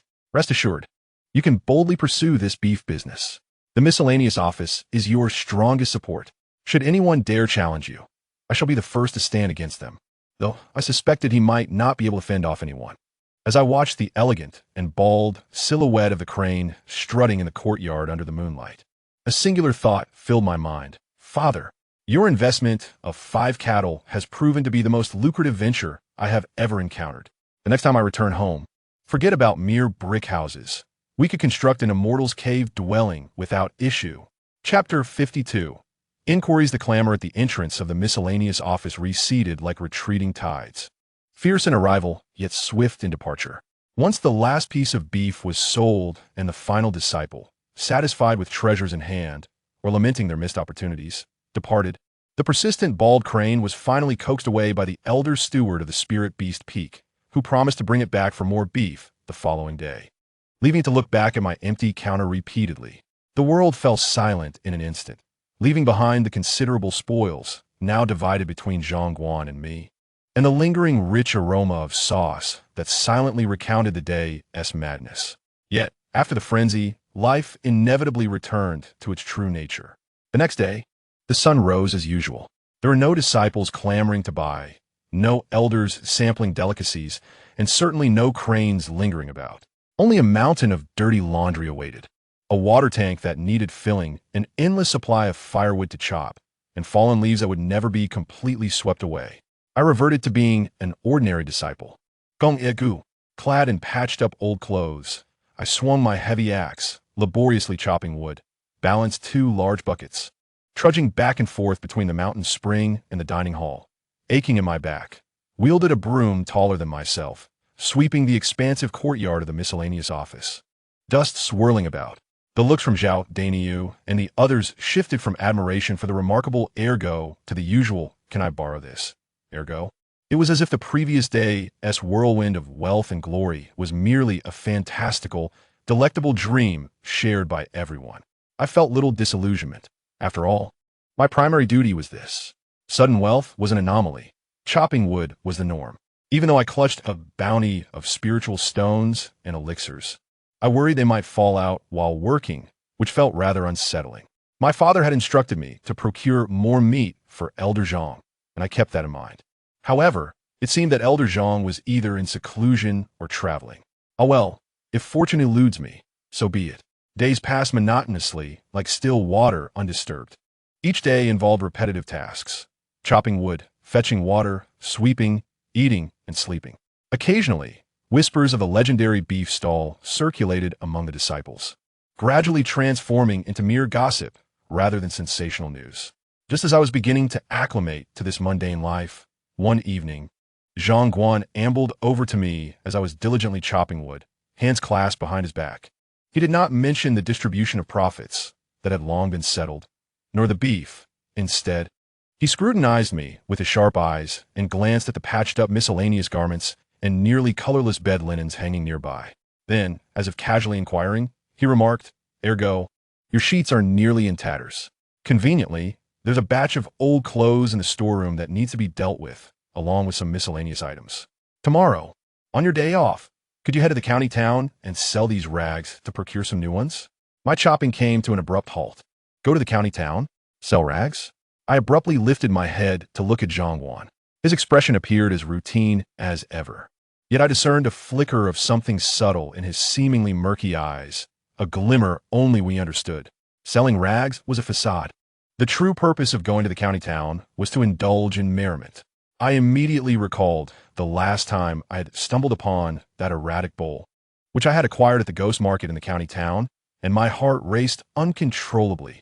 Yes, the ghost market. How could I have forgotten? We were now wealthy, carrying a fortune. Although most of it was in spiritual stones, visiting the ghost market meant I was no longer the impoverished gong ergo, who could only afford the most broken and cheapest of trinkets. Perhaps I could truly discover something remarkable, even if I didn't tea.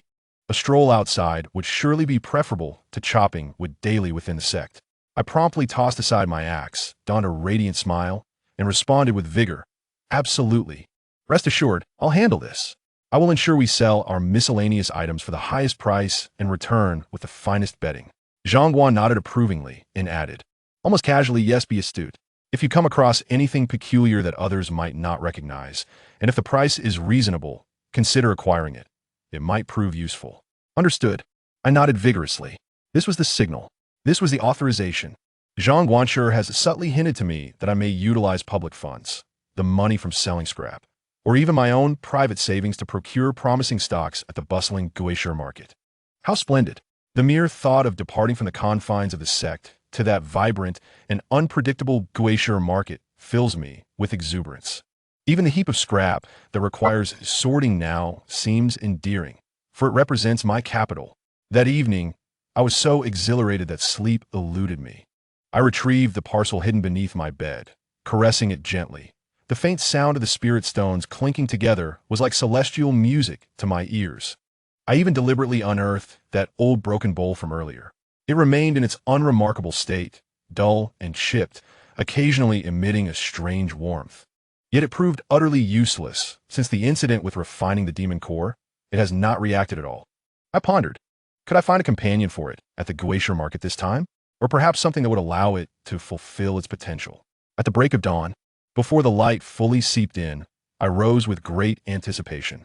I bundled the worn-out miscellaneous servant uniforms, bed sheets, and outdated tools from the storeroom into several large packages.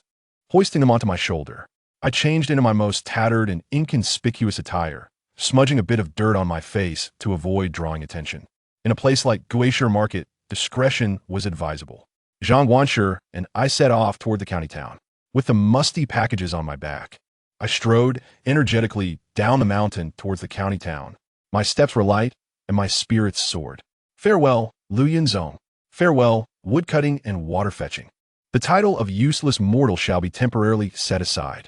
I, Gong Ergu, armed with substantial funds, shall return to the Guisher market. This time, I am determined to return with a bountiful harvest. Perhaps I might uncover some hidden artifact of unparalleled value, leading me to the pinnacle of life. All right, perhaps I am dreaming. The mountain breeze caressed my face, carrying with it the scent of freedom. County town, Guisher market, your self-proclaimed commercial prodigy, Gong Ergu, has arrived once more. Chapter 53. Return to Guisher market. This descent was starkly different from the previous occasion when I gingerly carried a few copper coins, feeling anxious. I still bore the musty packages, yet within my grasp lay substantial wealth. My posture was straighter, my steps brisker, and I felt as though the heavy load had lightened considerably. Zhang Guanshi followed closely beside me, maintaining his authoritative demeanor with hands clasped behind his back. Yet his eyes darted about like searchlights, scanning the shops lining the streets, gleaming with an unfamiliar brilliance known as purchasing power. The daytime splendor of the county town stood in stark contrast to the nocturnal atmosphere of the Guisher market. The sun shone brightly, shops flourished, and the air was filled with the lively clamor of commerce. Ergu, let us attend to business first. Zhang Guanshi cleared his throat and pointed toward a sizable general store. The items from our servant quarters are due for an upgrade, particularly the woodcutting knives. They have become quite dulled. Understood, I replied promptly, following him inside. The shopkeeper, upon witnessing our presence, though our attire was old, we carried an air of authority, greeted us enthusiastically. Zhang Guanshi, with a clear objective, headed straight for the tool section, selecting a thick-backed, thin-edged woodcutting knife that glimmered with a cold light. He flicked the blade with his finger, producing a crisp resonance. This steel is excellent. Shopkeeper, I'll take 20 of these woodcutting knives, Zhang Guanshi declared with a flourish. The shopkeeper, overjoyed, exclaimed, "Certainly. You are truly an expert, sir. This knife is our finest. I guarantee it will serve you well. Perfect for the brothers in the servant quarters." As he packaged the knives, he furtively glanced at the old packages I carried, likely pondering which affluent household we were procuring supplies for. I promptly stepped forward, retrieved my coin pouch, and with a satisfying clatter, poured out ample silver to settle the bill. I couldn't help but think that the Nyo would be thrilled with the new knives, making chopping wood much less laborious. Seeing my readiness to pay, Zhang Guanshi's enthusiasm for shopping surged further.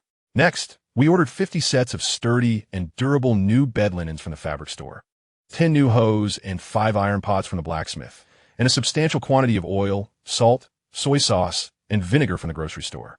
We even acquired several dozen pounds of spirit grains to improve our meal quality in the servant quarters.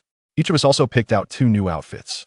We nearly visited every shop in the county town that dealt in daily necessities. Zhang Guanshi selected items while I handled the payments. Our team worked seamless. The goods we purchased, though practical, were of a caliber that starkly contrasted with the dilapidated items in our storeroom.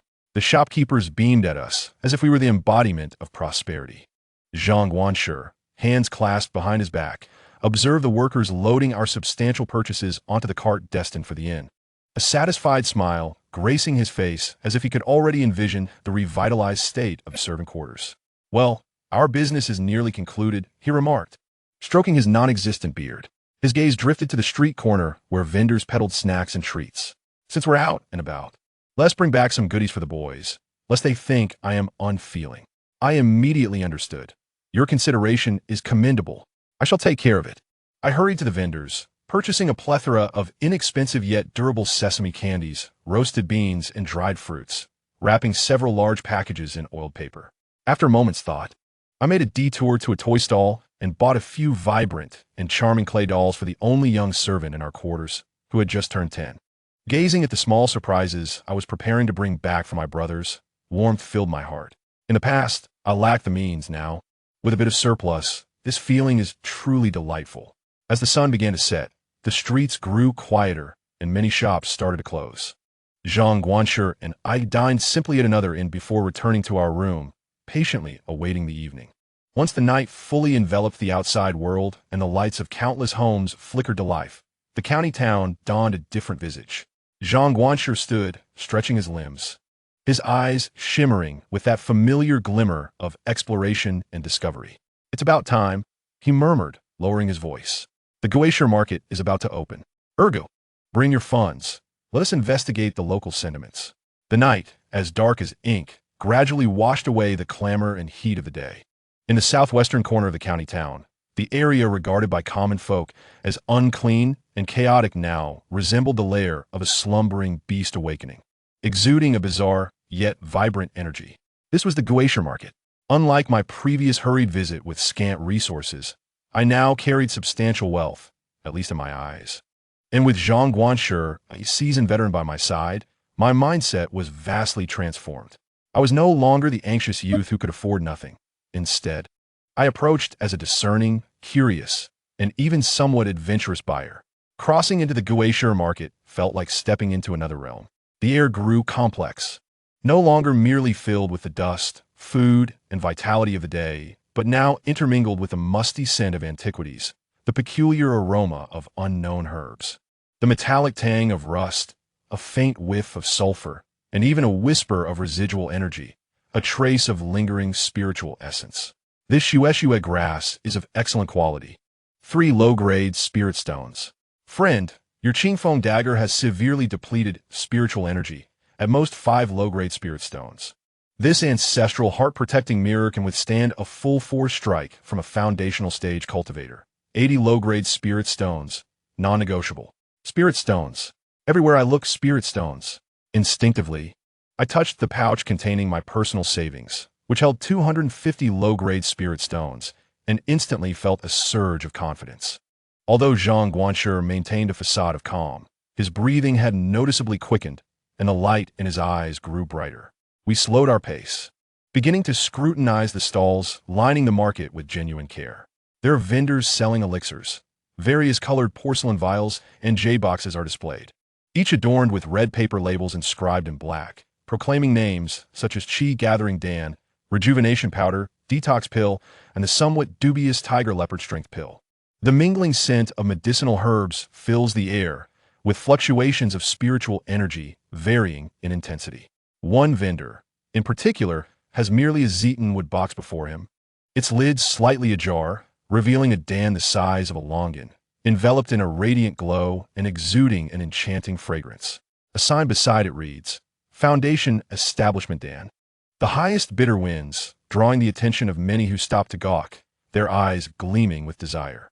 There are also stalls selling herbal materials, numerous exotic flowers and herbs, many of which I cannot name. Some are still caked in soil, while others have been meticulously processed. They're dry, twisted he-show-woo resembling a child's toy, moss glimmering with starlight, blue flowers emanating a chilling aura, and even a charred piece of wood with faint lightning patterns, claimed by the vendor to be the heart of a peach tree struck by lightning, a supreme talisman against evil. Vendors of magical artifacts abound, a veritable cornucopia of wares. From rusted, chipped swords to resplendent jade hairpins that bear obvious signs of repair, from seemingly unassuming but hefty black iron seals to gossamer gloves as light as a feather. The variety is immense. Naturally, most of these items lack any discernible spiritual energy, relying solely on the vendor's persuasive tongue. Occasionally, one might find a treasure brimming with vitality, though the price is often exorbitant. There are also sellers of cultivation manuals, predominantly tattered jade slips, animal skin scrolls, and even bamboo strips. The inscriptions are mostly illegible or resemble incomprehensible scribbles. Vendors boast that these are excavated from the layers of ancient masters or represent lost sect secret techniques, awaiting their destined practitioners. Whether one believes or not is entirely up to personal judgment. Additionally, various miscellaneous items unearthed from ancient caves are available. Shattered pottery, rusty bronze bells, unrecognizable metal fragments, and even half a stone tablet inscribed with strange runes. The origins of these items are mostly obscure, their purpose is a mystery, and the price is relatively low, making this area a gamble. One might unearth a hidden treasure, but the greater likelihood is returning home with nothing but genuine rubbish. The cries of the vendors possess a unique charm, no longer the blunt clamor of daylight, but rather a low, enticing murmur. Do not miss out as you pass by. Century-old vermilion, exquisite talismans, fragments of flying swords left by ancient sword cultivators, essential for comprehending sword intent. Come take a look. The 7 emotions and 6 desires flower, freshly harvested from the poisonous marsh, an excellent material for crafting love goo, a boon for single cultivators. The ancestral dragon seeking ruler, used to explore spiritual veins and guide to caves, only for 998. You can't go wrong with this purchase. Zhang, the manager, repeatedly cautioned me against making a foolish buy like last time. My primary objectives were clear: to seek out peculiar items akin to my broken bowl and to see if fate would allow me to encounter that old beggar once more. I paid special attention to stalls selling antiques and miscellaneous goods, particularly those offering bowls, basins, and other vessels. Regrettably, after inspecting several stalls, I found plenty of broken bowls and shattered plates, yet none stirred the slightest reaction from the bowl I held. Meanwhile, Manager Zhang procured a thin, yellowed book titled Comprehensive Guide to Low-Level Talismans, including common failure case analyses, for 10 low-grade spirit stones at a stall selling old books and jade slips. Relishing his find and claiming it would enhance the technical reserves of the miscellaneous department. Just as we were about to conclude our exploration of half the ghost market, a particularly subtle yet enticing call for wares reached my ears. Spiritual food and drinks, nourishing vitality, relieving fatigue, all at reasonable prices. Spiritual food? Zhang and I exchanged glances, both intrigued. After a long day, we were indeed feeling somewhat peckish. The term spiritual food sounded refreshingly unique in a ghost market. Following the sound, we discovered a modest stall tucked away in an inconspicuous corner. The vendor was a jovial, plump old man with a rosy complexion, and his stall was simple, featuring a large pot bubbling away with steam. Beside it were a few low tables and stools. Within the pot simmered what seemed to be some kind of meat broth, its rich aroma carrying a hint of spiritual energy that invigorated the senses. Next to it was a barrel of cool, green beverage radiating refreshing energy. "Sir, what kind of soup is this? How much does it cost?" I inquired, curiosity piqued. "Ah, you two look unfamiliar. Is this your first visit?" The jovial old man replied. "This is the 100 Herbs Vitality Soup, brewed from over a dozen warming spiritual herbs, with a touch of low-grade spirit beast meat for optimal nourishment. A bowl is merely 2 low-grade spirit stones. This clear heart bamboo leaf drink is just 1 low-grade spirit stone per bowl." The prices were not particularly cheap, yet the enticing aroma was hard to resist. I glanced at Manager Zhang, who nodded in agreement. "Then we shall have 2 bowls of soup and 2 bowls of drink." "Certainly." The old man promptly served us. The soup was a milky white, the meat tender and succulent, sending a wave of warmth flowing through my limbs. Indeed, a comforting experience. The bamboo leaf drink was cool and sweet, refreshing my mind. "This is excellent," Manager Zhang exclaimed, praising it as far superior to the slop served at the cafeteria. While we were enjoying our meal, a few other patrons arrived, appearing to be regulars at the ghost market, familiar with the old man. They engaged in hushed conversation while eating. "Have you heard? A few days ago, there was another incident at Hafen Cave. Some loose cultivators tried to venture in for luck and ended up triggering residual restrictions, nearly meeting their demise. That's typical. That place is notoriously dangerous. However, I heard someone actually brought out a piece of ancient jade, selling it to Duobao Pavilion for quite the sum." One man gestured with 5 fingers. 500 low-grade spirit stones? Huh, 5,000. My goodness, there's something even more bizarre. Old Lou from the east side, remember? He bought a black lump of iron at the ghost market a few days ago and used it as a pillow. Last night, the lump suddenly glowed and blew a hole in his house. Is that true? Was he hurt? He's fine, just quite startled. The iron lump has since been taken by Duobao Pavilion for research, rumored to be a fragment of some ancient artifact, though its energy is unstable. Goodness, this ghost market truly harbors all sorts of oddities. Listening to their banter, Zhang and I felt the ghost market was a realm of unfathomable depths, where opportunities and risks coexisted. After finishing our meal and feeling rejuvenated, we prepared to continue our final search. Chapter 54. Learning experience. After a brief separation from Manager Zhang amidst the bustling yet subtly ordered ghost market, I dove determinedly toward the most obscure and unassuming stalls, where the vendors appeared as if they had just crawled out from some muddy pit. Elixirs? Artifacts? Technique? To someone like me, a mere errand boy in the Immortal Sect who could not even grasp the essence of qi, these items were no different than stones strewn along the roadside. Less valuable, even, as stones could still serve as table props, spending precious spirit stones on them. Unless my head had truly been squeezed by the door or kicked by the sect leader's celestial crane, my interests lay entirely in the rumored relics unearthed from ancient caves, the resting places of fallen powers, and the remnants of ancient battlefields. Such items were usually not expensive, but carried a heavy gamble. Buy the right one, and you might stumble upon a long-lost treasure. Buy the wrong one, and you'd find yourself with genuine rubbish, unfit even for wall decoration. It was precisely this uncertainty that tugged at my heartstrings. I approached a stall where the vendor, a weathered man with dirt-encrusted fingernails, displayed several rusted metal pieces, fragmented ceramics, and a few stones that appeared to have been pried from a wall, etched with indistinct patterns. "What are these?" I whispered, feigning mystery. The man raised his gaze, his voice gravelly, unearthed from the depths of the black wind gorge to the west. "They seem to be remnants of an ancient cultivator's refining chamber. All good stuff, just too long buried, their spiritual luster has faded." I could only scoff inwardly at his claim of spiritual luster, as if he were merely avoiding stating the obvious, that they lacked any spiritual energy at all. However, I maintained a facade of calmness as I reached out to grasp a heavy, icy metal lump. Its texture was coarse, and apart from its weight, it evoked no particular sensation. I feigned indifference and flicked a nearby shard of pottery with my finger, tilting my ear to listen. The sound was muffled, indistinguishable from that of a broken pot. Alas, what a pity! The aura had dissipated. I shook my head, pretended to be regretful, and set the object down, slipping away to the next stall. The next vendor was even more extraordinary, a dozing old woman. Her stall displayed merely a gnarled tree root, a smooth pebble, and a clay figurine missing a leg. "Granny, what tales does your treasure hold?" I crouched down, smiling brightly. The elderly woman did not open her eyes, responding leisurely. These trinkets have been passed down in my family, said to have been collected from the fallen star planes, having descended alongside the stars. While they appeared ordinary, they held profound mysteries within. I could barely suppress a smirk. Indeed, treasures brought by shooting stars? This was an exaggeration surpassing my own. Cautiously, I touched the tree root. It was dry. I caressed the pebble. It was cold and smooth.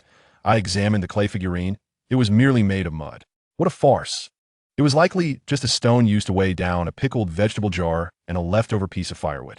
Yet I maintained a polite smile, saying, "Granny, rest easy.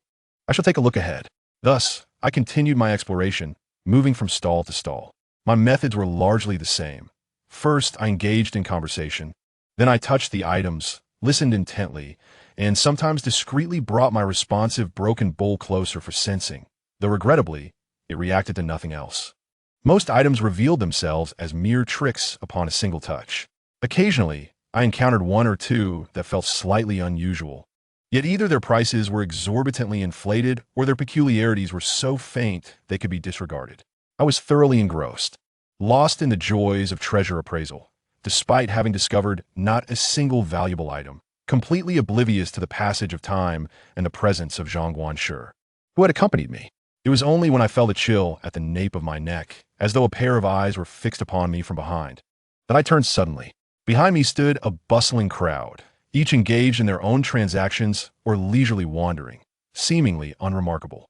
I scratched my head, suspecting it was merely a figment of my imagination, and resumed my crouching position in front of a stall selling various odd-shaped bones. "Boss, does this bone resemble a phalanx of some ethereal beast?" I lifted a grayish-white bone, adorned with natural patterns. Before the stall owner could respond, a familiar voice, tinged with exasperation and a hint of disappointment, emerged from close behind me. "Phalanx? It looks like the leftover trotter bone of a wild boar from the back mountain." The kind gnawed on 100 times. I was startled, nearly dropping the bone. Whirling around, I found Zhang Guanshi standing behind me, having appeared silently like a ghost. His expression dark, arms crossed, regarding me with the gaze of someone observing a fool. "Guanshi, when did you?" I stammered, feeling guilty. Zhang Guanshi snorted dismissively. "I've been following you since you were grinning foolishly in front of that old woman selling mud. I watched you examine each stall with such seriousness. So, Master Gong, have you unearthed any earth-shattering treasures? Enlighten me." Instantly, my face flushed with embarrassment. So that sensation of being scrutinized was not a mere illusion. Zhang Guanshi had indeed been trailing me, watching me like a clown as I critiqued those worthless items. I was just browsing, expanding my horizons. I mumbled quietly. "Expanding your horizons? With those hands that have touched firewood and rummaged through dung heaps? You're not afraid of dirtying the treasures, or perhaps of inviting misfortune upon yourself." He yanked me to my feet and dragged me to a less crowded area, lowering his voice to admonish me. "I have told you countless times. The ghost market is treacherous. 10 out of 10 sellers of antiquities are frauds. That mud was freshly dug. The rust was soaked in chemicals. The stories are fabricated on the spot. They only deceive fools like you, who are eager to spend money without a second thought." I hung my head, too ashamed to retort, though internally I grumbled. "But you also bought that worthless talisman book, didn't you?" Zhang Guanshi seemed to see through my thoughts, his face reddening as he cleared his throat. "Ahem, that was for the future development of the miscellaneous department. Skill should never be superfluous. And you? What do you expect to uncover from those dilapidated bones and gnarled roots? Will you unearth spiritual stones?" I muttered under my breath. "What if I do? Perhaps I might discover a hidden pearl. What if you found nothing?" Zhang Guanshi was infuriated and nearly struck my head. If that were the case, would it even reach you? Those seasoned players in the ghost market or the purchasing disciple from various sects would have snatched it away long before you arrived. It would be lying on the stall, waiting for you to touch it. He sighed, his tone softening slightly, tinged with resignation. "Ergo, I understand your eagerness to find something valuable for the miscellaneous department. But earning money is no easy feat, especially when it comes to spiritual stones. They must be invested wisely. Even if you choose to gamble, you must possess discernment. You cannot gamble blindly." He pointed at the stalls. "Look at how they exaggerate. If there were truly good items, could the fluctuations of spiritual energy be concealed? Even if they could their materials and patterns compare to those of the mundane? You must apply your mind and heart to perceive, not merely touch and listen. I was rendered speechless by his scolding, yet I recognized the truth in his words. I had indeed been swept away by the thrill of the hunt. So what should we do? Shall we return? I asked, feeling somewhat reluctant, especially since my broken bowl had yet to react. Zhangguan sure shot me a glare. We've come this far. Stay close to me. Speak less. Observe more. Today, I shall give you a lesson on what it truly means to strike gold in the ghost market. With that, he resumed his stride, no longer aimlessly wandering, but instead scanning the stalls with keen eyes. Occasionally, he would pause at a stall, meticulously inspect an item, even infusing a hint of spiritual energy to test it, although more often than not, he would shake his head and set it down. I followed him like an obedient apprentice, observing how he expertly navigated pitfalls and avoided traps. With his guidance, I began to discern many subtleties among the stalls. The signs of aging on various items became increasingly apparent, and the vendor's exaggerated tales revealed numerous inconsistencies. Indeed, experience is the best teacher. Even after spending half a day with him, he had yet to purchase a single item. Chapter 55, continuing the stroll. After receiving a thorough education on the risks of the ghost market from Zhangguan Shi, I had become much more subdued, like a quail drenched by rain. Trailing behind him with my head down, he walked with measured steps, embodying a mix of disappointment and the necessity of personally demonstrating the way to me. Igu, you simply lack experience. Zhangguan Shi continued his re-education while scrutinizing the stalls with a discerning eye. Do you think this ghost market is bustling? That it has broadened your horizons? Nonsense, he scoffed, pointing at the dim lighting and the seemingly shifty vendors around us. Let me tell you, in this tiny, desolate county, there is not a chance for anything truly valuable to find its way here. Genuine treasures, they belong in Xianfang City. Xianfang City? My ears perked up instantly. That name sounded prestigious and grand. Yes, Zhangguan Shi's eyes sparkled with longing before transforming into disdain for our impoverished surroundings. That is the true marketplace for cultivators.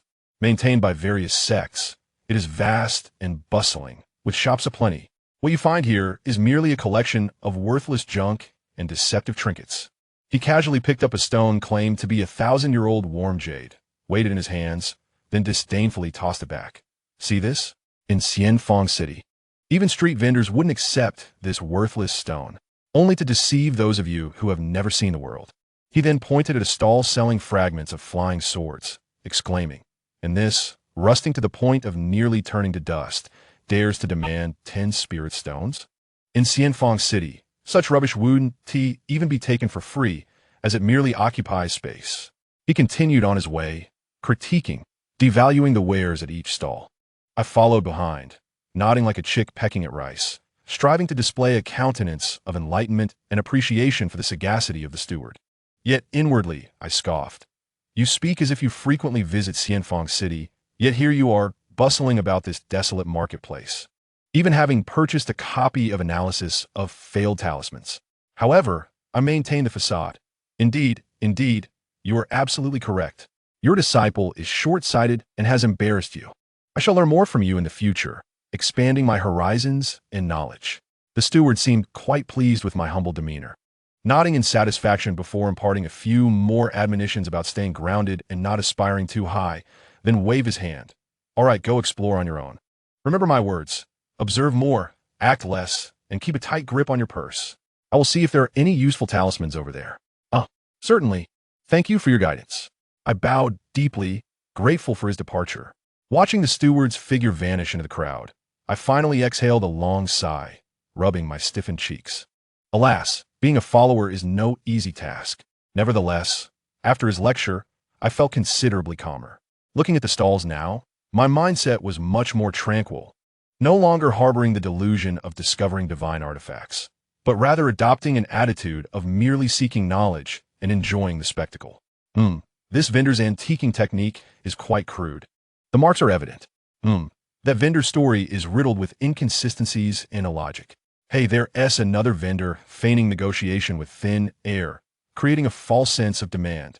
As I strolled, I silently practiced the pitfall avoidance guide imparted by the steward, surprisingly finding some enjoyment in it. Thus, wandering without expectation, I unknowingly ventured deeper into the marketplace, arriving at a relatively desolate corner. Here, the stalls were fewer, the lighting dimmer, and the vendors appeared more dispirited, their goods seemingly salvaged from a refuse heap. I glanced carelessly, ready to leave after a mere look. However, as my gaze swept past one stall, my footsteps abruptly halted, not because I had spotted some extraordinary treasure, nor due to any reaction from the broken bowl in my arms. Rather, I distinctly observed a nondescript, dirt-covered and dusty earthenware basin, or perhaps a terracotta pot, which seemed to tremble ever so slightly on its own, not due to wind or contact from another, but with an almost imperceptible quiver, as though something within sought to emerge, or as if it itself were breathing. I blinked, questioning whether I was imagining things.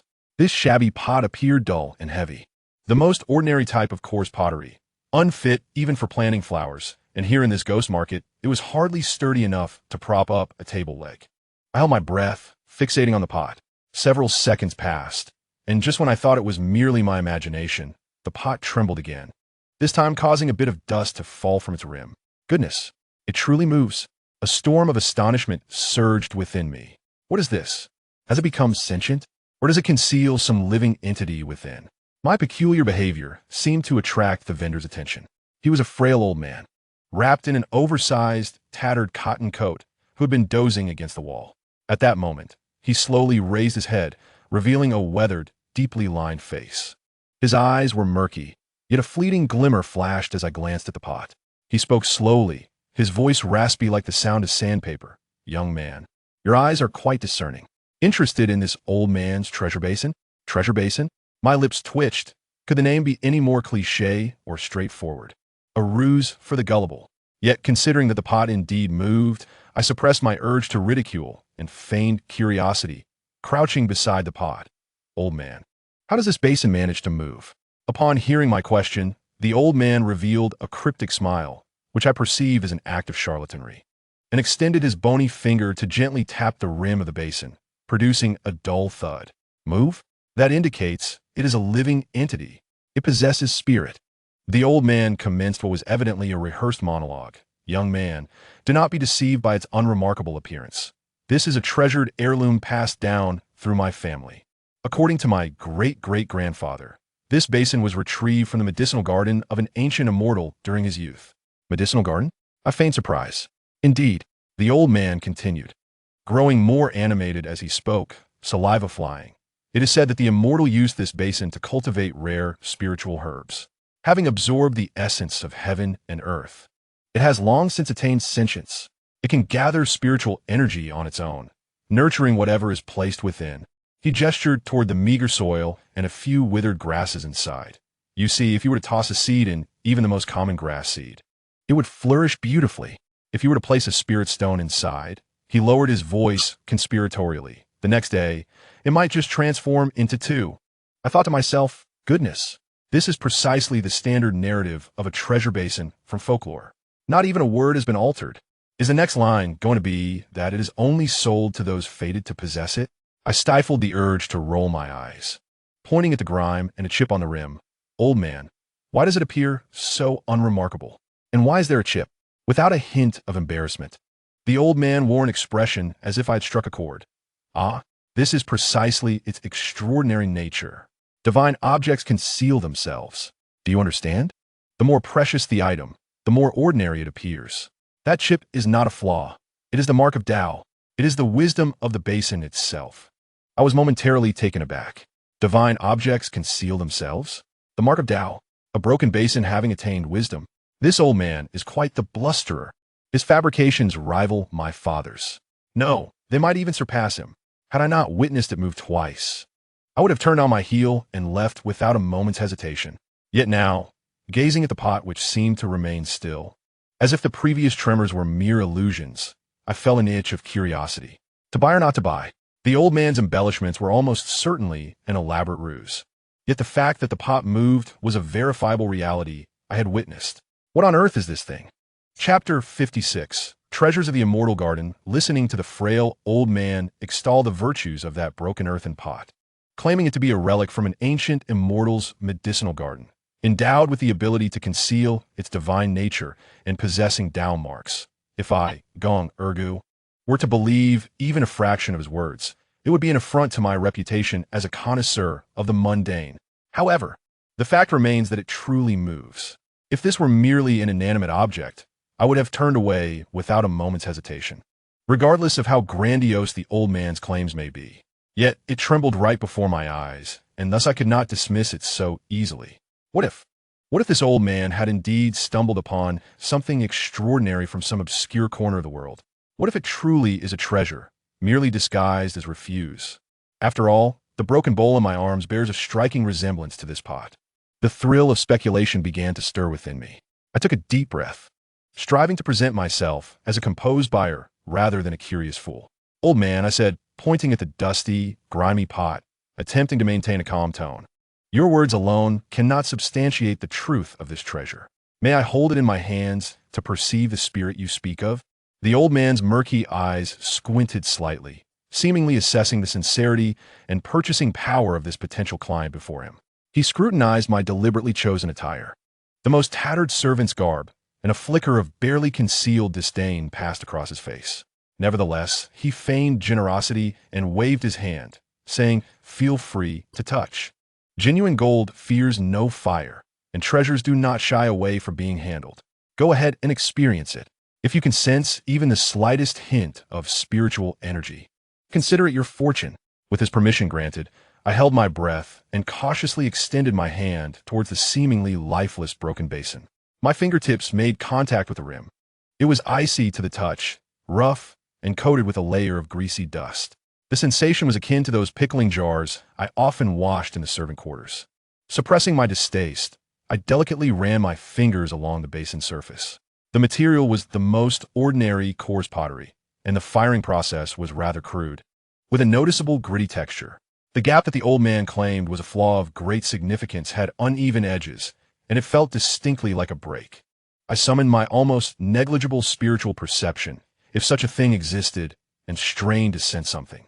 There was no hint of spiritual energy, no essence of the heavens and earth, no divine object concealed.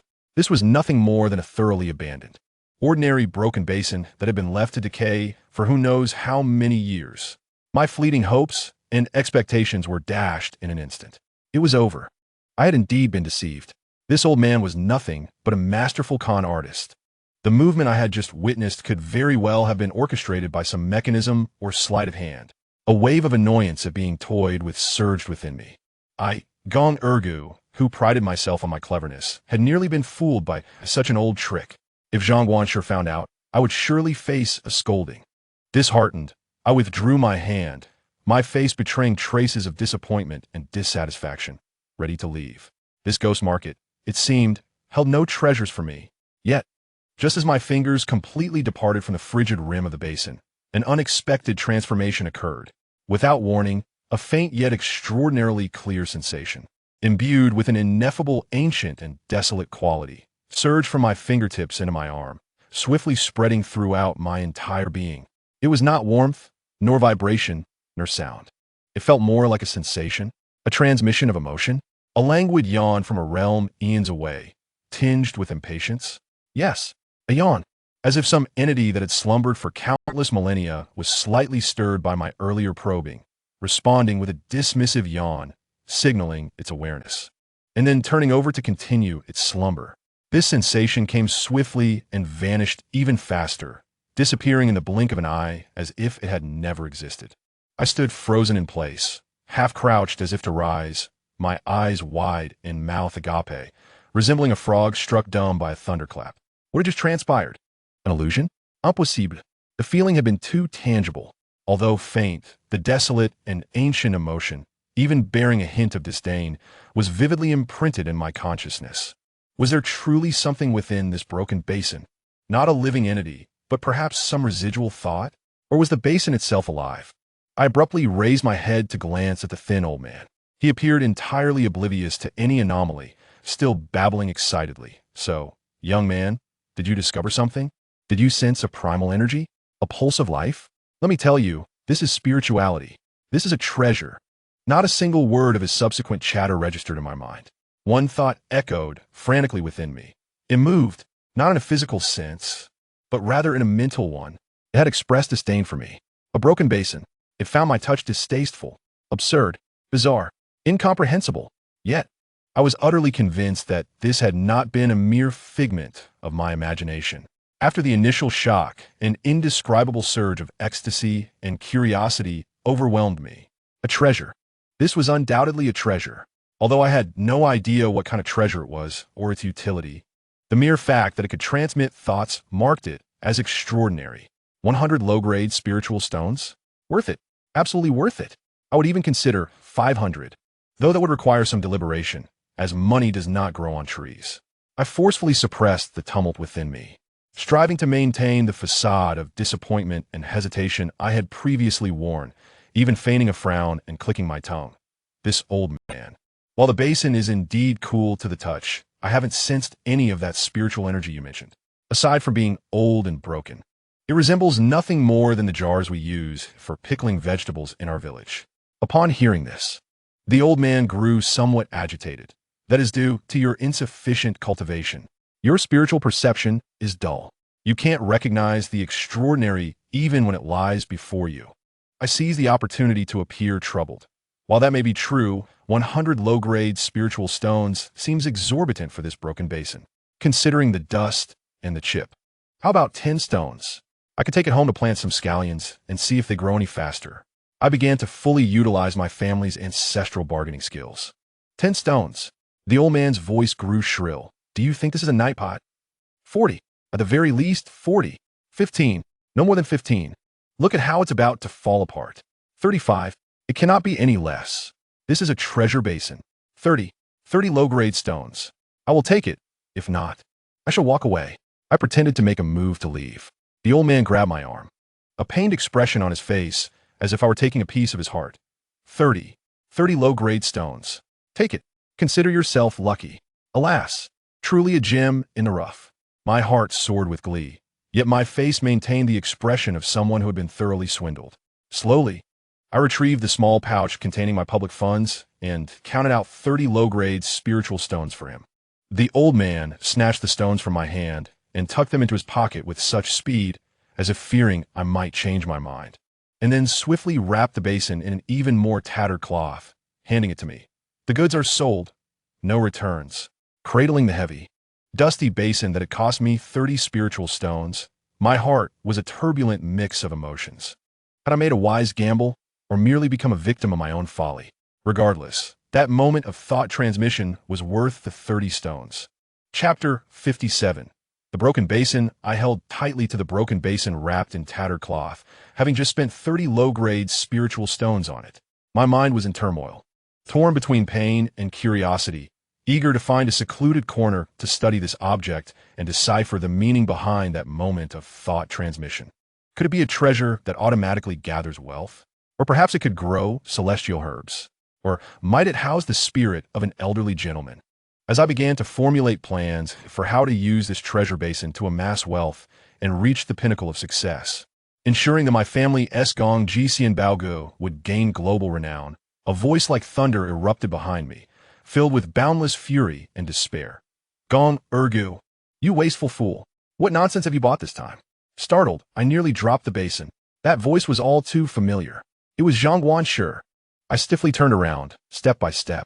Zhang Guanshi had returned, standing only 3 steps behind me, his face flushed with anger, veins bulging on his forehead. His trembling finger pointed at me, and the broken basin cradled in my arms. His chest heaved violently, panting as if he had searched for me everywhere and had just stumbled upon the moment I completed the transaction. Please, let me explain. My scalp tingled, and I instinctively tried to hide the basin behind me. Explain. Explain what nonsense? Zhang Guanshi offered no opportunity for explanation. His fury erupted like a volcano, spittle nearly splattering across my face. How long had I been gone? He had incessantly warned me to safeguard the purse, to observe more and act less, to refrain from touching such refuse. Yet here I stood, his admonitions seemingly lost on deaf ears. His voice boomed like a temple bell, echoing through the relatively tranquil corner of the ghost market, instantly capturing the attention of all nearby vendors and a few wandering souls. Transactions halted as curiosity drew them closer. It is human nature to observe, and cultivators are no exception to this tendency. Seeing the gathering crowd only fueled Zhang Guanshir's ire, and though he was reluctant to berate me in front of so many, his frustration was palpable. The onlookers pointed and whispered, their gazes filled with unabashed astonishment, mockery, and the glee of watching a fool. 30 spirit stones for this? Was this fellow completely unhinged? Whose reckless disciple was this?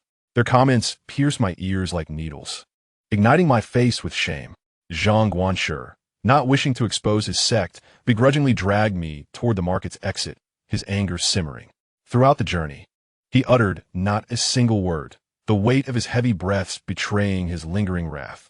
Upon reaching the inn, he pointed an accusatory finger at me, launching into a tirade. You brainless fool. No wonder the entire sect deems you a worthless cultivator, truly deserving of the title. Not a single word was misplaced. He snatched the shabby bowl I had wrapped in cloth, disregarding its filth, and tore away the fabric, brandishing the grimy, chipped earthenware aloft as if it were damning evidence.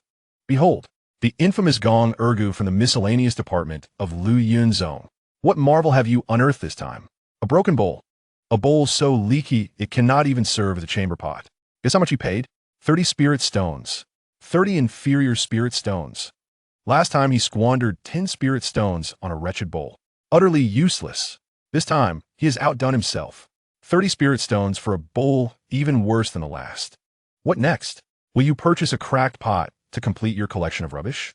Are you planning to establish a waste collection center in the miscellaneous department? Or perhaps you aim to cultivate a path of mediocrity with this debris. As Zhang Guanshir grew increasingly animated, gesticulating wildly, saliva flew from his mouth. I sent you to sell junk, not to buy it. Do you harbor some misunderstanding about the term junk? Our miscellaneous department is impoverished.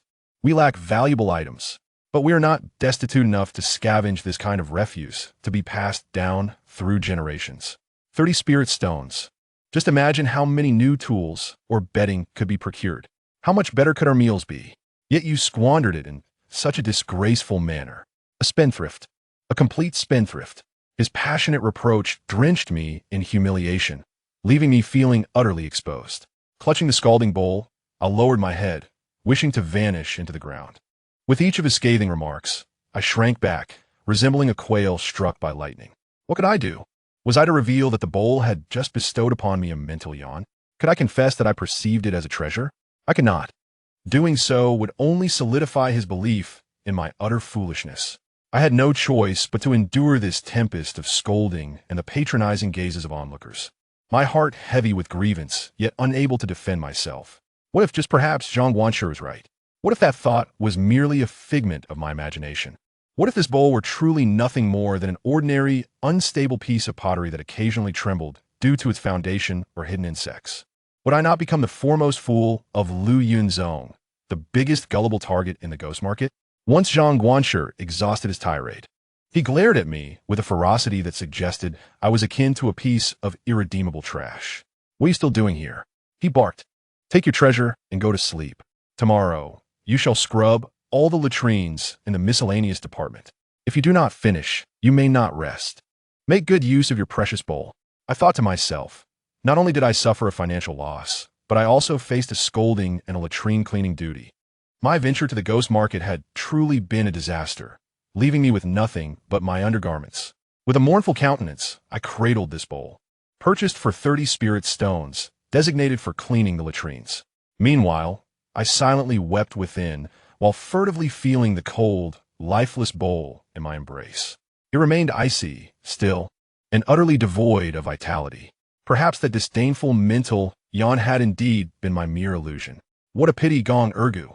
You may truly be nothing more than a complete fool of a cultivator. Chapter 58. The Rubbish Trio. Throughout my journey back to the inn, and during that entire night, I lived in the dread of Zhang Guanshir's wrath. Clearly infuriated, he dragged me to my room and, blocking the door, launched into an hour-long re-education session. He escalated from my questionable intelligence to my irresponsibility regarding the collective assets of the miscellaneous department, then extended to how I tarnished the overall image of Lu Yunzong, ultimately envisioning my dismal future begging with a broken bowl and pot. I was nearly drowned in his spittle, cowering in the corner, clutching the source of my woes. I dared not breathe, let alone argue. Any attempt to speak would invite even fiercer and more inventive criticisms. Still have the audacity to retort? Can this bowl speak? If it could, its first words would be to discard me. This fool does not deserve to possess me. Rub me? You may rub it until it glows. But it will never become a golden elixir. 30 spirit stones. 30. Just think of how many remedies for diarrhea that could procure. You could suffer from diarrhea until next year. Eventually, after I swore a solemn oath to replenish the 30 spirit stones from my personal funds that very night, and volunteered to clean all the latrines in the sect until the year's end, Zhang Guanshi begrudgingly extinguished his fury, snorting as he retreated to his own room. Before departing, he left me with a parting quip. Sleep with your precious bowl. Perhaps you will dream of it raining spirit stones upon you. At last, I was alone in the room. A sigh of relief escaped me, akin to being released from a prison. Gazing at the bowl that had cost me dearly and brought about such unwarranted calamity, I felt a tumult of emotions. Did I resent it? A bit. For had it not been for this bowl, I would not have faced such scorn. Was it too precious to discard? Absolutely. 30 spirit stones. And that mental yawn was far too vivid. Did it hold no appeal? Now, looking at it, it did indeed appear to be just a non-responsive piece of refuse. Unyielding. I placed it on the bed and, under the dim light of the oil lamp, meticulously examined it from top to bottom, inside and out. I tapped it with my finger, producing a dull sound. I scraped at it with my nails, dislodging only a bit of dirt. I attempted to channel my minuscule spirit energy into it, but it sank without a trace. I even whispered a wish to it. "Oh, bowl, if you truly can gather treasures, please conjure a chicken leg for me. I am quite hungry." Yet there was no response. It lay there like a thoroughly defeated salted fish, unmoved by the winds of fate, remaining merely a bowl. Finally, with no other recourse, I succumbed to an odd sense of obligation, having already purchased it. I fetched clean water and a piece of cloth, thoroughly scrubbing it inside and out. To my surprise, after the cleansing, while it retained its original shape and flaw, it at least revealed the earthen hue of its true nature, becoming somewhat more pleasing to the eye. No longer resembling something salvaged from a refuse pile, I placed the clean basin at the head of my bed and let out a sigh, addressing it. "Oh, dear basin, do summon some spirit. Otherwise, the title of garbage real person shall truly be welded to my identity." That night, my slumber was fraught with discomfort. My dreams were haunted by the furious visage of Zhang Guanshi, shattered bowls and basins swirling about, and a balding crane mockingly consuming beef while ridiculing me. At the break of dawn, as the sky began to lighten, Zhang Guanshi and I prepared to journey back to the mountain. The inn's attendants assisted in loading the bulk supplies, new bedding, tools, pots, and pans, onto a rented cart. Meanwhile, I bore the hefty, still odorous package that was to be returned to the sect, cradling the basin, now meticulously wrapped in clean cloth, with a sense of trepidation. Upon seeing me clutching the basin, Zhang Guanshi's expression darkened instantly. He huffed disdainfully through his nose, turning away without a second glance. The atmosphere on our return was palpably heavier than on our way there. Zhang Guanshi led the cart horse, his face stern and silent. Yet the tension radiating from him was unmistakable. I trailed behind, my gaze cast downward, clutching the basin as if I were a wronged spouse. Trying to breathe as softly as possible. A suffocating silence enveloped us, punctuated only by the crunch of wheels on the dirt path and the occasional snort of the horse. Yet, this silence seemed to exacerbate Zhang Guanshi's frustration. After roughly half an hour, he could no longer restrain himself. Without turning his head, he commenced his morning lecture. "Humph, some people clutching a treasure basin. Do you think you're walking on air? Do you believe the ground beneath you is made of spirit stones?" I silently tightened my grip on the basin. 30 spirit stones for a lesson. Though expensive, if it imparts some wisdom about the distinction between fragrant and foul, it might be worth it. My lips twitched involuntarily. "When I return, I shall inform the storeroom to charge you for your folly. This will be noted as gong air goes intellectual investment loss, deducted monthly from your allowance until it reaches 30 spirit stones." I abruptly lifted my head, fear etched across my face. "Manager, no, I acknowledge my mistake. I shall compensate from my own funds. I promise. My allowance was already meager." "Your money? Is it not worth anything?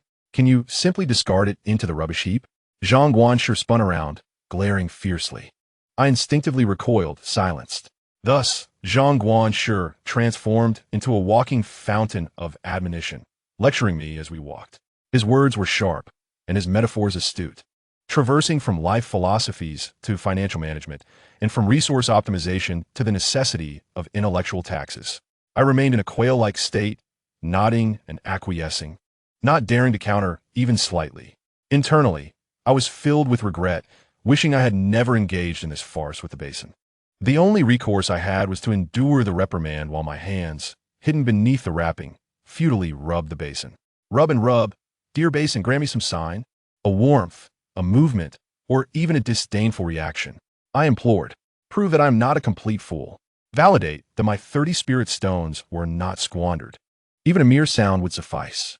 Yet, regardless of how fervently I rubbed, or how earnestly I pleaded in my heart, the basin remained as unyielding as an old dog, cold, hard, silent, utterly indifferent to my desperate hopes. The more it remained thus, the more anxious I became. Could it be that I had truly been deceived? The last broken bowl at least occasionally radiated warmth. This basin wouldn't even warm up? The after-sales service was atrocious. A dreadful thought began to swirl in my mind, growing clearer. Broken bowls and basins. Next time, would I truly purchase a broken pot? Bowls, basins, pots, a trifecta of trash? Was my destiny as gong, air, go to be entwined with these kitchen scraps, fated to become the collector of refuse, the king of waste within Luoyuan zone? The image struck me, clutching a capricious bowl in one hand and a lifeless basin in the other, while balancing a chipped pot atop my head. Standing at the mountain gate, surrounded by mocking disciples, a shiver coursed through me, nearly causing me to discard the basin. No, absolutely not. I must salvage my reputation. At the very least, I needed this basin to prove its worth. Thus, the journey back to the mountain unfolded into an absurd tableau. Zhang Guanshi marched ahead, berating me with fervor.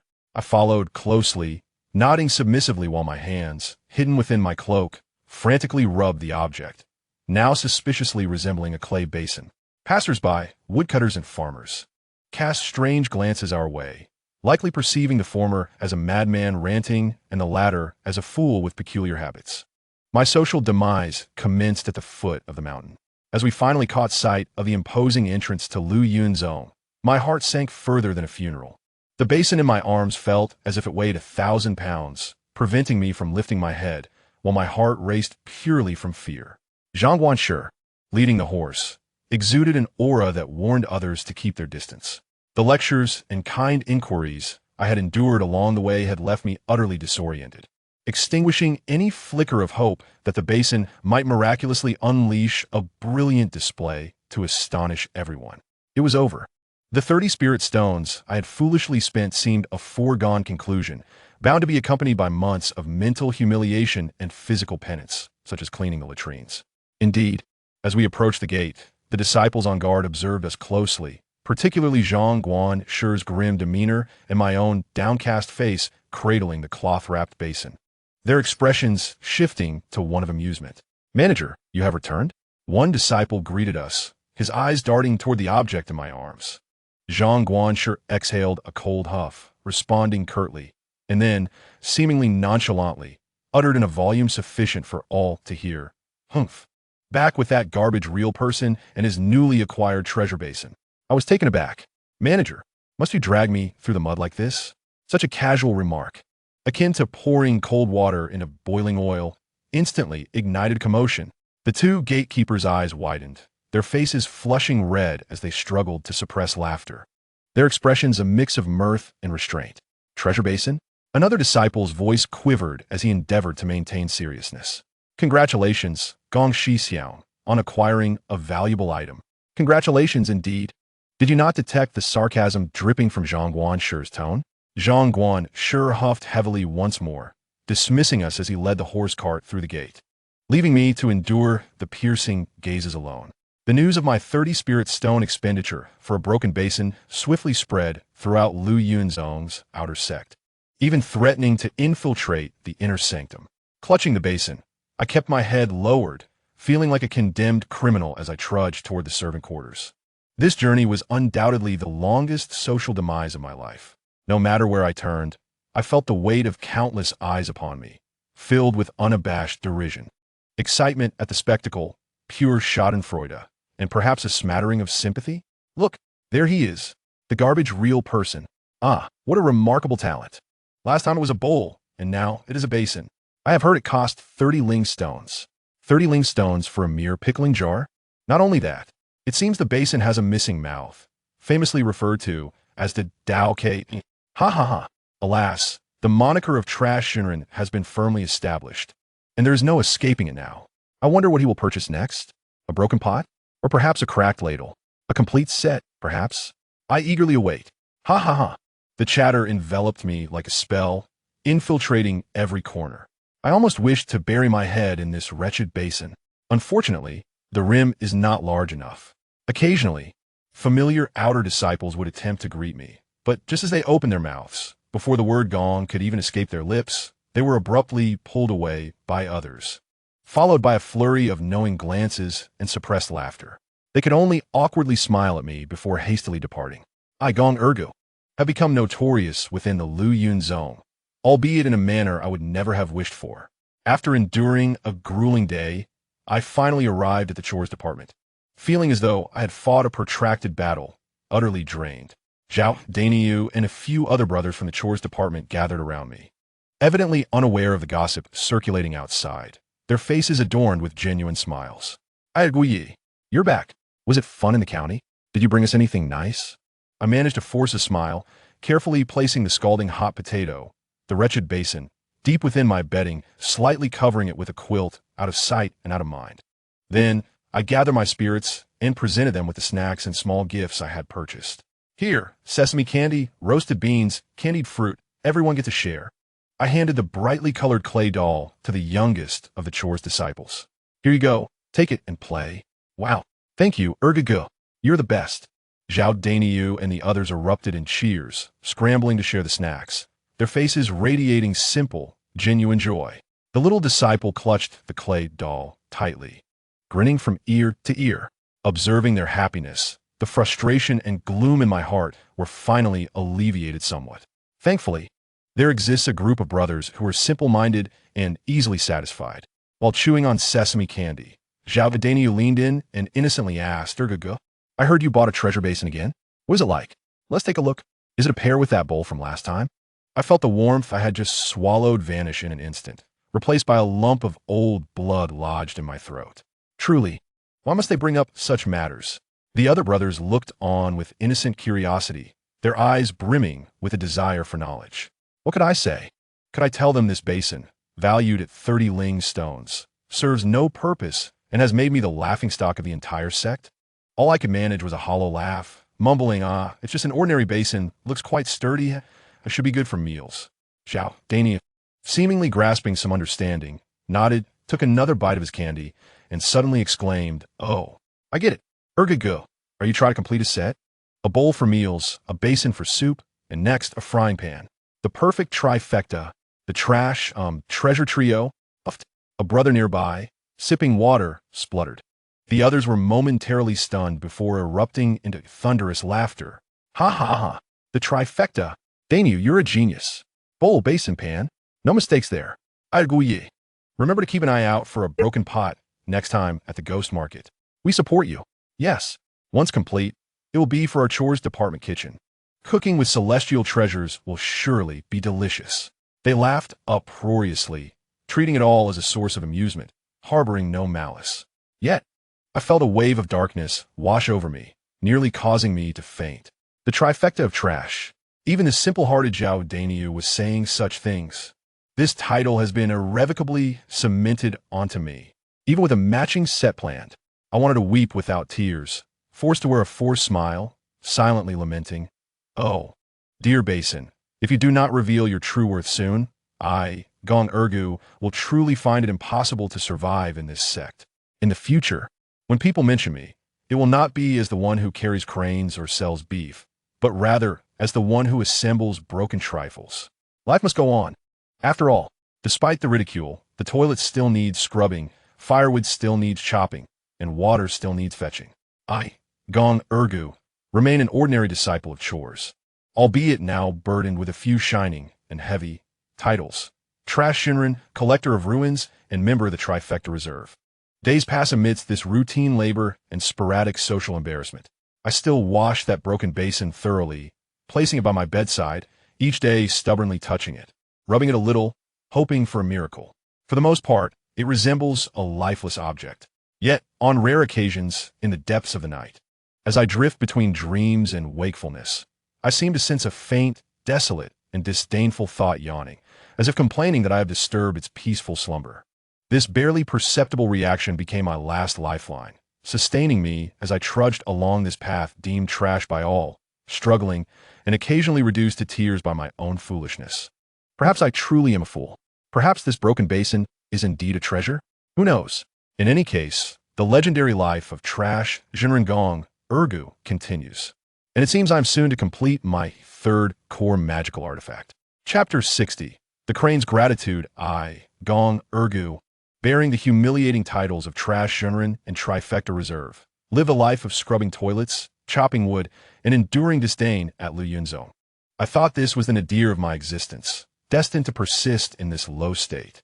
However, life is always filled with unexpected surprises, or perhaps shocks.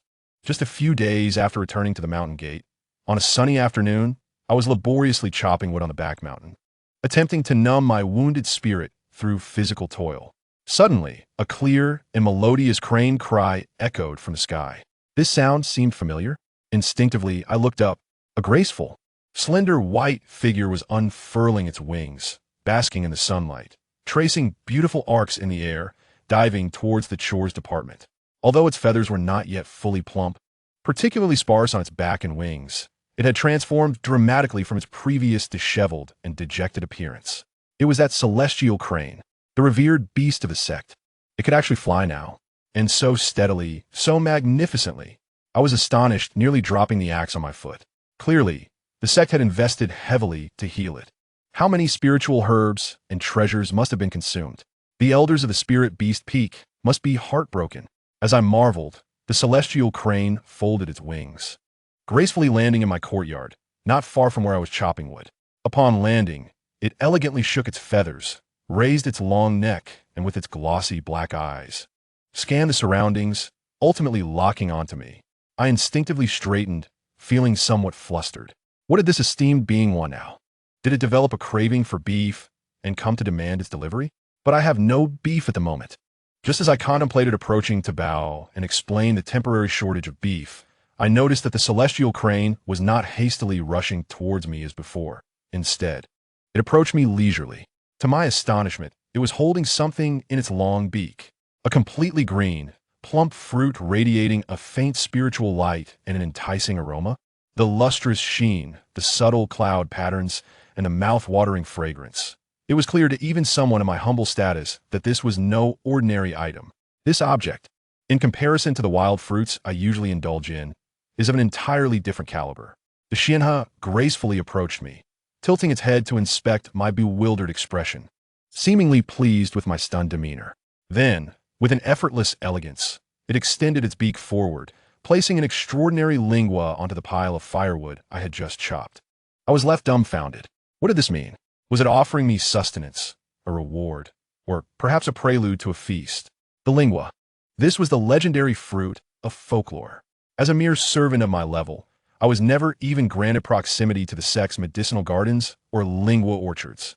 I could only savor the aroma from afar, listening enviously as the inner and outer disciples discussed it with admiration, imagining the exquisite flavor of such divine delicacies. It is said that even the most ordinary lingua is worth several spirit stones, enough for us servants to labor for years. And now, a fruit that appeared to be of the highest quality was casually placed upon my firewood, delivered by the sect's divine beast no less. The immense surprise and disbelief overwhelmed my senses. What restraint, what skepticism, what notion of earning one's keep. All of that could go to the devil. It was akin to a beggar, starved for 3 days, suddenly presented with a golden bowl filled with braised meat, who would pause to ponder if the meat was stolen or if the bowl was gilded. One must eat first. To partake is to gain. Instinctively, I seized the fruit with lightning speed, neglecting to wipe it. Surely it was clean, having been brought by the Xianhe, and bit into it with fervor. The skin cracked crisply, the flesh was delicate, and an indescribable sweetness burst forth, mingling with an exotic fragrance that filled my mouth. Even more astonishing, as the juice slid down my throat, a gentle yet undeniable warmth rapidly ascended from my stomach, coursing through my limbs. It was exhilarating, absolutely exhilarating. I felt as if every pore in my body had opened, the weariness of the day evaporated, and my hands and feet became light and vigorous. This effect was more invigorating than consuming 10 bowls of ginseng soup. I could hardly be concerned about my manners, devouring the fruit voraciously, even swallowing the pit without hesitation. What if it held nourishment too? With a satisfied sigh, I belched a fragrant, spirit-infused burp, savoring the lingering taste. Glancing back at the Xianhe, I found it more majestic than ever, with benevolent eyes, though the expression on a crane's face is hard to discern, as if it were my reincarnated benefactor. My spirit crane. Oh, revered crane. How thoughtful. Truly thoughtful. This fruit is magnificent. Thank you. I grinned foolishly at the Xianhe, giving it a thumbs up, nearly prostrating myself in gratitude. The Xianhe seemed quite pleased with my appreciation and enjoyment, elegantly nodding its noble head and emitting a soft cooing sound, before resuming its leisurely exploration of my firewood chopping area, as if inspecting its domain. I felt the warm, comforting energy within me, bubbling with joy. It seemed that saving a crane was indeed worth more than building a pagoda of 7 stories. The reward was extraordinary, worth every bit. Shortly thereafter, the Xianhe returned, this time bringing a grass with leaves resembling emeralds, with luminescent veins coursing through them. I must eat. There was no hesitation in my mind. The offerings from the revered crane were undoubtedly treasures. I chewed and swallowed without delay, finding it sweet and refreshing, as if my vision had sharpened slightly. Days later, it delivered several small, deep purple berries, fragrant and tantalizing. I devoured them eagerly, their sweet tart flavor invigorating my very essence. Each visit from the Xianhe felt like a benevolent leader distributing rewards, always while I was busy chopping wood. It would appear silently, bestowing various lingua and lingqiao upon me, then circle around me a few times before departing, leaving me in a state of blissful confusion. I never considered a pressing question. Where did the Xianhe acquire such abundant treasures? Did the sect provide it with bountiful gifts daily? Of course. I offered it my demon core, but it merely pushed it back to me, indicating I should consume it. What use would that ethereal root be for me? I decided to set it aside for now, to be addressed later. Since learning of the Xianhe's generous offerings, my days have been akin to dancing on the edge of a blade. Each time I see that graceful white figure descend from the heavens, my heart races uncontrollably. This esteemed crane visits regularly, never empty-beaked, and seems to derive great enjoyment from observing my dining experience. On several occasions, I attempted to employ a bit of cunning. For instance, when it dropped a fragrant xixia fruit, I feigned gratitude while planning to discreetly stow it away for later disposal, buried or discarded, once it departed. However, the moment I made such an attempt, the Xianhe abruptly halted its leisurely preening, pivoting its head sharply to fix its piercing gaze upon me, its long beak slightly ajar, emitting a low, discontented cooing sound that carried an unmistakable air of urgency. That look was clear. Eat. Right now. Consume it. Dare to hide it, and see what happens. Startled, I nearly dropped the xixia fruit. Under the watchful eye of this divine beast, I could not harbor even the slightest thought of rebellion. I was left with no choice but to, with a mournful heart, chew through the sweet fruit in its presence, feeling as though I was being forced to dispose of stolen goods. To make matters worse, there were times when I was in a particularly good mood, or perhaps just adept at pilfering, delivering multiple items at once. For example, it would simultaneously drop a cluster of zhu xia fruits, 2 plants of ninglu grass, and a piece that resembled jade, fu ling. I am but a mere servant, not a gluttonous beast. Consuming so many spirit-rich items all at once was overwhelming. I felt the spirit energy swirling chaotically within me, nearly to the point of nosebleeds. More than once, I did indeed find blood gushing from my nose, having to discreetly clean myself, fearful of drawing attention. Yet, the Xianhe remained indifferent, whatever it brought forth. I was expected to consume. If I could not finish, it would fixate on me with an intense gaze, applying pressure until I was compelled to stuff myself to the brim. I felt less like a recipient of gifts and more like a prisoner undergoing a sweet, yet lethal punishment. That afternoon, I was laboriously chopping wood on the back mountain. Recently, due to excessive nourishment, I was brimming with energy with no outlet to expend it, resulting in a notable increase in my wood chopping efficiency. As I was sweating profusely, that familiar white figure appeared on cue. The Xianha landed gracefully, this time delivering a large, plump fruit, golden and exuding a rich honeyed aroma. I recognized it immediately. It was the precious Jean Sui Li from the Lingua orchard, capable of sustaining an ordinary disciple's arduous cultivation for half a month. As per routine, it placed the fruit atop my freshly chopped wood pile, then gazed at me with kind eyes, waiting for me to indulge. Staring at the Jean Sui Li, which was nearly the size of my fist, my stomach twisted. I had just finished 3 Chiyun dates it had given me, and my energy had yet to settle. Now, it was offering me something even larger? Was it trying to burst me? Oh, esteemed crane? I forced a smile that looked more pained than sorrowful, attempting to negotiate. Oh, revered crane, this fruit is quite large, and I have just eaten dates. I am rather full. How about I save it for supper? The Xianha tilted its head sharply, its gaze sharpening, emitting a low, threatening rumble, and slightly flapping its wings, creating a gust of wind. Very well. There was no room for negotiation. I resigned myself with a sigh, grasping the hefty Jean Sui Li, and with a heart full of resignation, bit into it. The juice was abundant, sweet as honey, and the spirit energy was astonishingly potent, flooding into my body. With great determination, I took bite after bite, feeling my stomach swell, heat coursing through my body, as though my very essence was about to burst forth from my pores. After laboriously consuming the majority, I could no longer bear it.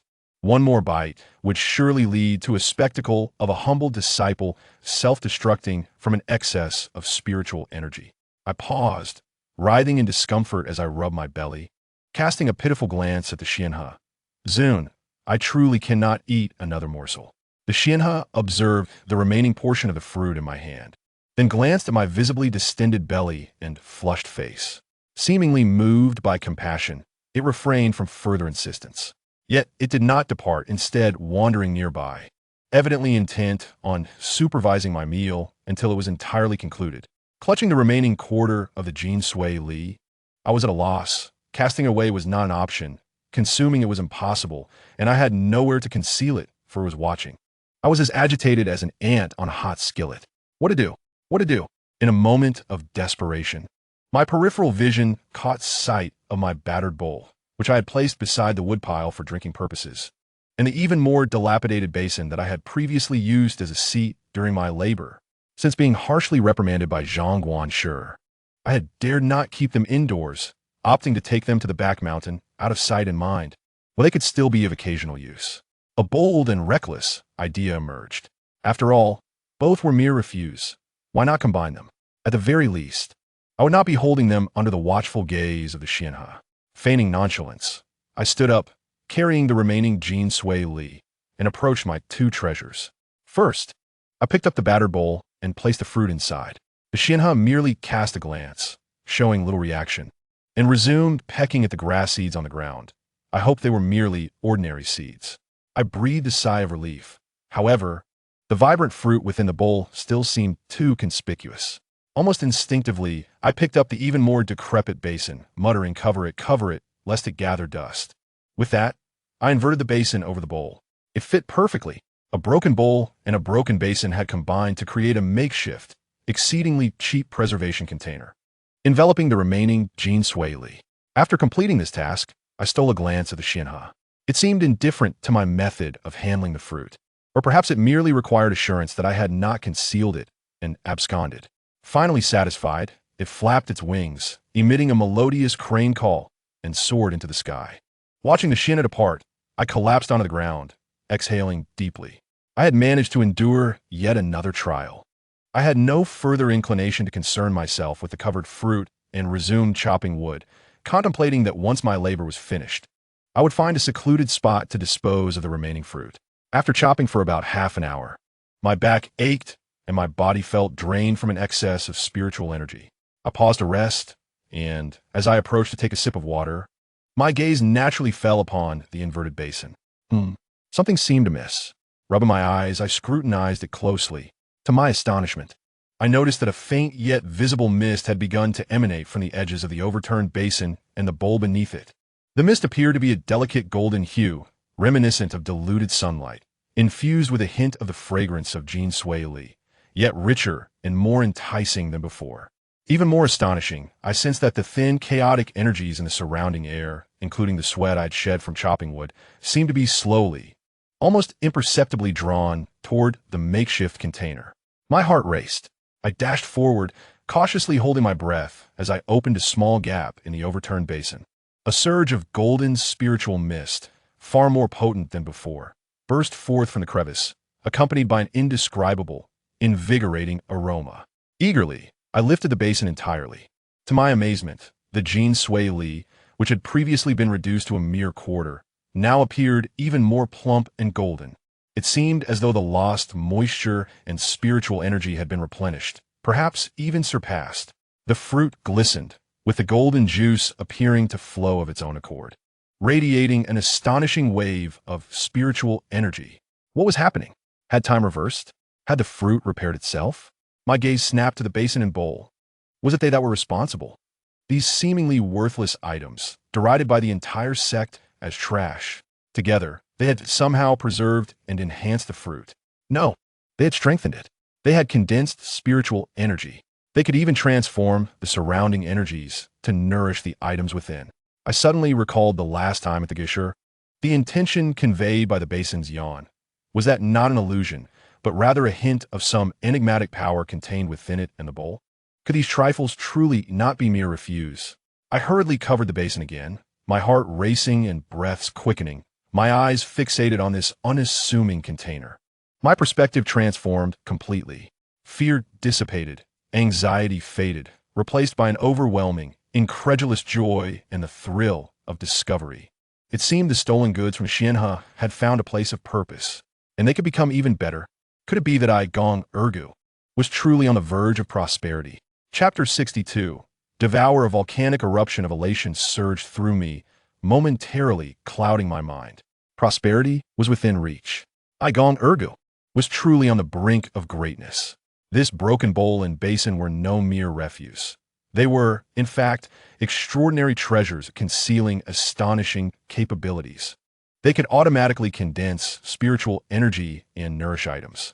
If this news were to spread, not only would Lu Yunzone be shaken, but the entire realm of cultivation would tremble. Clutching this artifact forged from broken bowl and basin, my hands trembled, my eyes sparkling with visions of a future adorned in splendid garments, surrounded by magical treasures, and showered with affection from countless celestial beings. Oh, I was getting ahead of myself. If I placed a low-grade spiritual stone inside, could it transform into a mid-grade one? That would be a true windfall. With this thought, I placed the spiritual stone inside, only to be met with a prolonged wait yielding no results. As I retrieved the stone, the cold, hard reality crashed down upon me like a bucket of icy water, leaving me chilled to the bone. The euphoria faded, and fear once again gripped my heart. While this artifact was remarkable, what did it currently contain? A small portion of Jean Sui Li gifted to me by the Xianhe, which had been nourished and enhanced, radiating an even more astonishing aura of spiritual energy. How could I carry this back? Would I merely clutch it as I returned to the servant quarters? That would be akin to parading around with a neon sign declaring, "I'm being hunted." Surely Elder Li from the punishment hall could detect the aroma from 2 miles away. Concealing it in the back mountain? That was not an option. Could I truly part with such a treasure?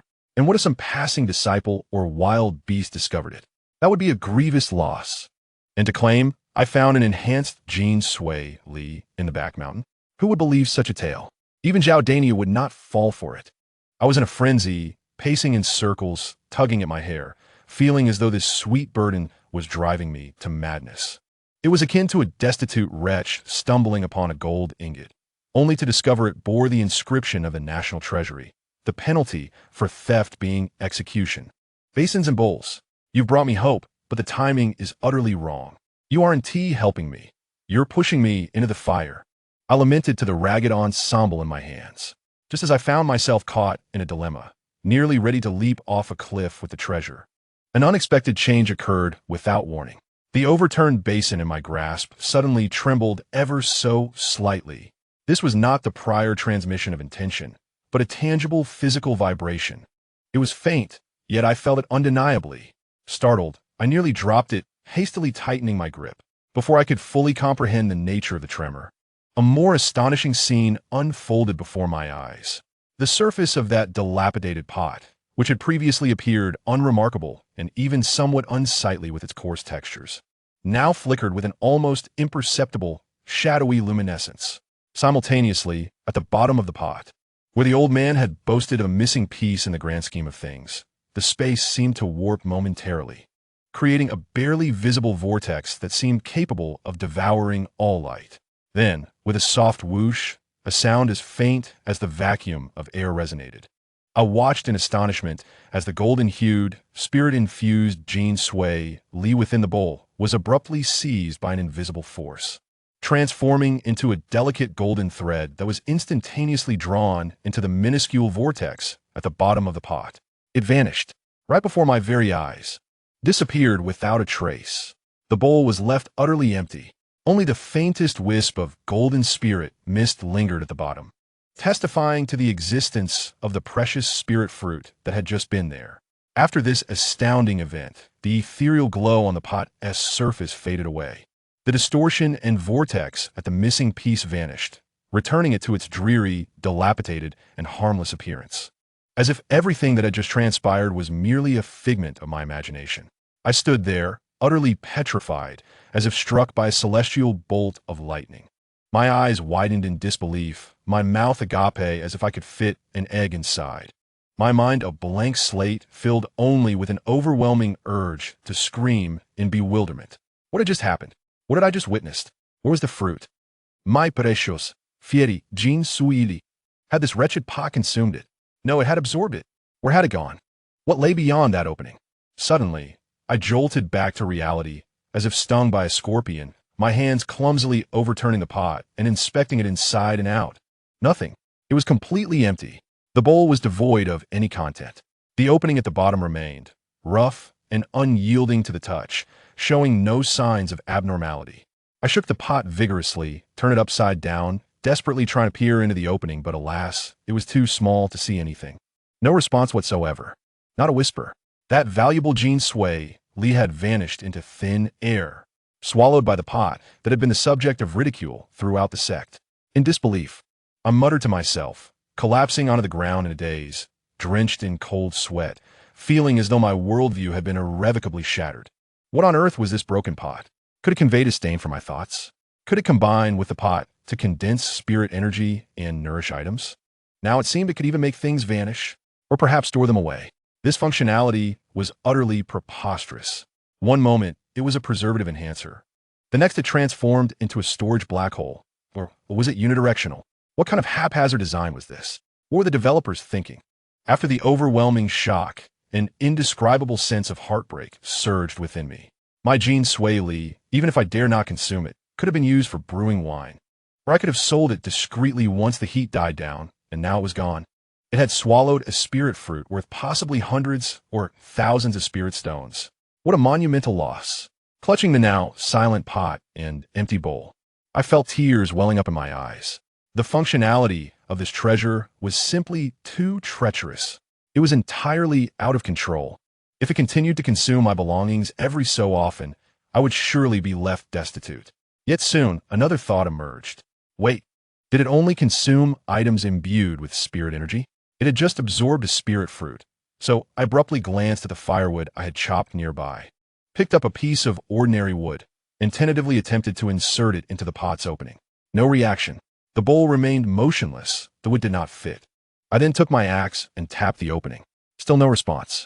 It seemed to disregard such mundane objects, only interested in those containing spirit energy. This revelation left my emotions in a tumultuous state. On one hand, I need not worry about it consuming my food. On the other hand, it meant that if Izun sent me gifts and I failed to manage them quickly or sought to hide them, this wretched pot might unceremoniously claim them for itself. It was truly an uncontrollable abyss. I gazed at the once again unremarkable pot in my hands, my feelings a chaotic blend of fear, shock, heartbreak, curiosity, and a tinge of bizarre excitement. This item was undoubtedly a remarkable treasure. Although its functions were peculiar and troublesome, its magical properties were undeniable. A mere piece of trash? A set of broken relics? Did I truly need to acquire another pot? Huh, you know nothing. Voti, gong argu, have stumbled upon may very well be an ancient artifact of unparalleled might, unbeknownst even to the entire Luyun sect, though the specific uses, triggering conditions, and whether it might consume me as well remain unknown. At least the most pressing crisis regarding the Jin Sui Li had been inadvertently resolved. I sighed deeply, feeling as though I had regained a fragment of my life. Carefully stowing away the broken bowl and pot, now perceived in an entirely different light. I hoisted my axe and firewood, my steps somewhat unsteady as I made my way back to the errand area. My mind remained in disarray, constantly replaying the astonishing and eerie moment of the pot devouring the Jin Sui Li. This world was truly insane, and my journey, gong ergo's path of trash, seemed to be racing toward an even more bizarre and unpredictable direction. Chapter 62. He thief, I carry the firewood. Cradling the two pots that had just performed their miraculous act of consumption, my emotions oscillating like a roller coaster. My heart ached for the precious spirit fruit one moment, and the next, I trembled with excitement over the extraordinary capabilities of this treasure. The duality of these feelings left me feeling like a lunatic, nearly colliding with trees thrice and stumbling twice along the way. Upon returning to my dilapidated abode, I immediately secured the doors and windows, summoned the two ancestral relics, placed them on my bed, lit an oil lamp, and embarked on a lengthy, serious, yet utterly futile, academic study that spanned several days. I attempted various methods. Blood oath? I pricked my finger and squeezed for what felt like an eternity, allowing my blood to drip onto the rim of the pot, yet it yielded no response, quickly coagulating and rendering me more foolish than before. Infusing spiritual energy? I desperately attempted to channel my minuscule reserves of spiritual energy into it. But it was like a drop in the ocean. The pot didn't even warm up. Reciting incantations? I uttered every grand-sounding phrase I could think of, from Mama Ma Mi to Wuliang Tianzuan, even to the enticing calls of my father selling beef. Yet the pot remained as silent as ever. Striking poses? I mimicked the gestures of mighty beings commanding their artifacts, pointing at the pot and shouting ha, only to nearly injure my back. Yet the pot remained unchanged. No matter how I toiled, the broken bowl and pot lay lifeless, showing no signs of abnormality. They did not even convey the faintest hint of awareness in response to my efforts. Damn it, are you mocking me? After several days, I finally surrendered, kicking the bed frame in frustration, though I dared not kick the pot, wincing in pain. Whatever will be, will be. I would no longer concern myself with them. Life must continue.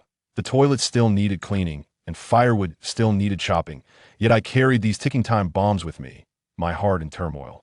The venerable he, who has brought me countless surprises and frights, continues to act according to its whims, visiting intermittently to deliver warmth. It still watches me consume a portion of the spoils. It seems less stringent in its supervision over any excess. At times, it discards several items, and upon observing my inability to eat more, it leisurely wanders off into the air. Once it departs, I hurriedly stash the surplus spiritual fruits and herbs into my embrace, retrieve my battered bowl and basin, and with a complex array of emotions, place the scalding hot items into the bowl before covering it with the basin. Initially, I harbored a sliver of hope, wishing to see them nurtured and enhanced, perhaps even amassing a little private fortune. However, it soon became apparent that I was indulging in fanciful thoughts. Almost every time I placed something imbued with spiritual energy inside and covered it with the basin, it would promptly employ its well-known trick.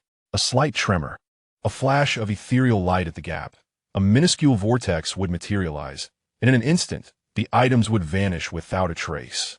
Swift, precise, ruthless, never missing its mark.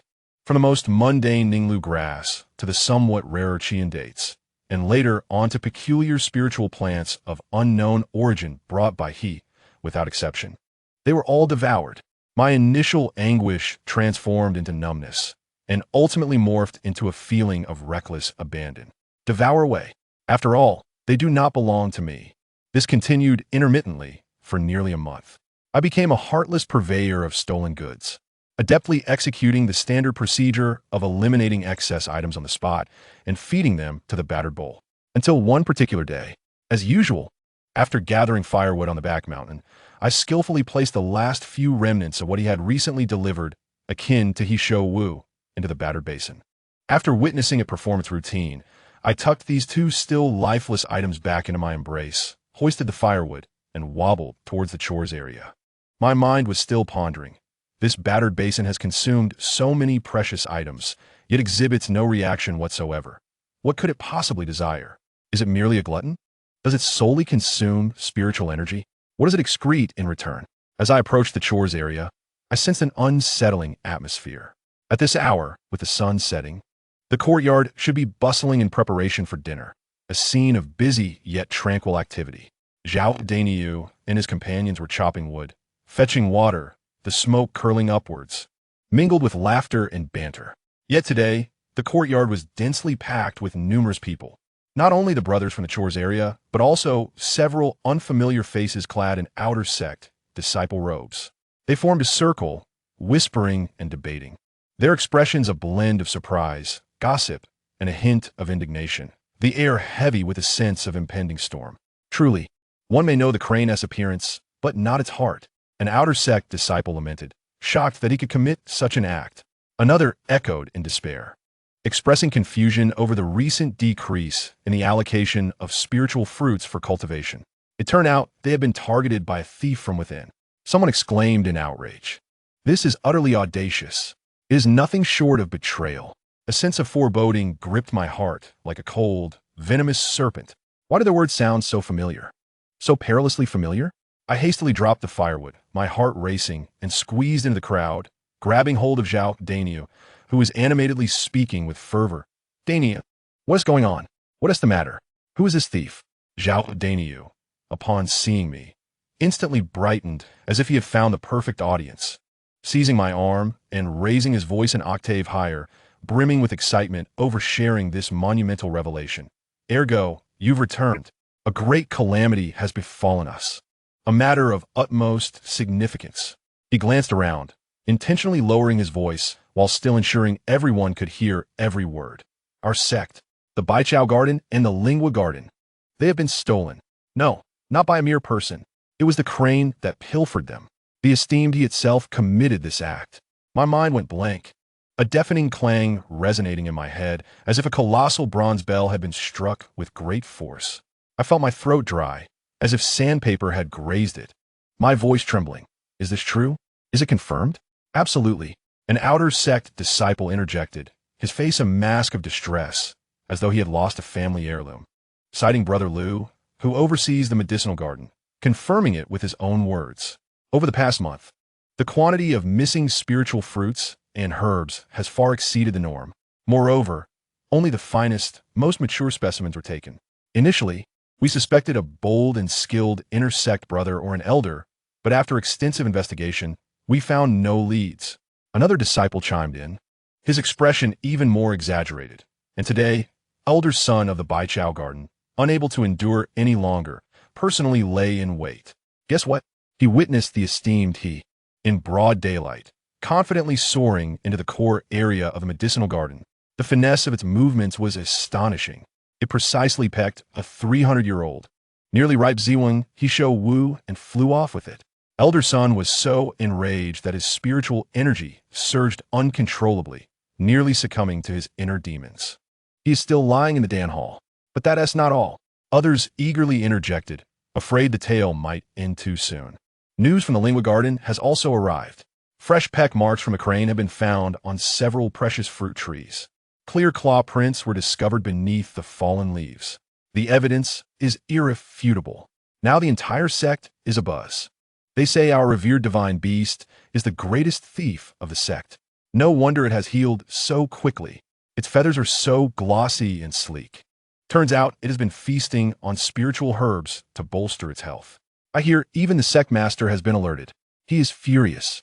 The master of the Spirit Beast Peak is currently kneeling outside the main peak hall. Each word from the crowd struck me like a burning hammer, pounding against my heart, leaving me in a state of utter disarray. This celestial crane, it truly is a thief.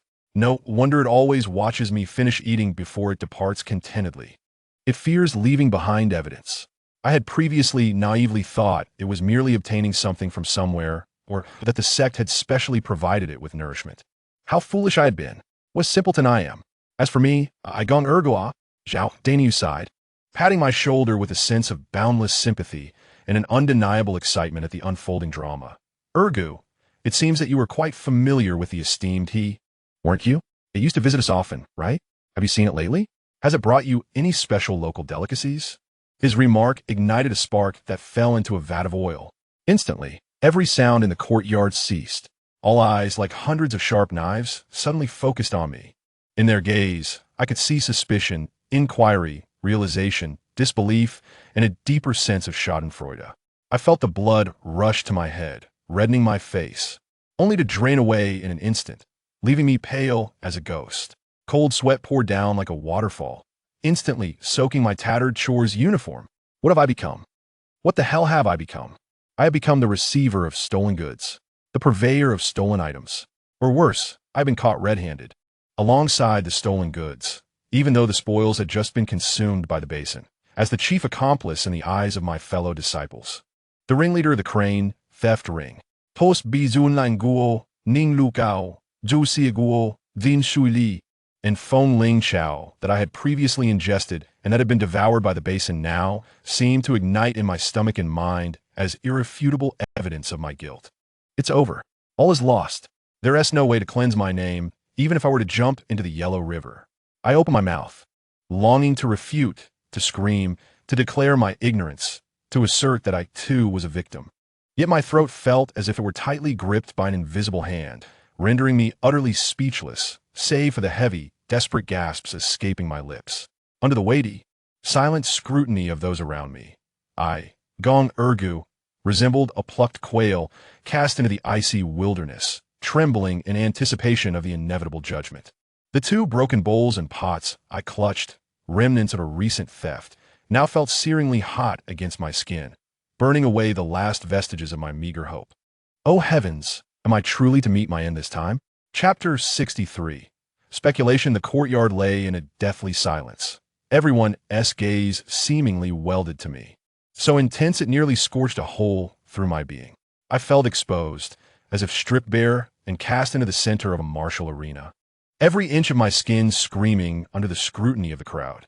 Zhao Daniu's words, did it not bring you any local specialties? Echoed in my mind like an incantation. It was over. All was lost. This was akin to yellow mud falling into my trousers. If it wasn't excrement, it could just as well be. How could I explain? Should I claim that Izun merely came for a friendly post-meal stroll? Who would believe such a tale? As cold sweat dripped down my back, my mind blanking, on the verge of confessing everything, a faint, desperate thought flickered through the darkness like a firefly. Deny it. I must deny it. I cannot admit anything. Izun is a sacred beast of the sect, the mount of the sect master. Even if it were to steal, the worst it would face is a few days of confinement, perhaps even a meal ban. It could likely procure its own food. But what of me, Gong Ergu? I am but a lowly servant, colluding, even under duress, with a divine beast to pilfer the sect as precious resources. That accusation would be enough for Elder Lee of the Judiciary Hall to reduce me to dust with a single slab, the remnants too polluted for the environment. Yes, I have never seen it. I do not know anything. Nothing ever happened. I forced down the scream, lodged in my throat, and a near collapse of my emotions, struggling to maintain an expression that was more grotesque than grief, a mask of extreme bewilderment and innocence. My voice trembled, dry and quaking. Local specialties? Daniel, what are you saying? Izun possesses such esteemed status. Why would it come to our servant quarters and bring something? Have you mistaken it for another? Or perhaps it merely paused to rest. As I spoke, my gaze darted about, avoiding contact with anyone, my acting so poor that I felt the urge to slap myself. Never seen it? Truly never seen it? Zhao Daniu scrutinized me with suspicion, clearly unconvinced. The eyes of the outer disciples around me sharpened with scrutiny. I have never seen it. I insisted, my neck strained, stubborn as a dead duck. Every time Izun visits, oh no, I mean even if it occasionally flies by, it merely circles in the air, admiring the pastoral scenery of our servant quarters? Yes, admiring the scenery. and then it flies away. It has never landed. Certainly never taken anything. I swear. But we have seen it land in your courtyard from afar, several times. Haven Tiwi? An outer disciple queried. That was an illusion. Absolutely an illusion. I retorted, adamant, it merely flew low. Hizun is large. It merely appears to have landed, but it remains in the sky. Yes, that it. My defense was feeble, riddled with holes. Yet perhaps my terrified yet fervent denial was so absurdly comical that it transformed the tense atmosphere into something oddly peculiar.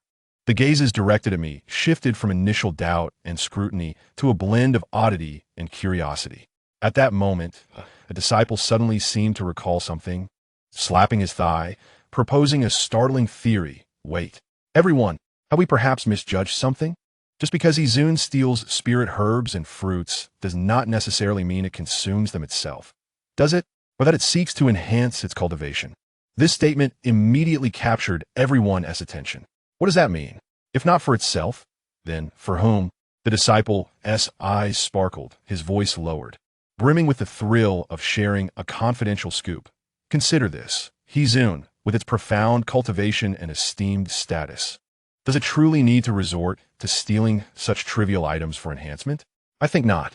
The more he spoke, the more convinced he became that he had uncovered the truth. I speculate that Hizun might be seeking a partner, perhaps like a blossoming iron tree. Seeking to court someone. These spirit fruits and herbs are not for its own consumption, but are meant to woo a companion. Who knows? Perhaps hidden in some remote mountain forest, there lies a Mrs. He or Mr. He. After all, they do not even know whether Hizun is male or female, waiting for it to bring a meal. Wow. This theory struck like a stone cast into a tranquil lake, instantly creating a cascade of waves. Indeed, it is possible. Hizun has reached the age to seek a partner. No wonder it targets the finest items to pilfer. Who would have thought that Hizun is a romantic? This explains everything. Otherwise, why would it steal so much that it could never consume alone?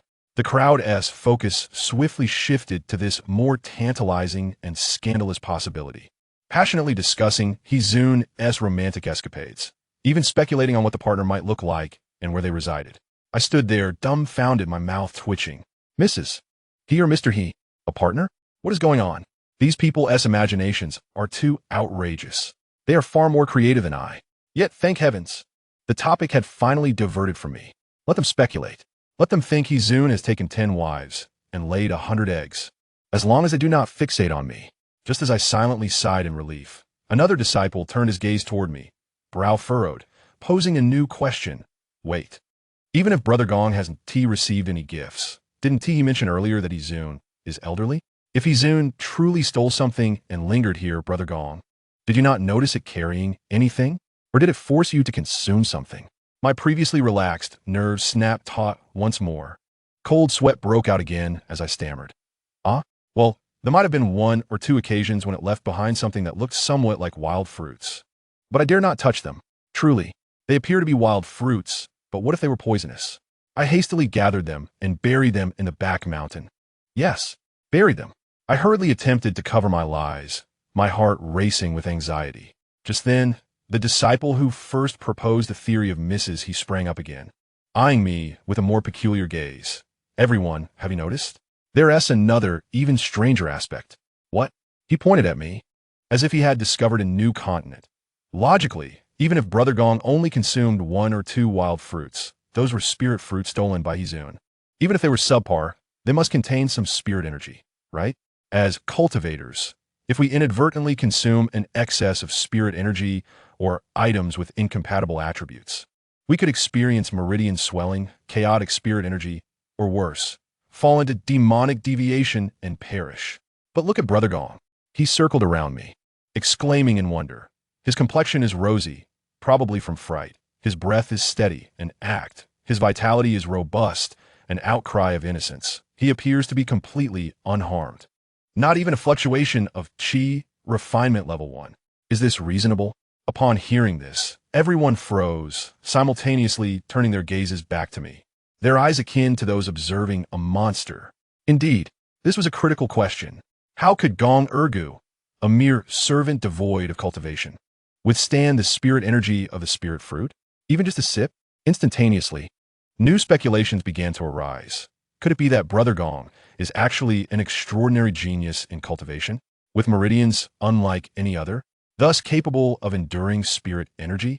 Nonsense. How could he be a genius and still be a servant? I suspect those fruits had severely depleted spirit energy. They were inherently inferior. Or perhaps Hizun intentionally selected the most inferior, the mildest spirit energy items for him. But what would be Hizun's motive? Could it be that Brother Gong possesses a unique physique? Perhaps the legendary chaotic waste physique capable of transcending all spirits? Eating anything would be inconsequential? Quite possible. No wonder they are called garbage real people, as their constitution is equally questionable. Listening to their increasingly absurd speculations stirred a tempest within my heart. Indeed, how had I never contemplated this matter before?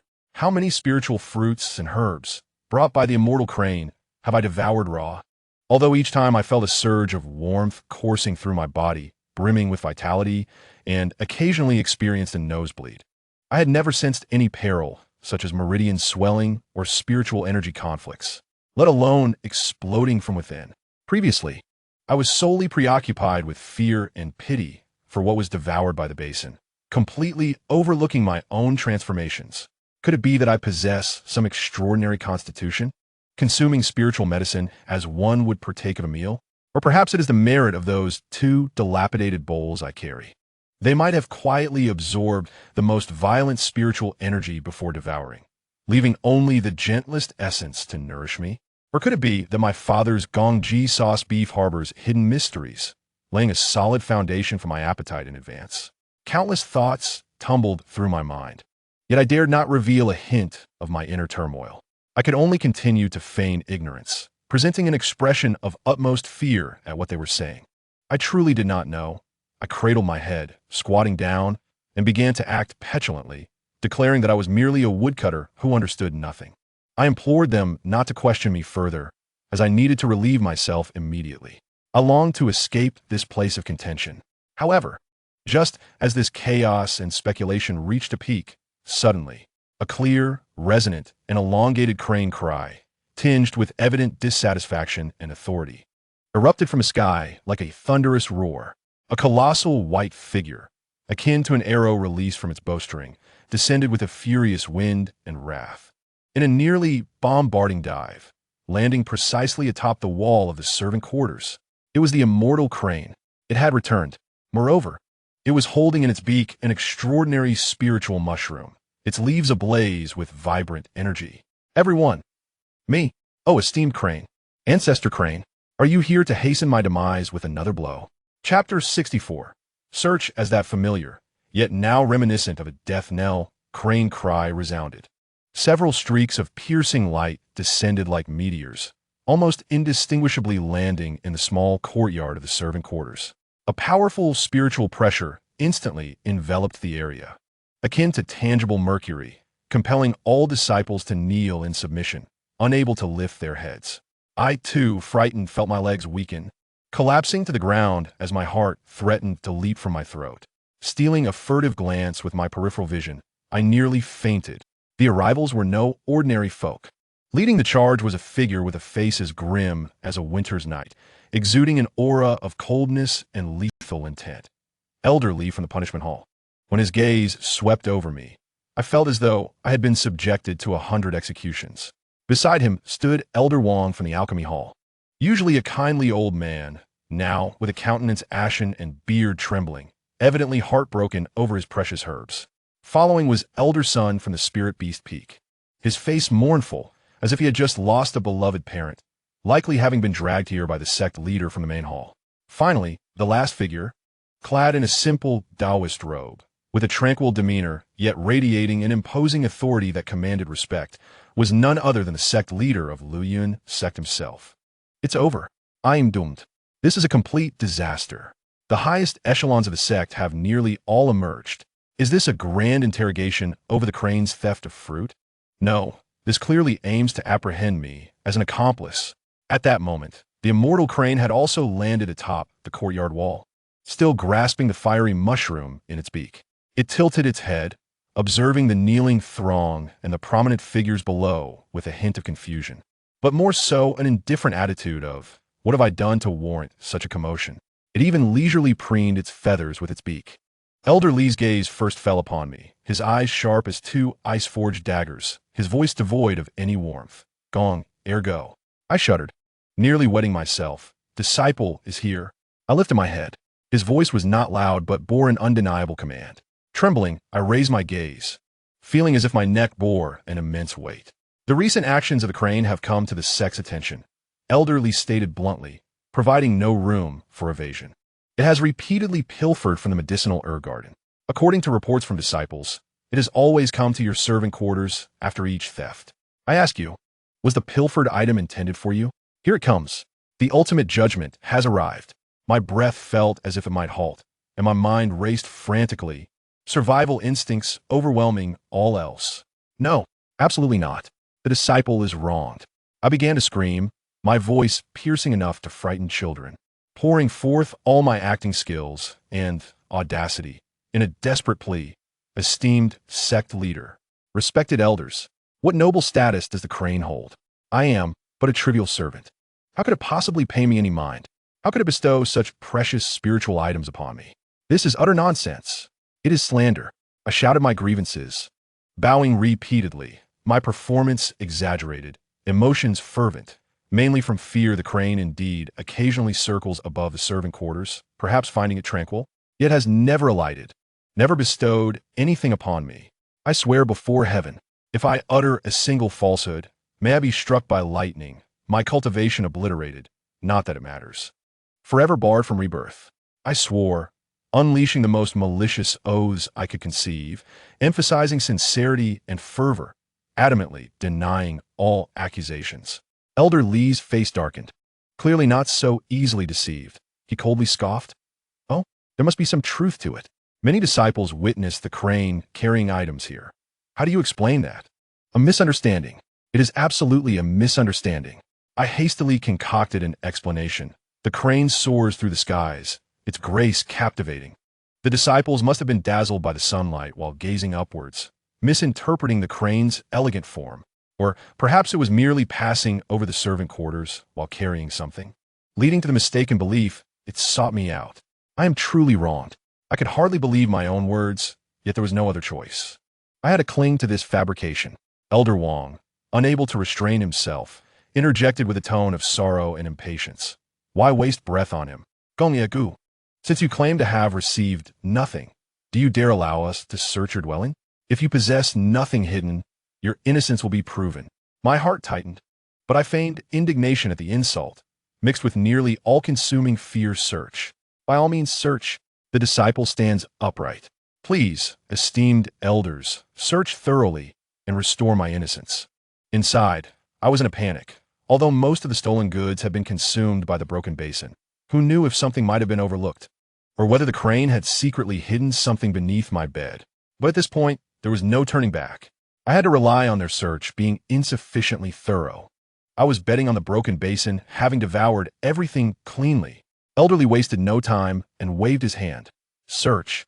Instantly, two disciples from the punishment hall approached, seizing me as if I were a chick, and dashed into my meager, dilapidated abode. The courtyard fell into a deathly silence, everyone holding their breath, straining to hear the sounds of rummaging through my meager possessions, which hardly existed. My heart raced like a drum, cold sweat trickling down my spine. I cast a furtive glance at the crane perched upon the wall. It remained utterly unfazed, even switching the fiery mushroom to the other side of its beak, appearing as though it were merely an onlooker, detached from the unfolding events. Occasionally, it would glance my way, its gaze seemingly conveying, "Look at your pitiful state." Why the fear? I thought, "Oh, Ancestor Crane, how could I compare myself to you? You have no involvement in theft. If they find anything on me, I shall face immediate judgment." Each passing second felt like an eternity. At long last, two disciples from the Xingtong emerged, bowing respectfully to Elder Lee and the sect master. "We report to the sect master and elder that the interior has been thoroughly searched. What are the results?" Elder Lee's voice was frigid.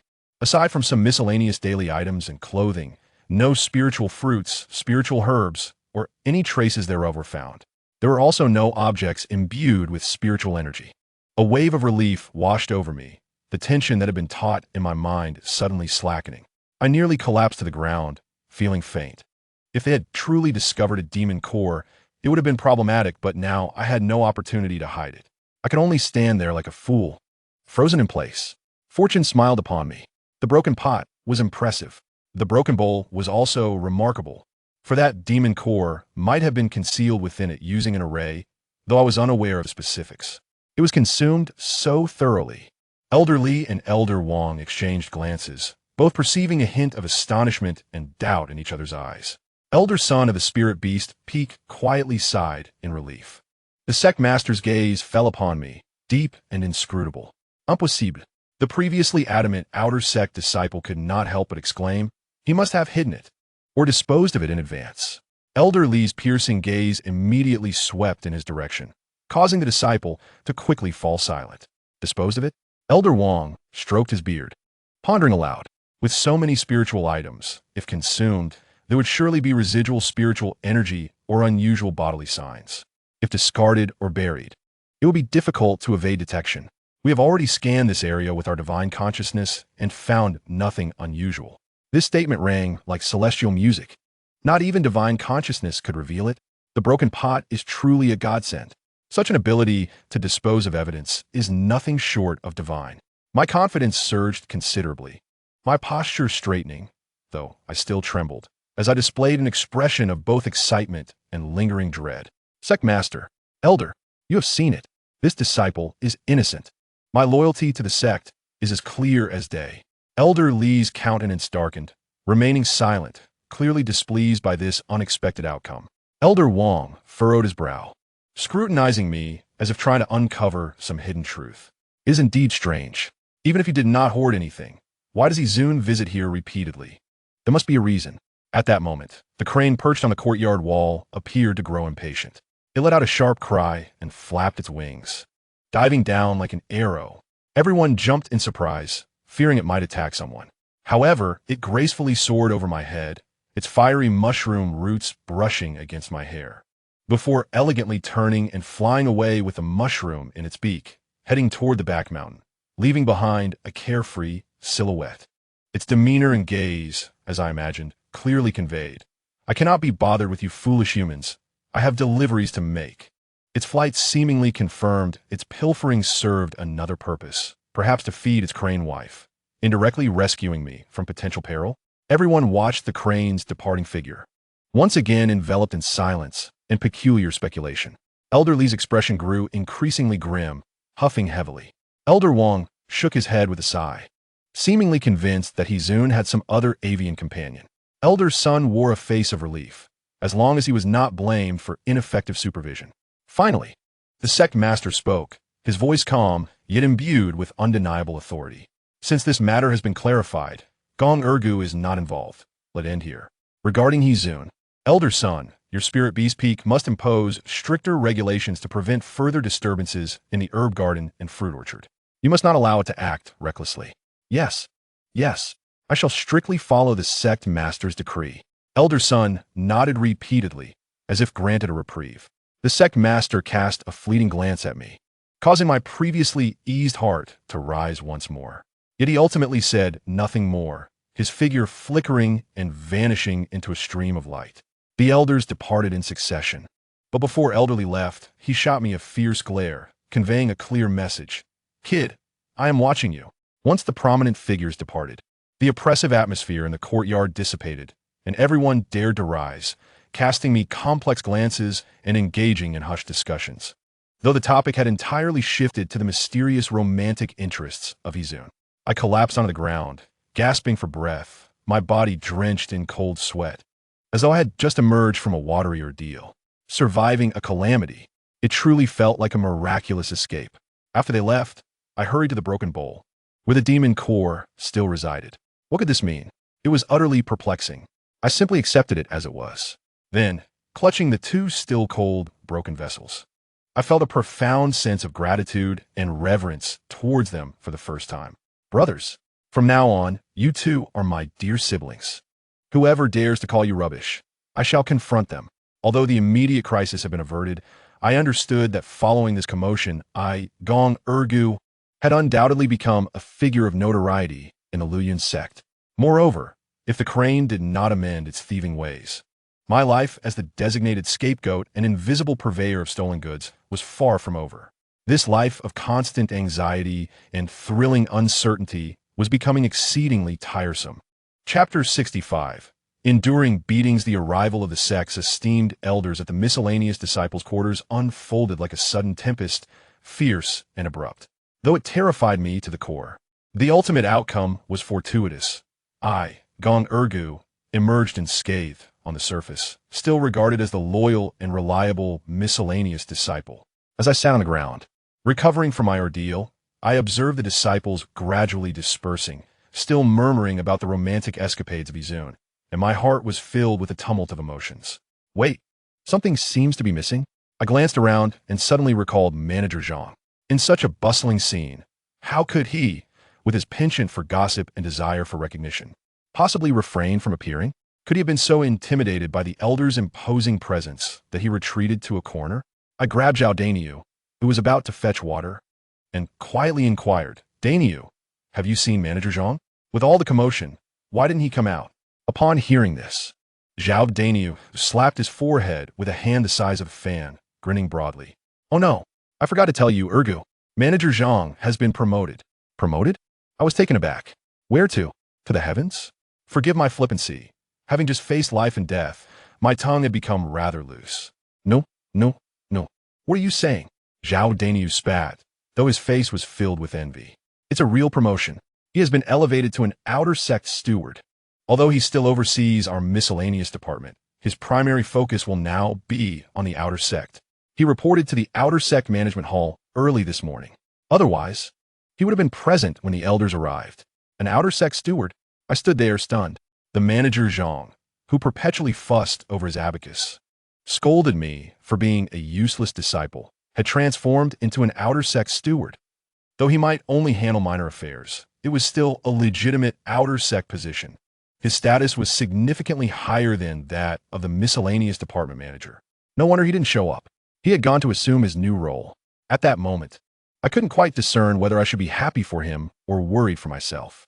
I was pleased that my former superior had finally achieved recognition, though perhaps due to the recent impressive revenue generation of the miscellaneous department. However, I was concerned that with him in the outer sect, there would be less oversight over the miscellaneous department. Without the protection of my superior, albeit one who primarily chastised me, would my days become more arduous? Yet, I soon realized that my worries were entirely misplaced. My true hardships were not rooted in personnel changes, but rather in the vengeful and recently displeased divine beast of the sect, Izun. Following the three-hall inquiry, though I had not faced repercussions, it was evident that the sect had taken stern measures against the crane's theft. I heard that the sect master had personally ordered the establishment of formidable protective arrays around the Baichao Garden and Lingua Garden, said to not only defend against external intruders, but also to precisely identify and prevent the entry of a certain white crane. At this moment, the freedom of snacks for Heizuan has been entirely stripped away. It has made several attempts to force its way through, only to be unceremoniously repelled by the formation, landing in a disheveled state with several feathers lost. It is said that it threw quite a tantrum on Spirit Beast Peak, even demolishing half of its exclusive crane abode. Unable to pilfer spiritual fruits and herbs, Heizun's pent-up frustration has naturally been directed towards me. In its simplistic crane brain, a logical chain has likely formed. Being caught stealing and thwarted by the formation, it must be the fault of that weak little human servant. Surely, he must have leaked information, or perhaps his lack of devotion has caused my luck to dwindle. Thus I, Gonger Go, have proudly become the primary target for Heizun's ire. Its retribution comes swiftly and frequently. Time and again, it descends from the sky, not to bring warmth, but to deliver a beating. Occasionally, when it sees me laboriously chopping wood, it will deliberately swoop down, the gust of wind from its wings scattering my carefully stacked firewood all over the yard. I must then scurry to pick it up while it stands on the courtyard wall, preening its feathers and emitting mocking coos. At times, while I am struggling to carry 2 full buckets of water, it will expertly swoop past, inadvertently snagging the edge of a bucket, resulting in a splash that drenches me entirely, while it feigns shock, soaring higher and regarding me with a disdainful gaze. Even more outrageous, it has begun to set its sights on my meals. The cook, feeling pity for me, occasionally leaves me some scraps of meat to improve my diet.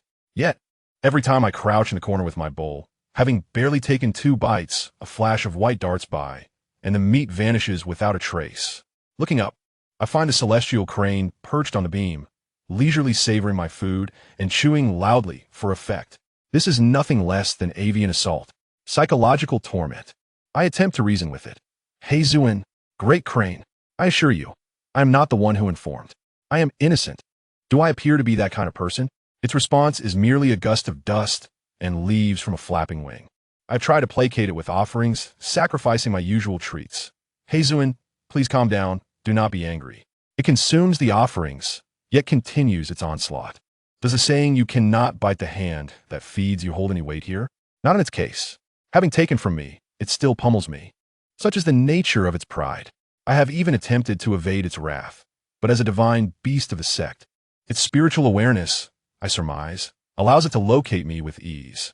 Whether I am in the backyard chopping wood or tending to nature's call, it even fans the air outside the latrine or hiding in my dilapidated abode. It always arrives punctually to commence its retaliatory entertainment. The brothers in the servants' quarters have transitioned from initial sympathy to habitual indifference, and ultimately, they have begun to wager on my misfortunes. The betting is open. Guess what time Heizuin will come to strike brother Ergo today? I wager at noon. I bet at the hour of the rat. 3 low-grade spirit stones on the line. Brother Ergo, hang in there. I have faith in you. My response, I genuinely appreciate your support. Zhao Dunyo, sometimes unable to bear witness, attempts to shoo it away with a broom, only for He Zuin to dismiss him with a contemptuous glance, sending him spinning 3 times before he lands on the ground, never daring to approach again. This unbearable existence has persisted for nearly a month. I, Gomer Go, live each day in turmoil, either enduring blows or preparing for the next. My body has sustained no severe injuries, for He Zuin is quite precise, inflicting only psychological damage and minor physical strikes, yet the mental strain is immense, pushing me to the brink of avian PTSD. I even find myself reminiscing about the days when it delivered contraband to me, though fraught with anxiety. At least there were spiritual fruits to consume. Now I have nothing but the blows. I have contemplated resistance. I attempted to brandish my axe to intimidate it, yet it effortlessly swatted the axe away, embedding it in a tree trunk 10 yards distant. I tried to shield myself with broken bowls and pots, but ignored me entirely, delivering slaps regardless. I even called for help, but the passing disciples merely remarked on the lovely weather, dismissing my cries as mere delusions. Despair. Utter despair. I have come to understand that within the Liu Yun zone, Heizuin is akin to the heavens. It may strike whomever it pleases, especially tormenting a lowly, unremarkable servant like me is mere sport. The only solace I find is that despite daily harassment from Heizuin, my physical condition does not seem to deteriorate. In fact, due to the relentless running, dodging, and tidying up the chaos it creates, my physical activity has significantly increased, leading to an appetite that has grown, and my muscles appear to have strengthened. Moreover, the residual, gentle potency from the spiritual fruits I inadvertently consumed seems to be absorbed through this involuntary training. What is this? Am I inadvertently benefiting from these beatings? Is Heizuin treating me as both a punching bag and a source of medicinal essence? That afternoon, once again, I found myself fleeing from Heizuin across the yard, ultimately forced to climb the old locust tree in the courtyard, trembling in fear. The celestial crane elegantly landed below, occasionally pecking at the trunk, causing the leaves to rustle, making me cry out in terror. In this moment of profound humiliation, a sudden epiphany struck me. Wait, the formation. The sect's protective formation. Heizuin is venting its frustrations on me because it cannot breach the formation to steal spiritual fruits. If perchance, someone could breach that formation or create an opening for it to continue its thievery, perhaps it would no longer have time to assault me. Once this thought emerged, it proliferated in my mind like wild grass. But who possesses the ability and willingness to assist a crane in undermining the sect's formation? Chapter 66. A blank check after enduring the anxiety atop the tree until Heizuin finally lost patience and flapped away in search of amusement. I descended from the old locust tree like a startled monkey. I collapsed onto the ground, surveying the disarray of the yard and my dust-covered rags, overwhelmed by despair. This life is unbearable. It is akin to a hell on earth, living under constant white terror. But must I allow this featherless crane to continue its merciless bullying? No. I must devise a means of self-rescue. Confrontation is futile, and cunning seems to elude me.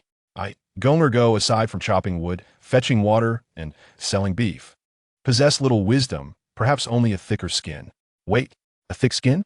An absolutely brilliant idea, akin to a meteor streaking through the darkness, illuminating my desperate spirit. I cannot breach the formation, but I can feign the ability to do so, or, at the very least, pretend to be willing to assist in breaching it. Tomorrow, I shall seek a negotiation with the celestial crane. I will say to it, Great Hazuin, please cease your attacks. Hitting me will not resolve your issues, will it? I understand your desire for spiritual fruits. How about this? I will help you find a way to breach that formation. Though my skills are limited and the success rate may be low, I will do my utmost. In exchange, please do not trouble me any further. Is that agreeable? In this manner, I would express loyalty, albeit coerced, acknowledge difficulties which are genuine, and present a solution, though perhaps unrealistic. Perfect. If it agrees, I can temporarily escape this daily torment. As for breaching the formation, I could take my time researching, even if it takes until the seas run dry and the stones crumble. After all, I am not capable of it. If it refuses, why would it? Hope is better than despair. For a gluttonous crane, even a sliver of hope is worth exchanging for cessation of its assaults. Right? Yes. I shall proceed with this plan. A blank check for a white wolf. A pie in the sky to satiate the crane's hunger. The more I ponder, the more ingenious this plan seems. It is truly the pinnacle of my intellectual endeavors. I could not help but place my hands on my hips and silently laugh 3 times toward the heavens. The following day, I deliberately rose early, clutching several pieces of the finest jerky in my arms, for negotiations necessitate a touch of bribery. With a valiant spirit, I made my way to the back mountain to chop wood while awaiting the arrival of the crane. Along the journey, I rehearsed my bargaining phrases in my mind, adjusting my expressions in hopes of embodying both reverence and sincerity, conveying a sense of difficulty while simultaneously expressing determination. Upon reaching the designated spot, I absent-mindedly chopped wood, my gaze anxiously scanning the surroundings, eagerly anticipating the appearance of my creditor. Indeed, it was not long before that familiar white figure appeared on the horizon. It seemed to glide with less exuberance than before, exhibiting a certain languor and ennui, clearly affected by the inability to enjoy its cherished treats. It gracefully descended nearby, instinctively attempting to create a gust of wind with its wings to intimidate me. Oh, esteemed crane, just a moment. I hastily stepped back, raising my hand and forcing a sincere, obsequious smile, calling out in a loud voice. The crane paused, tilting its head and regarding me with its glossy, dark eyes, as if questioning why this punching bag dared to speak today. Had it become restless again? Taking a deep breath, I quickly retrieved the jerky from my pocket and presented it with both hands. Esteemed crane, please temper your anger and try this delicacy from my hometown. It's of exceptional flavor. The crane cast a glance at the jerky, displaying a hint of interest, and gracefully lowered its head to peck at it, chewing leisurely. Its attitude seemed favorable, indicating that my initial bribery had met with some success. Seizing the moment, I eagerly unleashed the carefully crafted, albeit improvised, speech I had prepared the previous night, delivering it with heartfelt sincerity. Esteemed crane, I am aware of your recent discontent, all due to that wretched protective formation. It has deprived you of your beloved treats, and I feel your pain deeply. As I spoke, I discreetly observed its reaction. It continued to chew on the jerky, seemingly attentive. You may vent your frustrations on me, and I completely understand. Truly, to strike is to care, esteemed crane. You are merely honing my resilience. I could hardly believe my own words. However, I pivoted my tone, adopting a serious and resolute expression. Merely punishing me will not address the root issue. The formation still remains. Would you not agree? The crane ceased its chewing, fixing its gaze upon me, emitting a soft cooing sound as if urging me to get to the point. My heart raced, and with a determined demeanor, I continued to outline my proposition. Thus, after much contemplation and sleepless nights out of fear, I have resolved to alleviate your burdens. Though my abilities are humble and my voice is weak, my loyalty to you Esteemed crane is unwavering. I am willing to devise a method to break that wretched formation. As I uttered this, I felt a pang of guilt, my legs trembling with apprehension. Yet the performance must go on. I stood tall, striving to project the image of a valiant hero ready to brave any challenge. Though my capabilities are limited and the formation was laid by our sect leader, its complexities are daunting and the chances of success seem slim. I am willing to try. Even if it costs me dearly, I shall not waver. In truth, I had no intention of genuinely attempting it. Stealing a glance at the crane, I fervently prayed, "Please agree, just nod, and my troubles shall dissolve." The crane, however, did not immediately respond. It simply gazed at me silently, its eyes shimmering with an indescribable light, as if contemplating the feasibility of my outrageous proposal.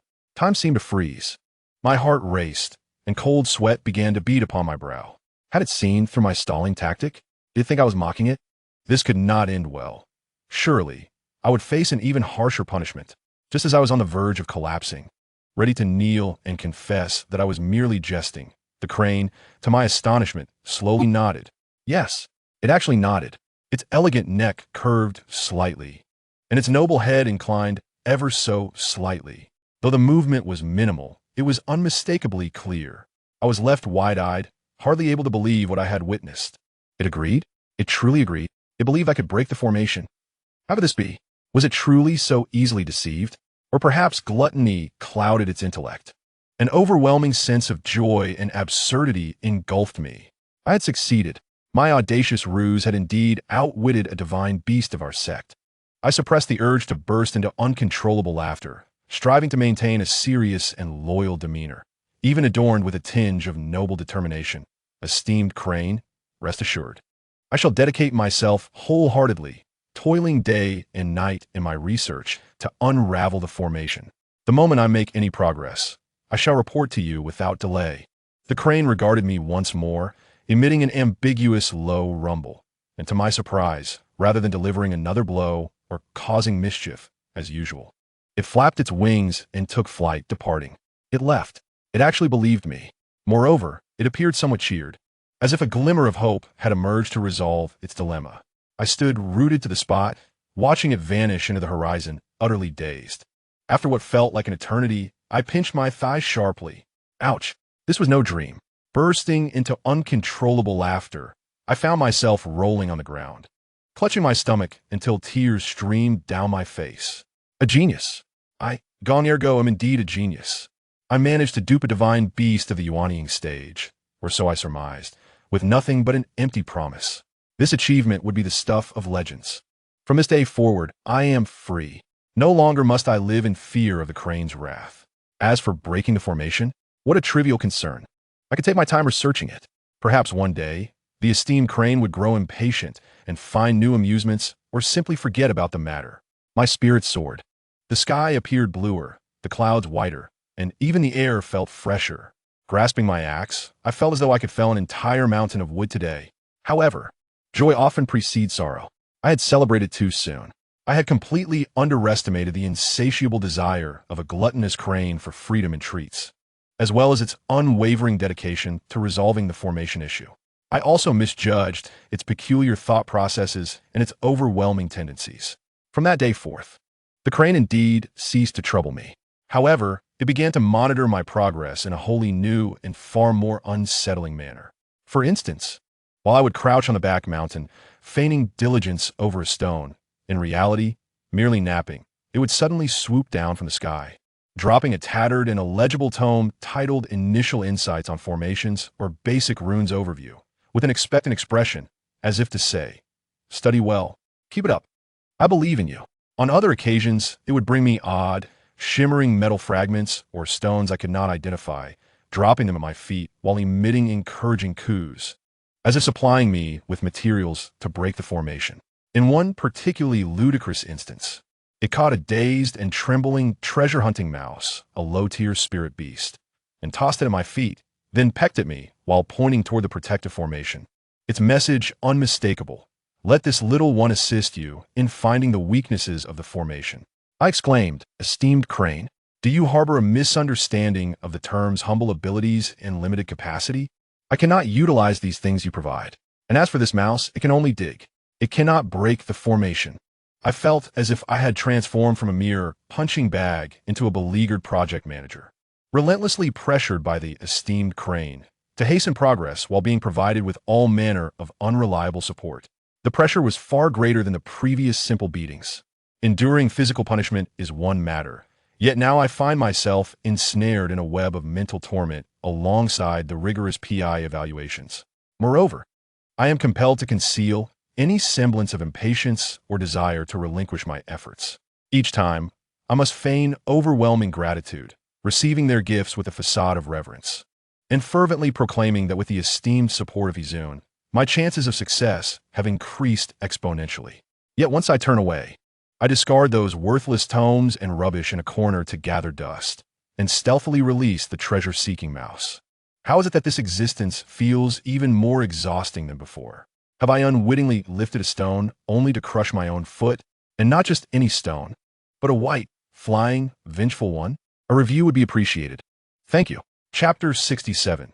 The Savior as I languished daily over the pile of outdated formation manuals and worthless materials bestowed upon me by the Immortal Crane.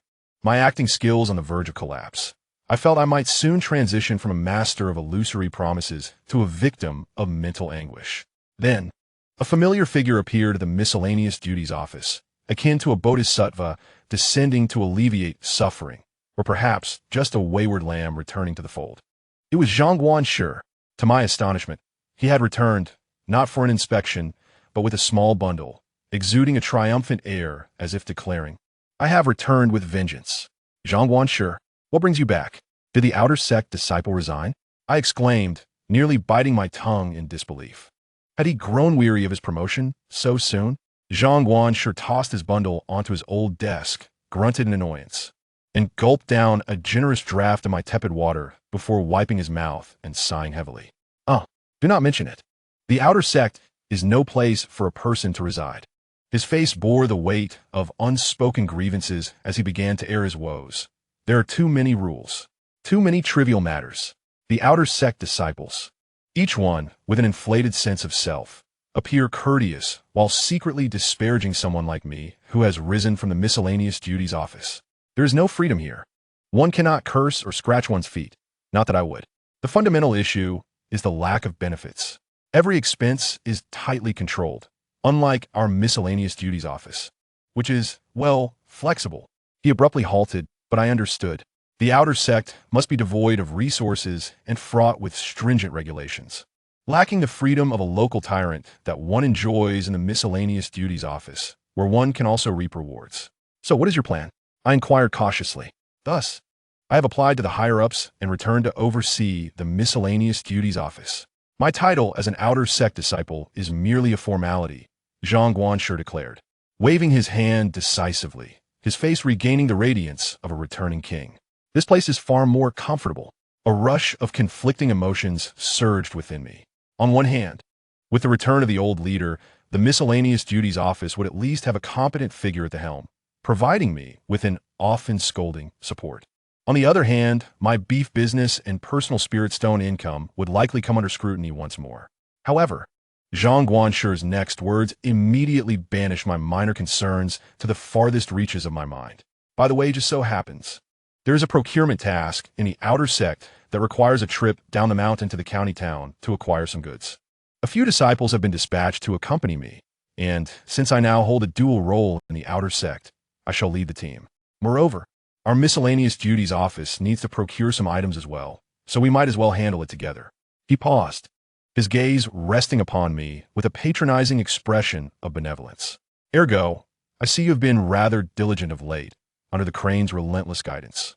So I will take you along this time. It will be a chance for you to broaden your horizons and lend a hand with some of the items. Taking me down the mountain? To the county town? My eyes instantly brightened. It was as if I had encountered a refreshing rain after a prolonged drought, or a long-lost friend in a foreign land. No, I was even more exhilarated. This was truly a fortuitous opportunity. I could temporarily escape the relentless demands of the Immortal Crane, flee this place of incessant theatrics, breathe fresh air at the foot of the mountain. Yes, thank you, Guanshi. Thank you, Guanshi. I bowed deeply, overwhelmed with gratitude, wishing to embrace Zhang Guanshir's leg and weep with joy. You are truly my reincarnated benefactor. Zhang Guanshir appeared quite pleased with my response, stroking his non-existent beard. Very well, prepare yourself. We will depart early tomorrow morning. At the break of dawn the next day, I stood at the entrance of the miscellaneous duties office, brimming with energy. Shortly after, Zhang Guanshir arrived, accompanied by 3 young individuals, 2 males and 1 female, dressed in resplendent outer sect disciple attire, their expressions reeking of disdain for our humble miscellaneous duties office. Zhang Shirshu, is this the miscellaneous worker you mentioned to assist us? One tall male disciple glanced at me, his tone dripping with condescension. Indeed, Gong Ergo is rather efficient in his tasks, Zhang Guanshir replied nonchalantly, offering no further introduction. The 3 outer sect disciples scrutinized me, their gazes landing on my faded and patched-up miscellaneous attire, a shared smirk of derision forming on their lips. I prudently lower my head, silently taking a step back behind Zhang Guanshir, striving to diminish my presence. As long as I could descend the mountain, I could endure their disdain. Let us set forth. The journey began relatively peacefully. Zhang Guanshir engaged in casual conversation with the 3 outer sect disciples, primarily listening to them boast about their experiences in the outer sect, discussing which senior brother had recently made a breakthrough and how preparations for the sect's grand competition were proceeding. I diligently trailed behind, as unobtrusive as a shadow. However, this tranquility was soon shattered, perhaps due to the monotony of travel, or perhaps because my presence as a miscellaneous worker was irksome. The 3 outer sect disciples redirected the conversation towards me. The tall male disciple, named Li Rue, initiated the mockery with a feigned air of surprise. Oh, Gong Yagu? That name sounds remarkably familiar. The shorter, plumper disciple, named Wang Fu, immediately picked up on this cue, chiming in, Indeed, Li Shixiao. ISNT that the recent sensation within our sect, Gong Ergo, the sole female disciple, named Sun Ping, stifled a giggle, her voice high-pitched. Oh, I remember now. ISNT he the one dubbed the trash reality master. The one who exchanged his intersect quota for a beef license? Precisely. Li Hui exclaimed it, slapping his thigh as if he had just made a grand discovery, turning to me with an exaggerated smile. Ah, esteemed trash reality master Gong. It is an honor to finally meet you. My lips twitched involuntarily as I mustered the courage to respond. You jest, Shixiao. I merely had a stroke of bad luck. Bad luck? Wang Fu exclaimed dramatically. Oh, Gong Shixiao, you are far too humble. This is not merely bad luck. You possess extraordinary insight, viewing celestial opportunities as mere refuse, dedicating yourself solely to the consumption of beef. What a noble aspiration. We are in awe. Sun Ping chimed in with even more embellishment. Indeed, I have heard that Gong Shixiang recently scavenged treasures in the ghost market and assembled a set of ragtag items. Is that true? Perhaps you could show them to your junior sister? Not only that, Li Rue pressed on enthusiastically. I have also heard that you have recently established a connection with Izun, becoming his personal punching bag. Your life experiences are far richer and more colorful than our mundane cultivation. The trio engaged in a relentless exchange, presenting my so-called achievements one by one, relishing in the mockery and derision. Their voices rose, ensuring that passers-by could hear every word. Ha ha ha. Trash reality master. A name well-deserved. Beef immortal, benefactor of the sect. Rubbish collector, environmental pioneer. Izun's punching bag, renowned for its exceptional resilience. A barrage of nicknames erupted, and they laughed uproariously. Zhang Guanshir, walking ahead, heard the commotion behind him and merely frowned, muttering, Enough, we are on the road. Keep your chatter to a minimum. Yet, he did not truly intervene, likely believing that bringing me along was meant to provide amusement for the outer sect disciples. I kept my head down, my face burning with embarrassment, wishing I could bury my head in my trousers. Although I had mentally prepared myself for this, being openly ridiculed in such a brazen manner was excruciatingly humiliating. Clenching my fists tightly, my nails nearly embedding themselves into my flesh, I silently chanted to myself, Endure for a moment, and tranquility will follow. Take a step back, and the horizon will expand. I sought refuge in peace, yet the outer disciples, noticing my silence and observing that Zhang Guanshir was not truly intervening, grew increasingly emboldened. Wang Fu even leaned closer, jabbing me with his elbow, and with a mischievous glance inquired, "Hey, Brother Gong, why not share your experience with us? How does it feel to be pummeled by Hizun? Is it particularly beneficial for invigorating blood flow? I heard that after a month of being beaten, your complexion has improved significantly. Could this be considered an alternative form of physical training?" I gritted my teeth and thought, I endure. Lowering my head even further, I quickened my pace, desperate to reach the county town and escape this incessantly buzzing swarm of annoyance. However, my silence and forbearance only fueled their perception that I was an easy target. Li Rue deliberately raised his voice, addressing the others. "Hey, do you think we should purchase a few sturdier pots this time? Just in case Brother Gong's shabby three-piece set is missing a frying pan? We must support Brother Gong's endeavors." "That makes sense. Let's buy some rags to help Brother Gong polish his precious bowls." I contemplated suggesting that we simply buy him a new begging bowl. That old one had surely earned its retirement. The mockery echoed like a haunting melody, accompanying me on this path. I began to understand that Zhang Guanshir's intent in bringing me out was not to broaden my horizons, but to provide these outer disciples with a source of amusement and a target for their derision. This journey down the mountain was destined to be a path of both humiliation and torment on my road to fame. My reputation as Gong Ergu would likely become widely known throughout the entire Lowliest sect, and even in the county town below. "Brother Shinha, perhaps you should return and give me a beating. At least physical harm is less torturous than this mental anguish." Chapter 68. Flight. As I kept my head down, quietly enduring the relentless taunts of Li Rue, Wang Fu, and Sun Ping, who buzzed around me like bothersome flies, I mentally calculated how far we were from the county town, wishing fervently that I could sprout wings and flee this stifling atmosphere. Just as Li Rue exaggeratedly mimicked my pose of being beaten by Hizun, causing Wang Fu and Sun Ping to burst into laughter. Even Zhang Guanshi, who was walking ahead with his hands clasped behind his back, seemed to twitch his shoulders suspiciously. Suddenly, a sharp sound sliced through the air like a blade, approaching with astonishing speed. Immediately afterward, a powerful gust of wind surged down from above, whipping our clothes about and rendering us unable to open our eyes. What was that? Such a fierce gale! Li Rue and the others gasped, instinctively stepping back and hastily looking up. Before us descended a massive white figure, akin to a bomber, diving down with an unrestrained impatience and fury, landing with a resounding thud in the center of the road, stirring up a cloud of dust.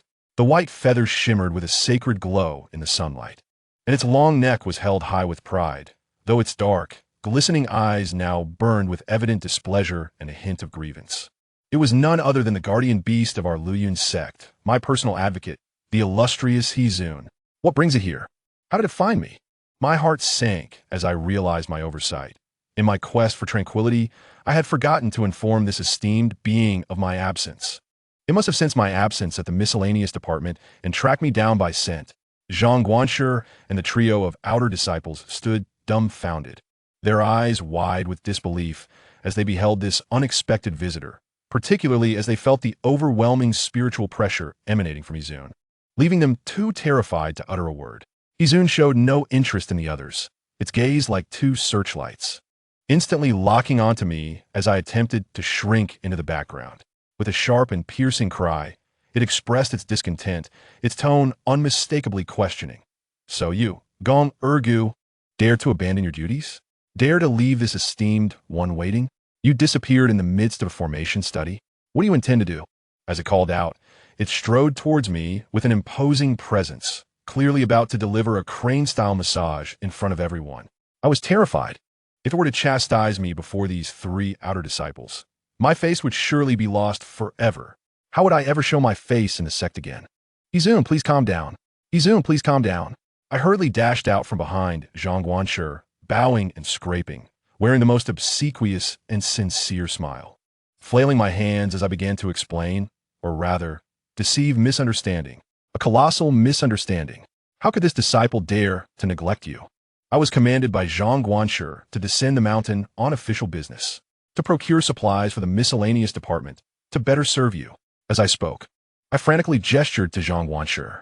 Though initially bewildered by the sudden turn of events, Zhang Guanshi quickly regained his composure, clearing his throat and adding, "Ahem, indeed, Hizun. I brought him down the mountain to attend to some matters. We shall return promptly. Izun cast a doubtful glance at Zhang Guanshi, then at me, emitting a low growl that indicated it was not easily deceived. It pecked at the ground, then glanced towards the county town, displaying evident impatience. I quickly intensified my assurances, swearing, "Rest assured, Izun, my loyalty to you is as vast as the heavens. This procurement will be swift and will not delay our important tasks. I'm always mindful of your plans. Everything is calculated at the formation nodes." What a fib. You may rest for a moment. Upon my return, I will undoubtedly report the latest research developments to you. More empty promises. I spoke with such fervor that I nearly convinced myself. Izun listened quietly, tilting its head, its wise eyes scrutinizing me for what felt like an eternity, seemingly assessing the truthfulness and efficacy of my words. Suddenly, it executed an unexpected maneuver. It disdainfully glanced at our sluggish human legs, then looked towards the distant county town, before shaking its neck with palpable impatience. In the next moment, it lunged down, its enormous, pristine wings spreading wide, and with its sturdy beak, it precisely grasped the collar of my shirt. "Ouch!" I exclaimed, feeling an immense force lift me off the ground. "Izun, Ancestor Crane, what are you doing? Put me down. I can walk on my own. I promise to hurry." I cried out in panic, flailing my limbs. Izun paid me no heed, carrying me as if I were an unruly chick, then issued a warning low growl to Zhang Guanshi and the others, clearly indicating, "This one is coming with me. You are too slow." With that, it flung its head, tossing me like a rag doll onto its broad, soft back. Thud! I landed face first into its thick feathers, momentarily dizzy. Before I could gather my wits, Izun emitted a high-pitched cry, and its massive wings flapped powerfully. Boom! A fierce gust of wind erupted from its center, sending Zhang Guanshi and the others tumbling about, struggling to maintain their footing and unable to open their eyes. As I laboriously lifted my head, gripping onto its feathers to avoid falling off, I was horrified to find the ground rapidly receding.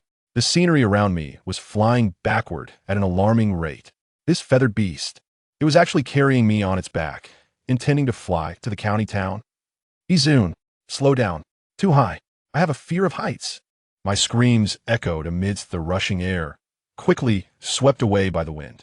Meanwhile, Zhang Guanshi, Li Rui, Wang Fu, and Sun Ping, left behind, stood utterly petrified, resembling four lifelike statues, frozen amidst the swirling dust. Their mouths agape, eyes wide as saucers, their faces displayed a mix of utter astonishment, disbelief, and a burning envy. Especially the trio of Li Rui, who just moments ago were fervently mocking me as a mere punching bag, now bore witness to the astonishing sight before them. The revered divine beast of their esteemed sect had descended in such an imperious manner to personally escort the lowly Gong heir go away. To add to their dismay, he was taken away alone, without even a chance for them to bask in his glory. The disparity of emotions, the stinging sensation of being publicly humiliated, was simply beyond description. Wang Fu muttered, his voice trembling, "Am I seeing things? The revered crane has flown away with him?" Sun Ping, covering her mouth, was filled with envy and resentment. "Why? How can this be? He is merely a menial worker." Li Rui's complexion shifted from green to white, the echoes of his previous ridicule still lingering in his ears. Now feeling as though he had received an invisible slap across the face, a burning pain that was hard to bear. After a prolonged silence, he finally managed to squeeze out a bitter remark.